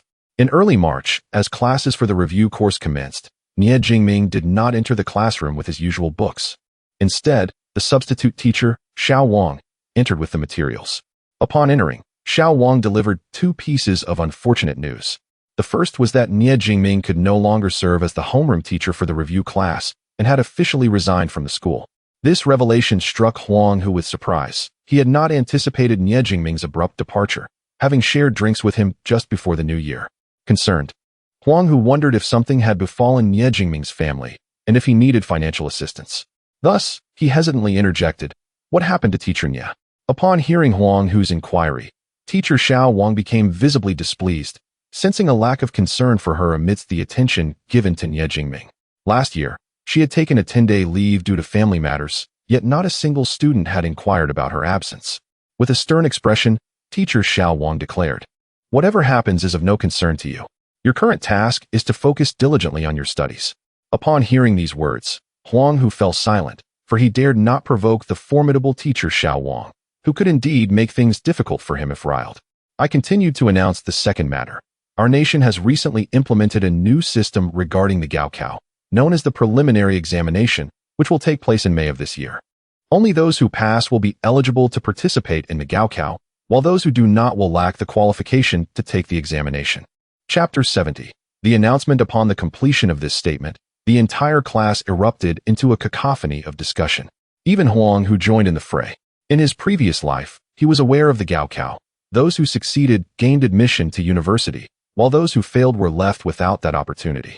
However, he had never encountered the notion of a preliminary examination in the early 1980s, which served as a gatekeeper to the Gaokao.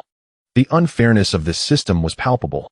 In truth, the government had introduced a report regarding the National Higher Education Enrollment Conference in 1981, primarily aimed at addressing the issues of an overwhelming number of candidates, excessive workloads, and the dispersion of examination venues. By 1982, the implementation of this policy officially commenced. Huang Hu felt an immense sense of misfortune. Had he known, he lamented, he might have traversed back in time a year earlier. As the class buzzed with complaints about the perceived injustice of the preliminary examination, Teacher Wang grew irate, slamming his hand on the desk and admonishing, "What are you all clamoring about? The preliminary examination is indeed part of the Gaokao. If you cannot pass it, how do you expect to succeed in university?" At these words, the class fell silent, realizing the truth in his statement. If they could not surpass the preliminary hurdle, their ambitions for higher education would surely be dashed. Yet, life is often governed by chance. What if one performed poorly in the preliminary but excelled in the Gaokao? Such a scenario could mean that a single preliminary examination might jeopardize a candidate's entire future. Nevertheless, the policy was decreed by the state. One could not oppose the will of the government. Thus, the class commenced the new semester under a cloud of despondency. With the preliminary examination scheduled for May and the current date being March, an air of urgency enveloped the students. They felt time slipping away. Previously, Yang Guoman and Shun Zhizhuan would occasionally engage in games of do di zhu with Huang Hu, but now, all three had abandoned such leisure, devoting their mornings to studying. It was no exaggeration to say that their dreams were filled with the content of their books. Huang Hu, in preparation for the preliminary examination, had not returned home for over 2 months. Fortunately, Huang Jiang and Huang He traveled to Fangping town daily, allowing the three brothers to meet occasionally. Their encounters, however, were brief exchanges about school and home, where they each assured the others that everything was fine, thus allowing them to put their minds at ease.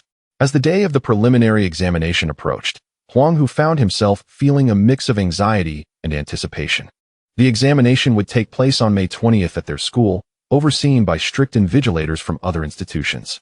These teachers enforced rigorous examination protocols, expelling any candidates suspected of misconduct, which dissuaded many from considering cheating. Huang Hu, Yang Guoman, and Shun Zhizhuan were assigned to the same examination room. Yang Guoman had prepared small notes, but quickly abandoned the idea upon witnessing the invigilator's swift actions. Conversely, Shun Zhizhuan appeared confident, writing continuously from the beginning to the end of the exam, leaving Huang Hu to ponder how he could sustain such a flow for so long. Huang Hu felt ambivalent about his own performance. He was bewildered by half the content of mathematics, geography, history, and biology, while he felt more assured about foreign languages, Chinese, and political studies. Mathematics, however, was a particular struggle for him. The complex formulas eluded his memory, and even when memorized, their application remained elusive. In geography and history, he had some prior knowledge, enough to scrape by with a passing grade. Yet when the exam papers were distributed, he was taken aback, having forgotten that many geographical names had changed in the mid to late 1980s. The paper utilized outdated terminology, leaving him perplexed. Before long, the 3-day preliminary examination concluded, and nearly all candidates remained on campus, anxiously awaiting their results, which would be released in 2 weeks. The atmosphere in the repeating class was particularly tense. Many students continued to study, but their focus often drifted. Some became so overwhelmed that they wept, while others, in moments of despair, began tearing pages from their books. It was evident that these reactions stemmed from the anticipation of poor results and the psychological pressure that accompanied it. Huang Hu remained relatively unfazed. Having experienced challenges before, he viewed this turmoil as a mere bump in the road. If necessary, he could always retake the exam and assist his older brothers in earning money for another year. However, Yang Guoman and Shun Zhizhuan were not faring as well. They struggled to eat or drink, appearing as though they awaited a sentence of execution. Huang Hu, concerned for their mental well-being, attempted to offer reassurance, but each mention of the preliminary examination made them feel nauseous. Huang Hu recognized this as a stress response and a precursor to anxiety. As time passed, June 14th arrived, the day the preliminary results would be announced. From this day forward, the destinies of all would diverge. Those who passed would continue their studies in preparation for the Gaokao a month later, while those who did not would have to either abandon hope or enroll in a repeating class for the next year's examination. Before the public announcement board, some trembled, hesitant to approach, while others appeared pale, fearful of the outcome. A few daring souls who approached and found their names absent broke down in tears, whereas those whose names appeared erupted in joyous celebration. The scene before the results board was a vivid portrayal of human emotion. Huang Hu urged Shun Zhizhuan and Yang Guoman to join him at the announcement board, but he could see the pallor on Yang Guoman's face and the unease in Shun Zhizhuan's demeanor. Both feared they had failed the preliminary examination. Among the three, Huang Hu exhibited remarkable psychological resilience. He had long prepared himself for the possibility of failure and thus did not fear the prospect of not passing this examination. Should he succeed, he would participate in this year's Gaokao. If he did not, he would simply repeat the year, as many candidates in subsequent years had done. In any case, he was determined to attend university. As Huang Hu scanned the public leaderboard for his name, his approach differed from that of others. While most examined the list from beginning to end, he chose to read it in reverse. He sensed that his performance had been average, and his ranking would likely not be particularly high. Within less than a second of looking, he spotted 2 familiar names, Shun Zhizhuan and Yang Guoman. One was ranked last, while the other was just above him, both having barely crossed the passing mark. At that moment, Yang Guoman and Shun Zhizhuan were still perusing the list in the conventional way, supporting each other as they progressed further down. The more they looked, the paler their faces became, and their trembling intensified. Chapter 71. An incident at home. Huang Hu could no longer tolerate the lack of ambition displayed by the two individuals before him. He directly admonished them, "You two at the back, you have passed the exam." Upon hearing these words, Yang Guaman and Shun Jizhuan were momentarily taken aback. However, as they followed Huang Hu's pointing finger, their gazes fell upon their names on the list. Instantly, the pallor on their faces was replaced by a vibrant flush, and they erupted into joyous exclamations, embracing each other in exuberance. Huang Hu soon discovered his own name as well, ranking 18th from the bottom. Although his score was not particularly high, he felt a sense of satisfaction. After all, passing was the primary goal, regardless of the score's magnitude. Yet, despite his own success, Huang Hu reflected on the harsh realities of the college entrance examination system. It was often stated that the admission rate in the 1980s was merely in the low teens, but in this preliminary examination, less than 30 of candidates from Fangping Town had passed. This meant that over 70 of the candidates had been eliminated in a single round, and in the subsequent college entrance examination, over 80 would be culled from the remaining 20. The elimination rate of the 1980s examinations was truly terrifying. Eager to share their good news, Yang Guaman and Shun Jizhuan hurried home. Huang Hu, initially reluctant to return, recalled that their house was nearing completion and that he had not been home for several months. Thus, he seized the opportunity to visit. In June, the Huang apricots in Luowang Township once again adorned the branches, and Huang Hu's spirits lifted at the sight of the abundant fruit. However, he found it peculiar that as he approached Zhejiakan, the trees bore fewer apricots. Nevertheless, he dismissed the thought, planning to assist his elder brother and second brother in harvesting the apricots after the college entrance examination and to finalize the arrangements for the beverage factory, ensuring that his second brother would take over his responsibilities, including the procurement of white sugar from the black market. Confident about his chances of passing the college entrance examination, Huang Hu felt assured after successfully navigating the preliminary test. As he contemplated his future plans, he soon arrived at Zhejiakan. Upon reaching the village entrance, he spotted his family's three-story house, the tallest structure in the entire village. Its square design, while not as aesthetically pleasing as contemporary villas, exuded a sense of solidity, unmistakably signaling a prosperous household. Hastening towards home, eager to share the news of his success, Huang Hu quickly sensed something was amiss. The villagers regarded him with unusual glances, and as he passed, they began to murmur in hushed tones. A sense of foreboding washed over him. Had something happened at home? He suddenly recalled that his elder brother and second brother had not visited him for quite some time. Engrossed in his own concerns, he had overlooked it. Now, an unsettling feeling gripped him. The more he pondered, the faster his feet moved, ultimately leading him to sprint home. As he neared his house, Huang Hu was taken aback by the sight before him. The glass on the first and second floors was shattered, and the walls were marred with dark stains, some still fresh, indicating they had been recently splashed. The small courtyard was a disarray of colors. Clearly, someone had thrown excrement around, and a foul odor permeated the air. At the center of the ground lay a yellowish lump, reminiscent of feces, leaving Huang Hu perplexed as to who would dare to defile their courtyard so brazenly. The netting used to dry fruit leather was scattered about, and the entire home appeared as though it had been ransacked. Damn it, if I don't take down a few of them today, they will truly think my brothers are easy to bully. Hearing a roar from within the house, Huang Hu's heart sank. Indeed, trouble had befallen them. He rushed to the door and peered inside, where he saw bricks and soil strewn across the floor. Huang He, wielding a sickle in one hand and a kitchen knife in the other, was red-eyed and ready to charge out. Huang Jiang and Guo Bixia were desperately restraining him, urging, "Second brother, please, don't act rashly. Eldest brother, look at this mess. How can we endure this?" Huang He exclaimed. "Bixia, hurry to Fangping Town and bring the third brother back, quickly." Guo Bixia hesitated, "But, isn't the third brother taking the exam?" We agreed not to let him know about the situation at home.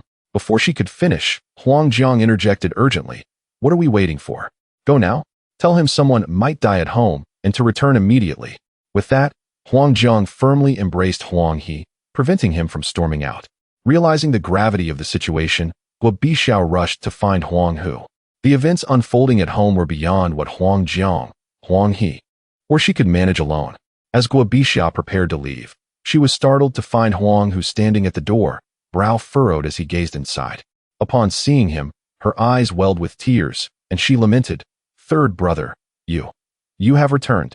At her words, Both Huang Jiang and Huang He turned to the doorway, and upon confirming Huang Hu's arrival, Huang Jiang seized the opportunity to quickly disarm Huang He of his sickle and kitchen knife while he was distracted.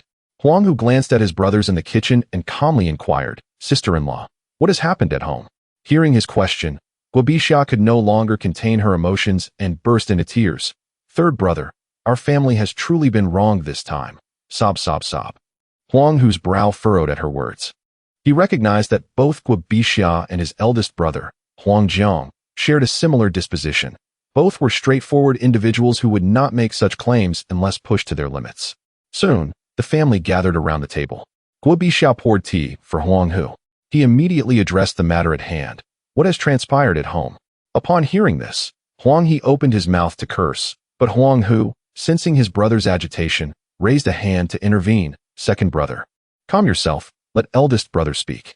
With a frustrated thump on the table, Huang He fell silent. Huang Jiang sighed deeply and began to recount the events that had unfolded since the new year. Upon listening, Huang Hu gained a general understanding of the events transpiring within his household. It turned out that after the new year, Li San's younger sisters came to work, and due to their resilience and diligent efforts, they managed to earn a significant amount of money, with each one averaging nearly 30 yuan per month. Although this sum may seem modest in Huang Hu's eyes, it was far from insignificant for Li San's family and indeed for the entire Zhaojiao village. Previously, Huang Hu had instructed that Li San's sisters should refrain from speaking indiscriminately. However, unexpectedly, while the sisters heeded his words, it was Li San's wife, Su Kai, who became envious. Chapter 72. The greedy villagers, upon witnessing that her sisters-in-law, who previously depended on others for sustenance, were now earning more in a month than she, the head of the household, felt an overwhelming sense of injustice. She insisted that Li San approach the Huang family to request positions for her younger siblings. This placed Li San in a difficult position. After all, it was commendable that the Huang family had already taken in his 7 sisters and provided them with wages. There seemed to be no reasonable justification for him to suggest adding more family members. Moreover, his wife's siblings were notorious for their laziness and incompetence, having been a burden on him for the last 2 years. Consequently, Li San devised a plan. He avoided contacting Huang Jiang and the others, opting instead to take a stroll and later concoct a fabricated excuse about the positions being filled when he returned to Su Kai.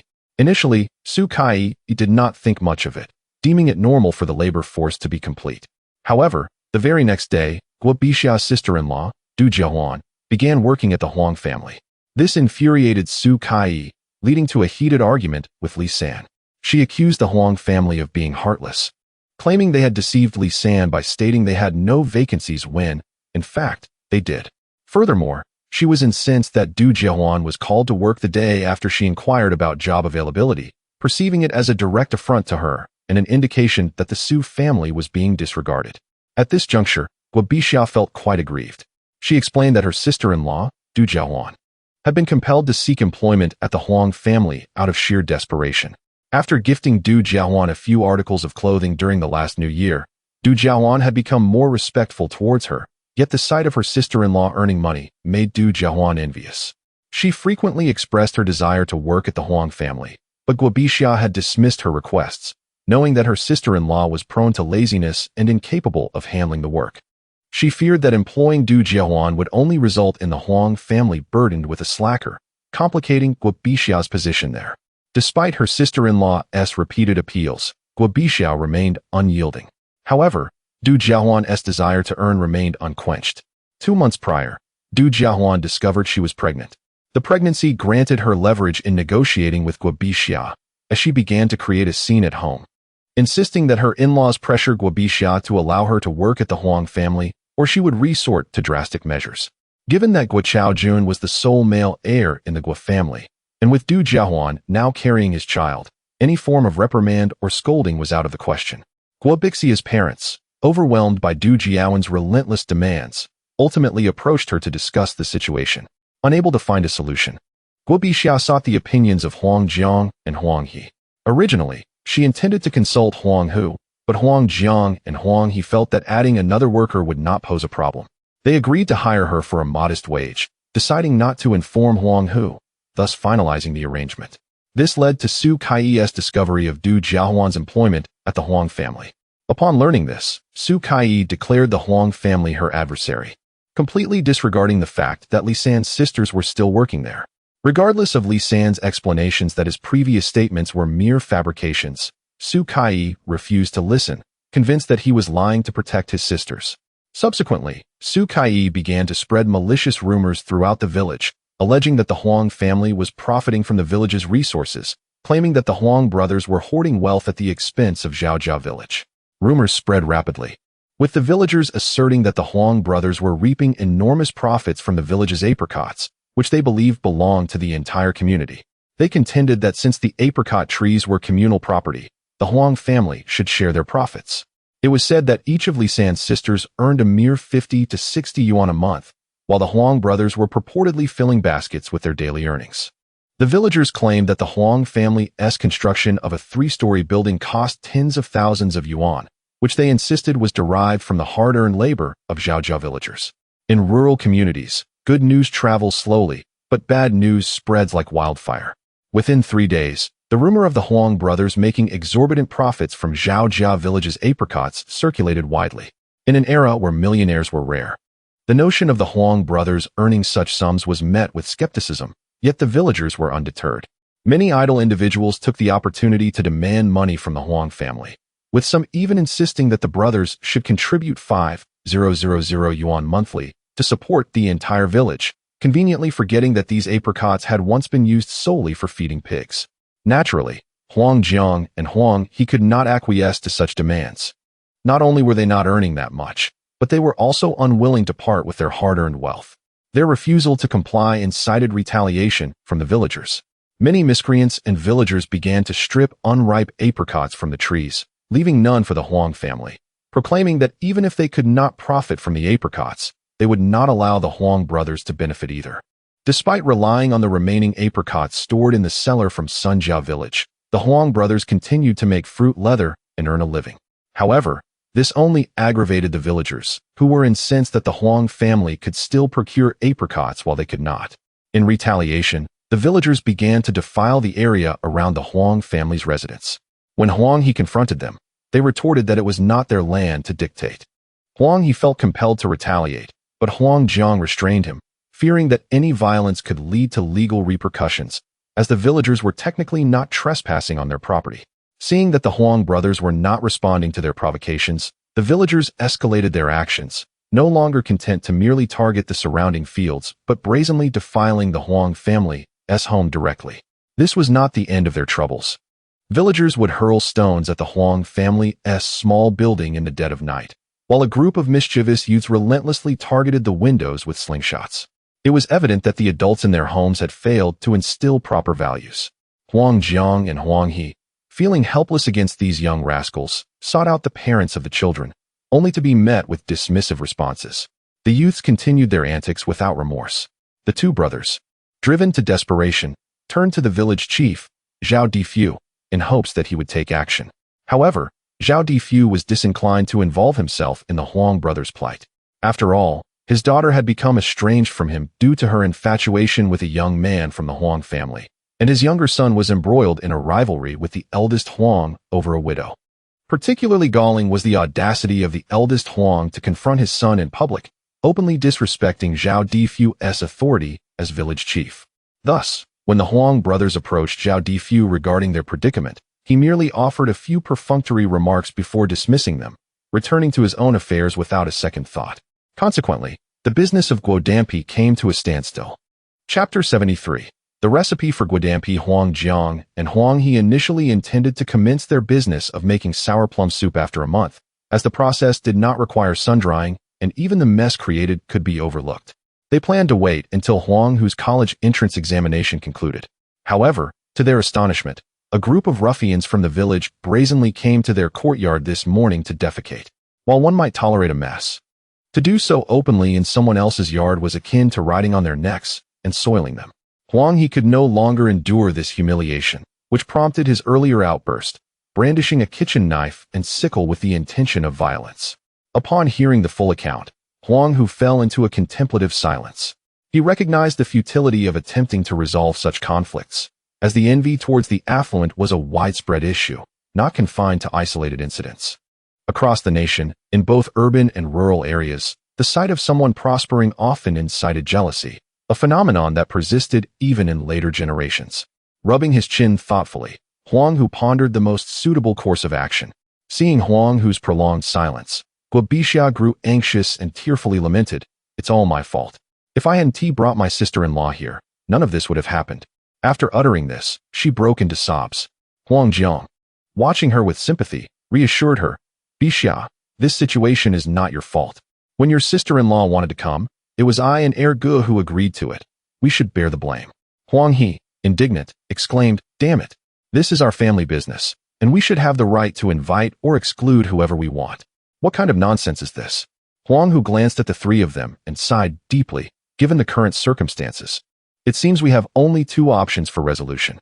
Upon hearing that Huang Hu had a plan, the three turned their eyes toward him, with Huang Jiang and Huang He eagerly inquiring, "What is it, third brother? Please tell us." Huang Hu looked at them and slowly replied, "The first option is to relocate." "Relocate? Relocate?" Both Huang Jiang and Huang He were taken aback, not fully grasping the implications of Huang Hu's suggestion. "Where would we move? There's no available space in the outskirts of the village, and Zhao Difu certainly won't grant us more land." Huang He asked, confused. Huang Hu took a sip of tea and continued, "We should move our family to Zhejiang. This way, the sour plum soup business will be easier to manage, as we won't have to travel back and forth. After the peak tourist season, we can source some yellow apricots locally to make guodampi. While the income may not match our current earnings, it will be less stressful. Moreover, it will be more convenient for Xiao Donghua to attend school, and the educational environment in Zhejiang is superior to that of Zhaojia village." Huang Hu left unspoken his long-term vision of potentially leasing a factory in Zhejiang when economic conditions became more favorable, allowing for the mass production of guodampi and sour plum soup. With the current transportation challenges across the nation, he believed he could capitalize on these products for several years, setting the stage for future investments in stocks and real estate in the 1990s. However, he refrained from sharing these ambitious plans, fearing skepticism from his elder brothers and the premature nature of such aspirations.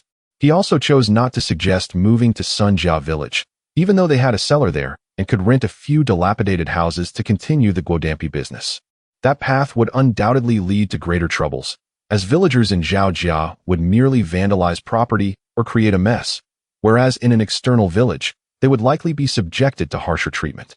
Historically, the exploitation of the vulnerable in rural areas was commonplace, and the village chief would undoubtedly favor local residents in the event of an incident, with Guobixia being a prime example. Upon hearing this, Huang Jiang, wide-eyed, asked, "What about the new house? It has just been completed, only needing one last tile placed to crown it." Huang He and Guobixia turned to Huang Hu, echoing this sentiment. The three were immensely satisfied with their new home, and the thought of moving to Zhejiang felt like a waste of their efforts. With a deep breath, Huang Hu replied, "We shall leave it behind. Once we move, we will not return. After I graduate from university, I will use my work connections to convert our household registration to urban status for our entire family, including my sister-in-law and Xiao Donghua." Huang Hu calculated that if he could gain admission to university in 1982, he would graduate in 1986, a period when the nation would be in need of university graduates. He planned to negotiate with the authorities to resolve their household registration issues, even willing to work in remote areas that few would prefer. However, that was a subject for another day. Should policy shifts occur in the next 2 years, it wouldn't be difficult to secure an urban household registration with some financial persuasion, as long as they avoided major metropolitan areas. As Huang Hu concluded, Huang Jiang and Huang He immediately shook their heads in refusal without hesitation. No, this is our family's route. How can we abandon it?" Huang Jiang was the first to voice his opposition, insisting that Zhaojia village was his home, and abandoning it would render them rootless drifters. Huang He added firmly, "No way. I haven't even lived in the new house for 2 days. Why should we move? If we leave, it would imply that we are afraid of those hooligans in the village. We cannot show weakness." Guobixia timidly chimed in, "Third brother, I don't want to move either. I've been to Zhejiang, and I felt completely out of place there. It's much more comfortable in Zhaojia village." As a native of the countryside, she had grown accustomed to rural life, and adapting to urban living would be challenging, especially as she aged. After 30 years, even if she lived in a grand palace, it would not compare to the comfort of her own farmhouse. Realizing that the three were unwilling to relocate, Huang Hu frowned and took another sip of tea before finally saying, "If you wish to remain in Zhaojia village, we have no choice but to consider the second option." "What is the second option? What is it?" The three of them inquired in unison, eager for a solution. Huang Hu surveyed them once more and sighed. "We will have to relinquish the recipe for guodampi." The three were taken aback, their expressions reflecting shock at Huang Hu's unexpected proposal. Chapter 74. Village Enterprises. Huang Jiang and Huang He were poised to voice their objections to this proposal, but before they could utter a word, Huang Hu interjected, "Elder brother, second brother, allow me to finish my thought. My intention is to approach the village chief with a plan for establishing a collective village enterprise. We will contribute the technology, while the village chief will oversee the manpower and venue. The guodampi produced will be purchased and marketed by us at a price determined by quality. This way, we can avoid direct interactions with those envious villagers, and any issues can be relayed through the village chief, ensuring we remain unscathed."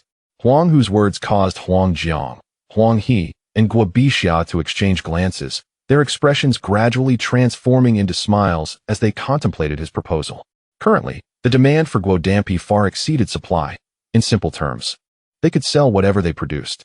The sisters of Li San, whom they had previously employed, were overworked, yet they could not keep up with sales. If the village chief could rally more people to produce guodampi, the profits would surely flow abundantly into their pockets.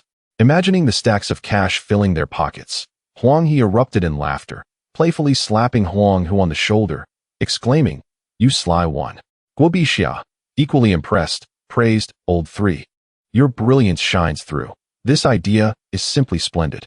Huang Jiang, feeling elated, was about to offer his compliments when a troubling memory struck him. His previous encounter with the village chief, Zhao Difu, who had looked down upon their family. He hesitated, voicing his concern, "Old three, do you think the village chief will agree?"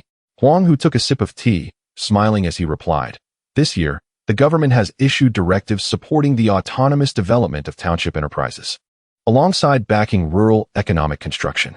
Significant policy support has been allocated for the development of village or township enterprises focusing on unique economic models. Do you really think Zhao Difu would dare oppose the national agenda?"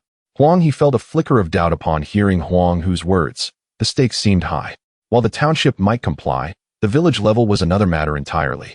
He pondered, what if Zhao Difu refuses to implement the national policies? Huang Hu waved dismissively. "That cannot happen. Even if we disregard the national policies, from a personal interest perspective, Zhao Difu stands to gain the most. Elder brother, second brother, consider the implications if we were to establish a village enterprise. Who gets included or excluded will ultimately be his decision. Furthermore, the enterprise's profits and expenditures will also fall under his purview. The benefits are abundant. Anyone with a modicum of intelligence would realize that we are essentially presenting him with a lucrative opportunity." As Huang Jiang and Huang He absorbed Huang Hu's reasoning, enlightenment dawned upon them. They realized that Old 3's insistence that they solely handle the marketing was a deliberate move to keep them insulated from the ensuing complexities. Their focus would remain on securing their share of the profits, while Zhao Difu could either hoard or distribute the collective earnings as he pleased. Henceforth, the villagers' attention would be directed entirely towards Zhao Difu, sparing the three brothers from scrutiny. With this understanding, Huang Jiang and Huang He enthusiastically praised Huang Hu. "It seems all the cunning of our Huang family has manifested in you. How did we not recognize your shrewdness in our youth?" Huang Hu chuckled at their compliments. At this moment, Guo Bixia felt as though a cloud had lifted, exclaiming joyfully, "Oh, this is fantastic. Just wait, I will prepare a feast. You three brothers must celebrate today." She rose to head to the kitchen, but paused to ask, "Old three, amidst all the excitement about guodampi, how did you return?" Upon hearing her question, Huang Jiang and Huang He were momentarily taken aback, recalling that Huang Hu had indeed come back on his own. Curiosity sparked in their eyes as they turned to Huang Hu. Scratching his head and grinning, Huang Hu replied, "I passed the preliminary examinations and am now eligible for the college entrance exams. The school is on a 2-day break to clear out students who did not pass the preliminary round, so I thought I'd return to share the good news with you." Upon learning of Huang Hu's success, Huang Jiang and Huang He erupted in excitement, lifting him off the ground in celebration. "You did it. You really passed." Guo Bixia, urging them on, added, quickly, "Fetch some wine. This calls for a grand celebration. I will go prepare a goose from the yard. Second brother, you handle the chicken, and Old three, You rest." As Huang Jiang organized the festivities, Huang Hu stood up, saying, "All right, you all take care of that. I need to visit Zhao Difu to finalize this matter." Huang Jiang, Huang He, and Guo Bixiao paused, surprised. "Now, you're going to talk to him now?" Huang Hu nodded. "I plan to visit Zhejiang tomorrow and return to school the day after. It's best to settle this sooner rather than later." "Zhejiang? What business do you have there? If you need anything, let me or second brother help you bring it back," Huang He offered. Huang Hu waved his hand. "No need, I can manage on my own. I'll fill you in later." He withheld details of his significant undertaking in Zhejiang, which involved registering a trademark. In 1982, the national emphasis on trademarks was not as pronounced as in later years, leading to rampant counterfeit products and legitimate manufacturers struggling to protect their rights. Some even found their trademarks snatched away, resulting in authentic goods being misrepresented as fakes. As they prepared to establish a village enterprise, it was crucial that the trademark remained in the hands of the three brothers, safeguarding their interests in case tensions arose with Zhao Difu in the future. However, the current business environment was not conducive to straightforward trademark registration, which could take at least a year through formal channels, fraught with complications. Huang Hu was uncertain about how long the process would take, so he opted to keep this information to himself, intending to discuss everything after successfully securing the trademark. Having relayed his intentions, Huang Hu took 2 bottles of Zhejiang Daku from home and made his way to the village chief, Zhao Difu. At that moment, Zhao Difu was in his courtyard, enjoying pickled vegetables with a drink. Just 2 weeks prior, he had attended a meeting at the township, where the main agenda was to encourage each village to identify and capitalize on their natural advantages for income generation, particularly if any village could secure foreign currency. Chapter 75 praised during the conference. The village chief particularly commended several village officials, individuals he had previously regarded with disdain. These officials had, as early as the early 1970s, secretly led the villagers in engaging in individual economic activities, a move that had drawn considerable criticism at the time, even leading to severe reprimands, while he himself was celebrated as the exemplary village chief of the entire township. Unexpectedly, within just a few years, those who had once stealthily pursued individual economic endeavors had transformed into models of prosperity, receiving accolades, and even taking the stage to speak. Some outstanding individuals accompanied the village chief to the county, shaking hands with the county chief, with their photographs prominently displayed in the township government's conference hall. Despite this, Zhao Difu did not feel excessively disheartened. At worst, he reasoned, he could lead the villagers in establishing enterprises to generate income. There was an old brick kiln in the village that could be utilized, and he envisioned leading the entire village in brickmaking to achieve wealth. In less than 6 months, he too could find himself shaking hands with the county chief. What truly vexed Zhao Difu was the village chief's son Zhanhai from Suanjia village, who taunted him, mentioning that several nearby villages and other townships had begun capitalizing on their old brick kilns to lead their villagers to prosperity 5 years prior. If Zhao Difu were to embark on such a venture now, it would merely be an afterthought, far too late to make an impact. Upon hearing these disparaging remarks, Zhao Difu's displeasure grew. His village, Zhejiang, lacked any natural advantages, and the brick kiln was the sole avenue he could envision for wealth generation. However, Sun Zhanhai's comments extinguished the last flicker of hope within him. In a fit of anger, Zhao Difu retorted about Sun Zhanhai's previously exploded cellar, claiming it had incurred significant losses and remained unleased, rendering the investment a waste, ultimately draining his family's resources. To his astonishment, while Sun Zhanhai had been visibly angered by this comment at last year's township representative meeting, this year he merely laughed heartily, stating that his cellar had indeed been rented out for over 1,000 yuan in annual rent. Upon hearing this, Zhao Difu was taken aback. He recalled that Sun Zhanhai had initially invested 3,000 to 4,000 yuan to cover the losses and compensations related to the cellar, and if it was now generating over 1,000 yuan annually, it would take merely 2 or 3 years to recoup the investment. If this trend continued, the cellar was no longer a liability, but rather a veritable treasure trove. Yet, Zhao Difu remained skeptical of Sun Zhanhai's claims, knowing that this man often spoke half-truths to provoke him. Sun Zhanhai, perceiving Zhao Difu's doubt, asserted that the cellar tenant was none other than the Huang brothers from Zhejiang, encouraging him to verify this with them. At this revelation, Zhao Difu felt as though struck by a thunderbolt. It became clear why, during this period, the inhabitants of Zhejiang had pruned all the apricot tree branches, while the Huang brothers still had apricots to utilize. Reflecting further, he recalled how the Huang brothers had begun constructing buildings and hiring workers, paying them several hundred yuan monthly. This analysis led him to conclude that the expenditure of over 1,000 yuan for renting Sun Zhanhai's cellar was entirely feasible. Zhao Difu inquired about the duration of the Huang brothers' rental agreement, and upon calculating the timeline, he realized it coincided precisely with the 2 days he had declined to rent the cellar to them. The pieces fell into place, and Zhao Difu was utterly convinced. He had not anticipated that the Huang brothers had already commenced lucrative business ventures the previous year. Of course, much of what Sun Zhanhai had relayed was embellished. The actual rental agreement with the Huang brothers was merely 100 yuan per year.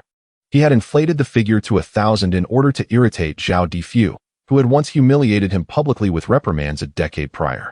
This grudge was one Sun Zhanhai intended to carry for a lifetime.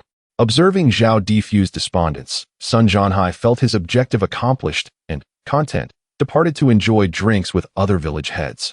Meanwhile, the disheartened Zhao Difu chose not to dine in the township and returned home alone, soon regretting his earlier decision to reject the Huang brothers' rental proposal. Had he agreed, he mused, Sun Zhanhai would not have the opportunity to flaunt his success before him. After lamenting this missed opportunity, Zhao Difu began to regret his inaction during a recent incident when Huang Jiang and Huang he sought him out regarding villagers' disrespectful behavior towards his family. If he had spoken out in defense, he could have encouraged the Huang brothers to share their methods for wealth creation, thus enabling the entire Zhejiang to prosper. In that scenario, he could have relished the chance to deliver a few pointed remarks to Sun Zhanhai at the next township meeting. With a long sigh, Zhao Difu raised his cup and drank deeply. At that moment, he felt the weight of his unfulfilled ambitions. His endeavors were fraught with obstacles, and his home life brought him no solace. It seemed that since entering the new era of the 1980s, fortune had ceased to smile upon him.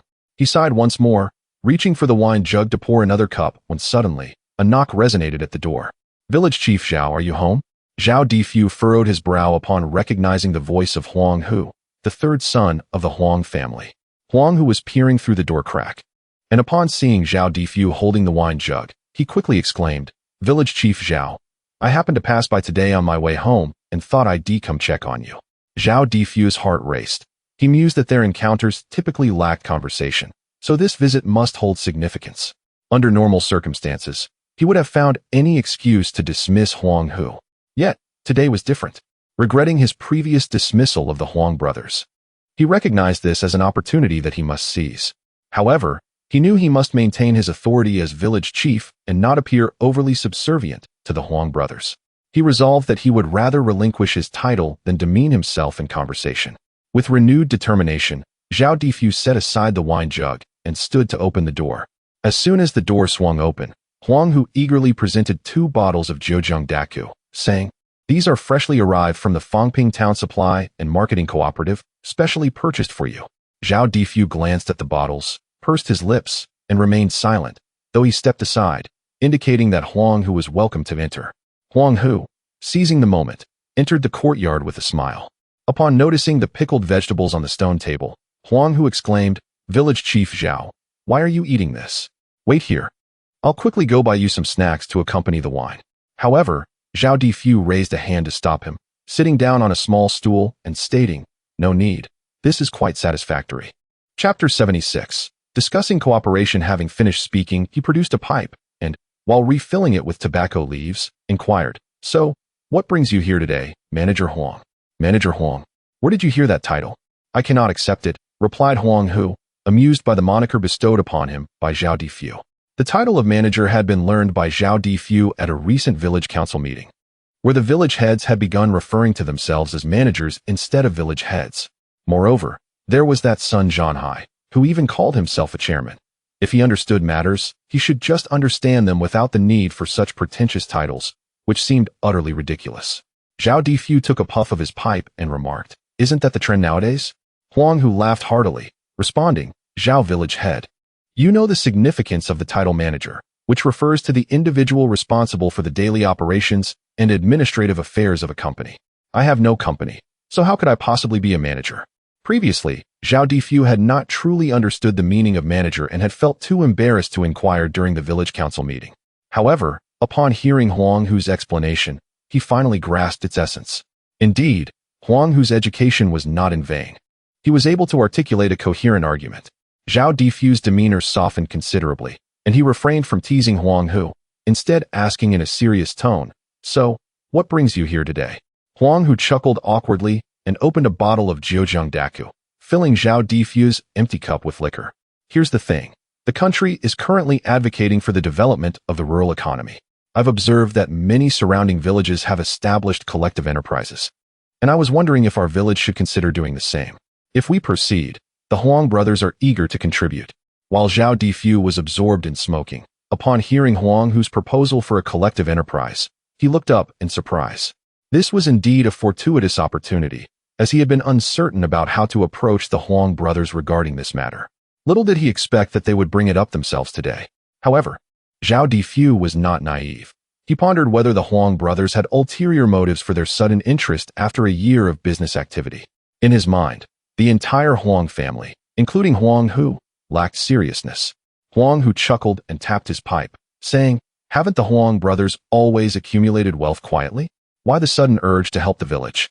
Upon hearing Zhao Difu's words, Huang Hu was not offended. Instead, he smiled and replied, "Zhao village head, you certainly know our family's current situation. If we continue to only benefit ourselves, how can we remain in Zhao family village?"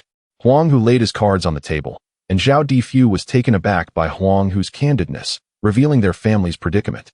Given the current chaos in the village, it was clear that the Huang brothers could not continue their business as usual. If viewed from this perspective, their proposal to establish a collective enterprise was reasonable. Rather than starve, it was better to share the opportunity with the entire village, ensuring that all could eat. In this way, even if the Huang brothers earned less than before, they would at least still have income, which was preferable to idly watching their fortunes dwindle. Zhao Difu's attitude softened further, and he retrieved another cup from beneath the table, offering it to Huang Hu. "In that case, share your thoughts on establishing the collective enterprise. I am keen to hear your insights and determine if it is a viable path." Huang Hu recognized the opening and eagerly recounted the discussions he had held with Huang Jiang and Huang He at home regarding the plans. Zhao Difu listened in astonishment, exclaiming, "Are you suggesting that the formula for guodampi be handed over to the village for production, while you handle the sales? Furthermore, the village will not be responsible for any unsold guodampi?" "Exactly. This way, as long as the village produces the guodampi, it will generate profit with no risks involved," Huang Hu affirmed. Zhao Difu felt a twinge of skepticism. He had never believed in free lunches. However, he could not fathom why the Huang brothers would propose such a deal. After pondering for a while, he bluntly asked, "So, if all the benefits go to the village and you bear the risks, aren't the Huang brothers making fools of yourselves?" Huang Hu chuckled inwardly, surprised by Zhao Difu's discernment. Most village heads would have jumped at such an opportunity without a second thought.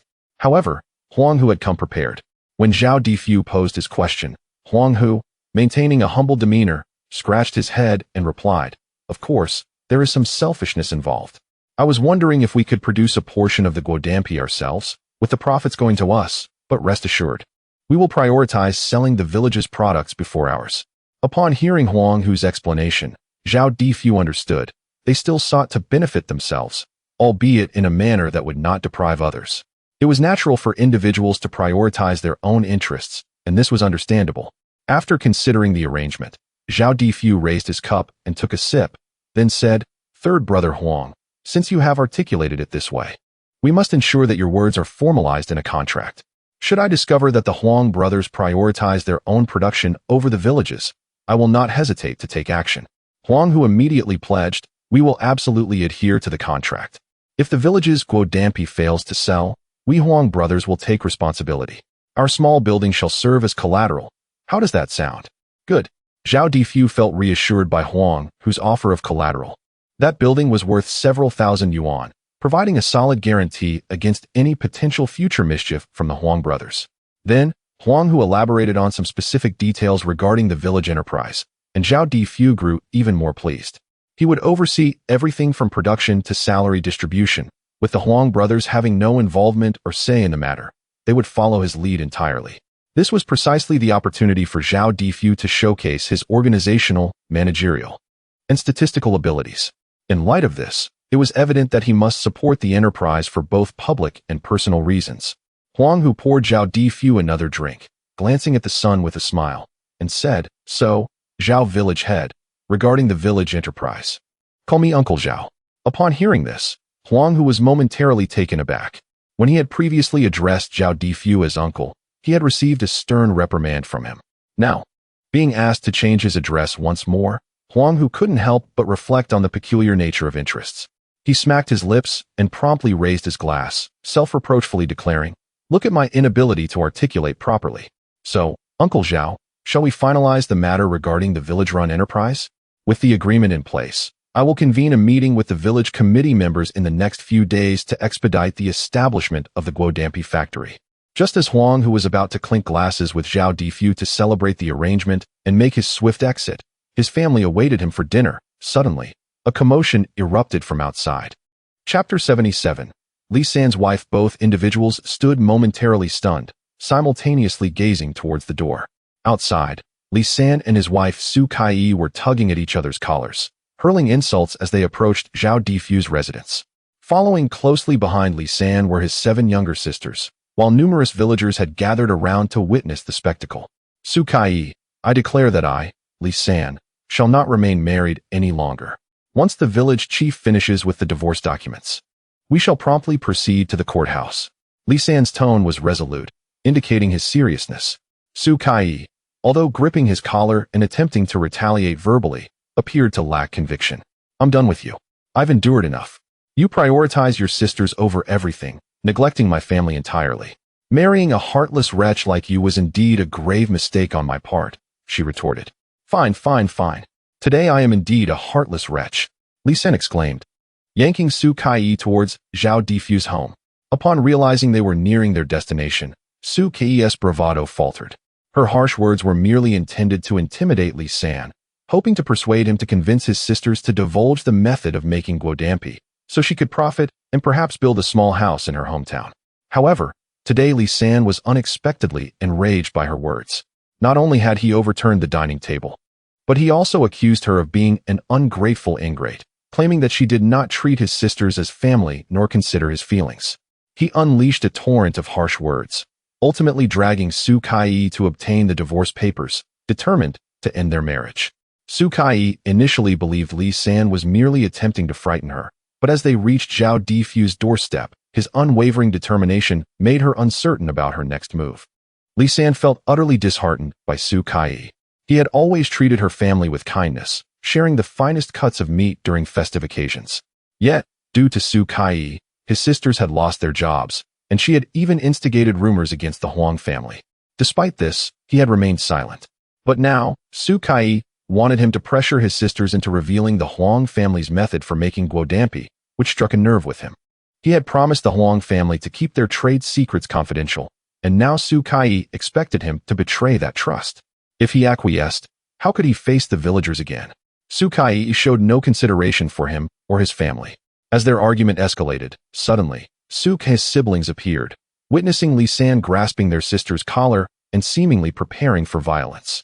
Enraged, they abandoned all decorum, shouting, "Li San, how dare you bully our sister? We will take you down." These siblings, aged 16 or 17, were filled with youthful fervor. With their eldest brother leading the charge, they rushed forward, launching a flurry of punches and kicks at Li San. Upon seeing this, Li San's younger sisters, unwilling to stand by as their brother was attacked, sprang into action to assist him. The scene devolved into chaos, with hair being pulled and slaps exchanged. Infuriated, Li San, a man of considerable strength from his days as a butcher, retaliated against Su Kai's brother, easily tossing him aside. Witnessing her siblings in distress, Su Kai's earlier hesitance vanished, and she joined the fray, clawing and scratching at Li San. Thus, a raucous brawl erupted between the two factions of young fighters at Zhao Difu's doorstep. Zhao Difu and Huang Hu stood at the entrance, their faces darkening at the sight of the commotion. "Why must they choose to fight at my doorstep?" Zhao Difu exclaimed, his frustration boiling over. "Enough," he bellowed, but the tumult continued, as the youthful combatants paid him no heed. In a fit of rage, Zhao Difu seized a horsewhip, stepped outside, and without discrimination, struck out at the fighters, regardless of gender. Each lash of the whip silenced the chaos, leaving the youngsters nursing their injuries, having felt the sting of his authority. Huang Hu was taken aback by Zhao Difu's assertiveness, realizing that the village head possessed a more direct method of maintaining order than he had initially perceived. As Li San and Su Kai stood on either side, Zhao Difu positioned himself between them, casting a stern glance at both parties. Before he could speak, Li San interjected. "Village chief, I wish to file for divorce. Please assist me with the necessary documents." Su Kai, fueled by anger, shouted in response. "If anyone is not getting divorced today, they are a coward." Her outburst incited her siblings to chant in support. "If our sister divorces him, we will take care of her. Yes, let her be free. We will find someone better. What a mere butcher, nothing remarkable at all." Upon hearing the voice, Zhao Difu cast a glance at the younger siblings of Su Kai, standing behind her, and coldly inquired, "Which village do you hail from?" "Surely not from Zhao Jiasiyuan. Be off with you, and do not return to Zhao Jiasiyuan again. Should I catch you here once more, I shall ensure you face dire consequences." Su Kai's younger siblings, still in their tender years, were instantly subdued by Zhao Difu's harsh reprimand. Noticing the unwelcoming expression on Zhao Difu's face, coupled with the horsewhip in his hand, Su Kai hurriedly urged her siblings to leave. For outsiders, meddling in the affairs of the village was a significant taboo. Chapter 78. Submitting. To put it mildly, it was merely a quarrel among two groups of half-grown children. To put it more seriously, it was a disturbance instigated by the Su family from Su Jia village against Zhao Jia village. Fortunately, during the busy farming season, the young and robust 18 and 19-year-olds from the village were absent. Had they witnessed the children of their village being bullied, they would undoubtedly have retaliated fiercely. After Su Kai pushed her younger siblings away, she returned to the field and, without a word, sat cross-legged and began to vent her anger, pounding her chest as she berated Li San, exclaiming, "You scoundrel, devoid of humanity." Just as she was in mid-rant, Zhao Difu shouted, "Shut up. If you want to wail, go home and do it." Su Kai, taken aback by the rebuke, quickly stood up, silenced by Zhao Difu's fierce demeanor. At that moment, Li San, whose shirt was torn and bore several scratch marks, despite looking disheveled, retained his fierce spirit and angrily declared, "Village chief, I kindly request you to write me a letter of introduction. I refuse to engage with this woman any longer." As soon as he finished speaking, Zhao Difu raised his whip and struck Li San on the backside, causing Li San to grimace and clutch his rear, much to the amusement of those around. Zhao Difu scolded, "You married a few years back, bringing a heap of trouble that you still haven't resolved. With 2 sons and 7 sisters at home, who would want to be with you after a divorce? You are just wasting time. So take your wife and sisters and get lost." Upon hearing this, Li San managed to calm himself, but recalling the misdeeds of Su Kai filled him with frustration. He hunched over, tears and snot streaming down his face, and recounted all of Su Kai's actions, particularly emphasizing the rumors she spread about the Huang family's 3 brothers. Upon hearing that Li San's divorce was primarily due to their family's actions, Huang Hu felt a warm sense of camaraderie, believing that Li San was indeed a person of integrity, keeping the secrets of Guidan Pai even in such dire straits. This man seemed worthy of deeper friendship. Once the trademark registration was completed, there would be work requiring trustworthy individuals, and he could continue to employ Li San's 7 sisters. Thinking of this, Huang Hu approached Li San, patting him on the shoulder, saying, "Brother San, it's all a misunderstanding. Once we talk it out, everything will be fine." When Li San looked up and saw it was Huang Hu, he felt even more guilty towards the Huang brothers and clung to Huang Hu's leg, weeping while expressing his remorse for their family. Su Kai, witnessing Li San crying so pathetically while holding on to Huang Hu, could not help but mutter under her breath, "What a disgrace for a grown man to cry like that." Huang Hu, hearing her words, chose to disregard them, not wanting to stoop to the level of a rural woman. Huang Hu helped Li San to his feet and said with a gentle smile, "Brother San, as the saying goes, it takes 100 years to build a boat together and 1,000 years to share a bed. You and your wife have endured much together, and she has borne you 2 sons. Let's let this matter go." Just as he finished speaking, Su Kai huffed disdainfully, muttering, "Playing the good guy?" This further provoked Li San, who pointed at Su Kai and exclaimed, "Old San, you see what this woman is like. Do you think I can still stay with her?" Su Kai's words ignited Huang Hu's temper as well. While he was magnanimous enough to overlook Su Kai's provocations, her repeated challenges to his limits were intolerable. Huang Hu quickly restrained Li San's arm and, maintaining his calm demeanor, said, "Brother San, let it go. Just do me a favor and drop this matter." If there is a next time, and you still wish to divorce your wife, I won't stand in your way. I heard from the village chief that you have some debts. No worries. When you divorce, we brothers will help you settle them. After all, it's just a couple of thousand yuan. Our Huang family isn't short on money. By making this statement publicly, Huang Hu aimed to dampen Su Qi's arrogance and to promote the Guodan pie factory, taking advantage of the crowd to generate interest for future recruitment. Indeed, as Huang Hu had anticipated, his words sparked a flurry of discussion among the villagers. They exclaimed, "Who would have thought the Huang family was so wealthy? They can just hand over a couple of thousand yuan like it's nothing." Consequently, Su Kai realized that she could no longer hold onto Li San. With the Huang brothers' support, Li San could easily find another wife. Indeed, the bond between the Huang brothers and Li San was quite strong. Otherwise, how could all 7 sisters be arranged for jobs at once, earning hundreds of yuan each month? Had she known this would happen, she would have made an effort to be closer to the Huang brothers from the beginning. Upon hearing the villagers' discussions, Su Kai felt a wave of panic. The reason she was not afraid of Li San's divorce was twofold. First, she had borne him 2 sons, which was a considerable achievement in rural society. Second, the dowry Li San had given her amounted to 700 yuan, and with the additional costs of building a house, the total expenditure exceeded 2,000 yuan. Although it was all borrowed, their wedding had been quite extravagant, with several tractors leading the procession, which at the time was quite a status symbol. This had afforded her a certain level of respect in her village for a while. However, after the initial glory faded, the burden of debt became a harsh reality. 2,000 yuan could weigh a family down for a decade. Had it not been for the reforms, which allowed Li San to run a meat stall and assist with pig slaughtering, their family might have collapsed entirely. Even so, the couple still had over 1,000 yuan in debts to repay.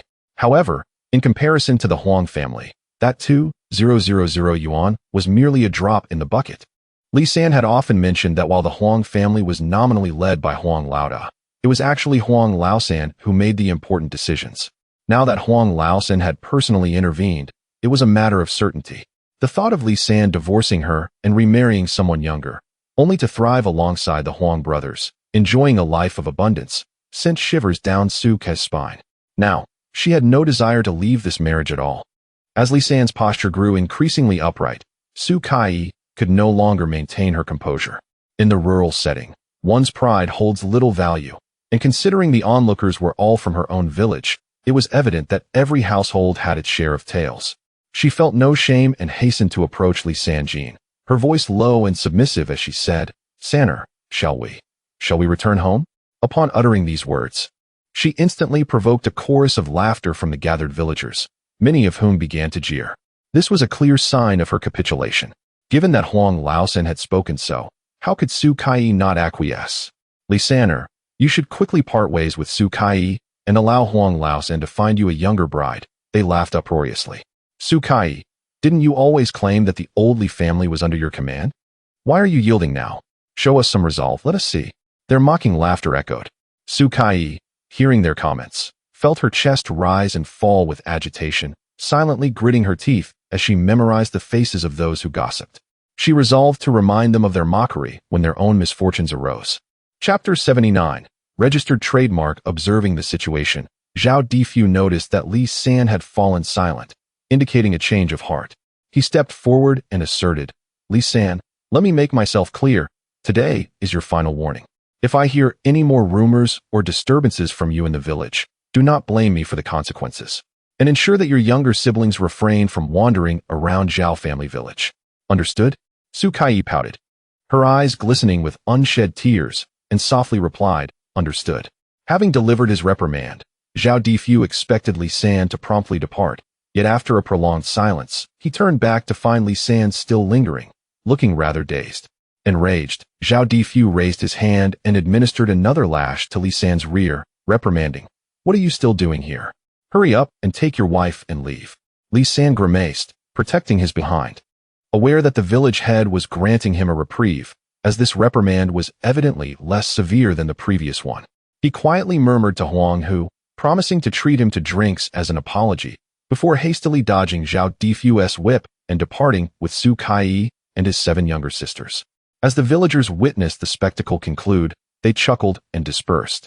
Once the crowd had dissipated, Huang Hu exchanged a few words with Zhao Difu before taking his leave. He needed to return home to relay the news to his elder brother and second brother and discuss subsequent matters. Meanwhile, Zhao Difu gathered the village committee members for a meeting to deliberate on establishing a village-run enterprise. The following morning, Huang Hu awoke with a yawn, having dined and deliberated with his elder and second brothers late into the night. Upon exiting his home, he found his sister-in-law, Guobixia, preparing breakfast. The table bore 2 used bowls and chopsticks, indicating that his brothers had already finished their meal and departed. Noticing Huang Hu's arrival, Guobixia served him a bowl of porridge, urging, "Hurry and eat. You drank quite a bit yesterday. Some warm porridge will soothe your stomach." "Thank you, sister-in-law. Did my elder brother and second brother go to Sunjia village? They left early this morning. You mentioned needing to pay this year's cellar rent promptly and then gather the huangxing. They wanted to expedite the process. If, as you suggested, the huangxing from Zhao family village is insufficient and they need to pick some from Sunjia village, it could lead to conflict between the 2 villages, and we would be caught in the middle." There were numerous huangxing trees near Zhao family village, including on the mountain, covering a considerable area. Typically, there should be enough huangxing available, but if some individuals with ulterior motives appeared and secretly harvested some to make candied fruit for their own sale, the supply might not suffice. Huang Hu feared that if Zhao family village trespassed into another's territory for harvesting, it could spark discord, jeopardizing their own huangxing procurement efforts. After all, in the case of conflict, who would be willing to work for the opposing village? Nodding in agreement, Huang Hu swiftly finished his porridge, wiped his mouth, and declared, "Sister-in-law, I'm done and off." With that, he exited through the front door. Hearing Huang Hu mention his departure, Guobixia hurried after him, calling out as he walked several meters ahead, "Your elder brother and second brother said they would take you up the mountain to hunt rabbits today. Come back for lunch." Huang Hu shouted back, "Got it. I'll return once I finish my errands." As his voice faded, Huang Hu vanished around the village corner. Guobixia watched his retreating figure, wiped her hands on her apron, and mused, "If only my younger brother had the same ambition as Lao San." With that thought, she returned to her tasks. For hours later, Huang Hu arrived at the entrance of the Jiangxi Provincial Commercial Bureau, carrying a bag. The building, bustling with activity due to multiple departments coexisting under one roof, was filled with people coming and going. After inquiring with the security guard about the location of the trademark registration office, he headed straight to the 5th floor. On the 5th floor, 8 departments operated in close proximity, but the busiest was undoubtedly the enterprise registration office. Since 1982, the state had begun allowing foreign enterprises, economic entities, and individuals to invest domestically. Although personal enterprise registration was still prohibited, the recognition of individual economic status had significantly boosted the development of the private sector. Consequently, the phenomenon of unlicensed business operations became widespread. The rapid economic growth in the country during this brief period was remarkable. As Huang Hu surveyed the long queue of at least 100 individuals, all clutching various documents for company registration, he noticed many were equipped with smoking pipes, a clear indication that they were there to register village-run enterprises. Navigating through the crowd, he spotted the trademark registration office tucked away in a corner. The entrance was unoccupied, so Huang Hu knocked on the door. A middle-aged woman's voice called from within, "Come in." As he opened the door, a strong scent of lotion assaulted his senses. The office was modest, containing only a desk, 2 old sofas, and a metal cabinet.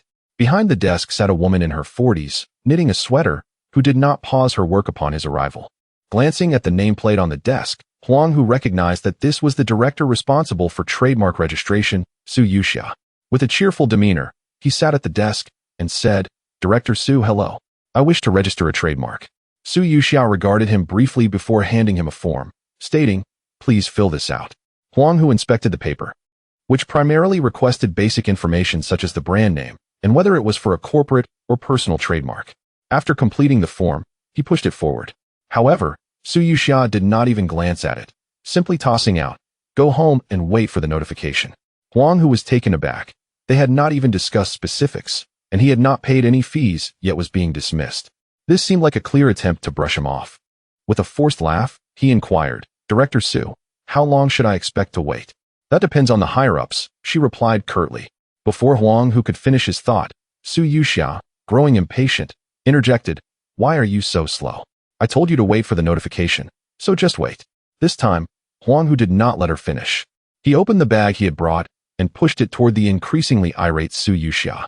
Upon seeing the bag filled with provisions, her expression shifted to one of astonishment. Inside the bag were sesame paste, sugar, soy sauce, vinegar, a roasted chicken, and half a pound of char siu, all items Huang Hu had prepared for himself in anticipation of the upcoming exams. He aimed to nourish himself properly. Regarding the trademark registration, he merely intended to gauge the attitude of the office staff and consider an appropriate gift. Chapter 80. Photography. If a man were to smoke, Huang Hu would offer him cigarettes and liquor. If it were a young female comrade, he would present the finest fabrics or luxurious cosmetics.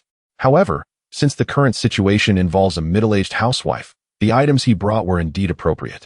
In this era, no middle-aged woman could resist the allure of foodstuffs. As expected, Director Su's face brightened, and she glanced at Huang Hu with a glimmer of interest.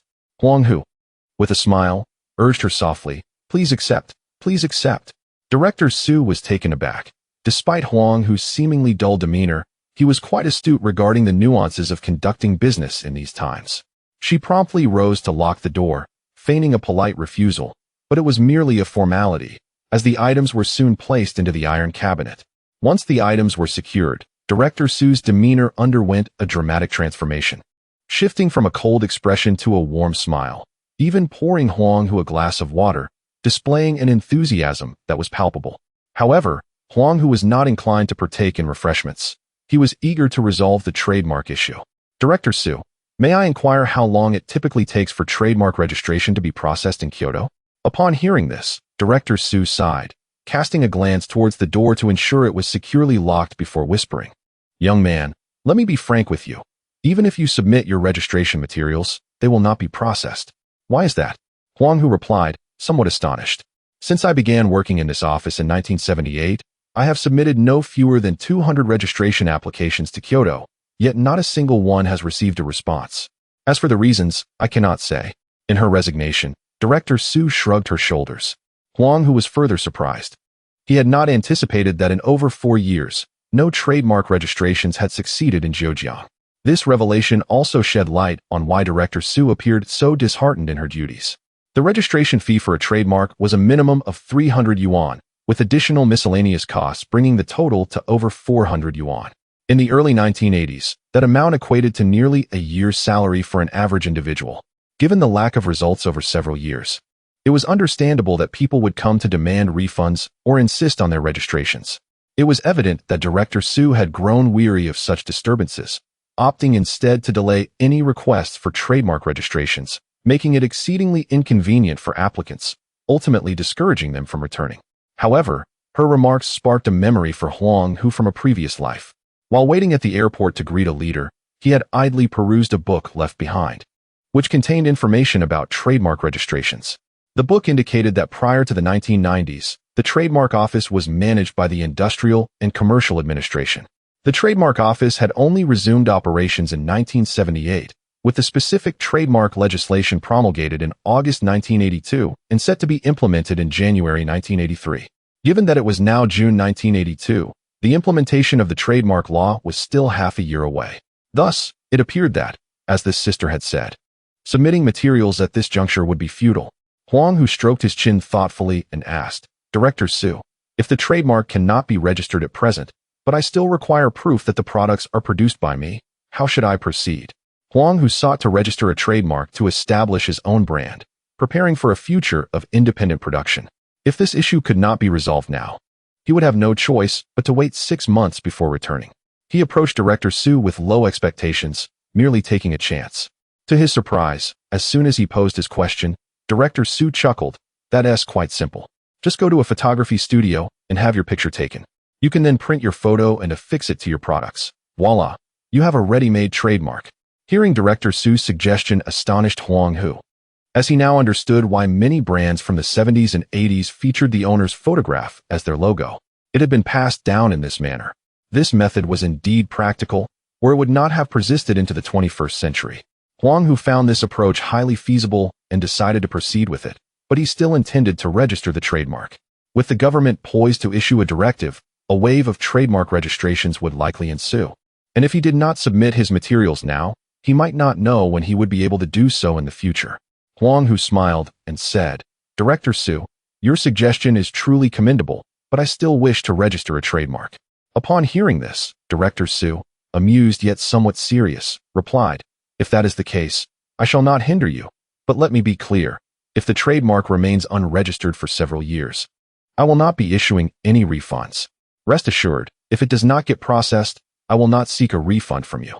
I am grateful for your excellent advice, Huang Hu reassured her. Director Su felt pleased by Huang Hu's response, sensing he was not the type to be contentious. She then retrieved at least 20 sheets of paper from the cabinet, densely packed with detailed requirements for trademark registration and necessary forms. As Huang Hu surveyed the documents, he felt a wave of dread wash over him, grateful that he had brought gifts for Director Su today. Otherwise, he would have struggled with these 20 pages for years. Following the outlined requirements, Huang Hu began to fill out the papers, which took him a considerable amount of time. Throughout this process, any interdepartmental coordination needed was facilitated by Director Su, who guided Huang Hu through the necessary steps. Fortunately, all the relevant offices were located within the same building, and Director Su seemed to have a good rapport within the Zhejiang Commercial Bureau. At every department they visited, staff received them courteously, and the processing speed was remarkably swift. Many procedures that typically required 3 days to complete were wrapped up in just 2 minutes with Director Su's assistance. As they finished all the tasks, Huang Hu felt a twinge of guilt, questioning whether his gifts had been insufficient. By the time Huang Hu exited the Commercial Bureau building, it was already afternoon. Next, Huang Hu merely needs to wait. Once the trademark is successfully registered, the Zhejiang Commercial Bureau will notify him via mail. At that time, he will return to the Zhejiang Commercial Bureau to sign, complete the necessary procedures, and file the documentation, thus ensuring the successful registration of the trademark. Huang Hu glanced at the sky and hurried to the bus station. Regarding the trademark logo, Huang Hu intended to have his elder brother and second brother take photos, as he aspires to hold a government position in the future, making it inappropriate to use his own image for the trademark. Furthermore, since his arrival in this world, Huang Hu has not had the opportunity to take a family photo. This presents a perfect occasion to capture a family portrait, along with his elder brother and sister-in-law's wedding photographs. Chapter 81 Leave of Absence. When Huang Hu returned home, the sky had already darkened. In the courtyard of the small building, Huang Jiang and Huang He were sprinkling seasonings on the wild rabbit roasting over the grill, while Xiao Donghua stood nearby, fiercely wrestling with a rabbit leg in both hands. At 5 years of age, Xiao Donghua had grown significantly taller over the past year. Her previous malnutrition had vanished, her hair had transformed from yellow to black, and her chubby little face exhibited an adorable charm as she munched on the rabbit leg.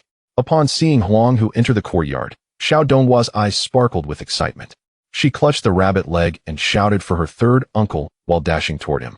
Xiao Donghua knew that whenever her third uncle returned from the city, he would invariably bring her delightful snacks that were unfamiliar to her. Huang Hu, noticing her enthusiasm, smiled and scooped up the rushing Xiao Donghua, settling at the table. He retrieved a piece of chocolate from his pocket and waved it enticingly before her. Xiao Donghua gazed curiously at the shimmering foil, having never encountered such a thing before, and asked, "Third uncle, what is this?" "This is called chocolate," Huang Hu replied, placing it in her hand. "It is especially delicious, particularly when cooked with milk powder. The flavor becomes even more exquisite." As Huang Hu vividly described the chocolate, Xiao Donghua's mouth watered, and she lost interest in the rabbit leg. She shouted into the house, "Mom, I want chocolate cooked with milk powder." At that moment, Guo Bixiao emerged from the house with a bowl, shooting Xiao Donghua a stern look. "What do you mean cooking? Hurry down. Your third uncle has worked hard all day, and yet you want him to carry you. How thoughtless." I won't. I want chocolate cooked with milk powder. My third uncle said it tastes wonderful." Xiao Donghua protested. Guo Bixiao chose to ignore her. Xiao Donghua had become quite spoiled by Huang Jiang, Huang He, and Huang Hu, especially by her second uncle, Huang He. In these times, rural children would consider themselves fortunate to have a mere few coins. Yet Huang He generously handed Xiao Donghua 5 yuan, encouraging her to buy tasty treats, even declaring that anyone who was good to her would also receive snacks. Consequently, Xiao Donghua quickly became the leader among the village children, with those aged 7 and 8 trailing after her. The once timid Xiao Donghua, who had shied away from others, was now bold and unrestrained. Seeing that Guo Bixiao was not responding, she pouted her little mouth defiantly and declared, "If you don't cook it for me, I won't take my third uncle as a role model anymore, and I won't go to university." Guo Bixiao was taken aback by Xiao Donggua's audacity, and in her irritation, she flung her apron as if to scold her, startling Xiao Donghua into darting out from Huang Hu's arms, turning and disappearing in an instant. Huang Jiang, Huang He, and Huang Hu all shared a hearty laugh at the scene. The rabbit had long been perfectly roasted, its enticing aroma wafting through the air. Guo Bixiao, smiling, handed Huang Hu a pair of chopsticks. Without hesitation, Huang Hu accepted them and eagerly picked up a piece of rabbit meat, shoving it into his mouth. After a long day of work, having only consumed a bowl of porridge in the morning, he was ravenous. As Huang Hu savored his meal, Huang Jiang and Huang He engaged in conversation about the recent rental of a cellar in Sunjia village for the collection of yellow apricots. They had completed the rental, and Sun Zhanhai mentioned that this year's rental fee had increased by 100 yuan compared to last year. Huang Jiang and Huang He felt it was reasonable and decided not to consult Huang Hu, opting to secure the cellar immediately. Sun Zhanhai also agreed to the collection of yellow apricots. And the following morning, Huang Jiang and Huang He planned to set out early. Huang Hu, still chewing, interjected with his mouth full. Eldest brother, second brother, you should go to collect in the afternoon. Our family needs to visit the photo studio in Fangping town tomorrow morning to take pictures for our future trademark. Trademark? What is that? Huang He inquired. His curiosity piqued as it was a term he had never heard before. After swallowing his food, Huang Hu took a sip of wine, wiped his mouth, and explained the purpose of his trip to Zhejiang, along with a brief description of trademarks and the rationale behind their registration. Huang Jiang and Huang He listened in astonishment as Huang Hu introduced them to a host of unfamiliar terms such as trademark, brand, and intellectual property. He explained that any misstep in these matters could lead to legal troubles, potentially resulting in imprisonment. The mention of imprisonment alarmed Huang Jiang and Huang He, who had never considered that a mere name or a few words could escalate to a court matter. Although many terms remained unclear to them, they trusted Huang Hu implicitly and resolved to adhere to his guidance. Furthermore, Huang Hu suggested that they take the opportunity to capture a family portrait, which was unanimously agreed upon by Huang Jiang, Huang He, and Guo Bixiao. However, when Huang Hu proposed that Huang Jiang and Guo Bixiao take wedding photos, Huang Jiang blushed slightly, while Guo Bixiao appeared excited. During their previous visit to Fangping town, they had noticed a display of wedding photographs in the studio's window. With wedding photos currently in vogue, Guo Bixiao had long desired to have them taken, but her previous marriage had made her hesitant, feeling somewhat embarrassed. Unbeknownst to her, Huang Hu's suggestion effortlessly dispelled her lingering regrets. After finalizing plans to depart early the following morning, the family enjoyed their meal and retired for the night. There was no alternative. The next day marked Huang Hu's return to school, necessitating an early departure to request a half-day leave. The following morning at 7:30, Huang Jiang, Huang He, Huang Hu, Guo Bixiao, and Xiao Donghua, clad in new attire, stood at the entrance of the photo studio. Huang He, adorned with a pair of fashionable sunglasses, had yet to remove the tags, which Huang Hu found overly ostentatious. Despite Huang Hu's attempts to persuade him to discard the tags, Huang He stubbornly insisted that they were fashionable and essential for the overall look. Unable to sway his second brother, Huang Hu resigned himself to the situation, thinking that in 10 years, Huang He would surely regret his choice. The photo studio, though not yet open, already had a queue of couples waiting for wedding photos. And Huang Zhang's family felt fortunate to have arrived early, as any delay might have jeopardized their chance to take photos that day. In those days, wedding photos were not as elaborate as in later years, with numerous outfits and scenes. Typically, the groom would wear a suit, and the bride would don 2 wedding dresses. If the couple relaxed and smiled naturally during the poses, the photos could be captured swiftly. In this day and age, the choice of wedding dress color has become a matter of considerable significance. Typically, brides wear white for their first marriage, while those marrying for the second time may opt for pink. However, these preferences are often personal. If not expressed by the customers, the boutiques usually adhere to the tradition of white wedding gowns. Huang Jiang and others were queuing at the entrance, while Huang Hu hurriedly made his way to the school to request a leave of absence. Upon reaching the school gate, Huang Hu noticed a number of individuals seated outside, their eyes vacantly fixed on the interior of the school. Scattered books lay nearby, and makeshift bedding was positioned behind them. Chapter 82 Family Portrait. Huang Hu understood that these individuals were likely students who had failed the preliminary examination and lacked the funds to retake their studies. Prior to the preliminary exam, these students were seen as the hope of their families, Some even cobbled together a year's worth of retake fees. Yet now, all their aspirations had crumbled, and many might find themselves destined to a life of farming. With a sigh, Huang Hu entered the school. At this moment, the atmosphere of intense revision within the school was even more palpable than before the examination. All students preparing for the Gaokao were seizing every moment for a final sprint, hoping to succeed and leap over the dragon gate like a carp, soaring to great heights. Otherwise, most of them would end up like those outside the school gates. And perhaps it was the plight of those individuals that spurred the students in the classroom to study even harder. Huang Hu arrived at Teacher Wang's office and, before entering, was greeted by the pungent smell of ink. Inside, Teacher Wang and several other teachers were organizing the exam papers freshly printed with ink. These papers contained questions obtained through the principal's connections with an esteemed high school in Kyoto, but despite their efforts, the current state of Gaokao preparation lacked a proper methodology. It was unclear what to study and what to disregard. Even the teachers from different schools were uncertain. Hence, most schools resorted to a strategy of inundating students with an overwhelming number of questions. However, there were exceptions. Several prestigious high schools in Kyoto had established a Gaokao study group comprised of elite teachers from various schools. Their annual task was to predict potential exam questions and compile them into test papers for their students to practice, thereby collectively improving their school's admission rates. Given the fierce competition for this year's Gaokao, these papers had become treasured secrets among a few prestigious high schools, rarely accessible to outsiders. Huang Hu was unaware of this at present. Upon seeing Teacher Wang, he knocked on the door and said, "Teacher Wang, I would like to request a half-day leave." Teacher Wang glanced at Huang Hu, and his temper flared. Considering the effort the principal had put into acquiring the exam papers, he looked at Huang Hu and thought how he dared to request a leave just as the Gaokao approached. The principal and all the teachers were working tirelessly, yet this student appeared so nonchalant. Angered, Teacher Wang continued to organize the papers while admonishing him in a sarcastic tone. "What time is it? You still have the mind to ask for leave? Your family has spent so much money for you to retake, and this is how you repay them?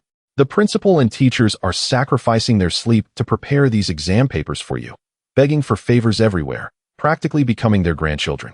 Don't you understand the value of their efforts?" Huang Hu listened to Teacher Wang's words, blinking in surprise. He thought to himself that requesting a half-day leave hardly seemed worthy of escalating to a class struggle. Was it true that not requesting leave would somehow repay his family or honor the teacher's hard work? In his previous life, a teacher in his elementary tutoring class had taught him that learning is a gradual process, and last-minute cramming was utterly futile. Huang Hu genuinely wished to counter Teacher Wang's assertions. Yet he realized that Teacher Wang represented the typical teacher from the late 80s and early 90s. Deep down, he was indeed looking out for Huang Hu's best interests, so he could only endure and hope Teacher Wang would conclude soon, allowing him to rush to the photo studio. Noticing Huang Hu's silence, Teacher Wang assumed his words had struck a chord, and after adjusting the papers, he continued with his cool remarks. "In any case, if you do poorly on the Gaokao and fail to enter university, that won't affect me. I will still earn my salary each month. Your future is yours to navigate. You must illuminate your own path." Were this soft reprimand directed at an ordinary student, it would surely evoke feelings of guilt and remorse, perhaps even bring a tear to the eyes of a female classmate. However, Huang Hu was indifferent. He was eager to return to the photo studio. Upon hearing Teacher Wang's comment about illuminating his own path, he interpreted it as permission, hastily expressed his gratitude. "Thank you, Teacher Wang," and dashed away. Witnessing Huang Hu's insistence on taking leave, an infuriated Teacher Wang immediately pursued him, intending to firmly deny his request. However, by the time she reached the office door, Huang Hu had already exited the school premises. Frustrated, Teacher Wang stomped her foot, realizing that her previous words had fallen on deaf ears. When Huang Hu returned to the photo studio, he found his family waiting to take their portraits.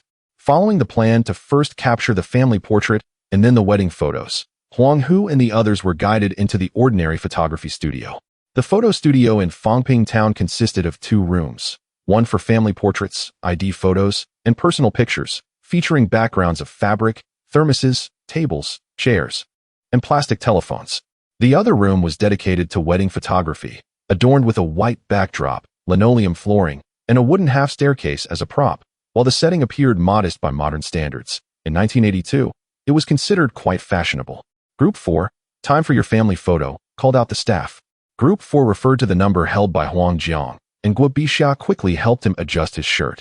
Huang He, looking in the mirror, tidied his long hair, which he had been growing for over 6 months, and gave it a flamboyant flick, convinced that he looked incredibly handsome. Huang Hu adjusted the new red dress worn by Xiao Donghua. After placing a pin in his shirt pocket, the family was ready to enter the studio. Following the photographer's instructions, Huang Jiang and Guo Bixia sat in the front, both feeling somewhat nervous as their experiences with photography were limited. Xiao Donghua stood between them, her eyes sparkling at the toys behind the photographer. Huang He, with his sunglasses tucked into his shirt, grinned widely, revealing his back teeth. Huang Hu stood behind Guo Bixia, smiling gently, slightly turned to the side, resembling a village official. All right, don't be nervous, smile. The two at the back, please lean in closer. Good, keep smiling. 1, 2, 3. Click. On June 16, 1982, the Huang family brothers captured their very first family portrait. After the family photo was taken, Huang Hu did not wait for the trademark photographs and hurried back to school without even having lunch with his family. The brothers had previously agreed that for the trademark photos, only Huang Jiang would be featured, as Huang Hu aspired to enter politics and could not participate. Huang He believed that without his sunglasses for the trademark photo, he would appear somewhat awkward, so he opted out as well. Consequently, Huang Jiang chided Huang He for always fussing. What do you expect? A large chili pepper can't possibly grow into a gourd. Chapter 83. The college entrance examination. Huang Hu returned to school, but before he could enter the classroom, he was summoned to the office by teacher Xiao Wang, who reprimanded him for more than half an hour regarding his absence that morning, before finally releasing him. At that moment, the classroom was noticeably less populated. Only Yang Guaman and Shen Jizhuan raised their hands in a subtle greeting upon Huang Hu's return. Since the start of the holiday, the atmosphere in the entire high school, particularly in the college entrance examination classes, felt akin to preparing for battle. It seemed that even the slightest whisper would render one a pariah among peers. Huang Hu settled back into his seat, and Shen Jizhuan and Yang Guaman quickly tossed him notes. Upon opening their messages, Huang Hu discovered a uniform plea. We want to understand the exam later. Send help. Seeing the content of the notes, he shot them a disapproving glance. One ranked last, and the other second to last. Yet they were asking him, who stood 32nd from the bottom, to assist them. Wasn't this a recipe for further decline? The two chuckled behind their hands at Huang Hu's reaction, a small respite of amusement amid their tense study lives. Huang Hu had never experienced the college entrance examination in his previous life, and had often heard tales of the immense pressure faced by examinees, yet he had never comprehended the depths of such pressure. However, in the days that followed, he bore witness to the daunting stress that the examination imposed on every candidate, a terror that was palpable. With merely 20 days remaining until the exam, the school administered mock tests almost daily. During these examinations, the sobs of students began to emerge, some even crying as they submitted their papers, while others wept upon receiving their scores. Among these, Wang Yuding wept the most fervently, seemingly burdened by an overwhelming pressure. The thought of failing to gain admission to a university filled her with a sense of shame before her family and community, driving her into an almost frenzied study mode. Huang Hu would call out to her on the playground, but she would remain engrossed in her books, appearing oblivious to his presence. Initially, he could not fathom the reasons behind the tears, but as time passed, he realized that many candidates had a premonition of their performance while answering the questions. When their anticipated scores fell drastically below the passing mark, they inevitably envisioned a bleak future ahead. Their tears were not for the present failure, but for the grim prospects that loomed in the distance.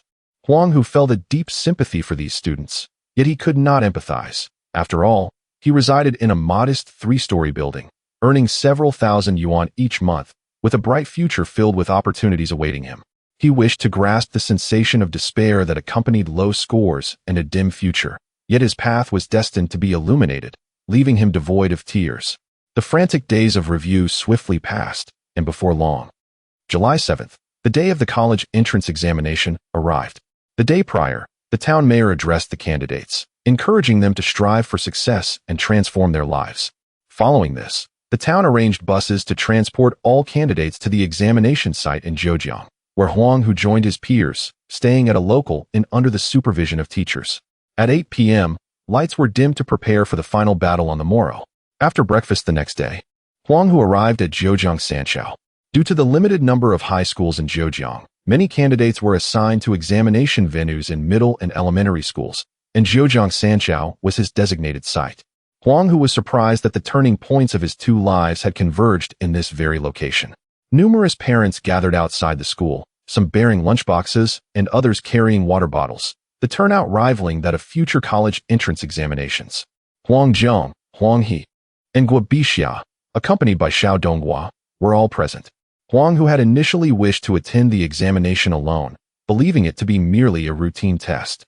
However, regardless of his protests, his older brother, second brother, and sister-in-law insisted on accompanying him.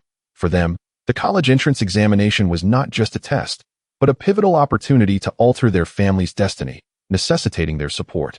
After handing his examination permit to the teacher at the school gate for verification, Huang Hu entered the examination hall with his pen and paper.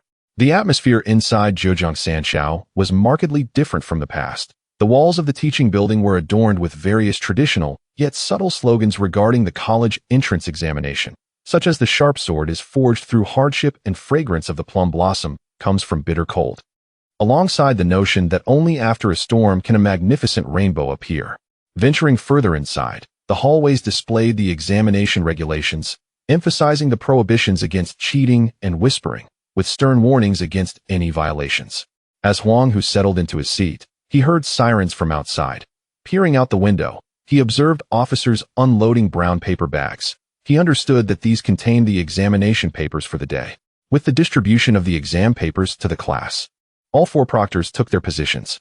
After the last proctor recited the examination rules, the papers were handed out, and with the ringing of the bell, the college entrance examination of 1982 officially commenced. As Huang Hu participated in the exam for the first time, he stared at the questions before him, momentarily entranced, feeling as though he were in a dream, especially as the golden sunlight streamed onto the paper. However, the proctor's admonition, "That student, please refrain from looking around," jolted him back to reality. Pinching his thigh to dispel any lingering doubts, he realized this was no dream. It was all indeed real. Grasping his pen, he took a deep breath and began to write furiously. The intense college entrance examination spanned 3 days, culminating on July 9th. As candidates emerged from the school grounds, a myriad of emotions erupted. Some wept, others laughed, while many appeared dazed and disoriented. The spectrum of feelings erupted in the aftermath of the examination. Observing those who lay on the ground in tears, Huang Hu sighed and boarded the bus arranged by the town to return to Fangping Town. Upon returning to the classroom, teacher Xiao Wang gathered the students of the repeat class, offering a few comforting words before instructing them to collect their belongings from the dormitories. With the conclusion of the college entrance examination, this day also marked the graduation of the 1981 repeat class. Due to the inherently small number of students in the remedial class, coupled with the tendency for everyone to socialize primarily with their close friends, the process of packing belongings unfolded in small clusters. Some exchanged heartfelt sentiments, while others bid farewell, and there were those who embraced one another, weeping profusely. At this moment, Yang Guoman and Shun Zhizhuan found themselves in each other's arms, their tears mingling as they wiped their noses on each other's backs. After their emotional outburst, they opened their arms to embrace Huang Hu. Huang Hu felt somewhat uneasy about their lack of hygiene, but understood that evasion was futile today, so he willingly joined in their embrace. The duo resumed their wailing, neglecting to wipe their noses on Huang Hu's shirt. As the moment of parting arrived, Yang Guoman retrieved a bottle of liquor from his bag, uncapped it, and proclaimed loudly, "We three shall be brothers for life." He then tilted his head back and downed a third of the bottle. Subsequently, he handed the bottle to Shun Zhizhuan, who, in a rare moment of exuberance, echoed, "Indeed, we are brothers no matter the time." Chapter 84. Wang Yuding in distress after Shun Zhizhuan finished speaking. He downed a third of the bottle in one gulp. It was then Huang Hu's turn. He took the bottle, intending to articulate some grand farewell words as parting gifts. But the more he pondered, the more the pangs of sorrow surged within him. After a lengthy pause, he ultimately blurted out the 4 words, "Tai yi bei zi," before finishing the drink in one go. The trio gathered their belongings and exited the school. Huang Hu wished to bid farewell to Wang Yuding, as they had shared the bond of classmates, yet he could not find her despite searching. He reluctantly gave up the idea. At the school gate, he exchanged a few parting words with Yang Guoman and Shun Zhizhuan, promising to keep in touch, and then they each set off in different directions, carrying their bedding rolls. Upon arriving at the bus station, Huang Hu found his brothers, Huang Jiang and Huang He, already waiting there. Just as he was about to wave and greet them, he heard a sound of weeping. Turning around, he saw Wang Yuding crouched beneath a large tree, her head buried in her arms, weeping bitterly. Huang Hu approached gently and asked, "Wang Yuding, are you all right?" Hearing his voice, Wang Yuding lifted her head to look at Huang Hu. Her eyes were swollen from crying, and Huang Hu's heart tightened, thinking she must have performed poorly on the college entrance examination. He hurriedly consoled her, "Wang Yuding, please don't cry. The college entrance exam is merely a trivial interlude in our lengthy lives. If this time didn't go well, we can always try again. If we continue to struggle, we can pursue other paths. There are many ways to reach Rome." While Huang Hu continued to offer his comforting words, he was interrupted by Wang Yuding's sobs as she lamented, "The town has revoked my eligibility to take the college entrance exam." Whoa. At this, Huang Hu was taken aback and quickly crouched down to inquire, "What happened? How could they revoke it? Taking the college entrance exam is our right as candidates. No one can take that away from us. Let us go find them." Wang Yuding stammered through her tears. "My dad and mom were called in for questioning. The town government said they might face imprisonment, and even if I managed to get into college, I would definitely fail the political examination. Therefore, they canceled my eligibility." Upon hearing this, Huang Hu was stunned, realizing that the town government had likely lied. It was the universities that determined the validity of political examinations. It was not within the government's purview. Moreover, Wang Yuding's parents were merely under investigation, not convicted. How could they jump to the conclusion of imprisonment? It was clear they were trying to deceive Wang Yuding. Huang Hu suspected that Wang Yuding's father, Wang Shu, had offended someone in town, and this was merely an act of revenge. However, he could not dwell on these thoughts now. He asked urgently, "Why were Wang Shu and Wang Ani called in for questioning?" "I don't know the specifics," Wang Yuding replied. "I heard from my dad's old comrade that someone from the capital is handling the case. It's not just my dad. Several officials have also been detained for questioning, supposedly related to some missing valuables. They advised me to leave quickly, as this might implicate our family." Huang Hu's heart sank at the mention of missing valuables. Could it be related to the videotape his older brother had picked up at the entrance of the lost property department? This thought led Huang Hu to recall handing over the videotape to Huang Hama and Chen Guizhi. Those two were unlikely to handle such items properly, so to see the content of the tape, they would need to find someone familiar with operating videotapes. The only people Huang Hama and Chen Guizhi knew who could do so were the distant Huang Xuanli and Huang Xianhong in the capital. Was it possible that these two were apprehended upon their arrival in the capital, leading to the discovery of inappropriate content on the tape? No, that could not be right. If it were the case, he would surely be implicated as well, yet the police had not sought him out. This indicated that the videotape must have been lost. Only if it was stolen could Huang Hama and Chen Guizhi escape the police's attention. It seemed that the tape contained a monumental secret. Otherwise, the authorities from the capital would not have traveled all the way to Fangping town to investigate, especially with the local police chief involved. As Huang Hu contemplated these matters, he heard Wang Yuding softly say, Huang Hu, could you lend me some money? I want to leave Fangping town." At that moment, Huang Hu felt a surge of guilt wash over him. Although this situation was not directly his fault, it bore an indirect connection. He never expected that a conflict within their family would ultimately harm someone who had once helped him. He sighed and asked, "Where do you plan to go?" Huang Hu understood that although Wang Shu and Wang Anti were currently under investigation, if the matter escalated concerning the missing valuables, Wang Shu would indeed find it difficult to escape culpability. Moreover, in times like these, if the case were to implicate others, it would not just be Wang Yuding, but even her extended family, who could face consequences. Therefore, if Wang Yuding decided to leave Fangping town, Huang Hu would support her. After all, this incident had roots connected to his older brother. Wang Yuding, crouched on the ground and appearing quite forlorn, hesitated several times before finally replying, "I have an uncle in the United States. I want to go find him." Huang Hu was taken aback, exclaiming, "Wang Yuding, to go to the United States, you at least need a passport. It's not like traveling to a small county in China where you can just take a bus." "I know," she replied, "but my uncle said he has already arranged everything for me. He told me to go to Yangcheng to find one of his friends, and that person will help me get to Gangcheng. My uncle will be waiting for me there." Huang Hu realized that Wang Yuding planned to travel from Yangcheng to Gangcheng and then to the United States. In the 1980s, domestic scrutiny for leaving the country was extremely strict. Any minor discrepancy could lead to denial of passage. Wang Yuding was determined to leave for the United States as an undocumented immigrant. This was not an uncommon occurrence in the 1980s, and if successful, one could eventually obtain a green card after several years of living underground. Given the current situation in the country, it indeed seemed more favorable to go to the United States as an undocumented immigrant. As for handing over his older brother, that was out of the question. Not only would it be a betrayal, but even if Huang Yuting's parents were handed over, it was uncertain whether they would be released. After all, this incident had reached the capital, escalating to a significant level. But what about Huang Hu and Huang Ani? My father entrusted someone to convey a message, urging me to leave, saying that if they were to be fine, they would come to find me.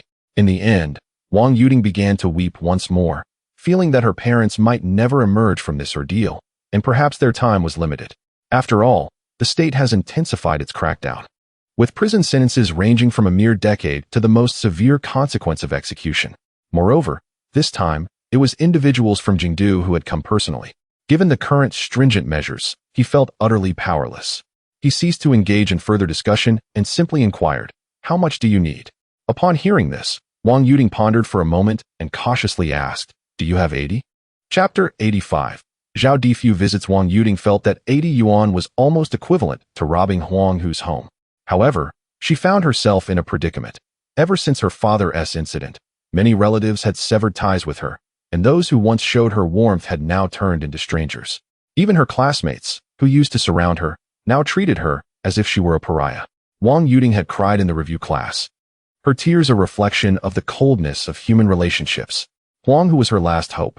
If he refused to lend her the money, she would have no choice but to wait in Fangping town, facing the inevitable fallout. Was 80 enough? As her heart raced with anxiety, she heard Huang Hu's question. She quickly nodded, assuring him that it was sufficient, claiming that her uncle's friends in Yancheng would assist her upon her arrival. Huang Hu rummaged through his pockets and produced only a few coins. The sight of such meager funds chilled Huang Yuting's heart. "Wait for me," Huang Hu instructed, handing the little money he had to her before rushing off to his elder and second brother. Huang Yuting watched as Huang Hu sprinted toward the bus station, where he spoke with two individuals. One of them, she recognized as Huang Hu's elder brother, Huang Jiang. She was perplexed when Huang Hu exchanged a few words, after which Huang Jiang began to kick at a young man with long hair. The young man dodged while circling around, and after a considerable commotion, they began to pull out money, which they handed over to Huang Hu. Soon, Huang Hu returned, clutching a wad of cash, panting as he exclaimed, "I got this from my elder and second brother, around 200 yuan. It's all yours. May it serve you well on your journey." Huang Yuting, her mouth agape with gratitude, tearfully replied, "Huang Hu, thank you. Rest assured, I will repay you as soon as I can." Despite her words, she harbored uncertainty about when or if she would ever return. Huang Hu, fully aware of the gravity of the situation, shared her unspoken understanding. He escorted Huang Yuting onto the bus bound for Zhejiang, repeatedly urging her to write to him if she found herself in need, promising to do everything in his power to send her assistance. This might very well be their final farewell. Huang Yuting expressed her heartfelt gratitude, her tears flowing freely as she waved goodbye to Huang Hu from the bus window. After she departed, Huang Hu exited the station, where Huang Jiang was still berating Huang He. "It's all your fault, you foolish boy. Why did you pick up that thing? And why didn't you turn it in to the police?" In a fit of anger, Huang Jiang was poised to strike Huang He, who, having been beaten, had lost all temper. He anticipated the enormity of the consequences stemming from his actions. "I had no idea what it contained. I thought it was just something trivial. If I had known it was so serious, I wouldn't have picked it up." Huang He pleaded, circling around Huang Hu to evade his brother's ire, remorseful for inadvertently involving so many innocent people in this predicament. Huang Hu scanned the vicinity for onlookers and quickly pulled Huang Jiang aside, whispering, "From now on, let us not mention the videotape again. Let us pretend it never happened." Huang Jiang expressed concern, "But Zhao Difu knows about it. What should we do? Should we offer him something to appease him?" He worried that Zhao Difu, who had been present during the incident, might divulge the secret. Huang Hu waved his hand dismissively. No need to inform Zhao Difu. He is not a fool. If he were to discover the truth, he wouldn't escape either. So let us all act as if we know nothing. No one should mention it again. Huang Hu reiterated that once a year had passed and the crackdown reached its peak, their actions would be inconsequential amid countless other cases awaiting police attention, and no one would focus on a mere videotape from a small town. Huang Jiang and Huang He nodded in agreement, resolving never to speak of it again. As Huang Jiang glanced at the sky, he picked up Huang Hu's bedding, saying, "Let us go home. Your sister-in-law has prepared dinner, waiting for us." Huang He, relieved that the videotape issue had subsided, playfully draped an arm over Huang Hu's shoulder. "Today, let us drink heartily. It's been over half a month since we had a proper chat. I've missed you, little brother." Huang Hu nodded, his gaze drifting towards the long-distance bus that had carried Wang Yuding away, a lingering sense of guilt enveloping him for not being able to do more for her. He sighed silently, hoping Wang Yuding's parents would soon be safe. The three brothers returned to Zhao Family Village's small building, their laughter echoing. However, as they turned to enter the courtyard, they were greeted by the sight of village head Zhao Difu, seated in the courtyard, gazing at the sky while smoking. At that moment, Guobishao hurried out of the small building, approaching the brothers and whispering. He came to discuss the opening of the village-run enterprise tomorrow. He has been here since this afternoon. Huang Hu was taken aback, looking at his elder and second brother. "It's not open yet? Didn't I say we should start production immediately after the construction was completed, without any fuss?" Huang Jiang glanced at Zhao Difu in the courtyard and replied in a low voice. "The village head insists that for the first enterprise, there must be a ceremony. And he mentioned that we three brothers must all speak on stage together. One of us missing is not an option." The Huang He, with a hint of displeasure, remarked, "It is evident what this old fellow is scheming. By inviting us three brothers to the stage, he clearly intends to publicly disclose the matters that our third brother had previously promised. I fear that this may not bode well for our modest abode." Huang Hu, after a moment of contemplation, responded, "It matters not. If we are summoned to the stage, then we shall go. Regardless of the circumstances, in Zhaojia village, one may disregard the face of anyone, but the face of Zhao Defu must be respected." Chapter 86. The grand opening of the Zhao Family Village Food Factory. Now that the decision has been made to establish a village enterprise alongside Zhao Difu, it is imperative that the villagers do not oppose him, for if they do, it would undermine his authority in managing the factory. After all, Huang Hu, having agreed at the time, must have perceived the feasibility of the venture. Otherwise, he would not have recklessly plunged into a perilous situation. Upon hearing this, Huang Jiang and Huang He could only comply. The technology has already been entrusted to Zhao Difu, who has organized the villagers of Zhao Jiaxiyuan to dig cellars for storing yellow apricots, creating quite a spectacle. Should the three brothers, Huang Jiang, Huang He, and Huang Hu, turn against him during the operation, Zhao Difu would suffer a significant loss of face for the Zhao family. Hence, Zhao Difu's insistence on having them sign a military order is understandable to Huang Hu. After the three brothers established their stance, Huang Hu cheerfully remarked, "Uncle Zhao, you must be eager, right? I just finished my college entrance examination and thought we could have a meal together." Upon hearing the voice, Zhao Difu turned around and, spotting the three brothers, tapped his pipe and stood up, hands clasped behind his back. "I knew you were busy with your exams these past few days, but I came to inform you that tomorrow morning at 8 o'clock, our Zhao Jiaxiyuan food factory will officially open. You three will serve as sales representatives and will need to give a speech, after which you will be awarded certificates." Huang Hu was taken aback by the formality of the certificates. "All right, no problem. We will definitely be there tomorrow morning." With Huang Hu's confirmation, Zhao Difu decided not to linger. He waved his hand, stating, "Good, it's settled then. I'll take my leave now. Don't forget to come early tomorrow." "Uncle Zhao, stay and have a meal with us," Huang Jiang and Guobishao urged, but Zhao Difu waved his hand, declining politely, and walked away.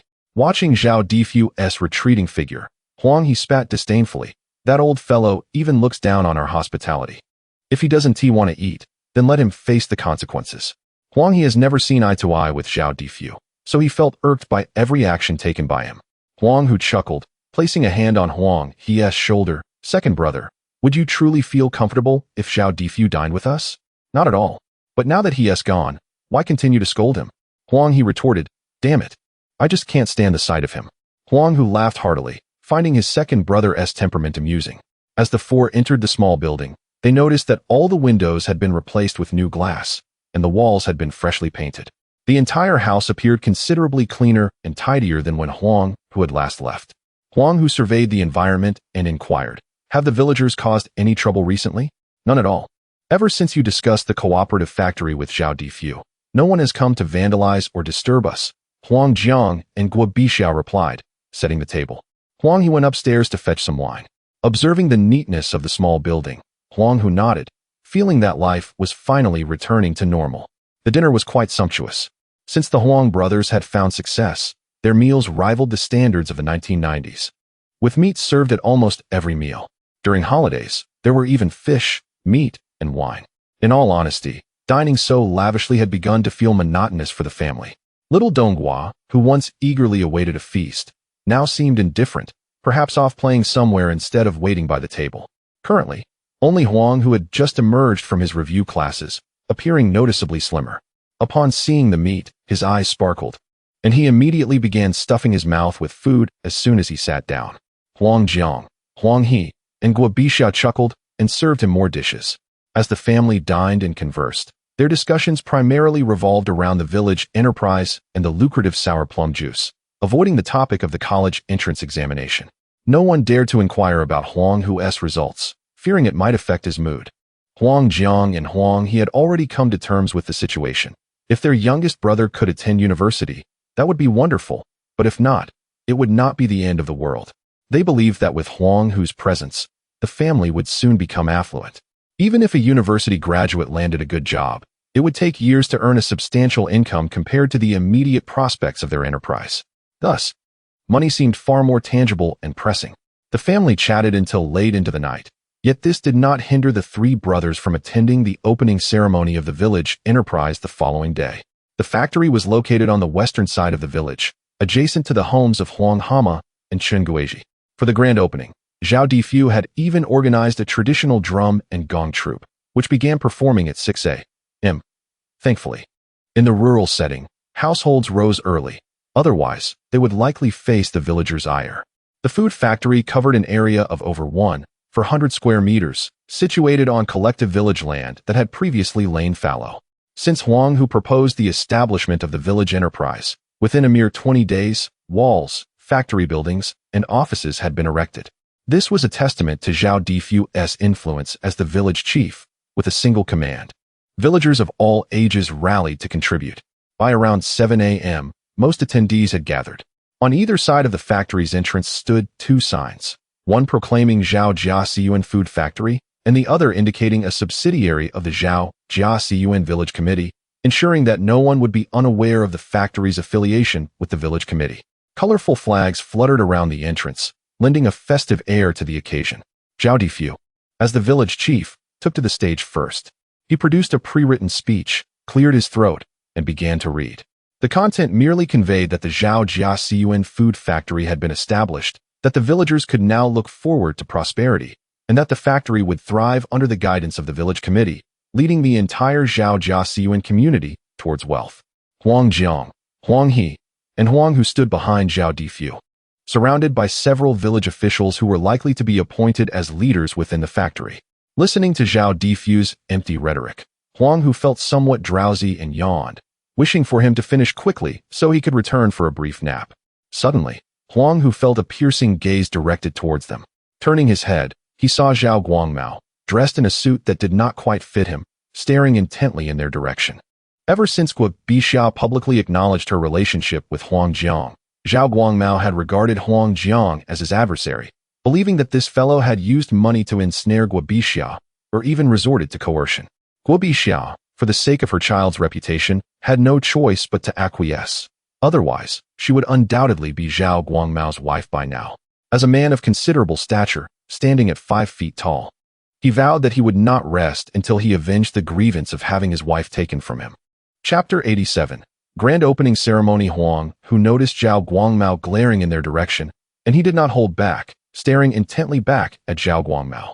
He thought to himself that the matter regarding his sister-in-law Guobixia had long been resolved, so why did this fellow still harbor such animosity towards their group? Did he truly believe they were easy to bully? As soon as their gazes met, Zhao Difu burst into hearty laughter, pulling Zhao Guangmao to the front for an introduction. This person needs no introduction. Everyone should already know him. I believe in promoting talent without bias. The future deputy factory director of our establishment will be none other than our second son, Zhao Guangmao.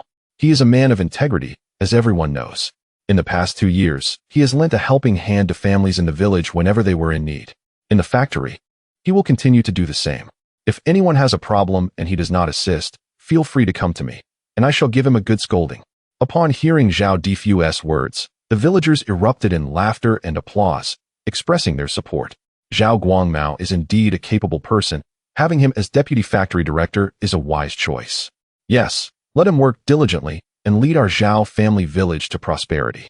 Zhao Guangmao smiled and clasped his hands in gratitude. Thank you, esteemed elders and friends, for your support. Rest assured, I, Zhao Guangmao, will dedicate myself to serving everyone and will lead us all to wealth. After introducing Zhao Guangmao, Zhao Difu called forth the Huang brothers, Huang Jiang, Huang He, and Huang Hu. Upon their arrival, the previously lively atmosphere fell silent, with many villagers casting disdainful glances at the brothers, whispering mockery and derision. The villagers had long harbored resentment towards the Huang family for their failure to share profits, and had it not been for the Huang brothers voluntarily providing the formula, many would have sought ways to oust them. Unexpectedly, the Huang brothers had capitulated sooner than anticipated. Had they done so earlier, they would have spared themselves much trouble. After all, they had endured numerous setbacks. Standing on the stage, the three brothers did not appear to be at a ceremonial appointment, but rather as subjects of a public denunciation. The brothers exchanged glances. Huang He was about to express his anger, but Huang Hu gently shook his head, signaling him to remain calm. He had foreseen today's events and had already conferred with his brothers, deciding to endure no matter what transpired, envisioning the villagers as future laborers working for them without pay. Complaining was a normal occurrence in such a situation. Seeing the crowd buzzing with chatter, Zhao Difu raised his hand to quiet them. When that proved ineffective, he sternly commanded, "Enough. Silence, please. From today onward, the Huang brothers will serve as the sales representatives for our village-run enterprise. All products produced by our factory will be handled by them. Should there be any unsold goods leading to excess inventory, the Huang brothers are willing to settle with their own resources." After speaking, he turned to Huang Jiang, Huang He, and Huang Hu, asking, "Am I speaking the truth?" Though this was indeed the case, being publicly called out left Huang Jiang and Huang He feeling embarrassed, as it implied they were untrustworthy. It was particularly humiliating to have it stated in front of everyone. Only Huang Hu smiled and stepped forward, affirming, "Yes, henceforth, we will sell whatever fruit leather is produced, as long as it meets the standards. We guarantee to fulfill the factory's annual sales targets without causing anyone to lose a single penny." With Huang Hu's assurance, the villagers applauded once more. However, the applause was not directed at Huang Hu, but rather at Zhao Difu, who they believed to be an excellent village chief. Without such a capable leader, they wondered where they would find someone foolish enough to handle their sales. Particularly amusing was the thought of the three brothers hawking their fruit leather on the streets. The villagers chuckled at the idea, as those who sold goods on the street were commonly referred to as individual entrepreneurs. In current times, this term held a negative connotation, often associated with those lacking formal employment. The residents of Zhao family village valued their dignity and would never stoop to such a level. Yet now, the Huang brothers would take on that role, allowing the villagers to count their earnings from the comfort of their homes. The thought of such a future brought them immense joy. Zhao Difu then announced the financial and departmental leadership of the factory, all of whom were members of the village committee. Following this, the next crucial step was to recruit workers. The Zhao family village food factory was set to hire 40 employees, with a base salary of 10 yuan plus performance bonuses. While this salary was not particularly high, it was sufficient. At least they would not have to toil in the fields, especially during this season when working outside could be unbearable. With over 800 residents in Zhao family village, a quarter of whom were young people, many unemployed women also came to apply, leading to a surge of over 300 individuals at the factory's recruitment office. The atmosphere within the factory became lively. Meanwhile, the Huang brothers stood aside, ignored like unwanted pests. Huang He looked at the throng of applicants and sneered. Even a mere 10 yuan a month can attract so many. These villagers are ruthless. Huang Jiang, pulling Huang He aside, shot him a fierce glare, conveying the message to keep his mouth shut to avoid trouble. Huang Hu remained silent, fixated on Zhao Guangmao, who was now embodying the stature of a deputy factory director, surrounded by numerous younger associates, some of whom had previously sullied their homestead. Analyzing this, Huang Hu concluded that those who once defiled their yard were likely connected to Zhao Guangmao. With a scoff, Huang Hu thought to himself that the Huang family would no longer be seen as easy prey. Having been preoccupied with his studies for the college entrance examination, he now felt it was time to settle scores. Just as he contemplated this, someone suddenly patted him on the back. Turning around, he recognized Li San, who appeared somewhat embarrassed. "I've been here for a while," Li San said, glancing at Huang Jiang, Huang He, and Huang Hu. "I came to see if you three needed anything. If not, why don't you come over to my house for a drink? My wife wishes to apologize to you all." After the recent events, Li San returned home and gave his wife a thorough admonishment. Following this, he personally assessed the current situation in the village and articulated that the only hope for a brighter future for Zhao Jiaxiyuan lies with the Huang brothers. However, Su Kai remained unconvinced, proclaiming that the establishment of village-run enterprises should not involve currying favor with the village chief and Zhao Guangmao, but rather, forming closer ties with the Huang brothers is an act of folly, a demonstration of foolishness. Chapter 88.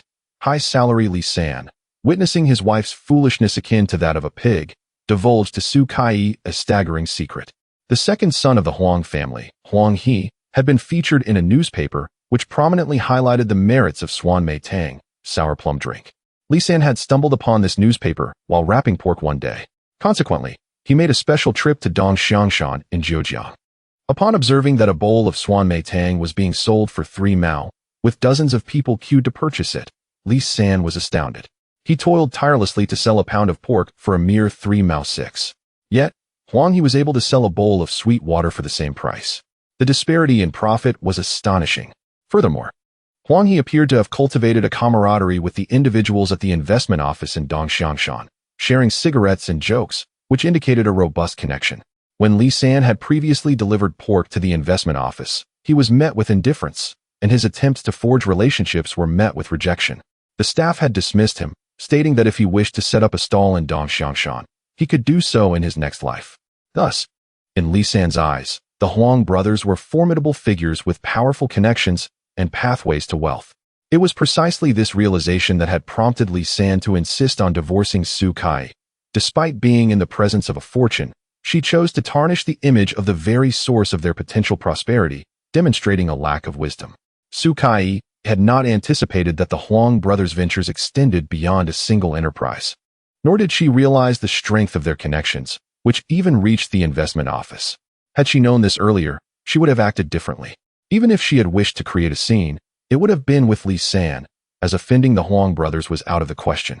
Following this revelation, Su Kai became submissive, adhering to Li San's every directive, hoping that the Huang brothers might share some of their fortune with them.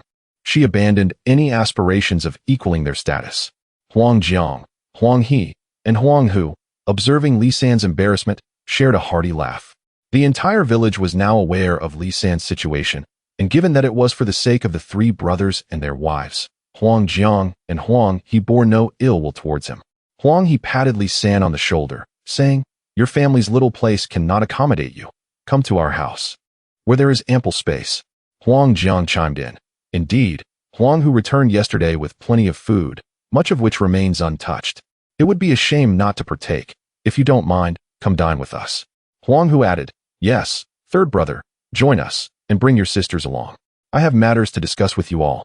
Initially, Li San intended to defer to the brothers, but upon hearing Huang Hu mention inviting his sisters, he immediately grasped that they were likely arranging for more work.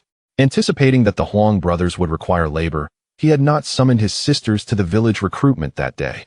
Thus, acknowledging the situation, Li San readily agreed, stating, "If there are pressing matters, then let us go to your home. I shall return to gather everyone." Soon enough, at the large round table outside the small building, Huang Jiang, Huang He, Huang Hu, Guo Bixia, Li San, and his 7 sisters were all assembled. Knowing Li San was coming, Guo Bixia had warmed up the leftover dishes from yesterday and prepared several hot dishes. Understanding that Li San's sisters would need to be treated well if they were to work for the Huang family in the future, Li San also brought a bottle of Fingio, a gift from a leader for his diligent work while delivering meat. He had originally intended to save it for future visits, but decided to bring it along. After filling their cups and toasting, they initially discussed Li San's marital troubles, causing him to blush profusely, while his sisters eagerly focused on the food. Despite having earned a considerable sum while working for the Huang brothers, each month they were required to contribute a significant portion to their household, leaving them with barely 10 yuan. Nonetheless, Li San's sisters were ecstatic, relishing their newfound status. When they encountered familiar girls in the market, they were envious of the large denominations they could produce, prompting requests for introductions to work with the Huang family. Though Li San's sisters were celebrated among their peers, and even treated the girls to bowls of bone soup noodles at 12 fen each, they could not secure introductions to work for the Huang family, as confidentiality was paramount. Despite their attempts, the girls were delighted by the gesture, devouring the food with great enthusiasm, leaving not a drop of broth behind. However, when it came to the Huang family, Li San's sisters were cautious. They had witnessed the brothers handling money in large quantities. As the drinks flowed, Huang Hu shifted the conversation to business. "Third brother, I require your sisters to come and work, but this time the tasks will necessitate discretion. Naturally, the remuneration will be higher than before. We shall offer a base salary of 100 yuan per month, with bonuses to be calculated separately." At this utterance, Li San's cheeks flushed deeper. Disbelief etched on his face as he gazed at Huang Hu. Meanwhile, Li San's 7 sisters halted their movements, several pieces of meat precariously hanging at the edges of their mouths, as time seemed to pause in Huang's small building. A base salary of 100 yuan a month in 1982 was a staggering figure, akin to a contemporary monthly salary exceeding 20,000 yuan, a clear indicator of a golden career opportunity. If Li San's sisters were to work for a year, they could accumulate enough to build a house like Huang Hu's, ensuring that every family member would have their own room, and even their 3 guard dogs would have a place to stay. Li San toils diligently for an entire month, earning merely 70 to 80 yuan from his meat stall. In contrast, the Huang brothers readily offer 100 yuan each. Disheartened, Li San contemplates abandoning his meat stall and instead joining the Huang brothers in their endeavors. The Huang brothers' willingness to pay such a generous wage stems primarily from their desire for Li San's sister to not only craft guodan pie, but also to affix labels upon them. This task must be conducted under strict confidentiality, with no information allowed to escape. To ensure her discretion, the remuneration must be sufficiently enticing. In truth, an offer of 80 or 90 yuan would suffice to satisfy both Li San and his sister. However, the distinction between a 2-digit and a 3-digit salary is undeniably significant in terms of its persuasive power. Chapter 89. The tractor observing the demeanor of Li San and his several sisters. Huang Hu smiled faintly and remarked, "However, I must state a word of caution. Should my sister-in-law stir up trouble this time, let us agree to sever all ties henceforth." Huang Hu did not employ harsh words, yet his message was clear and effective. The salary he offered was such that even in Zhaojia village, let alone in the capital, it would be fiercely sought after. As long as Li San and his sisters were not foolish, they would surely know how to proceed in the future. Indeed, as soon as Li San concluded his words, he swore an oath, declaring, "Rest assured, if any incident akin to the last occurs again, I shall take drastic measures against my profligate wife." Huang Jiang and Huang He, witnessing Li San's rising temper, quickly chuckled and raised their glasses to diffuse the tension, with Huang He adding, "Let us not go to such extremes. We need not resort to violence." "Yes, yes, yes, incapacitating her should suffice," Huang He jested, prompting suppressed laughter from Li San's sisters. Understanding the brothers' intention to ease the situation, Li San also chuckled and raised his glass, stating, "Very well, I shall heed the second brother's advice. I shall make sure to incapacitate her." After they clinked their glasses, Huang Hu instructed Li San's sisters to report to work the following day, with their tasks initially revolving around the production of guodampi. Future responsibilities would see some adjustments, yet the workload would not be overly burdensome. Although salaries had increased, the effort required would naturally be greater than before. Huang Hu, while not a heartless figure, was certainly not a philanthropist. Despite the Huang family's current financial stability, he would not support idleness. Once Li San departed, the 3 brothers sipped their tea, and Huang Hu suddenly broached the subject. "Eldest brother, second brother, let us consider purchasing a tractor." Huang Jiang paused, somewhat uncertain, and replied, "Third brother, given the recent disturbances from the villagers, our family has hardly made any profit. A tractor costs 5,000 to 6,000, and we likely cannot afford that now." In truth, Huang Jiang had long contemplated acquiring a tractor. The daily trips back and forth were cumbersome, and the quantity of guodampi transported each time was limited. A tractor would enable him to transport both guodampi and Huang He sour plum soup to Zhejiang, thereby increasing production and profits. However, after enduring over a month of villagers' disruptions, the guodampi produced during that time had become unsellable due to the unpleasant conditions. Consequently, their earnings had plummeted, and after accounting for expenses related to cleaning, painting, and replacing windows in their small building. Their financial reserves had significantly dwindled. Huang Hu, unaware of the family's economic state, inquired, "How much liquidity do we currently possess?" At that moment, Guobixia produced the accounts and a metal box, placing them on the table. She opened the box and began counting the bills, 10 yuan, 5 yuan, 1 yuan, while recounting various expenses. After tallying costs for home repairs, cellar rent, and previous personnel expenditures, they discovered a mere total of 846 yuan remaining. Yet, this was not the end. Guobixia calculated the forthcoming expenses, including fees for affiliations, grain taxes owed to the village, and other deductions, leaving the family with only a little over 300 yuan available for use. Huang Hu was taken aback, surprised that so little remained. It was evident that this amount would be insufficient for a new tractor, but it could suffice for a second-hand hand-pushed three-wheeled tractor. However, Huang Hu was reluctant to settle for a second-hand model, given that most of them dated back to the 1960s, having been used for over a decade by various communes, making them highly unreliable. In fact, he had already envisioned acquiring a Jianghuai tractor, commonly known as the small four-wheeler, renowned for its robust power and durability. In rural areas, its status far exceeded that of contemporary luxury brands like Mercedes and BMW, though its price was not negligible, amounting to approximately 4,000 yuan for a complete model. This price nearly approached that of a second-hand truck. Nevertheless, Huang Hu opted for the tractor, as many rural roads remained unpaved, and the village roads turned into muddy paths during rain, making only a tractor suitable for such conditions. Huang He, meanwhile, smoking a cigarette, wryly commented, "Our luck must be quite poor. Otherwise, we could borrow some from the villagers, and perhaps we could scrape together a bit." Huang Jiang remained silent at this remark, unable to comprehend why their family had become targets of disdain simply for earning some money. When they were driven from their homes by Chun Guizhi and Huang Hama, the villagers had treated them with kindness, even offering food at times. The world indeed had a curious sense of irony. Upon hearing Huang He mention borrowing, a sudden thought struck Huang Hu. "Indeed, we can borrow. Let us approach the agricultural economic station in the town. We can use the tractor we intend to purchase as collateral. They will surely lend us the funds." The agricultural economic station, tasked with managing agricultural and rural affairs across provinces, cities, counties, and townships, handles a range of responsibilities including rural economy, policy, planning, land, statistics, auditing, production systems, agricultural contracting, development, poverty alleviation, distribution, industrialization, sales, processing of agricultural products, farmers' cooperatives, credit, farmers' burdens, and agricultural insurance. In 1982, the state allocated 17 billion to various sectors, including agriculture, to stimulate production and consumption. As long as the rationale was sound, loans could be obtained from the agricultural economic station, albeit with interest and collateral. However, interest rates at that time were low, while collateral was calculated at a value ratio of 1:6. This meant that for an asset valued at 5,000 yuan, one could borrow a maximum of 3,000 yuan.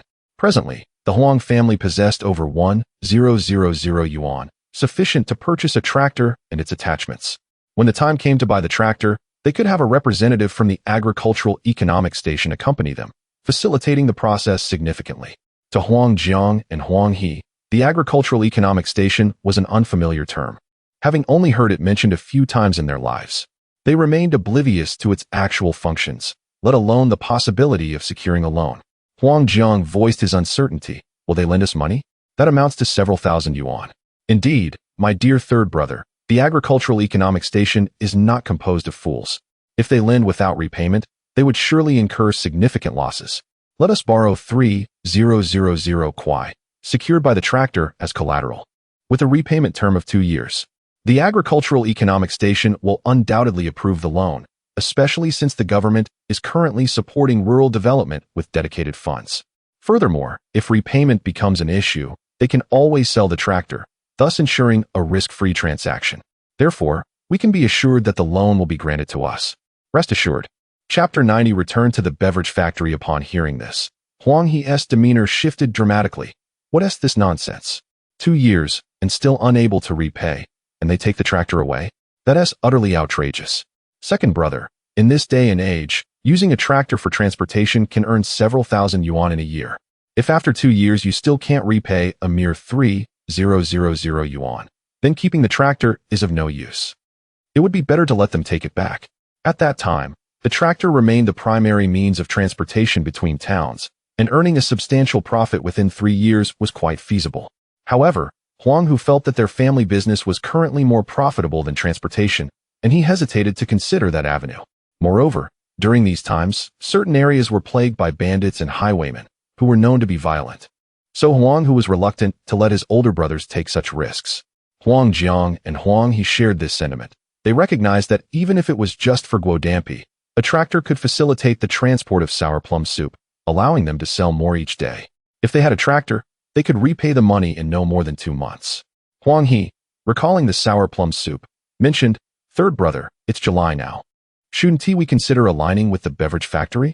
The peak season at Dongxiangshan had begun, and Huang He had already been selling sour plum soup for several days. However, without a registration certificate, he felt a sense of insecurity and was also vulnerable to extortion from the local officials at Dongxiangshan. Just a few days prior, those individuals had already taken advantage of his situation, jokingly demanding a meal from him because his registration certificate had not yet arrived. Although they feigned jest, Huang He knew that if he didn't comply, their attitudes could shift in an instant. He had come to see through their antics. Previously, he refrained from discussing this matter with Huang Hu, fearing it might distract third brother from his college entrance exams. Now that the exams were over, Huang He candidly shared everything regarding Dongxiangshan. Huang Hu was not surprised after hearing this. He had initially sought the registration certificate to avoid complications. "Tomorrow, second brother will accompany me. We'll first go to Fangping town to get the photos, then proceed to Zhejiang to handle the registration and simultaneously contact a printing factory to finalize the trademark. Upon our return, we'll apply for a loan at the Agricultural Economic Station and aim to resolve everything within the next couple of days. Eldest brother, you should remain at the factory as there will undoubtedly be numerous matters to attend to now that the village enterprise has commenced. If we neglect this, it may appear that we do not prioritize it, which could lead the village committee to overthink things. Sister-in-law, you and Li San's sisters can continue producing guodampi at home as usual." The rationale behind bringing second brother to Zhejiang for the registration was primarily because Huang Hu intended to entrust the entire sour plum soup operation to Huang He as a preparation for his future university endeavors. Furthermore, second brother had a volatile temperament. Sending him to the village enterprise would likely lead to conflicts with the factory staff within a day. Thus, he decided to send the more easygoing eldest brother, Huang Jiang, instead. The family was well aware of the underlying reasons for Huang Hu's arrangements. Once everything was settled, the family members retired to rest. The following morning, when Huang Hu and Huang He arrived at Fangping town, it was already past 8 o'clock. The photography studio had opened, and a line of 7 or 8 people awaited outside. Fortunately, there was no need to queue for photos. They could simply provide their names to collect their prints. After obtaining the photographs and negatives, Huang Hu and Huang He examined them. The photos were in color, with the date of the shoot inscribed in the upper left corner. At that time, color photographs were not yet widespread, and Fangping town capitalized on this novelty. Otherwise, there wouldn't be so many customers flocking to take pictures. However, the prices were indeed steep, 12 yuan for a color photo, while black and white ones were merely 5 yuan. This era made photography a rather extravagant affair. Despite the cost, Huang Hu and Huang He were pleased with the results. Huang He was satisfied with how handsome he appeared, while Huang Hu appreciated the vintage quality of the photo, reminiscent of the 1980s. After securing the photos, the two immediately boarded a bus heading to Zhejiang. Upon their arrival in Zhejiang, it was already noon. They didn't pause for a meal and hurried straight to the third beverage factory. Upon reaching the factory, Huang Hu noticed several stalls set up outside, all selling various brands of soda. As they approached, the vendors shouted promotional lines, each proudly proclaiming their respective beverage brands. Huang Hu realized these were indeed the beverage factories from surrounding towns. The local vendors were quite bold. Last year, they had announced intentions to set up stalls at the entrance of the third beverage factory, and now they were openly vying for customers. This was Huang He's first encounter with such fierce competition. He hadn't anticipated that vendors would be so brazen as to sell right outside a rival's establishment. Huang Hu led Huang He into the factory grounds, where they spotted an elderly man at the reception desk reading a newspaper. Huang Hu skillfully slid a pack of cigarettes from beneath the newspaper. The old man, noticing the cigarettes, quickly set down the paper, momentarily taken aback before breaking into a hearty laugh. It's you again. You've changed quite a bit in the past year. Over the course of a year, Huang, who had avoided the harsh elements, enjoyed decent meals, and surprisingly, he had grown taller, gained weight, and lightened his complexion. Gone were the tattered clothes. He now donned a crisp white shirt, blue trousers, and sandals, resembling a university student to some extent. Huang Hu smiled and replied, "Not too much has changed, master. What is happening outside? Why are those beverage stalls set up at the entrance?" Huang Hu was eager to uncover the details. The doorman glanced outside, shook his head with a smile, and explained, "Last year, the factory manager made some enemies with those township beverage factories. This year, the policies have relaxed, allowing all factories to source beverage raw materials freely. Those local beverage factories no longer need to bow to others, so naturally, they've revolted. But let them set up. It doesn't matter, as no one is coming here to pick up goods anyway." Huang Hu remained non-committal about the old man's comments. Given Li Tianyi's attitude, it was no surprise he had made enemies. However, Huang Hu was taken aback by the operational state of the third beverage factory. He hadn't expected it to reach a point where not a single delivery was made. This was far from the supply-demand imbalance of the early 1980s. Not a single delivery in a day. This cannot continue. If it does, our factory will surely face dire consequences. With the financial support from the connections, what is there to fear? Furthermore, this beverage factory is state-owned, with salaries disbursed by the government. Even if one were to falter, the iron rice bowl of the state remains unshaken, does it not? Upon hearing this, Huang Hu chuckled lightly, choosing not to respond. He understood well that within 2 years, the iron rice bowl spoken of by the old man would swiftly transform into a begging bowl. "Dear sir, is the connection still in that office?" Yes, go ahead. The factory director is in the office." After exchanging a few more words, Huang Hu led Huang He into the beverage factory. Chapter 91. Targeting the beverage factory. This year's third beverage factory appeared increasingly desolate, devoid of the sounds of machinery in operation. A considerable quantity of produced beverages lay scattered in the courtyard, covered only by a few grass mats to shield them from the sun. The workers, a disheveled group, engaged in various leisure activities. Some played cards, while others knitted sweaters and chatted in the shade, with no one attending to work. Upon entering the office building, Huang Hu and Huang He made their way to the office. After knocking, they heard a familiar voice beckoning them to enter. It was the same factory manager, Li Tianyi, who had hosted Huang Hu the previous year. As they stepped inside, a thick cloud of smoke nearly overwhelmed them. Beneath Li Tianyi's desk lay several bottles of liquor, and upon seeing the two young men, he did not recognize them. Noting their relatively respectable attire, he quickly donned a smile and said, "You two must be here to discuss the beverage business. Please come in. Please come in." He then began tidying his desk. Huang Hu, having matters to attend to and harboring an unfavorable impression of Li Tianyi, chose not to beat around the bush. He stated plainly, "We are here to arrange a partnership." Upon hearing this, Li Tianyi halted his movements, a flicker of disappointment crossing his face before it vanished, replaced by a faint smile. "Please wait a moment. I will get the partnership agreement for you to fill out." Had it been the previous year, Li Tianyi would not have displayed such subservience to those seeking to establish a partnership. However, the circumstances had altered. This year, the factory relied heavily on these partnerships for sustenance. Without them, it would likely struggle to pay wages. Li Tianyi rummaged through a cabinet for the partnership agreement, while Huang Hu surveyed the office. A year had passed, yet aside from the increased number of liquor bottles in the corners, little had changed. At that moment, Huang He discreetly pointed at a piece of paper, prompting Huang Hu to glance at him. Huang He gestured towards the paper, which bore the title, Guiding Opinions on the Responsibility System of Factory Managers and Contract Management. Startled by the revelation, Huang Hu pondered whether the contract management system for state-owned enterprises had indeed begun in 1982. Although he was unsure of the exact year, he was aware that the contract management system in state-owned enterprises had birthed a multitude of affluent individuals during the 1980s. They invested a modest sum to lease factory premises and equipment, reaping the profits from all products sold. Some even managed to evade taxes altogether, making their earnings rival that of a money-printing machine. Impressed by his brother's keen observation, Huang Hu felt reassured that bringing Huang He along had been a wise decision. At that moment, Li Tianyi emerged from the cabinet, holding 2 sheets of paper, and turned to hand them to Huang Hu. The two brothers quickly reverted to their previous demeanor, pretending as if nothing had transpired, even managing to smile at Li Tianyi. After reviewing the partnership agreement, Huang Hu found it nearly identical to the previous years, save for the price, which had risen to 100 yuan per month. The annual fee was more economical at 700 yuan. Huang Hu understood this was likely a consequence of the pressures from township enterprises.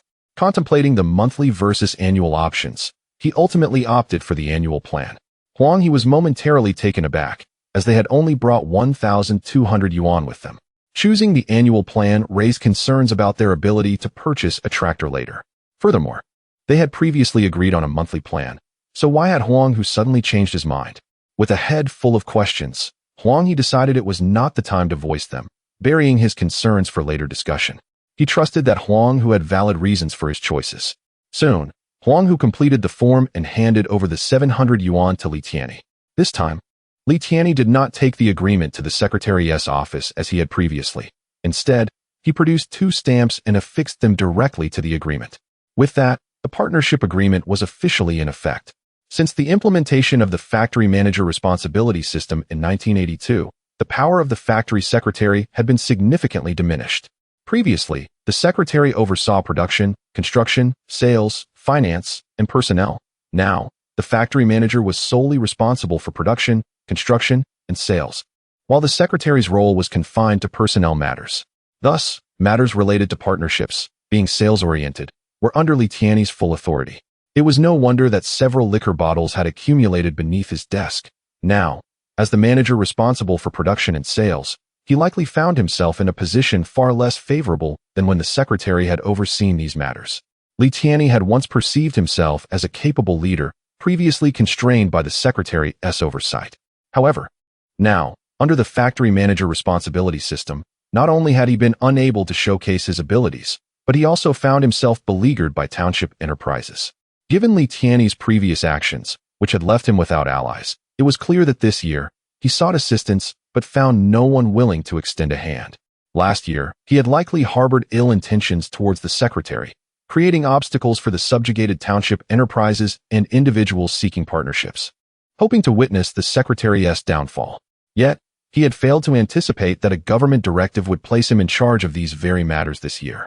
Those he had previously offended were now the ones he needed to seek out, a task far from easy, a classic case of cleverness leading to folly. While Li Tianyi faced his troubles, it was undeniably fortuitous for Huang Hu. After securing the partnership agreement, Huang Hu and Huang He exited the beverage factory. As they stepped outside, Huang He eagerly inquired, "Third brother, why did you opt for the annual partnership?" Huang Hu glanced at his brother and replied, "Didn't you ask to see that document earlier? Why question me now? I showed you that document because the text was in red, and I surmised it might be an important directive. We've often heard about red-headed documents, but never encountered one ourselves. Today, I thought it was a perfect opportunity for you to see it." Taken aback, Huang Hu realized that his brother's intentions were rather innocent. He had assumed that Huang He was contemplating the possibility of leasing the beverage factory upon seeing the words contract management, but now he feared that he had misinterpreted his brother's interest. Noticing Huang Hu's surprise, Huang He blinked and asked, "Third brother, what did the document say? I happen to know a factory manager, and there is talk of some sort of contract. What does contract actually mean?" Huang Hu's lips twitched slightly. It turned out that Erge did not even comprehend the meaning of a contract, which was rather amusing. However, at this juncture, it was too late to reconsider, as the money had already been paid, and it was unlikely they would receive a refund. Huang Hu gathered his thoughts and finally explained, "Erge, this contract refers to the arrangement of renting the premises and equipment of the beverage factory for a fee.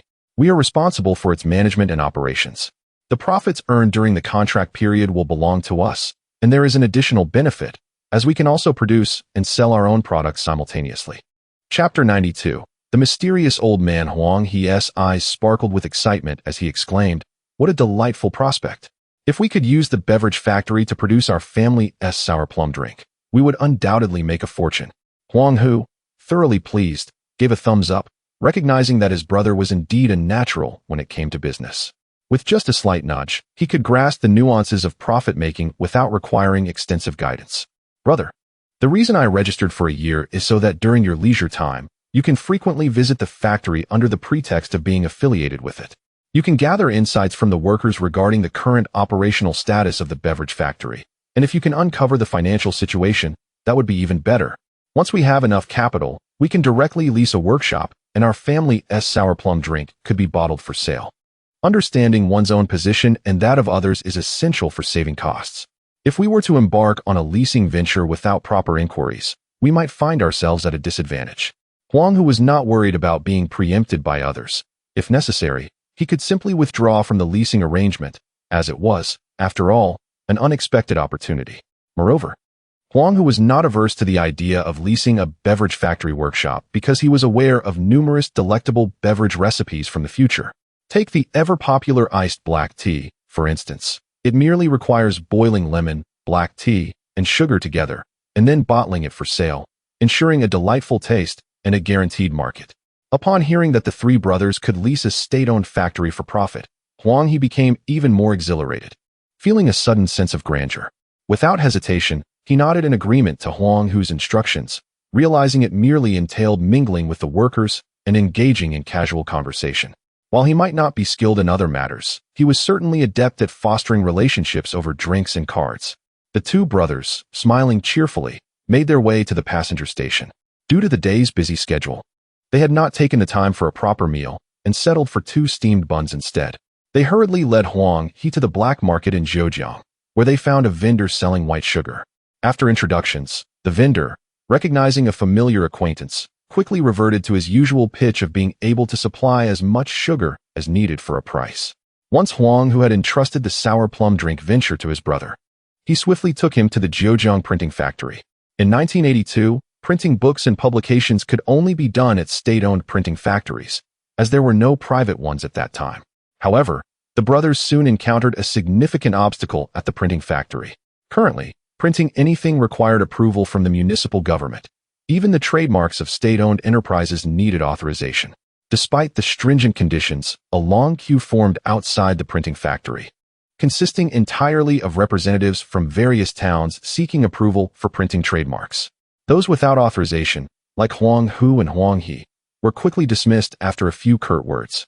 Standing at the entrance of the factory, they observed the lengthy line. Both brothers were perplexed, particularly Huang Hu. Although money was relatively easy to earn during this era, accomplishing tasks was exceedingly cumbersome. In the future, one could simply walk into a nearby advertising company and have anything printed in no time. It was hard to fathom such an inefficient process. What are we going to do, third brother? Should we consider offering a bribe? Huang Hu sighed and replied, never mind. Without authorization, even a bribe would be useless. We can postpone the trademark for now. Huang Hu felt entirely helpless. As an unconnected farmer in the current environment, he could not navigate this challenge. Huang He sighed in agreement, and both brothers returned to Fangping town in a state of discontent. Upon their arrival, they hurried to the agricultural economic station, but the doors had just been locked for the day as they arrived. With another collective sigh, they lamented how every endeavor seemed to be delayed. With no other option, they resolved to return the following day. As the brothers ambled towards the bus station, fatigue weighed heavily upon them after a long day of running around. With their tasks now complete, they relaxed their pace. As they meandered past a small stall, Huang Hu's attention was captured by its offerings. It was a stall selling seals, manned by a man in his 60s. The old fellow sat on a small stool, dressed somewhat untidily, with a pair of crooked glasses hanging from a string around his neck.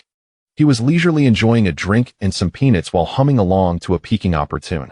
Upon noticing Huang Hu and Huang He, he did not make any effort to welcome them, continuing instead to hum his tune. Huang He glanced at the items on display, puzzled, and asked, "Third brother, are you looking to carve a name seal?" In these times, many people were illiterate, and name seals had become essential for individuals to receive their wages or sign documents. Sometimes, specific transactions required the seal of the individual involved. Huang Hu shook his head and said, "Brother, do you think it's possible to carve an image of elder brother onto a seal? We could then buy some ink and stamp it ourselves." Upon hearing this, Huang He crouched down to examine the stone seals on display, frowning as he pondered, "Is that feasible? What if it turns out to be an abomination?" The old man, overhearing their conversation, merely huffed, turned his head, and ignored Huang He, continuing to hum. Huang Hu sensed the old man's indifference. He knew that some skilled artisans could carve lifelike portraits, although the likelihood of finding such talent in a small town was slim. He did not hold out much hope, treating it as a last-ditch effort, and presented a photo of Huang Jiang, asking, "Master, can this portrait be carved?" Even if it resembles the original only somewhat, that would suffice.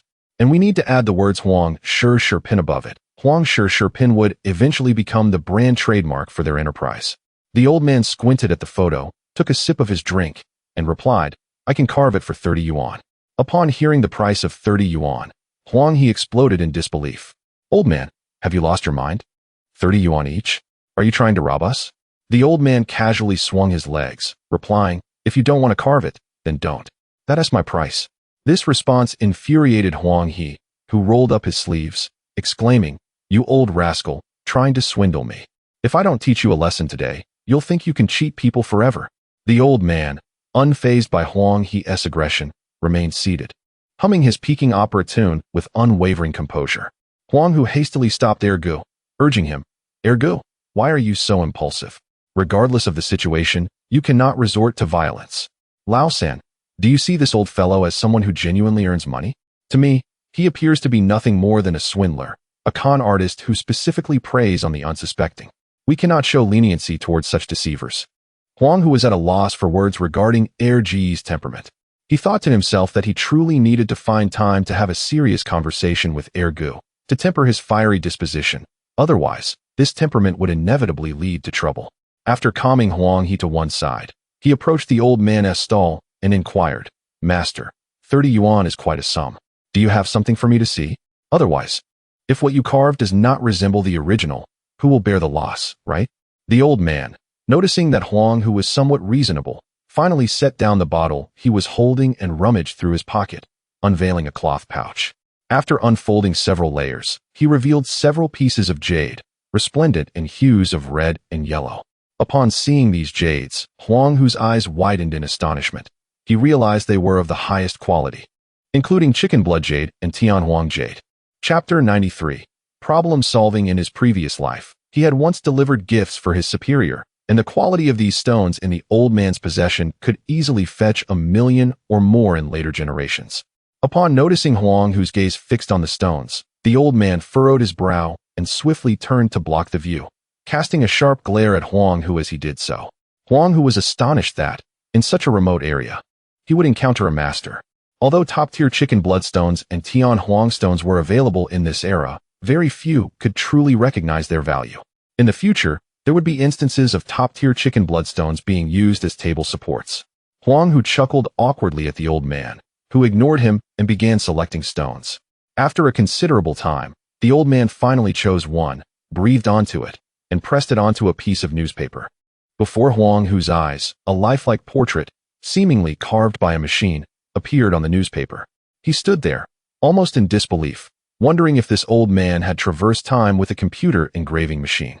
The likeness was strikingly identical to that of the photograph. The old man quickly tucked the stamp away, and upon seeing Huang Hu's astonished expression, he couldn't help but smile with satisfaction. On the side, He noticed Huang Hu staring at the newspaper in silence for an extended period and approached him to call his name. However, upon getting closer and seeing the imprint on the newspaper, he was equally stunned and exclaimed, "My goodness, this is too lifelike." Seeing the shock on both Huang Hu and Huang He's faces, the old man felt even more pleased and took a sip from his small flask. "May I ask your esteemed surname, master?" Huang Hu began to speak with deference. From the technique of the carved stamps and their potential value, he was certain that this individual was no ordinary person, perhaps even a master from the future. Eager to inquire further, he pressed on. Yet, the old man dismissed him coolly, stating, "If you want a stamp, just say so. Why so many questions? Will you carve or not? If not, I will pack up." "Carve," Huang Hu replied without hesitation. Finally encountering a master who could resolve his trademark issues, he was determined to seize the opportunity. If the old man was reluctant to share more, so be it. Huang Hu was not insistent on knowing everything. "Master, I would like to have 10 stamps. How long will it take to complete?" The old man pondered for a moment and replied, "By noon tomorrow." Huang Hu was taken aback. So soon? In his mind, 10 stamps would surely require at least 10 days to half a month, yet the old man claimed he could do it in just one day. He was tempted to sneak a look at the old man's workshop to verify whether he truly possessed a carving machine. The old man chuckled dismissively. "Carving from a photograph? How long could that take? If it weren't so late today, I would have finished it for you to take." Huang Hu remained uncertain if the old man was boasting, but he had encountered many things he had never seen before. Since the old man had said so, Huang Hu felt elated. The sooner the work was completed, the sooner he could put it to use. Very well, thank you, master. I will come by tomorrow at noon. How much deposit do you require? The old man extended his hand, 50. Huang Hu promptly took out 50 yuan and placed it in the old man's hand, smiling. Master, I noticed you had some stones in that small cloth bag earlier. I wonder if you were selling. Not for sale. Without letting Huang Hu finish, the old man flatly rejected him. Huang Hu felt no embarrassment. He had merely asked out of curiosity, hoping for a lucky find. Since the old man was not selling, that was that. Without further ado, Huang Hu finalized the arrangement to return tomorrow for his stamps and departed with Huang He. As they walked away, Huang He glanced back at the old man, who was now happily counting his 5 large bills, treating them like treasures, and immediately began to pack up. Huang He quietly reminded, Old 3, do you think that old fellow might run off? Huang Hu shook his head. Don't worry, that won't happen. If he did, it would just be our misfortune. Just the chance to witness such an authentic imprint in the 1980s makes that 50 yuan worthwhile. I have never seen anyone in the future whose hand carving matches the precision of machine carving. Upon hearing Huang Hu's words, Huang He fell silent, feeling somewhat disheartened. Old 3, we brought out 1,200 yuan, spent 700 on the rental, and if the old man comes tomorrow, we still owe him 300. That leaves us with only 200 yuan, not enough to buy a tractor, right? Huang Hu had previously mentioned that a tractor cost 4,000 yuan. Huang He was worried that the Agricultural Economic Society might not lend them that much. If they couldn't buy the tractor, he wouldn't be able to flaunt it to the envious villagers. Hearing this, Huang Hu halted and turned to Huang He. Huang He was taken aback, touching his face. Do I have something on my face? Huang Hu examined him from head to toe before saying, Second brother, how much do you have left in your little savings? Upon hearing the phrase little savings, Huang He was startled and immediately denied. Hu, I don't have any little savings left. Second brother, how much did you pay for those frog glasses? When Huang Hu inquired about the frog glasses, Huang He felt a twinge of unease. 3 yuan. Why? Did you and big brother see the receipt? Come on, that receipt without a stamp is something you can only use to fool big brother.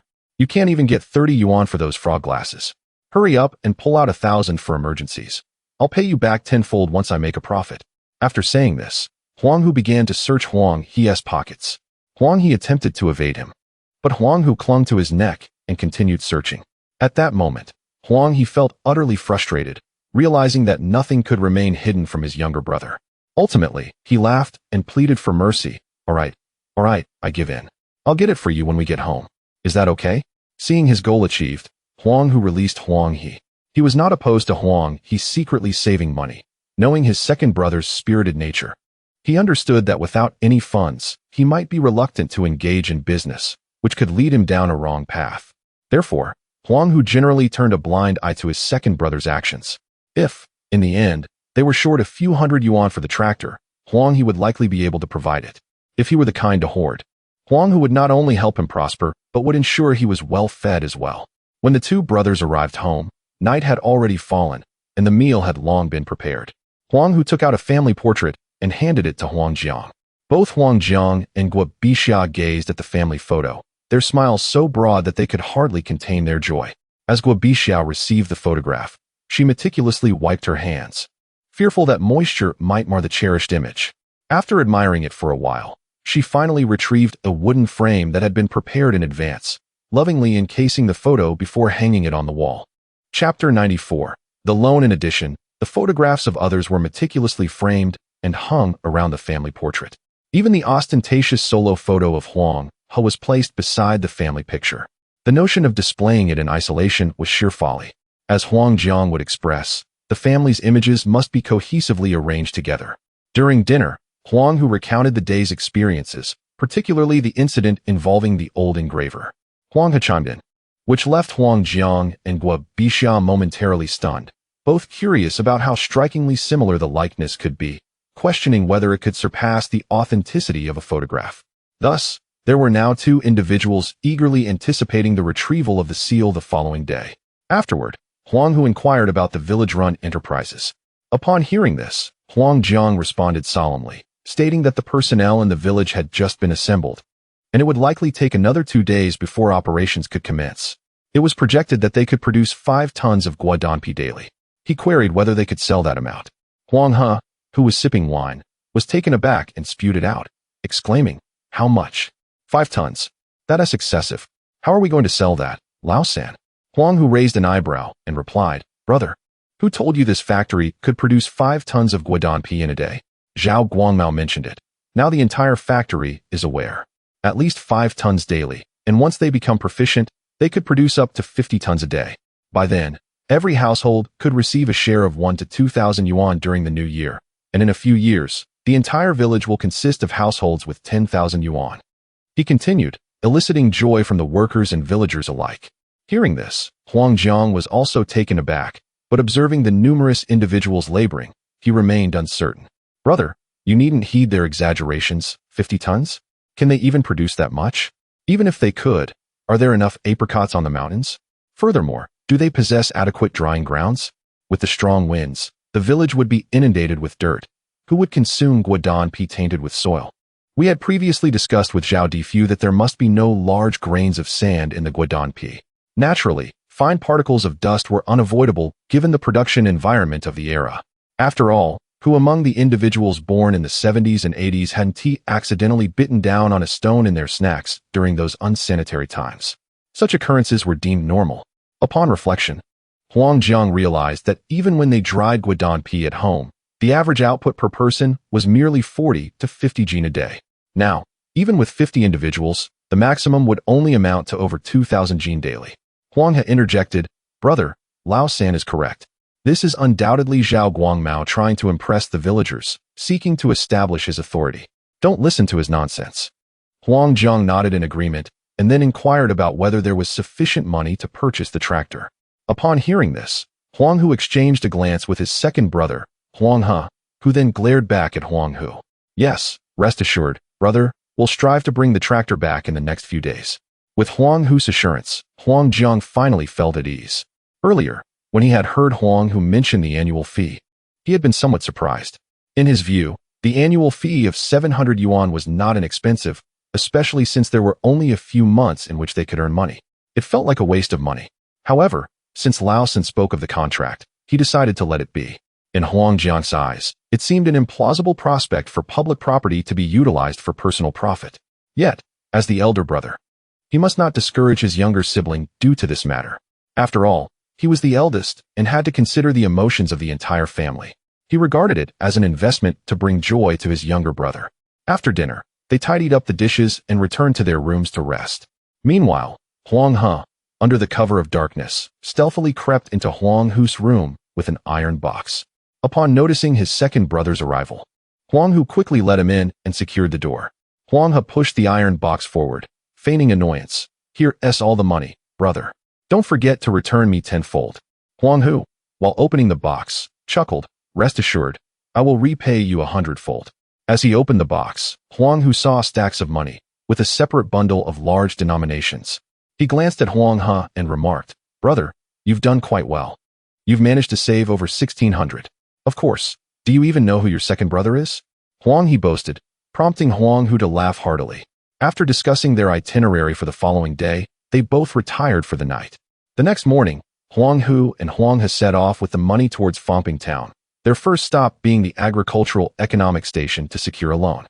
Coincidentally, the personnel at the station had just begun their work. A young woman was busy eating sunflower seeds while perusing a newspaper. Upon noticing Huang Hu and Huang He's entrance, she merely glanced at them before returning to her seeds and paper.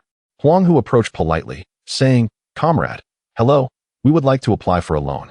The young woman, still not lifting her gaze, continued munching on seeds and asked, "What is the loan for?" "To purchase a Jianghuai tractor with a trailer," he replied. Upon hearing this, the young woman finally looked up at the brothers. Noticing they were young yet not poorly dressed, she handed them a form while stating, "For public purchases of machinery, the Agricultural Economic Station can assist with a maximum of 70 of the loan. For personal purchases, it's a maximum of 60. Regardless of public or private, the tractor must be registered with our Agricultural Economic Station. The loan should be repaid within 3 years. Failure to do so will result in the tractor being confiscated. The interest and other details are all outlined on the form. Please review and sign if you agree." She briefly outlined the key points to the brothers. Particularly, The necessity for tractors to be registered at the Agricultural Economic Station was emphasized strongly. This requirement has led numerous individuals to forego loans. In these times, if something is not registered under one's name, the common folk are understandably apprehensive, especially those in rural areas. These individuals are so particular that they would prefer to inscribe their names on even a cooking pot to establish ownership of their possessions. Chapter 95 Sample Tractor Huang. He was quite surprised that the tractor was to be registered at the Agricultural Economic Station. Just as he was about to speak, Huang Hu tugged at him, pulling him aside and whispering, "Elder brother, do not be agitated. The Agricultural Economic Station is a state entity. The government would not jeopardize us over a mere tractor. I understand. But what if these individuals resort to underhanded tactics? Our tractor could be lost." Huang He replied, casting a glance at a young girl nearby who was munching on sunflower seeds. "Rest assured, elder brother, they cannot do that. The personnel at the Agricultural Economic Station are temporary assignments from higher authorities. Did you not notice that girl? She is clearly from the city. They are here merely for formality and will be reassigned to government departments upon their return. They would not jeopardize their promising futures for a trifling sum of money." In the 1980s, securing a position at a township agricultural economic station was no trivial matter. Those who worked there often came from influential families. These individuals were sent here to gain experience and elevate their ranks, with the least expectation of returning as deputy section heads, or even section heads, and subsequently being allocated to powerful departments where the rewards far exceeded those of a few tractors. Huang Hu swiftly completed the forms and handed them back. After thoroughly checking them twice, the young girl entered the office on the second floor. Shortly thereafter, a middle-aged man wearing glasses descended with a bag in hand. Looking at Huang Hu and Huang He inquired, "Are you two the ones looking to purchase a tractor?" "Indeed," Huang Hu responded. "The Jianghuai tractor with a trailer is currently priced at 3,860 yuan at the Zhejiang Agricultural Machinery Factory, and we can receive a maximum subsidy of 2,316 yuan from here. Have you brought the remaining 1,544 yuan?" "Yes," Huang Hu exclaimed, patting his bulging pocket to reveal a corner of the money. Upon seeing this, the man waved his hand and said, "Let us go then. We will fetch the tractor from Zhejiang." The Agricultural Economic Station was quite accommodating regarding loans for agricultural machinery, as the vehicles would be registered there, making it a more secure transaction compared to loans for seeds or fertilizers, or for farmers' ventures such as raising rabbits or foxes. The amounts involved were substantial, thus aiding them in fulfilling their quotas, as failing to do so would certainly invite reprimands at year-end. Huang Hu felt a sense of dread. He had arranged with an old man to collect the stamp at noon, but now, unexpectedly, they were set to retrieve the tractor the same day, making it impossible to return by noon. What was he to do? Meanwhile, Huang He seemed to have forgotten about the stamp. Witnessing the smooth progression of events brought him great joy. However, noticing that there was only one staff member at the Agricultural Economic Station, he curiously asked Huang Hu, "Elder brother, how bold is this person to carry such a large sum of money alone, without fearing that we might be criminals? What is there to fear?" Huang Hu retorted with a sidelong glance at Huang He. "He is not carrying cash. His role is merely procedural. The money will be directly transferred from the government to the machinery factory, bypassing him entirely." Understanding this, Huang He realized it was merely a state transaction, a matter of moving funds from one hand to the other. As Huang Hu noticed that the staff member had exited, he glanced at the old man's stall and decided to retrieve the tractor first, planning to return and find the old man later, even if it meant offering a bit more money as compensation for breaking their agreement. He was determined to acquire those stamps, as future branding would depend on them. On the road to Zhejiang, Huang He felt exhilarated, envisioning the moment he would possess a tractor and the prestige it would bring to the village. Meanwhile, the Agricultural Economic Station staff member appeared accustomed to this situation, promptly closing his eyes and dozing off in the vehicle. Several hours later, the trio arrived at the Zhejiang Agricultural Machinery Factory. The factory was bustling, with tractors entering and exiting continuously. The staff member from the Agricultural Economic Station exchanged greetings with others, occasionally encountering colleagues from other township agricultural stations, all seemingly there to procure tractors. It was evident that the economy had surged rapidly following the reform and opening up. Just a few years prior, such vibrancy would have been unthinkable at the agricultural machinery station. The process of purchasing the tractor was remarkably swift. Huang Hu and Huang He paid at the finance office, filled out a few forms, and after waiting approximately an hour, they were directed to retrieve their tractor. Huang Hu was taken aback by the efficiency of purchasing a tractor in the 1980s. He had previously watched documentaries illustrating that acquiring machinery often required months of waiting. However, upon reaching the factory's main warehouse, he understood why they could take the tractor home that very day. Inside the warehouse stood a single tractor. It was indeed a Jianghuai model, but it appeared quite old, clearly having been used, unlike a brand new unit fresh off the production line. At that moment, a factory staff member entered, holding a notebook, and pointed to the tractor, stating, "I must inform you both that this is our factory's sample. It has been driven for over 2,000 kilometers. If you wish to take it, this is the one. If you prefer something newer, you will need to wait approximately 8 months for a new tractor." Huang He, noticing its age, was perplexed. Upon learning it was a sample, he became anxious and urgently tugged at Huang Hu's sleeve, saying, "Elder brother, we cannot accept this old one."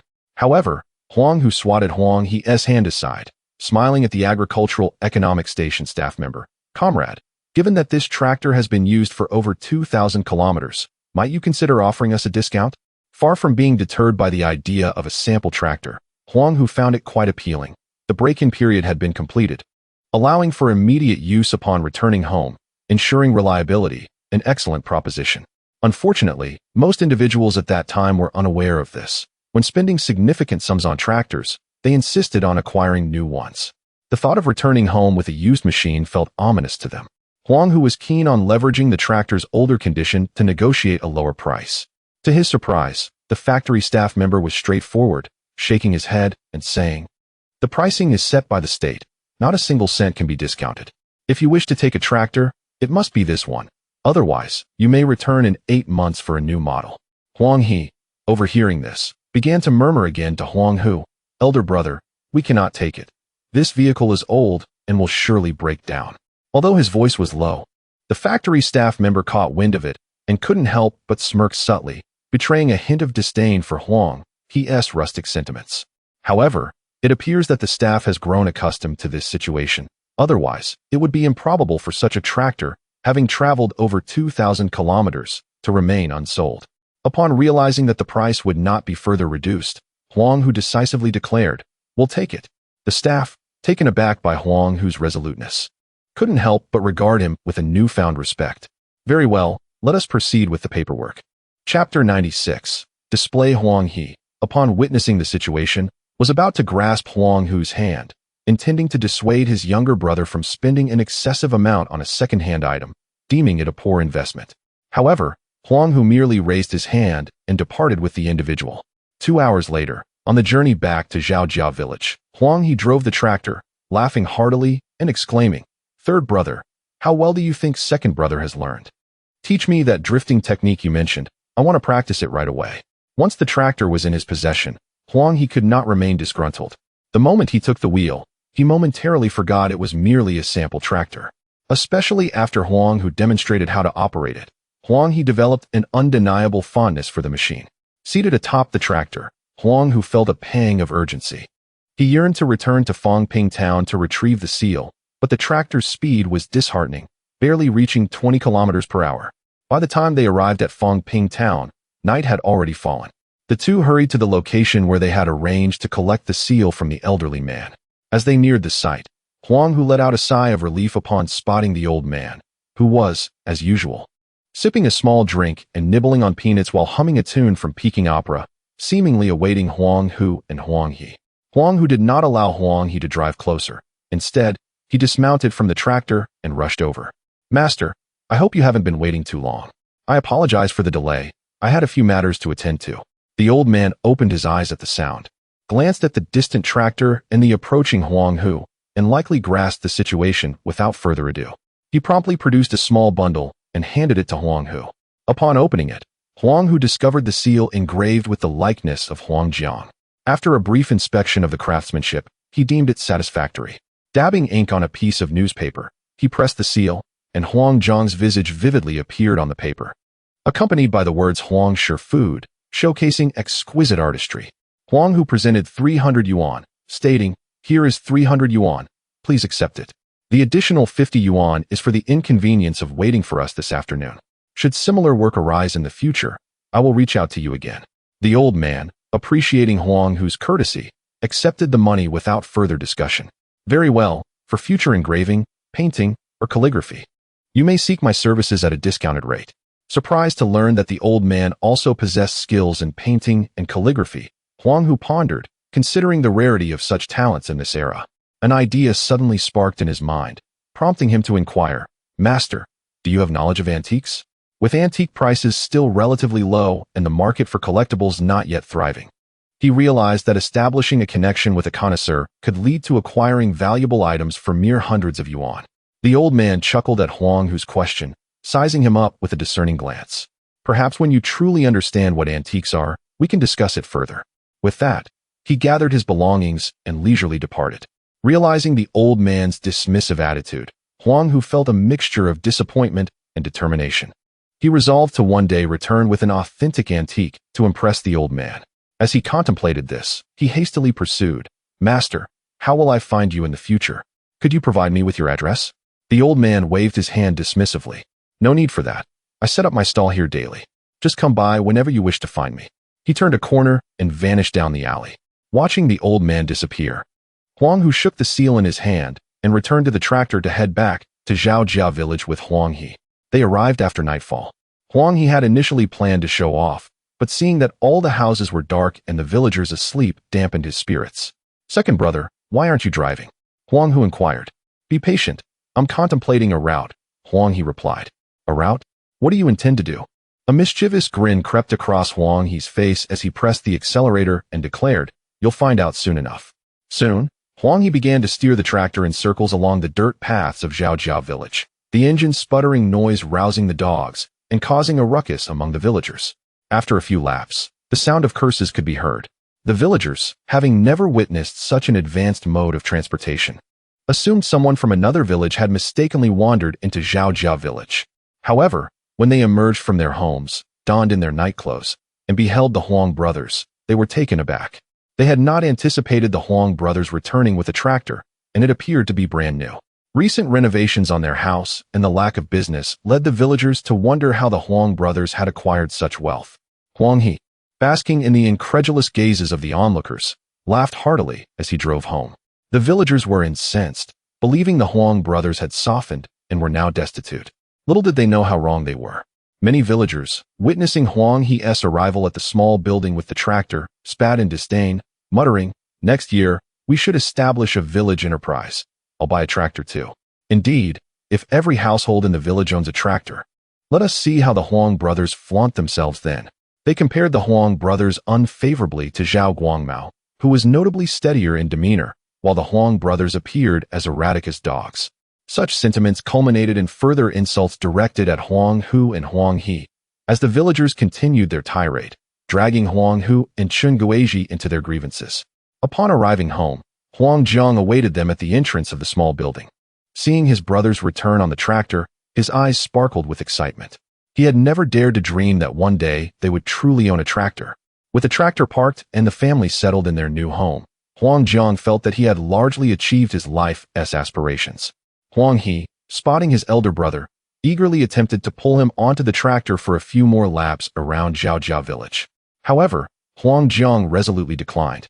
Having heard the tractor's arrival earlier and initially mistaking it for a villager who had taken a wrong turn. Now, witnessing Huang He's smug expression, he surmised that it was indeed Huang Hu flaunting their new acquisition in the village at night. As the tractor rolled into the yard, Huang Zhang circled it with fascination several times. It was only after hearing Huang Hu mention that he would teach him how to operate the tractor the following day that Huang Zhang nodded and entered the house. Had it not been for the slightly overcast weather, he would have eagerly laid out his bedding on the tractor and slept there.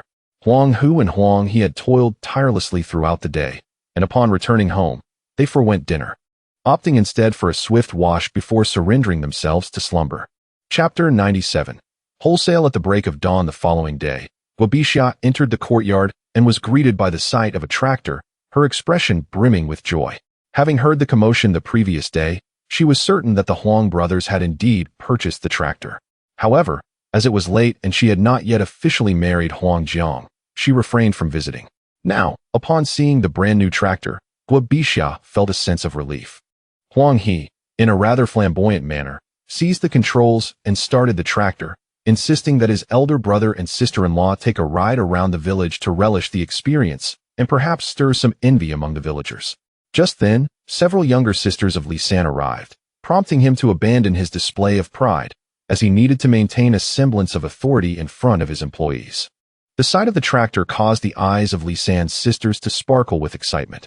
In this era, a tractor was akin to a Mercedes or BMW in later times. At that moment, Huang Hu emerged from the house, beckoning Lisan's sisters along with the elder and second brothers, as well as Guobixia, into the small building. Once seated, Huang Hu distributed the seals he had carved the day before, one for each of Lisan's sisters. He then explained that their new task would involve using the seals to imprint their likenesses onto Guodampi, emphasizing the utmost confidentiality of this work. He warned that any breach of secrecy would result in their termination. The sisters, initially intrigued by the seals, were astounded at the lifelike images they produced. Their jaws nearly dropped in disbelief at the remarkable likeness. Huang Jiang and Guobixia were equally taken aback by the vividness of the imprints and the words Huang Shi Food inscribed alongside. They realized that this was the trademark Huang Hu had mentioned, and it was no wonder that confidentiality was paramount. Every piece of Guodampi would bear this mark, making it nearly impossible for anyone to sell unbranded goods in the future, as the market would be flooded with trademarked items. It must be said that Huang Sen possessed a clever mind. Upon hearing Huang Hu's warning about the consequences of leaking information, the sisters quickly reassured him, promising to keep the secret. Huang Hu nodded, satisfied with their commitment, and decided not to dwell on the matter further. 5 days swiftly passed.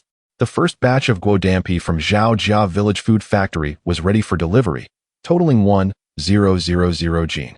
According to their prior agreement, Huang Hu would pay 0.2 yuan per jin, settling the payment at the end of the month, which he argued would simplify accounting. Initially, Zhao Difu had disagreed, arguing that it would be a financial strain, but Huang Hu countered that the small building could serve as collateral, asserting that it was worth at least a month's worth of Guodampi. Zhao Difu, realizing the soundness of this reasoning, consented, as long as Huang Hu paid before the month's wages were distributed. This arrangement afforded Huang Hu significantly greater operational flexibility. The tractor proved to be efficient, transporting the 1,000 jin of Guodampi from the factory to the small building in a single trip. As soon as the Guodampi was unloaded, the family busied themselves transporting it inside, and Lisan's sisters immediately began stamping it with the trademark. Aside from Huang Jiang, who was supervising at the factory, and Huang He, who was selling sour plum soup in Dongxiang Mountain, Guobixia, Huang Hu, and Xiao Donghua joined in the effort, wielding the seals to assist. By the time they completed stamping the 1,000 jin of Guodampi, night had fallen. Just then, Huang He drove the tractor into the courtyard, with Huang Jiang standing on the trailer, clearly returning home. Before the tractor even came to a halt, Huang Hu tossed a sack of Guodampi onto the tractor. Surprised, Huang He asked, "Huang San, what are you doing?" Huang Hu replied, "I'm heading to Zhejiang." "What?" "It takes nearly 10 hours to drive to Zhejiang in this tractor. By the time I return, the vehicle will be in pieces." Huang He typically departed for Zhejiang at dusk, arriving early the next morning to sell throughout the day before driving back after a night's rest. Continuous travel would be too taxing for him. "I'll go with you, and we'll aim to return by tomorrow evening." Both Huang Jiang and Huang He were puzzled, glancing at the piles of Guodampi stacked at the entrance of the small building, and expressed their concerns. "Huang San, this is over 1,000 jin of Guodampi. It would be impressive to sell it all in 2 days. Even if we ran ourselves ragged, we wouldn't manage to sell it all in half a day." Huang Jiang added, "Huang San, my brother is right. Why not wait for 2 minutes while I stretch my legs? Let us all 3 of us head to Zhejiang together. After all, this is the first batch from our village, and we must sell it all to showcase our capabilities to the villagers. I'll hold off selling sour plum soup and join you in selling Guodampi." Guobixia chimed in, "Huang San, let me accompany you as well. I've observed how your elder brother and second brother sell Guodampi, and I've learned a thing or two. With 4 of us, I estimate we can sell over 1,000 jin in less than 2 days." Huang Hu added another sack of Guodampi to the tractor and declared, "From now on, we will not sell Guodampi retail. We will sell it wholesale." Upon hearing the word wholesale, Huang Jiang, Huang He, and Guobixia were taken aback. Huang Jiang quickly advised, "Huang San, that is not feasible. Only state-owned enterprises can engage in wholesale. If we proceed, it would be considered speculation." Huang He echoed, "That's right. Wholesale is definitely not allowed. We could end up in prison." Huang Hu regarded the three of them, straightened his posture, and replied, "We are not engaging in wholesale. We are simply selling our own product. Those who buy from us to resell are the ones speculating. If they get caught, it has nothing to do with us. There's no need to be afraid." After this statement, everyone paused to contemplate. It dawned on them that Huang Hu was indeed correct. Once they sold their product, they would have no knowledge of the buyer's intentions to resell. Even if caught, they would bear no culpability, as they had not violated any regulations. However, a new question arose, and Huang Jiang inquired, "Huang-san, to whom will we sell this guodampi wholesale? Who would dare to sell in these times?" Huang He, equally perplexed, added, "Exactly. The vendors selling cigarettes at the entrance of Dongxiang Mountain have the audacity to engage in speculation, but the profit margins on guodampi are too slim for them to consider. Who would we sell to?" Huang Hu chuckled and replied, "The buyers are already at hand. Those vendors selling popsicles near the schools. Those elderly women are no ordinary folk. Otherwise, I wouldn't have invited my brother along. He knows them well, and they will surely trust him to purchase the goods." Chapter 98 Wholesale Price. Huang Jiang, upon hearing this, immediately reacted, stepping forward to pat Huang Hu heavily on the shoulder, exclaiming, "Old third, you are exceptionally astute.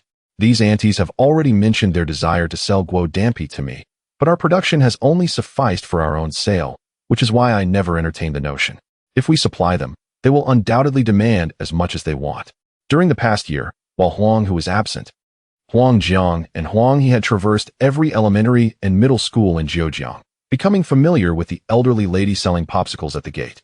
Initially, these ladies did not pay much attention to the guodampi business, assuming it could not be as profitable as popsicles. Even when it gained initial popularity, they believed that once everyone had tasted it, interest would wane. However, much to their surprise, guodampi remained consistently in demand, selling out with every visit. This lucrative venture piqued the interest of many, prompting them to express a desire to sell guodampi as well. Some elderly ladies even attempted to devise their own methods for making guodampi, but their attempts yielded unsatisfactory results, leading them to ultimately abandon the idea. The reason these ladies dared to speculate was largely due to their advanced age, coupled with their numerous children and complex social networks.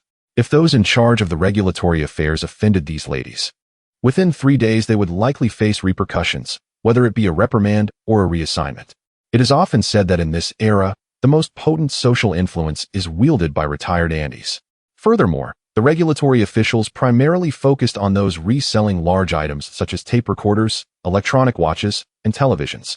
Capturing such individuals not only allowed them to confiscate goods, but also to impose substantial fines, which significantly contributed to their annual welfare. They were too apathetic to bother with a few elderly ladies selling popsicles, merely going through the motions without risking their positions over trivial matters. Huang Hu tossed the bedding onto the tractor and said, "Brother, let us work diligently today to pave the way for wholesale. In the future, we can arrange a schedule with these aunties to deliver the goods directly to their homes. After all, they are elderly, and we should minimize their exertion." This approach could be considered one of the earliest forms of home delivery service. Huang Hu was confident that once he delivered the money into their hands and allowed them to profit, they would undoubtedly succeed. This also laid a solid foundation for future long-term collaboration with these aunties. Huang Jiang waved his hand dismissively, responding, "What hardship is there in this? Come, let us set off at once." With that, Huang Jiang took his place at the driver's seat of the tractor. Huang He chimed in, "Brother, old third, how about I join you?" He felt guilty resting at home while his brothers were so busy. Huang Hu jumped onto the tractor's trailer, saying, "Second brother, you stay home and make the sour plum soup. I aim to return with brother early, so it won't delay your early morning sale of sour plum soup at Dongxiang Mountain the day after tomorrow." Business for Huang He's sour plum soup was booming, selling 8 large barrels cleanly each day. However, many were eyeing his success, and he found himself frequently appeasing various local figures. Despite this, he still enjoyed a pure profit of 6 barrels of sour plum soup each day. Each barrel yielded a net profit of approximately 50 yuan, translating to a clean income of 300 yuan, which left Huang He quite satisfied. He wished for Zhejiang to be a tourist hotspot year-round. As Huang Jiang drove the tractor towards Zhejiang, Huang Hu lay asleep in the back. After several hours, they would switch places. Despite the loud noise and bumpy road, the prospect of financial gain lulled Huang Hu into a deep slumber. When Huang Hu finally arrived in Zhejiang, it was already past 8 in the morning. Fortunately, the two had taken turns driving. Otherwise, their backs would have suffered. They had both made several stops along the way, and the bumpy ride had shaken everything out of their belongings. They stopped at a wonton stall, where the brothers each devoured 2 large bowls of chicken soup wontons, generously topped with chili, before finally feeling at ease. Huang Jiang, using a toothpick, asked, "Old Third, I've been meaning to ask, what do you plan to set the wholesale price at per pound?" Huang Hu had considered this matter long ago, and promptly replied, 30 cents per pound. Upon hearing 30 cents, Huang Jiang furrowed his brow. "Old Third, isn't that a bit low? The village-run enterprise offers us 20 cents. After accounting for transportation and labor, 30 cents leaves us with very little. These guodampi are all branded, and merely printing the labels took an entire afternoon. This is all labor costs. Brother, we are wholesale. The essence of wholesale is to sell in large quantities at thin margins to expedite turnover. Currently, the village-run enterprise is still unfamiliar with the production process. Once they become proficient, their output will surely double. If we set the price too high, turnover will slow, leading to inventory buildup. Should the guodampi spoil during that time, the losses will fall upon us. Moreover, once we capture the market, we can establish our own factory, and then the profits will rightfully be ours. Presently, private factories are not permitted by the state, so Huang Hu must either collaborate with the village-run enterprise or contract a factory. However, at this time, there isn't a factory dedicated to producing guodampi, so Huang Hu must endure for the moment. His development strategy is quite clear. At this stage, he aims for low profits to seize market share. Once state policies ease, he plans to establish his own factory for supply, at which point the village-run enterprise will find it challenging to compete. As for future external enterprises, seeing the thin margins in Zhejiang's guodampi market, they will naturally seek more lucrative opportunities, thus avoiding scrutiny. By the time Huang Hu captures the markets of several neighboring cities, it will be too late for others to enter. Huang Jiang was taken aback by his brother's foresight, realizing he had even contemplated establishing their own factory. He had previously thought that Old Third had no choice but to collaborate with the village-run enterprise.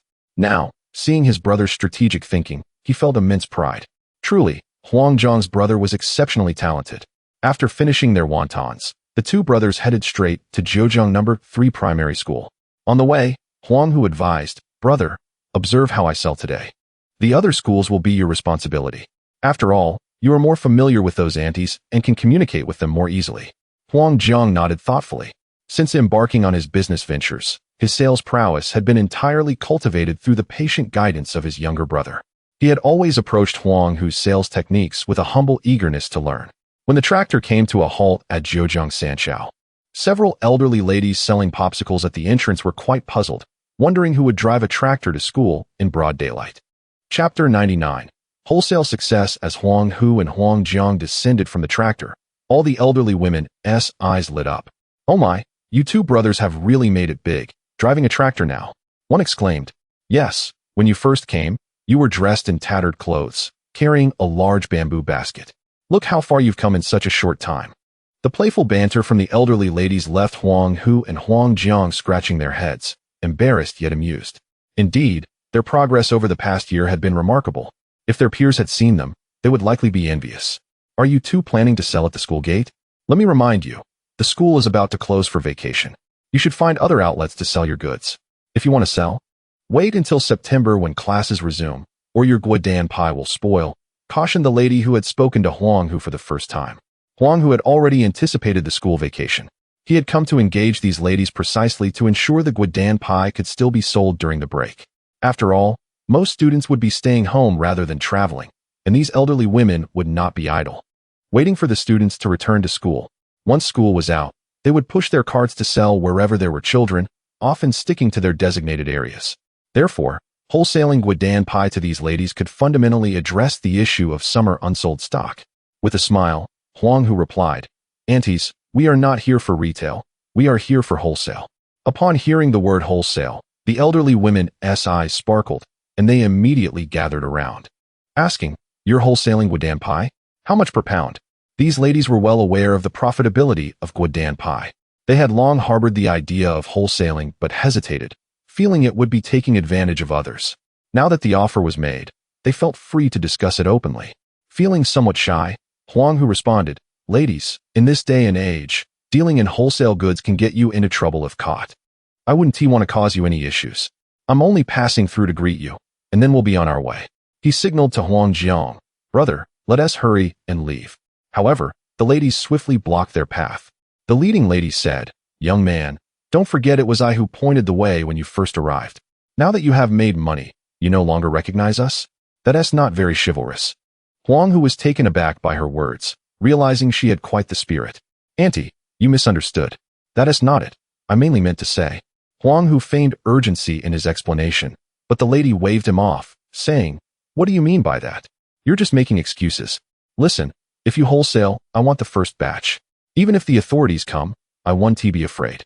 I'll just say I made the guidan pie myself. Can they really take an old lady like me away? The other ladies chimed in, exactly. Those officials don't care about us. You don't need to worry about being implicated. We are friendly with their families. If they arrest us, we'll just pay a visit to their homes. Surely they won't be able to control us. Yes, you should supply us with guidan pie. If anything happens, it's not your fault. We're doing this willingly. The elderly women were undeterred by the officials. If they were to be caught over guidan pie, they believed they could easily block the officials' doors, confident that the authorities could do nothing to them.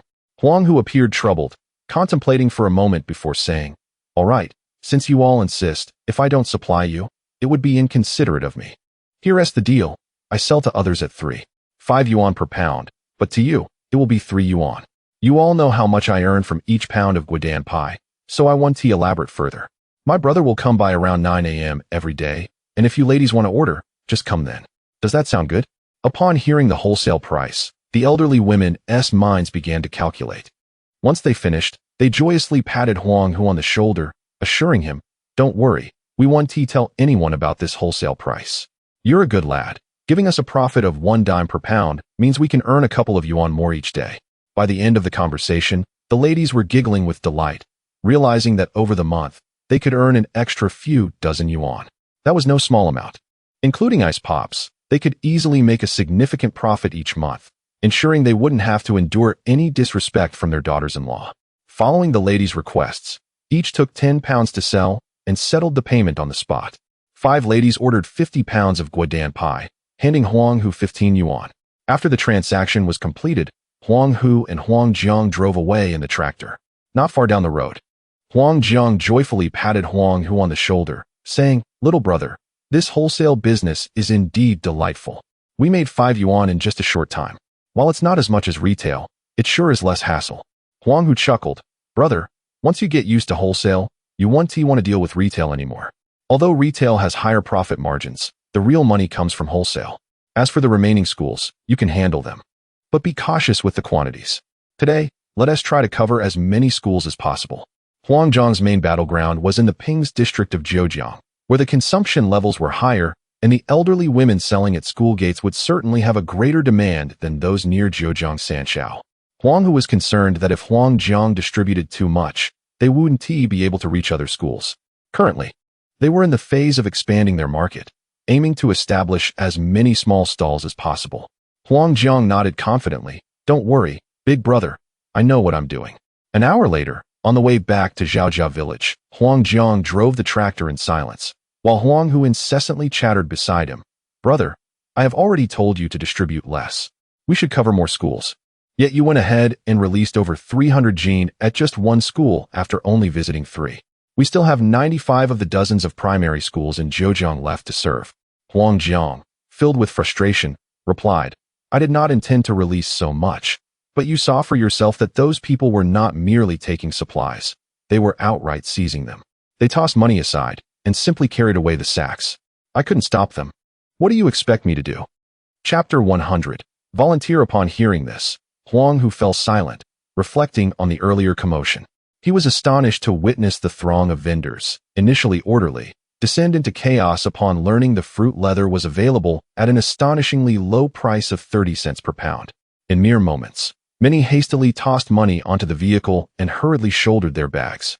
Huang Hu had now grasped just how lucrative business could be in the early 1980s. By the time the two returned home, it was just past 7 in the evening. Guobixia, along with Li San's younger sisters and Huang He, were still hard at work. Upon hearing the sound of the tractor, everyone paused their tasks. Huang He exchanged a troubled glance with Guo Bixia, both apprehensive. They wondered if something had gone awry in Zhejiang, as their return was unexpectedly swift, having spent less than an hour there. They quickly set down their work and rushed outside to see Huang Jiang and Huang Hu disembarking from the tractor. Guo Bixia inquired urgently, "Why are you back so early? What happened?" Huang He, noticing the empty trailer, exclaimed, "Where is the cargo? Has it been confiscated?" Huang He suspected that the individuals from the procurement office had apprehended them, concocting any excuse to seize the goods. He had frequent dealings with these people and held a low opinion of them, knowing they would resort to any trick for profit. "Not at all. We visited 4 schools in Zhejiang, and the fruit leather was all sold out," came the reply. At this revelation, both Huang He and Guo Bixia were taken aback.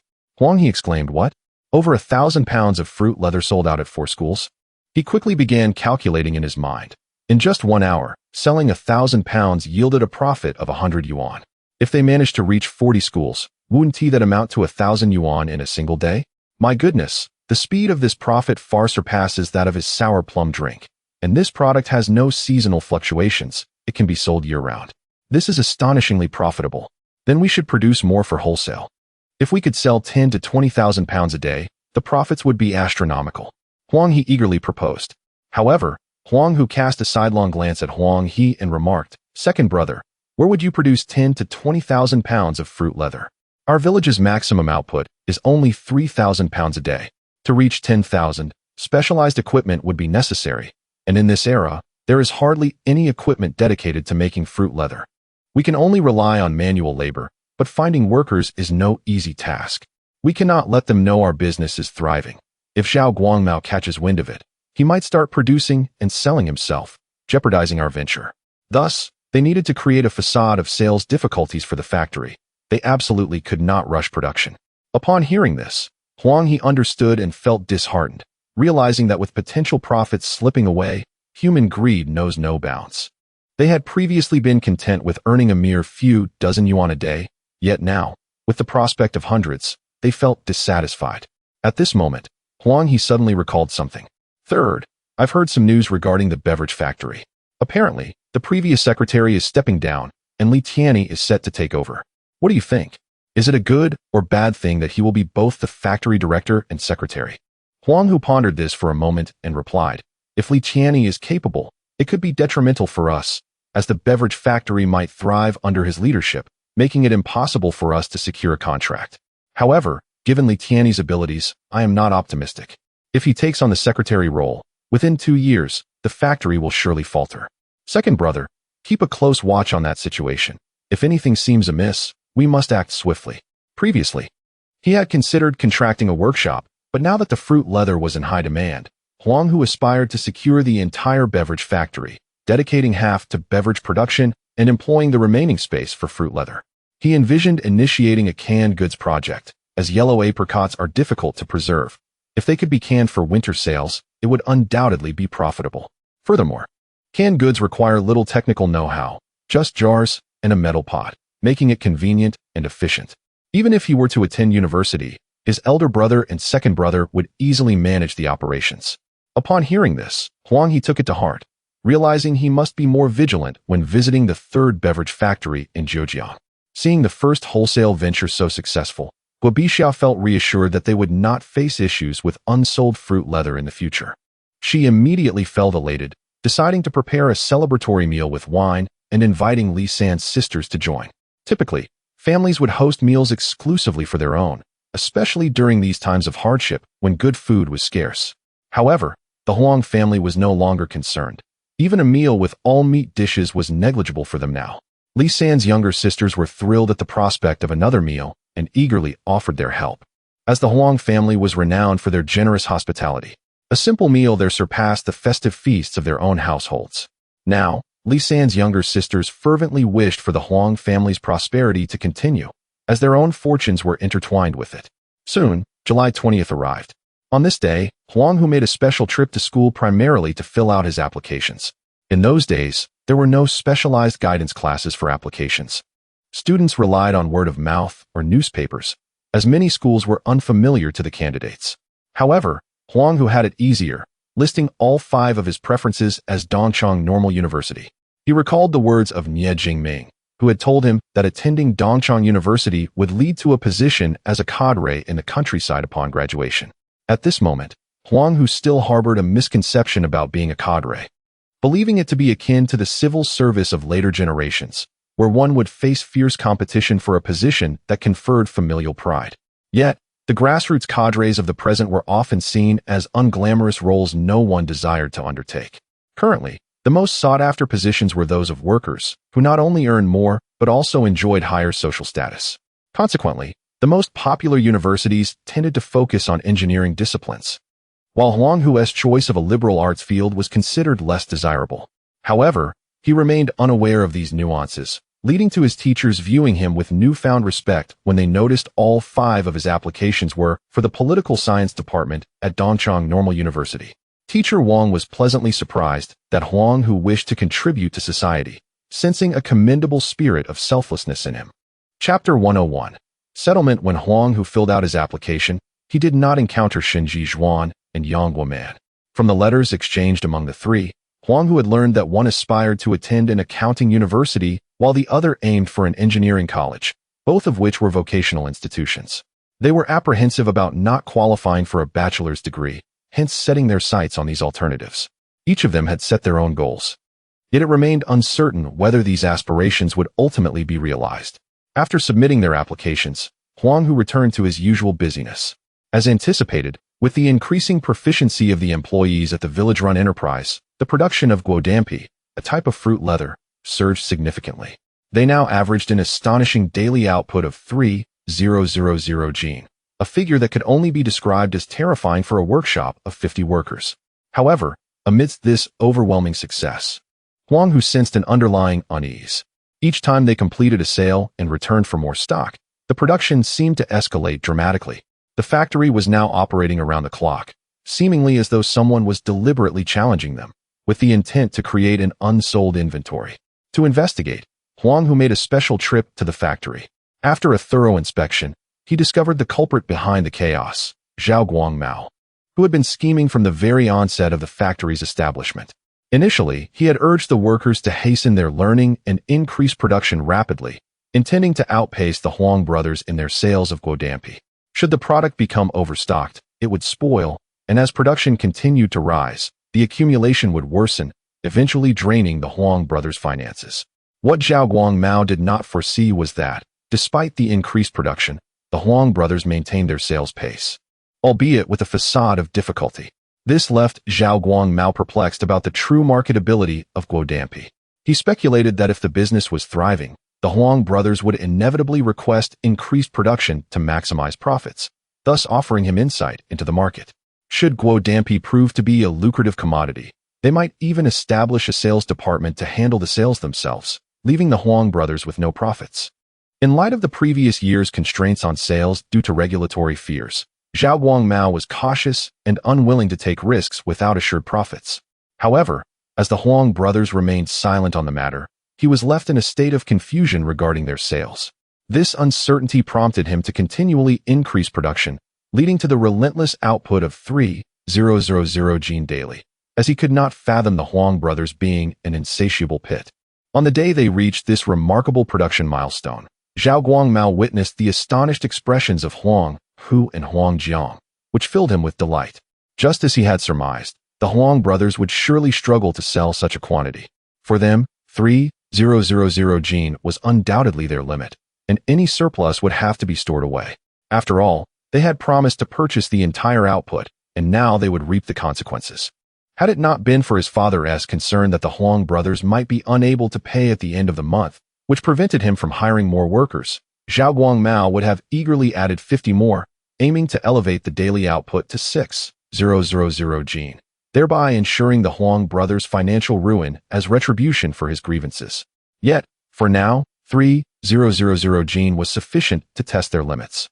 As he observed the workers laboring tirelessly around the clock, he was convinced that by August 1st, the day of settlement, the Huang brothers would be unable to produce the necessary funds. From that day forward, Zhao Guangmao immersed himself in overseeing operations, sacrificing sleep to ensure the daily production target was met. This relentless dedication pained Huang Jiang, Huang He, and Huang Hu, particularly Huang Hu, who resolved that if they were ever to establish a factory, Zhao Guangmao must be appointed as the manager, for his work ethic was commendable.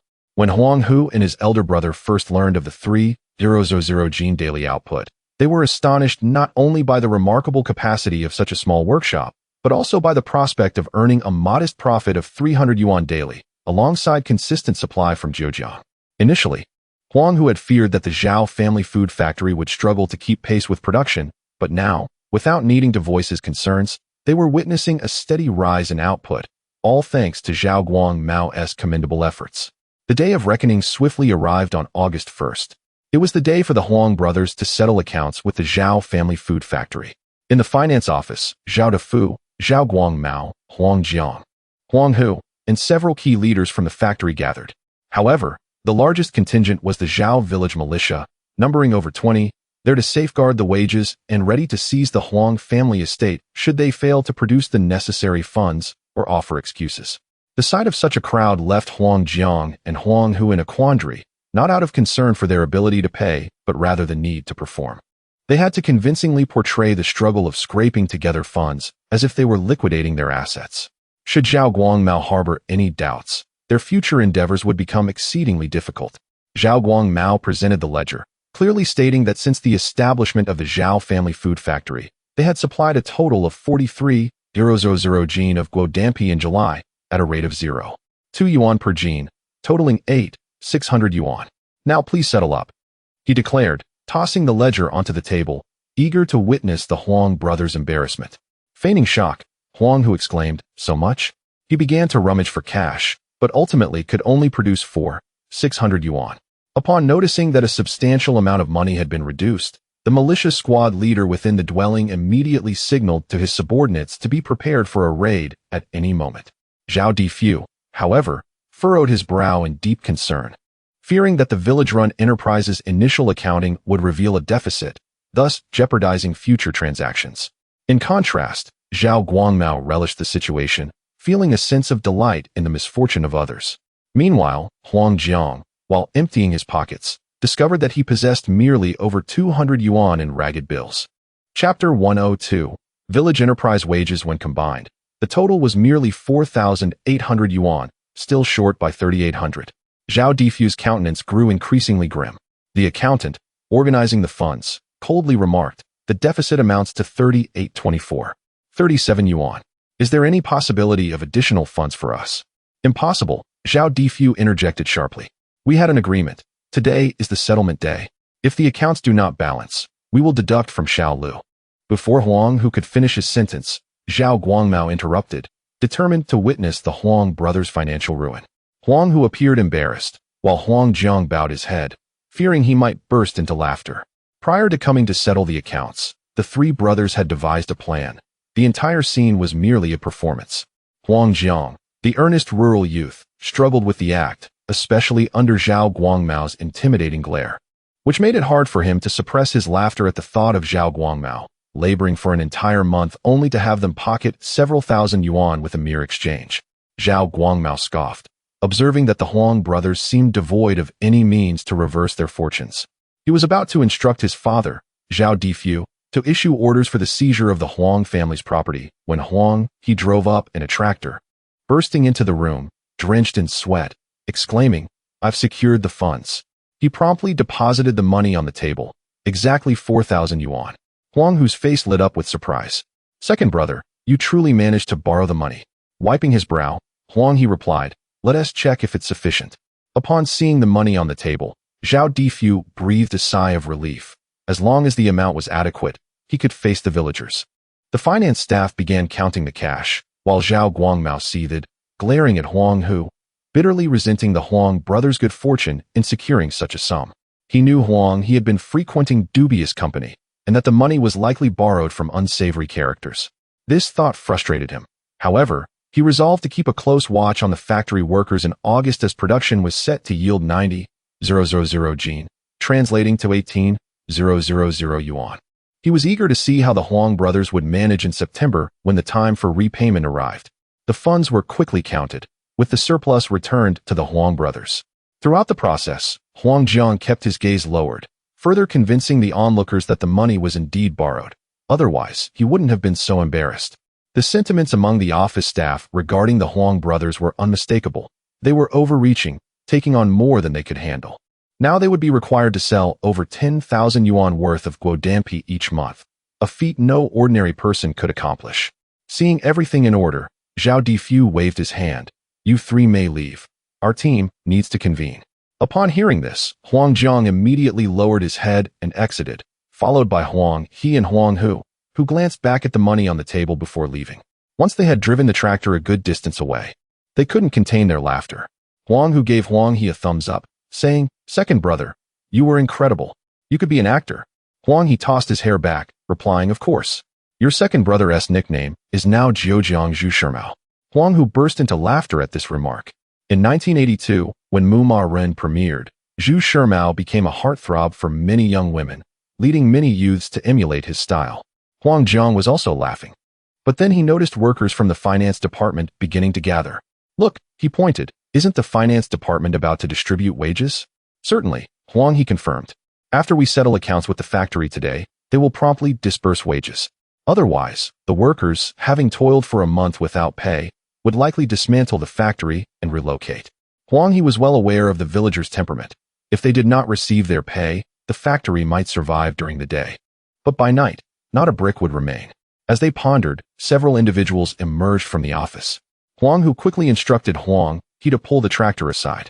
The three brothers dismounted and stood nearby, eager to observe how much the factory workers would be paid, as it would provide insight into the current wages of village enterprises. Soon, they passed by the Huang brothers. Noticing them, the villagers tossed disdainful glances before flaunting their wages. Zhuzi's mother. "You earned 16.2 yuan this month. Quite impressive." Liuzi's mother, "Please. I can't even compare to you. You're the factory's model worker. Your bonus surely exceeds 18 yuan. Huang Jiang, Huang He, and Huang Hu stood in shock, mouths agape at the figures being discussed. The two women, seeing the brothers' astonished stares at their money, assumed they were envious. After all, they had stable incomes every month, unlike the Huang brothers, who had to tirelessly market their guodampi. In this day and age, selling goods was no simple task. Truth be told, they were even worse off than individual entrepreneurs, who at least had some control over their fates, while the Huang brothers had no such privilege. A day without sales means that the small building will inevitably be lost next month. The mere thought of the Huang family brothers hustling daily to sell guodampi, running hither and thither, pleading with everyone, brings a sense of satisfaction to many workers, as they feel the brothers deserve this consequence for their earlier selfishness. Liu Xingyang, what are you planning to do with that money? The topic of expenditure has evidently stirred excitement in the two women from Zhaojiasi Yuan.